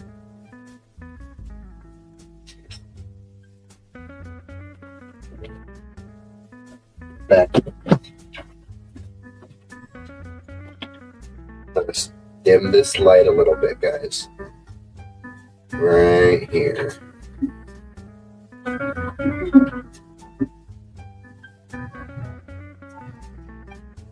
A little darker, but it's all right. I like it.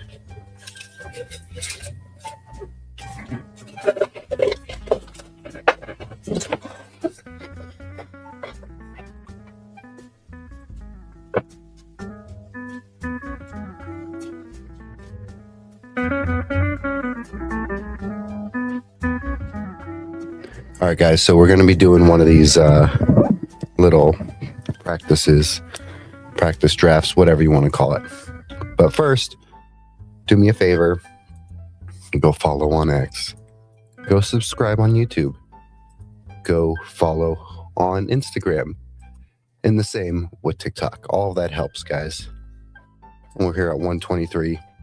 No subscriber goal for this stream. We're just going. All right, let's get into this. All right, shall we? It's gonna be pretty fun. All right, we're gonna pull this up here like that. Let's take that down. There we go. We got it up on the big screen. Let's get at it. 120, and we're pick 13, guys, in our league. We're pick 13 out of 16. It's a snake draft. Points per reception, all that stuff. This one worked fine. After we do this one, we'll try a different websites. We'll just try a few different sites and get practice. Let's see. I need to remember how this one worked.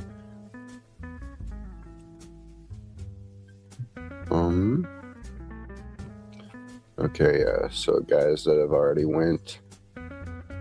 Okay.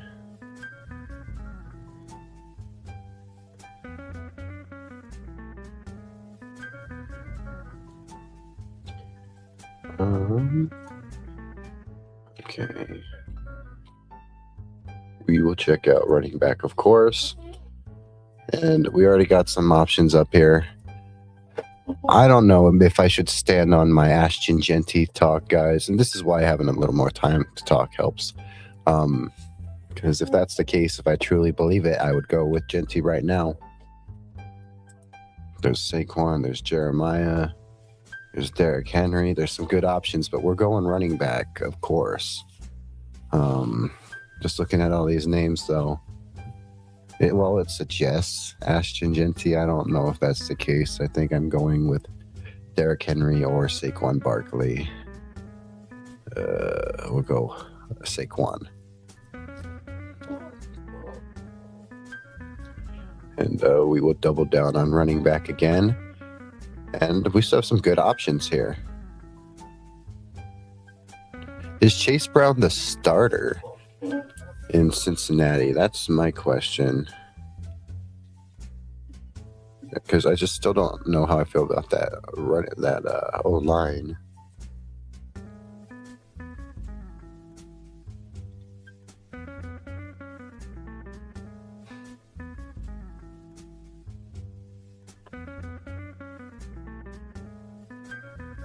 All right. We'll actually go with that pick. I like that. I like that move. We have 2 running backs right off the board. I like that move. Yeah, see, this is that long wait. That was that long wait you were talking about. But we just went through because you said, those first 2 picks would be kind of close. And then there's a solid gap right there, I think, right? Well, now we'll take a look at wide receiver guys. And we already have a guy that we're high on, Emeka Egbuka. Very high on him. There's some good options here for sure. I'm just high on Emeka. I can't even think twice on that one.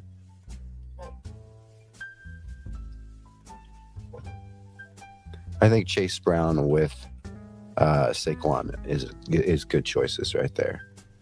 We win Emeka. We got other options here too. And after we do this one, we will jump onto another one on another site. We'll do 1 or 2 of these, maybe 2 more, each one on different sites, just so we can get the feel and see which one feels more realistic, what doesn't. Because we did this one the other night, which felt fun. This one feels fun, but it does feel like there's parts that don't feel realistic. So we'll keep going with this still.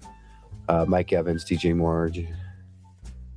Mike Evans feels like the move, but I think it's unproven. I'm actually very high on Jameson Williams, Rome Odunze. We already went running back. Let's check who's available. Oh, wow. So Josh Allen, Lamar. We can wait on QB still. Let's see. We got running back still.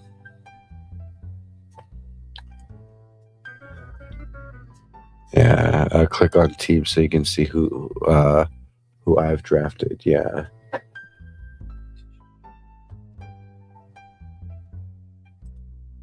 Yeah. We're going wide receiver still for sure. I like Mike Evans a lot in this pick, and we got 20 seconds. I like Mike Evans a lot. It's just we haven't seen it, and I want to see how it works. I think it could really unlock San Fran. But we gotta be quick, and we'll go with I think DJ Moore, Josh Allen. That feels like a move right there. Just the Josh Allen pick. And we'll go with that move right there. If I'm trusting a receiver on a new team, I like DJ Moore with Josh Allen over what's his name? Over Mike Evans with Brock Purdy. Even though I love Mike Evans. All right. We've doubled down at both positions. Let's still check at QB. Probably still wait at QB. Guys. If Mahomes is still sitting there and other people are sitting there, we could wait on QB another round. Check out tight ends. We haven't gone tight end yet. Some of these guys, I don't know if tight end's a little early still. I would like to get one of these better tight ends. Kyle Pitts, Sam Laporta, George Kittle, Travis Kelce, Harold Fannin. What do we got at wide receiver still? What about running back? We haven't gone QB. Yeah. No, I was thinking about waiting, but maybe that is the move. Okay. Well, it is saying out of all, Caleb Williams. We'll take a look. Caleb or Dak might be the discussion then, huh? Because Caleb, you got to hope for the progression. But then you got Dak, man, who's pretty guaranteed at times. We're going QB. We got time. I almost want to go with Bo, but that would feel a little silly. So I'm not going with any of those guys. If we're looking at guys up here with most and highest upside, I think it's Caleb. So we're going with Caleb Williams. Oh, well, that's where you and me disagreed. I like Dak. It was really close between those two.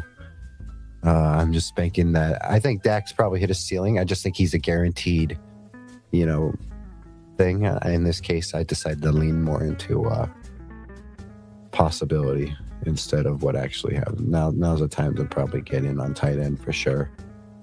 Harold Fannon's probably the move right here, right? No, in Cleveland, he plays in Cleveland, right? No.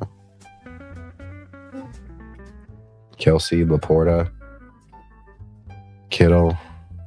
Yeah, Laporta's probably the best, less injury issues compared to those two. Yeah, I was thinking Laporta. I was thinking about Pitts, but then I was thinking about Tua. I'm just like thinking about, the action these guys will get. So Laporta's a great option. This one moves along pretty fast, so that's going to be easy. So we can move on to another one. Pitts would be good, based off of what's left. Let's see. Should we double down on tight end now and just go Kelsey? Because we know Kelsey's going to get his targets. We know Kelsey gets his targets. Running back, maybe now's the time to get another running back. Let's check wide receiver.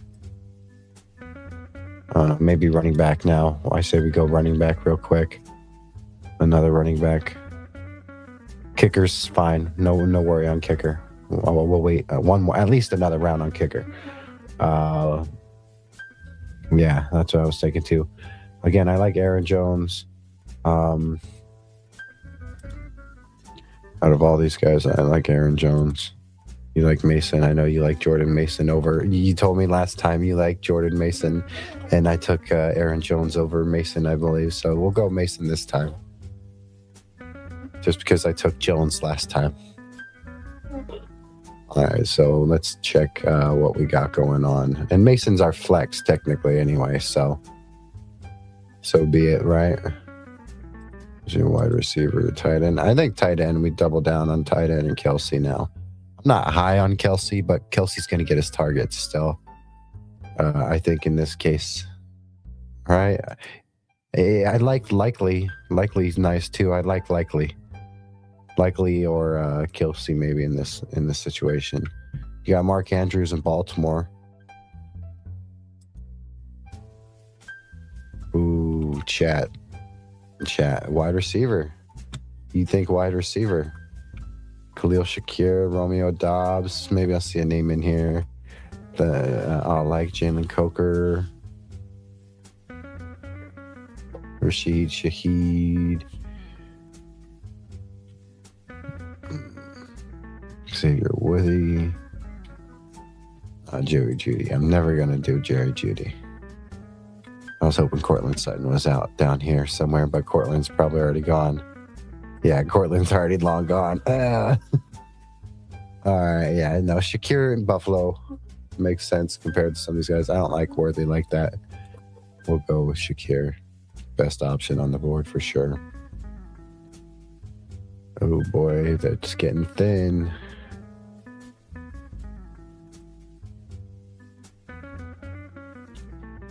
We only want one tight end. Should we still go with another tight end? Running back Tyler Aguilar, Jonah Coleman. I'm taking Jonah Coleman. There, I just can't help myself. I can't help it. We're on to the next round no matter what. Let's just think about something else. We're not going running back on this round. Brandon Aubrey's still there. I think Aubrey makes sense now. I'm thinking Aubrey. I'm going Aubrey.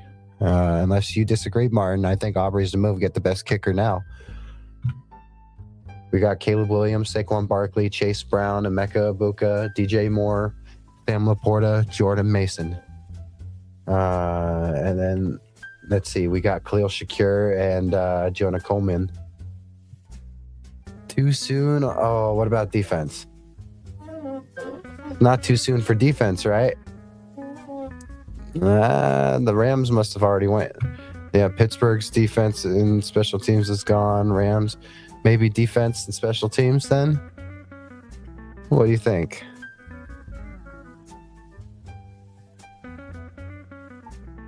Too soon. Okay. All right. We'll go back to wide receiver. Click all. Yeah. All right. Best bet. Wide receiver. I like the Philly defense, but yeah, too soon maybe. Jake Ferguson. Let's see.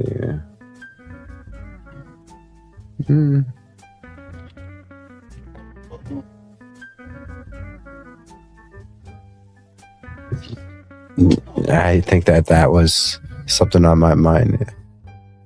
Yeah. Good move. We'll go with the D. Out of that's a good thing you did. You suggested there, actually, looking at all of them in that moment, because when it got hard, just pull up what's left and see where you're feeling. Trey Harris, Trey Tucker, Mark Andrews. Kind of surprised Mark Andrews is still there, but top tight end. Where's Emmanuel Wilson, Ray Davis, right? QB. Do I need a second QB still? Right?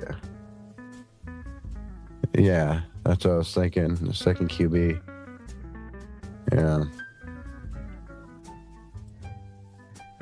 Sam Darnold, Cam Ward.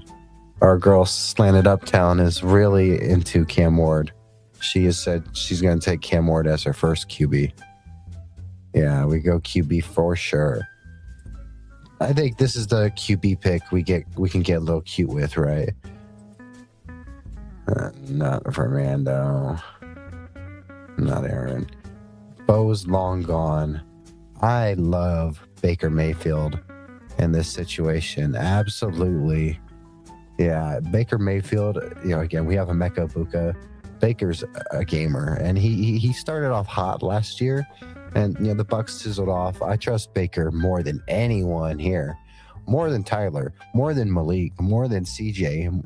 Jordan Love is the only real argument there, and I trust him more. Sam Darnold has a ring, but I don't trust him more than Darnold. I love and am excited for Cam Ward. Not ready for to say it yet. Baker Mayfield, obviously, just because Baker is right there, in my opinion, next to Caleb, both great options. We're going Baker easy. He's gonna be hungry. Yeah, great point. All right, let's take a look. Is it time for a kicker? I think maybe, but maybe talk me out of it. Ward doesn't have the weapons. I think that he's got some weapons. I just think they're not gonna be popular. Yeah, let's go kicker. Aubrey would be a great move right here. Cam Little is actually pretty impressive, but we're going Aubrey, of course. We already know Aubrey's the safe bet.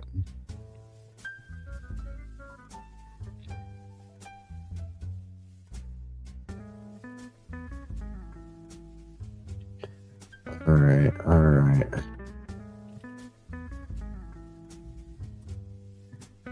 Trey Harris, Jalen Noel. There's your boy, Ollie Gordon.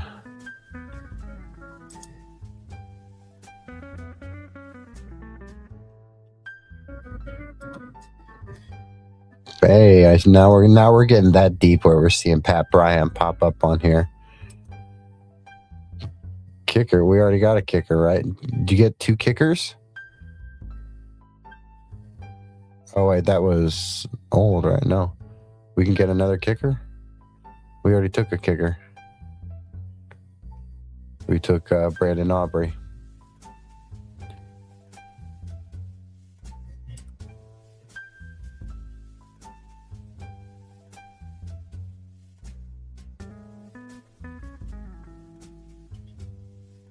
What do you mean?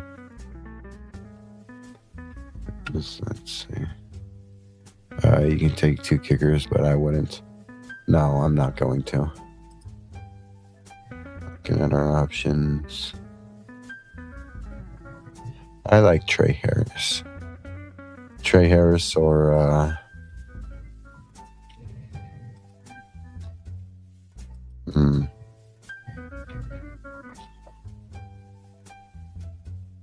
maybe Jalen Noel.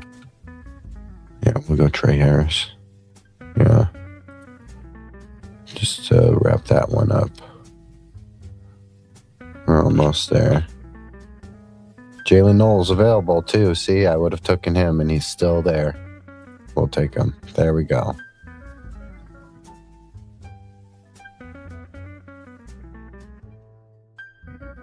Hey, Fernando has left the board. Let's check. Is there anything going on? Pat Firemouth, David Njoku, Evan Ingram. Are we buying? This is now a good time if we're buying the Evan Ingram gets better stock? Or isn't this a good time to take that? Now these shots in the dark. Wouldn't you say? I mean, I know that there's these names up here like Ollie Gordon, but we only got one tight end on here. I mean, I would like to just say Evan Ingram, right? I would love to place that bet right there. Over Pat Freiermuth, over Njoku. I forgot Njoku went to the Chargers. That's something I forgot. Evan Ingram, welcome to the team. Very fitting to come here into the late end. This is going to be our final pick on this one. And then we'll check out another one.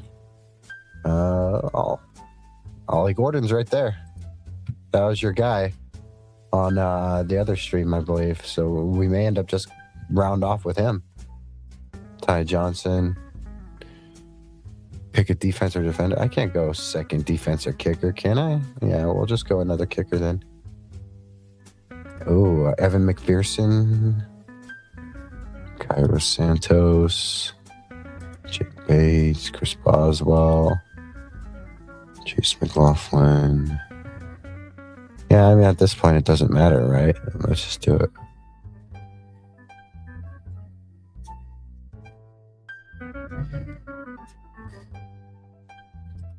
Evan McPherson. There you go. You get your second kicker.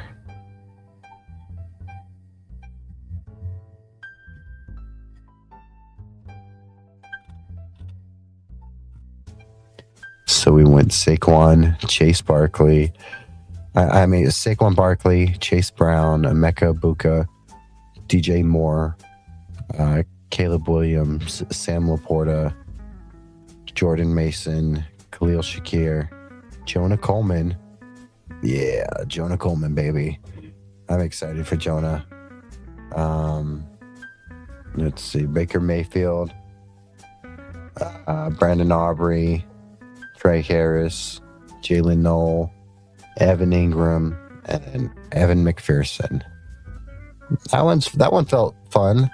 I'm going to keep an eye on Evan Ingram in this draft. I think Broncos fans and I think everyone's going to be sleeping on Evan Ingram because they're going to be too focused on the Broncos wide receivers. I think that I'll keep an eye on Evan Ingram and see if he slips, because he may be a good late round one, because he may get the ball more, might get targeted more. That was fun, right? Rankings. That one was cool. I thought it was cool. Analyze. There we go. I don't care. The draft's a draft. I think that there's some fun there still. There's your draft insights on that one, guys. That was kind of fun. I'm excited to jump and do another one or two on another one.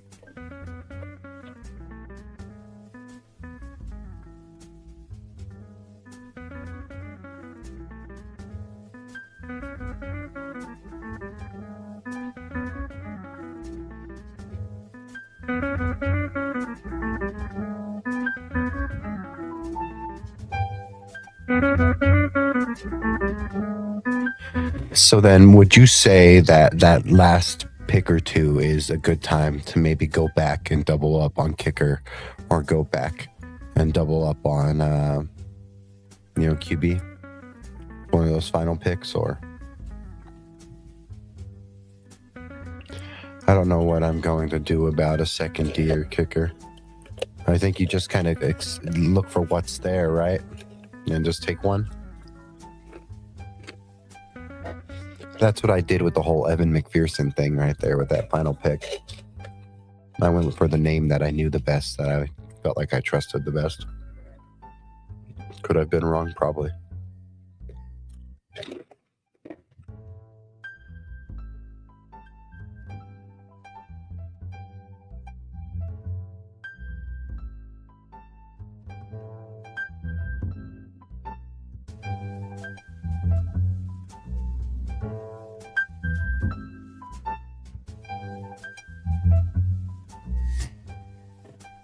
But no, that one was kind of fun. I think we'll jump onto another one now. Let's see. We'll just look up the same thing. We'll just try a different site.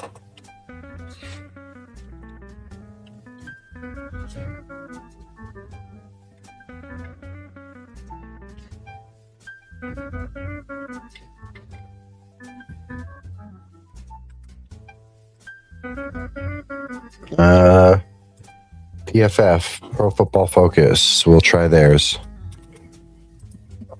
When there's nothing left at wide receiver and running back, you can get a kicker or D, but you could also back up your players with their backups.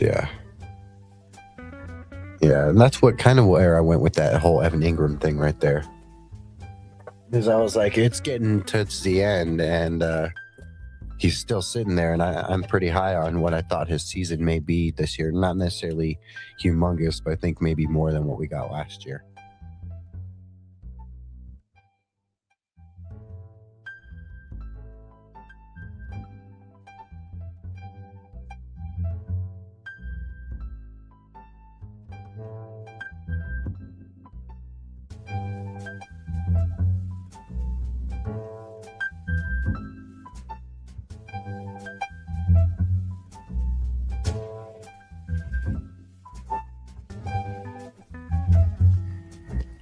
All right, let's check out this one.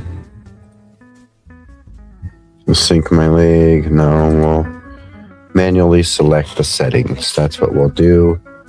Draft speed, slow, fast. We'll go medium, whatever that is right there. Number of teams, 16. My draft position, 13.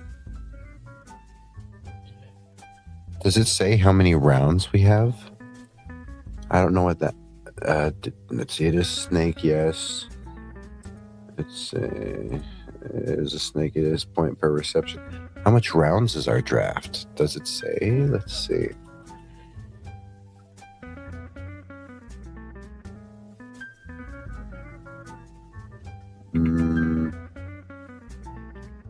Oh no. Because I want to get these settings as close. 16 rounds. Okay. All right.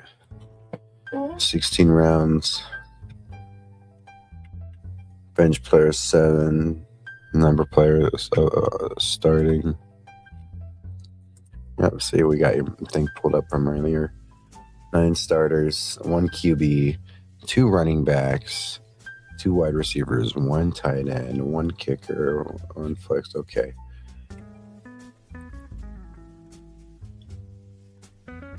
Is there a running back, like 1 QB? No.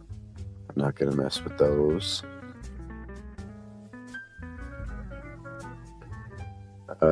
Your opponent's strategies. No, we're not going to mess with none of those, I think. We're not going to mess with those. I think that this feels accurate right there, right? This is a simulator I like to use. Okay. 9 starters and 7 bench. Okay. Yeah, glad that's the one you like to use.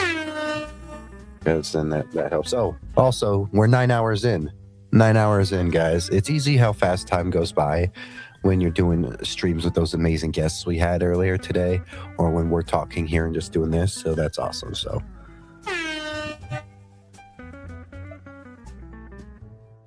Yeah, this one looks fun. Go with turbo on what speed? Okay. All right. I'll trust you on that. We'll see how it goes. I trust you more than AI, so.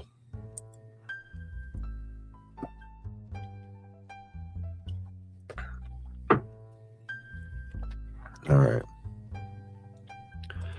Have a clock if I remember quickly. Okay. All right, let's set this down. Does the dog want to come up? Come here. We got the dog on camera again. Before we start, we got to pull the dog on camera here. Here he is. Here he is. It's the dog. It's the dog. It's the dog.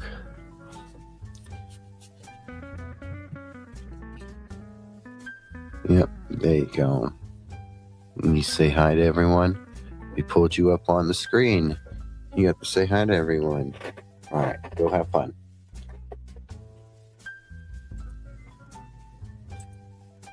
Okay. All right, I think we're ready to go, right? Let's go. All right.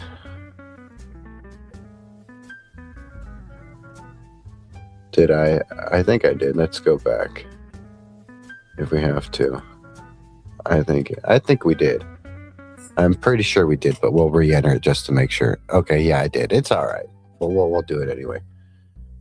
It doesn't take much time and effort to redo it anyway. It's just good to make sure that we have it all set right anyway one more time. It's all good. Everything's really good. Yeah, no, that's fine. All right. And we're back. Ready?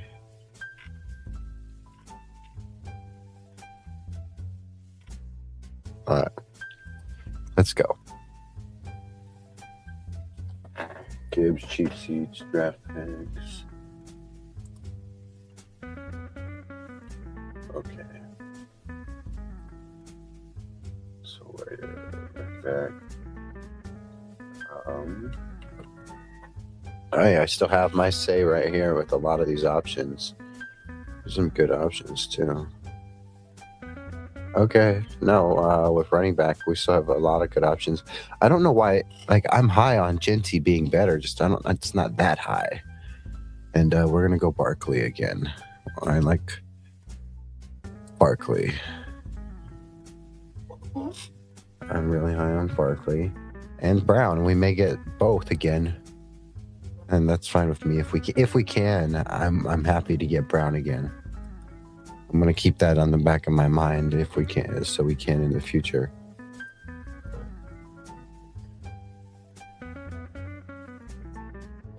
All right. Let's see.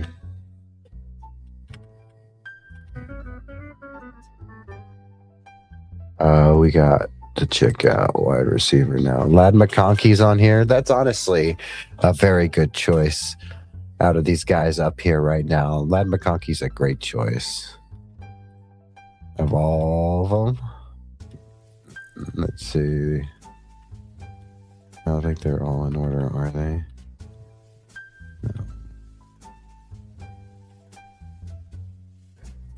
No. McConkey's got to be actually the best bet up there. I like McConkey.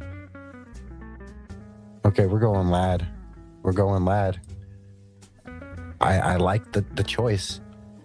We just need to get a good compliment for him. Yeah, no, Ladd's a great choice for them. I didn't want to, but I kind of felt like it was a great choice. Luther Burden is someone that I know that Matthew Berry is very high on Luther Burden as well. So I may end up be going Ladd and Luther.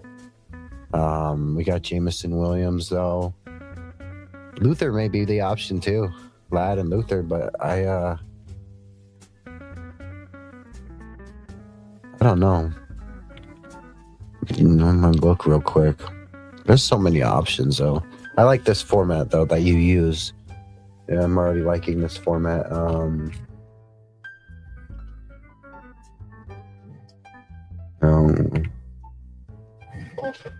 I about to go Lad and Burden? I like DJ Moore still a lot. Evans, you big on Evans? I'm big on Evans too. I want to see it happen. We'll give you we'll give you this pick for sure, because maybe I can learn from this. You know, I expect Evans to be consistent for sure. He's been consistent his whole career. He's a Hall of Famer. Let's see. We'll look at wide receiver again. No. Let's just double check at where we're at on quarterback. Make sure we still got good options left at quarterback. Yeah. It's already happening kind of fast. I see what you mean with quarterback. It's happening fast. Let's check the tight end real quick. And if we feel like we can wait.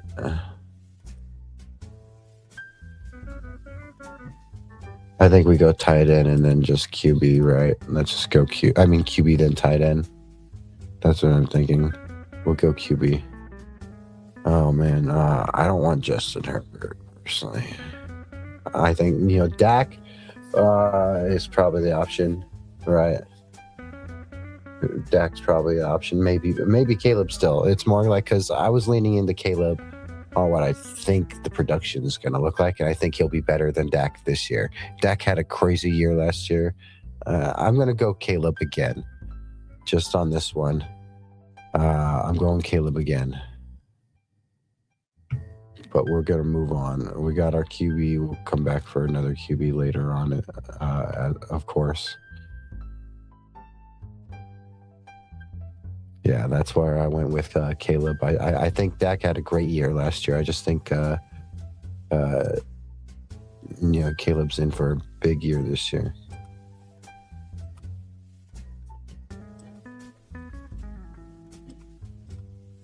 Let's look at tight end. Tucker Kraft is still there. That's a good one. I was surprised he was there last time, and he's still there. Tucker Kraft's probably the move. Just looking at it, it's got to be the move. And I have family that's half Packers fans. That's nothing that they stop talking about is Tucker Kraft. So we're going with Kraft, one of the best tight ends in the league when he's healthy. When he's healthy, he's one of the best tight ends in the league. Jordan Love knows how to use him, that's for sure.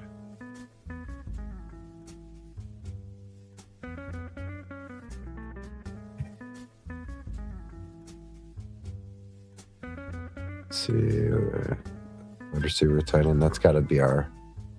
This has got to be our flex. Whatever. Oh, we're just gonna keep looking at all this.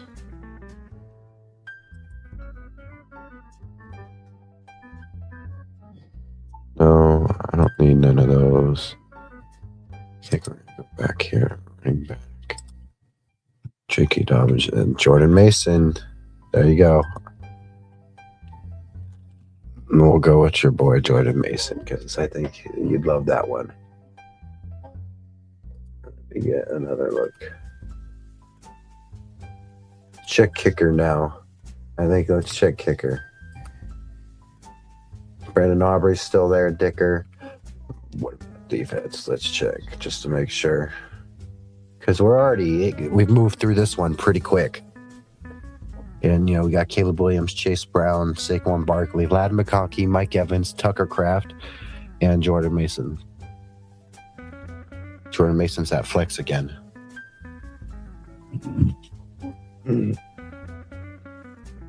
Yeah, do you think we should go? Would this be too early? Because I'm thinking with how we're almost in, it makes sense. But I almost want to let me see what we're at with running back and wide receiver real quick and see if we got something else.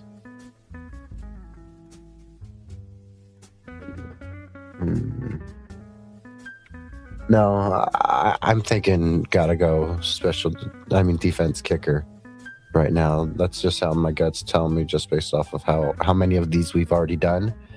That's what it's starting to lean in towards more with me. And let's see. Aubrey or the Ravens or the Eagles.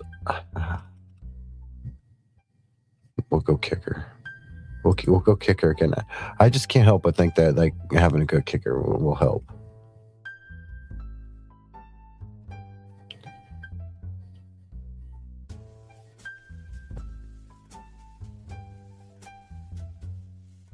Okay, no, we saw the Eagles defense leave the board. Maybe that should have been the Eagles D instead. Oh man, no. Part of me thinks we should wait on D one more time, but these Ds are already not that impressive. We'll go D right now. We're going D right now. Packers, Minnesota. Minnesota's D flies around. That's a D that can really fly around. Oh man, I'm thinking Minnesota personally. If there's anything I like there, it's the defense. Yeah. Based off of what's left and where we're at, the defenses aren't going to get stronger. They're only going to keep getting weaker, I think. So we got to go Minnesota if Minnesota's an option. Let's go Minnesota. I think that's a solid option, guys. Let's see. Let's check out running backs, wide receivers, and the quarterbacks. Kyler Murray's out there. Jared Goff. Chris Rodriguez. Tanner Allen.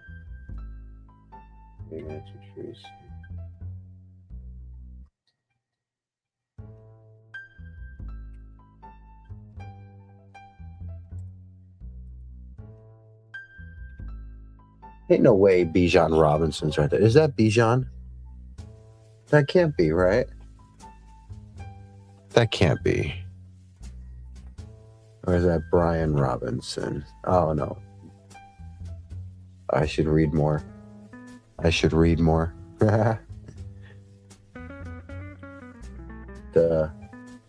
know about to be that crazy. No, maybe it's not a horrible option, honestly. But, let's compare our wide receiver options too.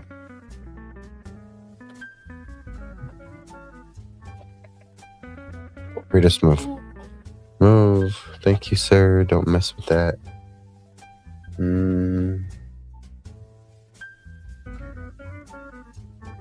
Maybe we look at the other quarterback options real quick. Maybe now's that time, right? I think this is the time. Maybe we go with another quarterback. Again, we got Baker right up there. Yeah, I'm thinking Baker. Yeah, we're going Baker. If you think Baker, agree with me if you want. I think Baker's the move here. If we're going to look at everything right here with some of these options, I actually think Baker's the better move here over Kyler and stuff. I'm going Baker. I'm gonna go Baker. It's calling me. Maybe it's just that last one we just did, but something about Baker's calling me. We're doing our bench anyway, so it's like now we just gotta really load up on guys. So go with your gut, like I said. This is your team. I like the move with Baker. I think. You know, Caleb Williams, Baker. I like those two guys. They both sound like they can really produce. Tight end. Let's see.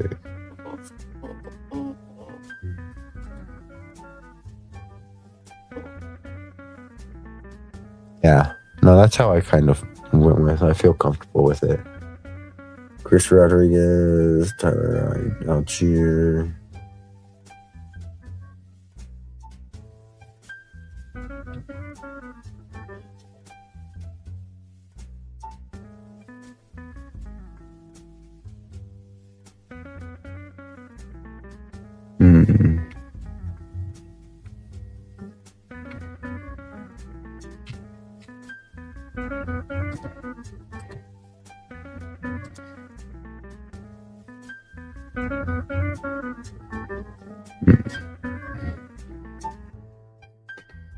Now I'm really stumped.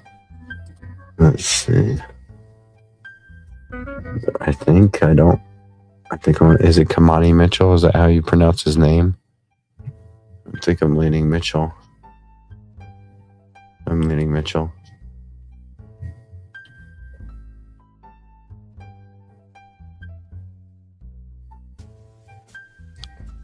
Yeah, this is where it's going to get tough. Not a lot of good players to pick. So now this is kind of where you can take your shots, though, on who you like or think about certain things.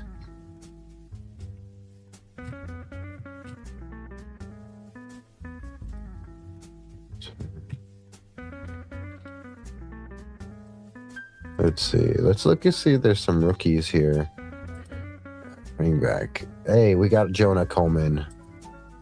That's where we're going to take our Jonah Coleman shot. I like it. We take our shots now.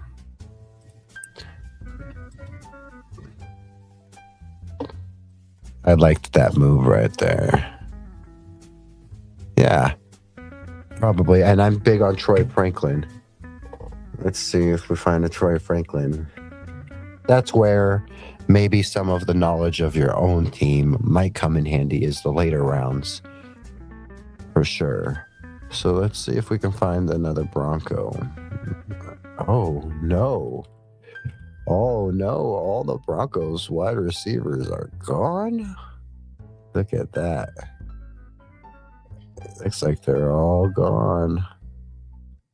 Damn, guys. Looks like we're really that deep in. I don't even know half those names, so we're really into it now. I actually like Mike Washington a lot, so I might take Mike Washington here too, right next to Jonah Coleman, just because I think that if Ashton Jeanty doesn't get it done on the ground, Clint Kubiak's going to start feeding Washington. So I felt comfortable with that move too. I felt comfortable there. What about one of these Broncos rookie tight ends? Let's see. There's Justin Jolly. People are high on Jolly. Justin Jolly might be a good move here. Eli Stowers might be all right. That might be a solid move there. But I kind of like Jolly in this case, because who knows what might happen there. Give me a backup D or kick. Yeah, no. Okay, now you're trying to keep me honest, I think. Hey, there's not really any options there. Well, I think we're going to have to go that way, huh? Might just take him. 20th best kicker. Let's just do it. It'll help round us out anyway. We got one pick coming up anyway. 1 or 2 picks left. Yeah, let's see. Now we'll go.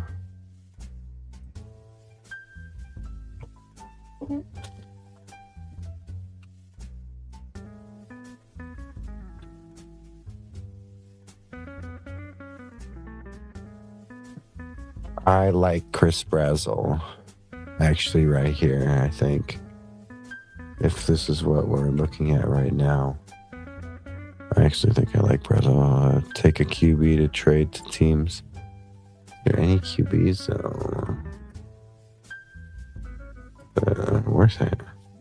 Hey, Fernando Mendoza, Carson Beck. I think Carson Beck's the move, right? He's probably the starter in Arizona. Fernando, maybe. We'll go Fernando. It has to be the move then.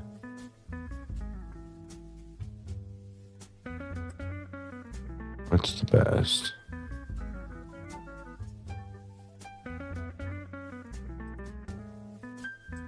Let's take a wide receiver.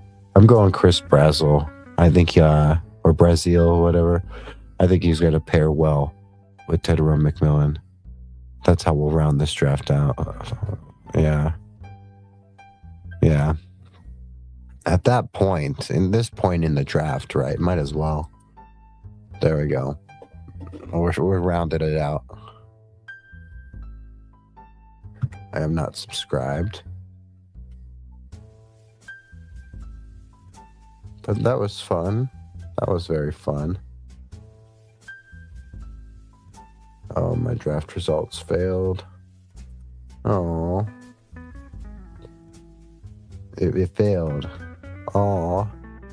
Let's see if we refresh. Will it loaded it or will it restart it? Ah, it restarted. Oh, well. It wasn't going to give it to us anyway. Oh, it takes time. Well, see, now that's what I get for messing up.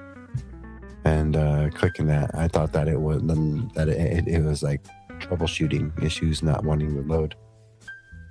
Well, good to know that there's a grade involved with this. We'll keep that in mind. We'll set it up again and we'll run it again. One more time for the night, and then we'll step away from these for the night. But we're not going to run it right this second. We'll take a second before we get into anything like that. We're going to also do this instead.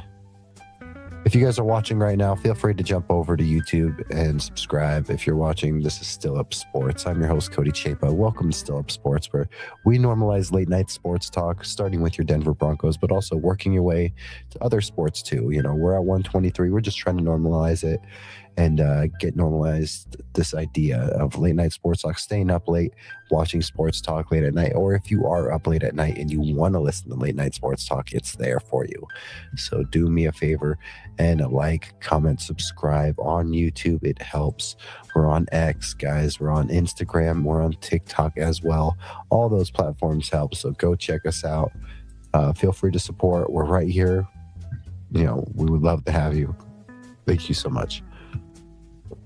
All right. Yeah, as you can tell, it's a little darker in here. We dimmed the lights a little bit. That's what happens when you start to get closer towards these later middle hours of the stream. Yeah, this is where I'm going to leave you. This was a great show. I'll see you in the morning. Yeah, I'm going to do one of those on my own. And then I'll make sure I save the grade and then let you know how it went. Thank you so much for hanging out, Martin. You know, I hope you have a great night. Thank you for hanging out with me. You know, we are creeping up on 9.5 hours in. So we're just working our way towards that 24-hour mark. I'm almost worried that this 24-hour stream will go by so fast that we're going to miss it. But thank you so much for popping in. You enjoyed some awesome guests. You got to bring some great conversations with some great guests. I hope you enjoyed these shows. They're very fun. I hope you enjoyed them very much. And, you know, if you got any comments or questions, and you know, drop them whenever. I'll always get back to them for you, man. Thank you so much. And I hope you have a great night, Martin. We're going to leave you with one of these air horns and a round of applause for you.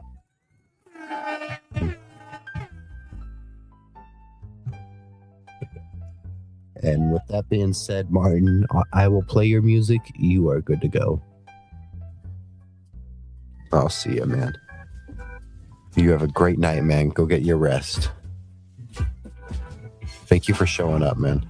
I really appreciate all the love that you bring, man. Not just to me, but to other Broncos creators, you know. Broncos country is awesome. You know, sometimes Broncos country is a big community. It's a big family, and we all just look out for each other. Thank you so much for being here, man. Have a great night. All right. That was Martin in the chat, guys. We're going to get to another one of these, and we'll save the grade, or we'll take a picture or something, and we'll make sure Martin knows. But we'll do another one of these before we go to bed. But yeah, we're just relaxing, hanging out. It's a late show, guys. We're in our late hours right now. Normally we go Monday, Wednesday, Friday. You know, hopefully around 1:30 a.m. Mountain Time, sometimes 2 o'clock in the morning Mountain Time. That's fine. It's still late in the morning, talking sports, normalizing late night sports talk. You know, thank you so much for being here with me. Welcome to Still Up Sports. If you got any comments, questions, let me know. I'm not going anywhere, guys. We're almost on 10 hours into this, which is incredible.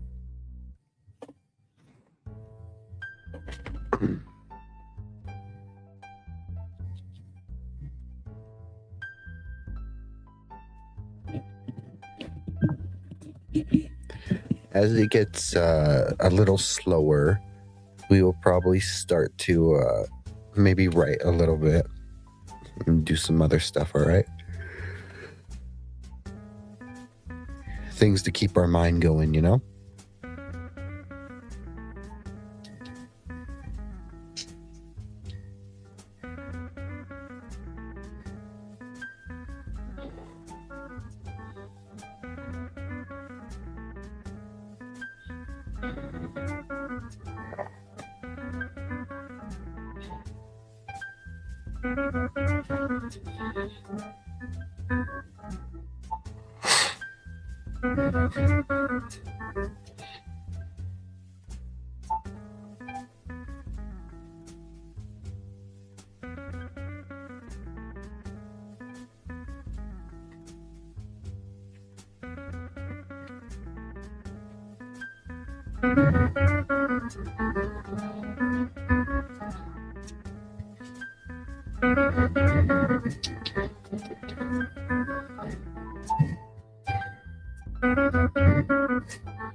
Yeah, and if you guys are joining and you have any comments, questions, just drop them below. I'll answer them.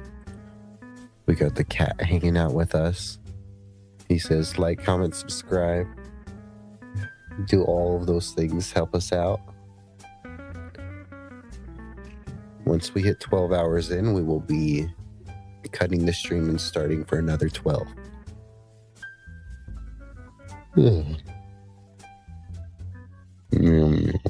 My little son, so happy.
While we're slow, guys, I think I'm going to go grab more food. We're going to go eat more. All right. I'll be right back. We'll hit you with one of these.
but I'm right here. And we're going to minimize the screen. So I'm right here, but I'm going to eat, all right? If you got any comments, questions, get them in. You see it right here. Get the comments and questions in if you have any. We're going to do another fantasy draft simulation. Get a little better.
Guys, please do me a favor. If you are here, please go over to YouTube and subscribe. Help me out. Hit Instagram too. Go follow on TikTok and also on X. You know, we're trying to normalize late night sports talk, guys. And again, we're at 123. We don't have a subscriber goal for this stream. We're just trying to go and go. There's no script right now. Just another 24-hour stream, our final 24-hour stream of the off season, before we really lock in on everything that we got going on in our plans for the season and everything coming up. So please, if you can, go support me if you can. Thank you.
If you have any comments or questions, drop them below. I will get to them, guys. I have no problem getting to them. I know that it's late night. If you are joining us, this is a late night show. Normally we have a script. This is a 24-hour show, though. So normally on these, we just get as many guests as we can, and we just free ball in our time in between. So, just feel free to comment, question. If there's anything on your mind, let me know. If not, please go like, comment, subscribe. Every little bit helps. All right.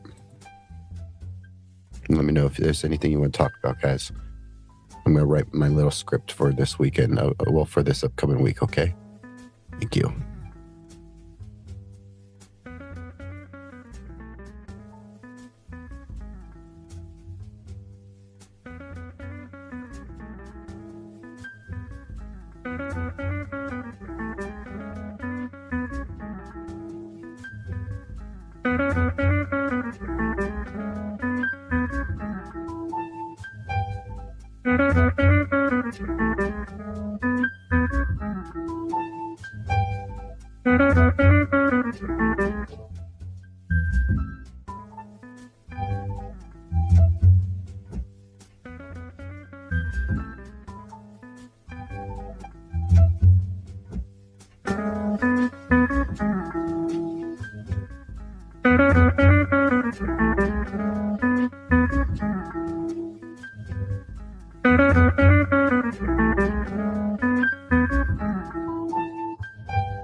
We are 10 hours into the stream, guys.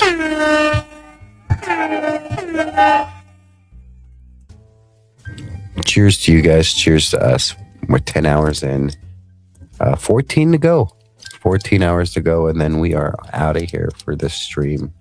And this will be our final 24-hour stream of the off season, but it may not be our final one in the future, of course. This is just a fun way for us to engage, hang out with some people, chat, meet new people, talk. And, we gained a few more of you guys today. So thank you for popping in with us, joining us on our goal of growing every stream that we do here, So thank you for joining us here at Still Up Sports. It's awesome. We're working our way slowly on up into the world. So, thank you so much. And I promise I'll keep doing my best to get better for you guys and to make better quality content for you. So thank you guys. Feel free to let me know if there's anything you want to talk about. Thank you.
You guys are having a wonderful morning. You know, it is currently 3:32 a.m.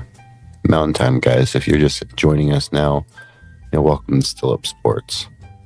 Hope you're having a wonderful morning.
If you guys are just joining me, welcome to Stub Sports, where we normalize late night sports talk, starting with your Denver Broncos, but also with all late night sports talk.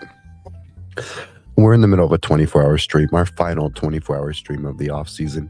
Feel free to like, comment, subscribe. Feel free to drop a comment, question, anything that is on your mind. Feel free to drop it in. Let's talk about it.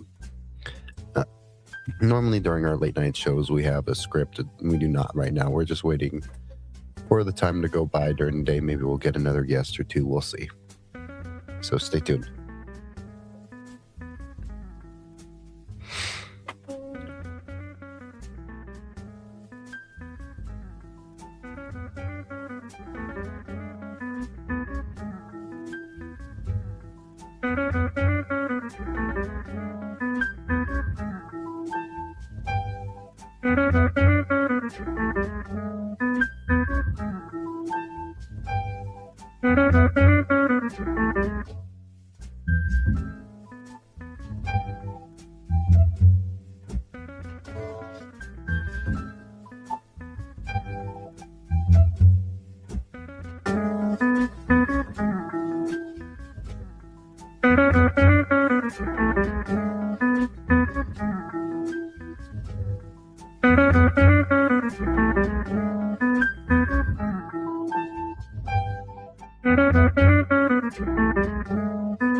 Hope everyone's having a great day.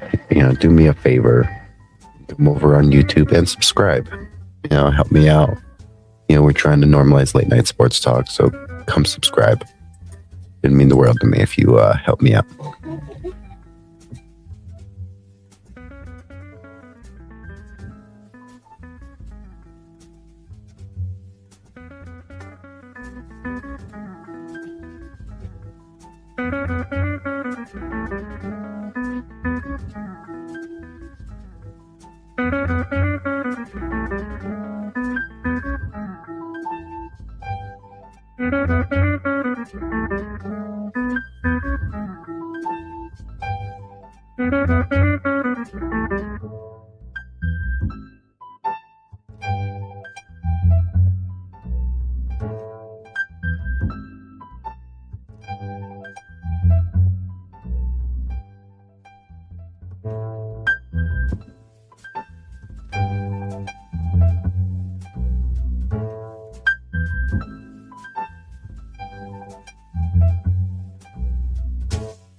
So, guys, in about an hour, we will be ending this stream, but then restarting on another one. So it's 2 12-hour increments, okay?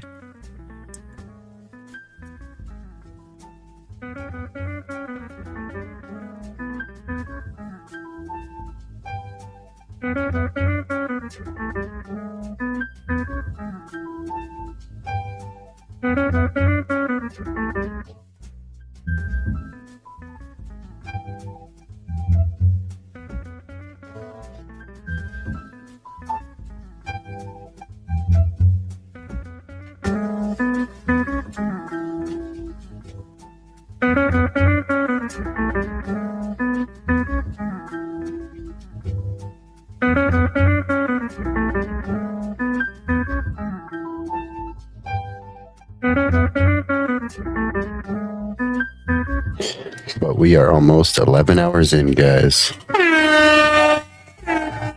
11 hours in, baby.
Hope you guys are having a wonderful morning. It is 4:28 in the morning Mountain Time. We're here. We're still up. This is our final 24-hour stream of the off season. We're just going until we hit 24 hours, living up to our name, Still Up Sports, guys. We normally talk late night sports Monday, Wednesday, Friday throughout the season. I mean, throughout the year, but also we have watch-alongs coming up during the season as well. We may cover the Broncos, but we also cover all sports, guys. We're just trying to normalize late night sports talk one show at a time. So please feel free to like, comment, subscribe. Anything helps. Come join the movement while it's early and while you can. It's good to get in while it's early. Drop your comments, questions, if there's anything on your mind. All right. We've had 3 great guests on the show already. And we're trying to see if we can get anyone else on before this show ends, but we're only 11 hours, 7 minutes into this. Once we hit the 12-hour mark, we're going to end the stream and start back up for another 12 hours. That way it saves both 12-hour streams. That way we have a full consecutive 24 hours on stream recorded. Because YouTube's picky. It does not take 24 hours straight. It needs to be broken down into 12-hour increments. But yes, guys, drop your comments. Feel free to like, subscribe, comment, anything. I got you.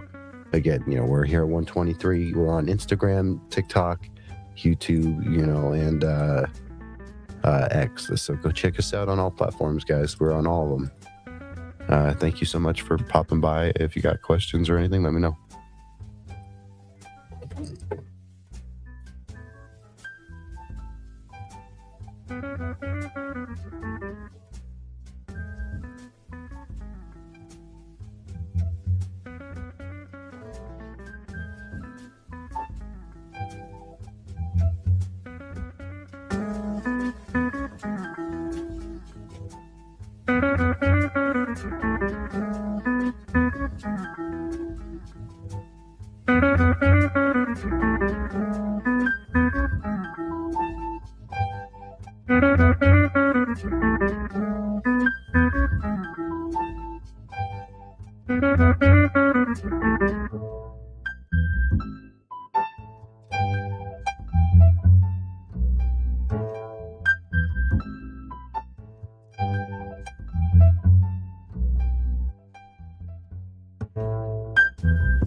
Thank you.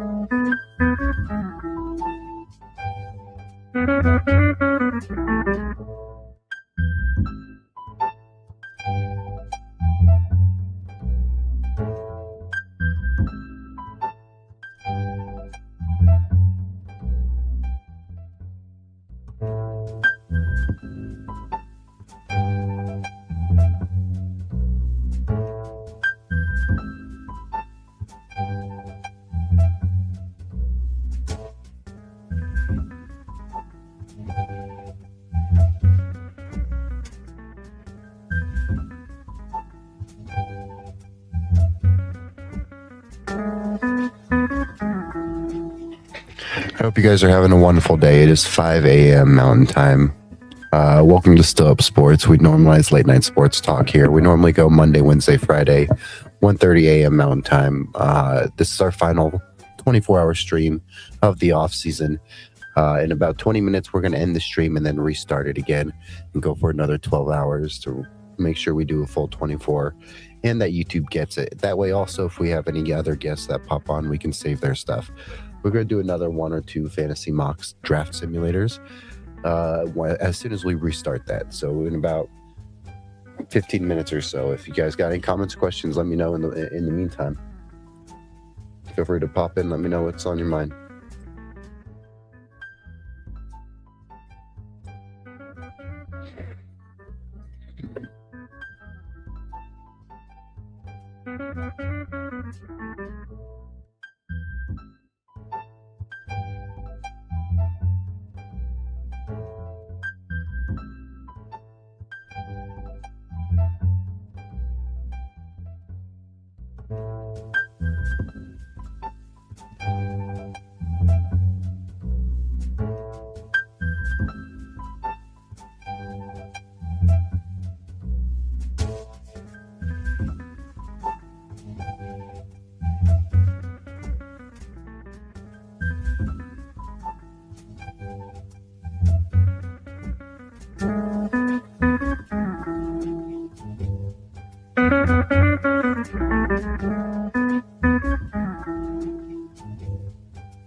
So one thing is, guys, I may try to get those 2 videos out tonight, maybe while it's slow, before the day begins. We don't know who may become available and want to pop on the show. We never, and not with this stream. We've asked for other streams. This stream, we're not asking. We're just seeing if anyone wants to come on. We've had some great interviews.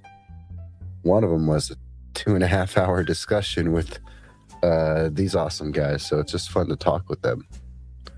I just love talking with other guys and, recording and filming.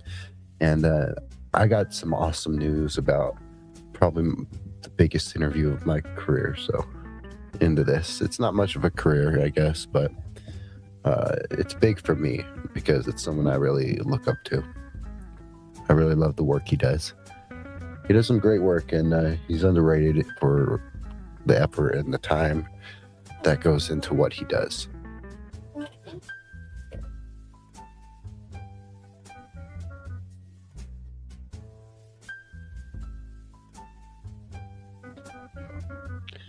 So as soon as this stream ends in 10 minutes, I will load up another one for you guys.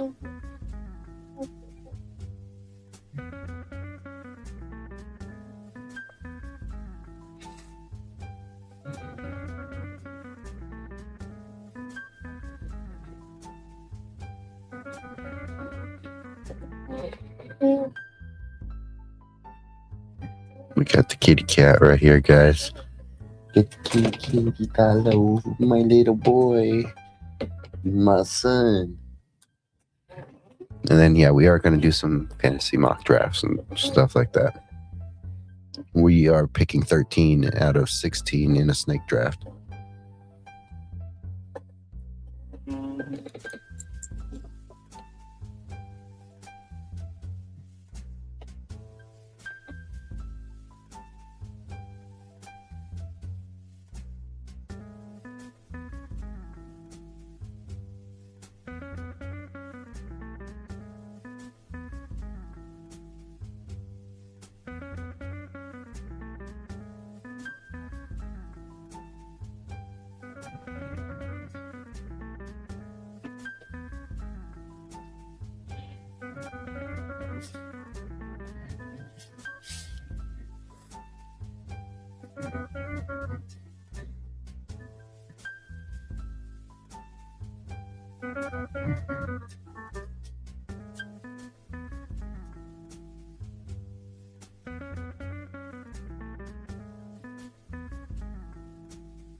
Bye.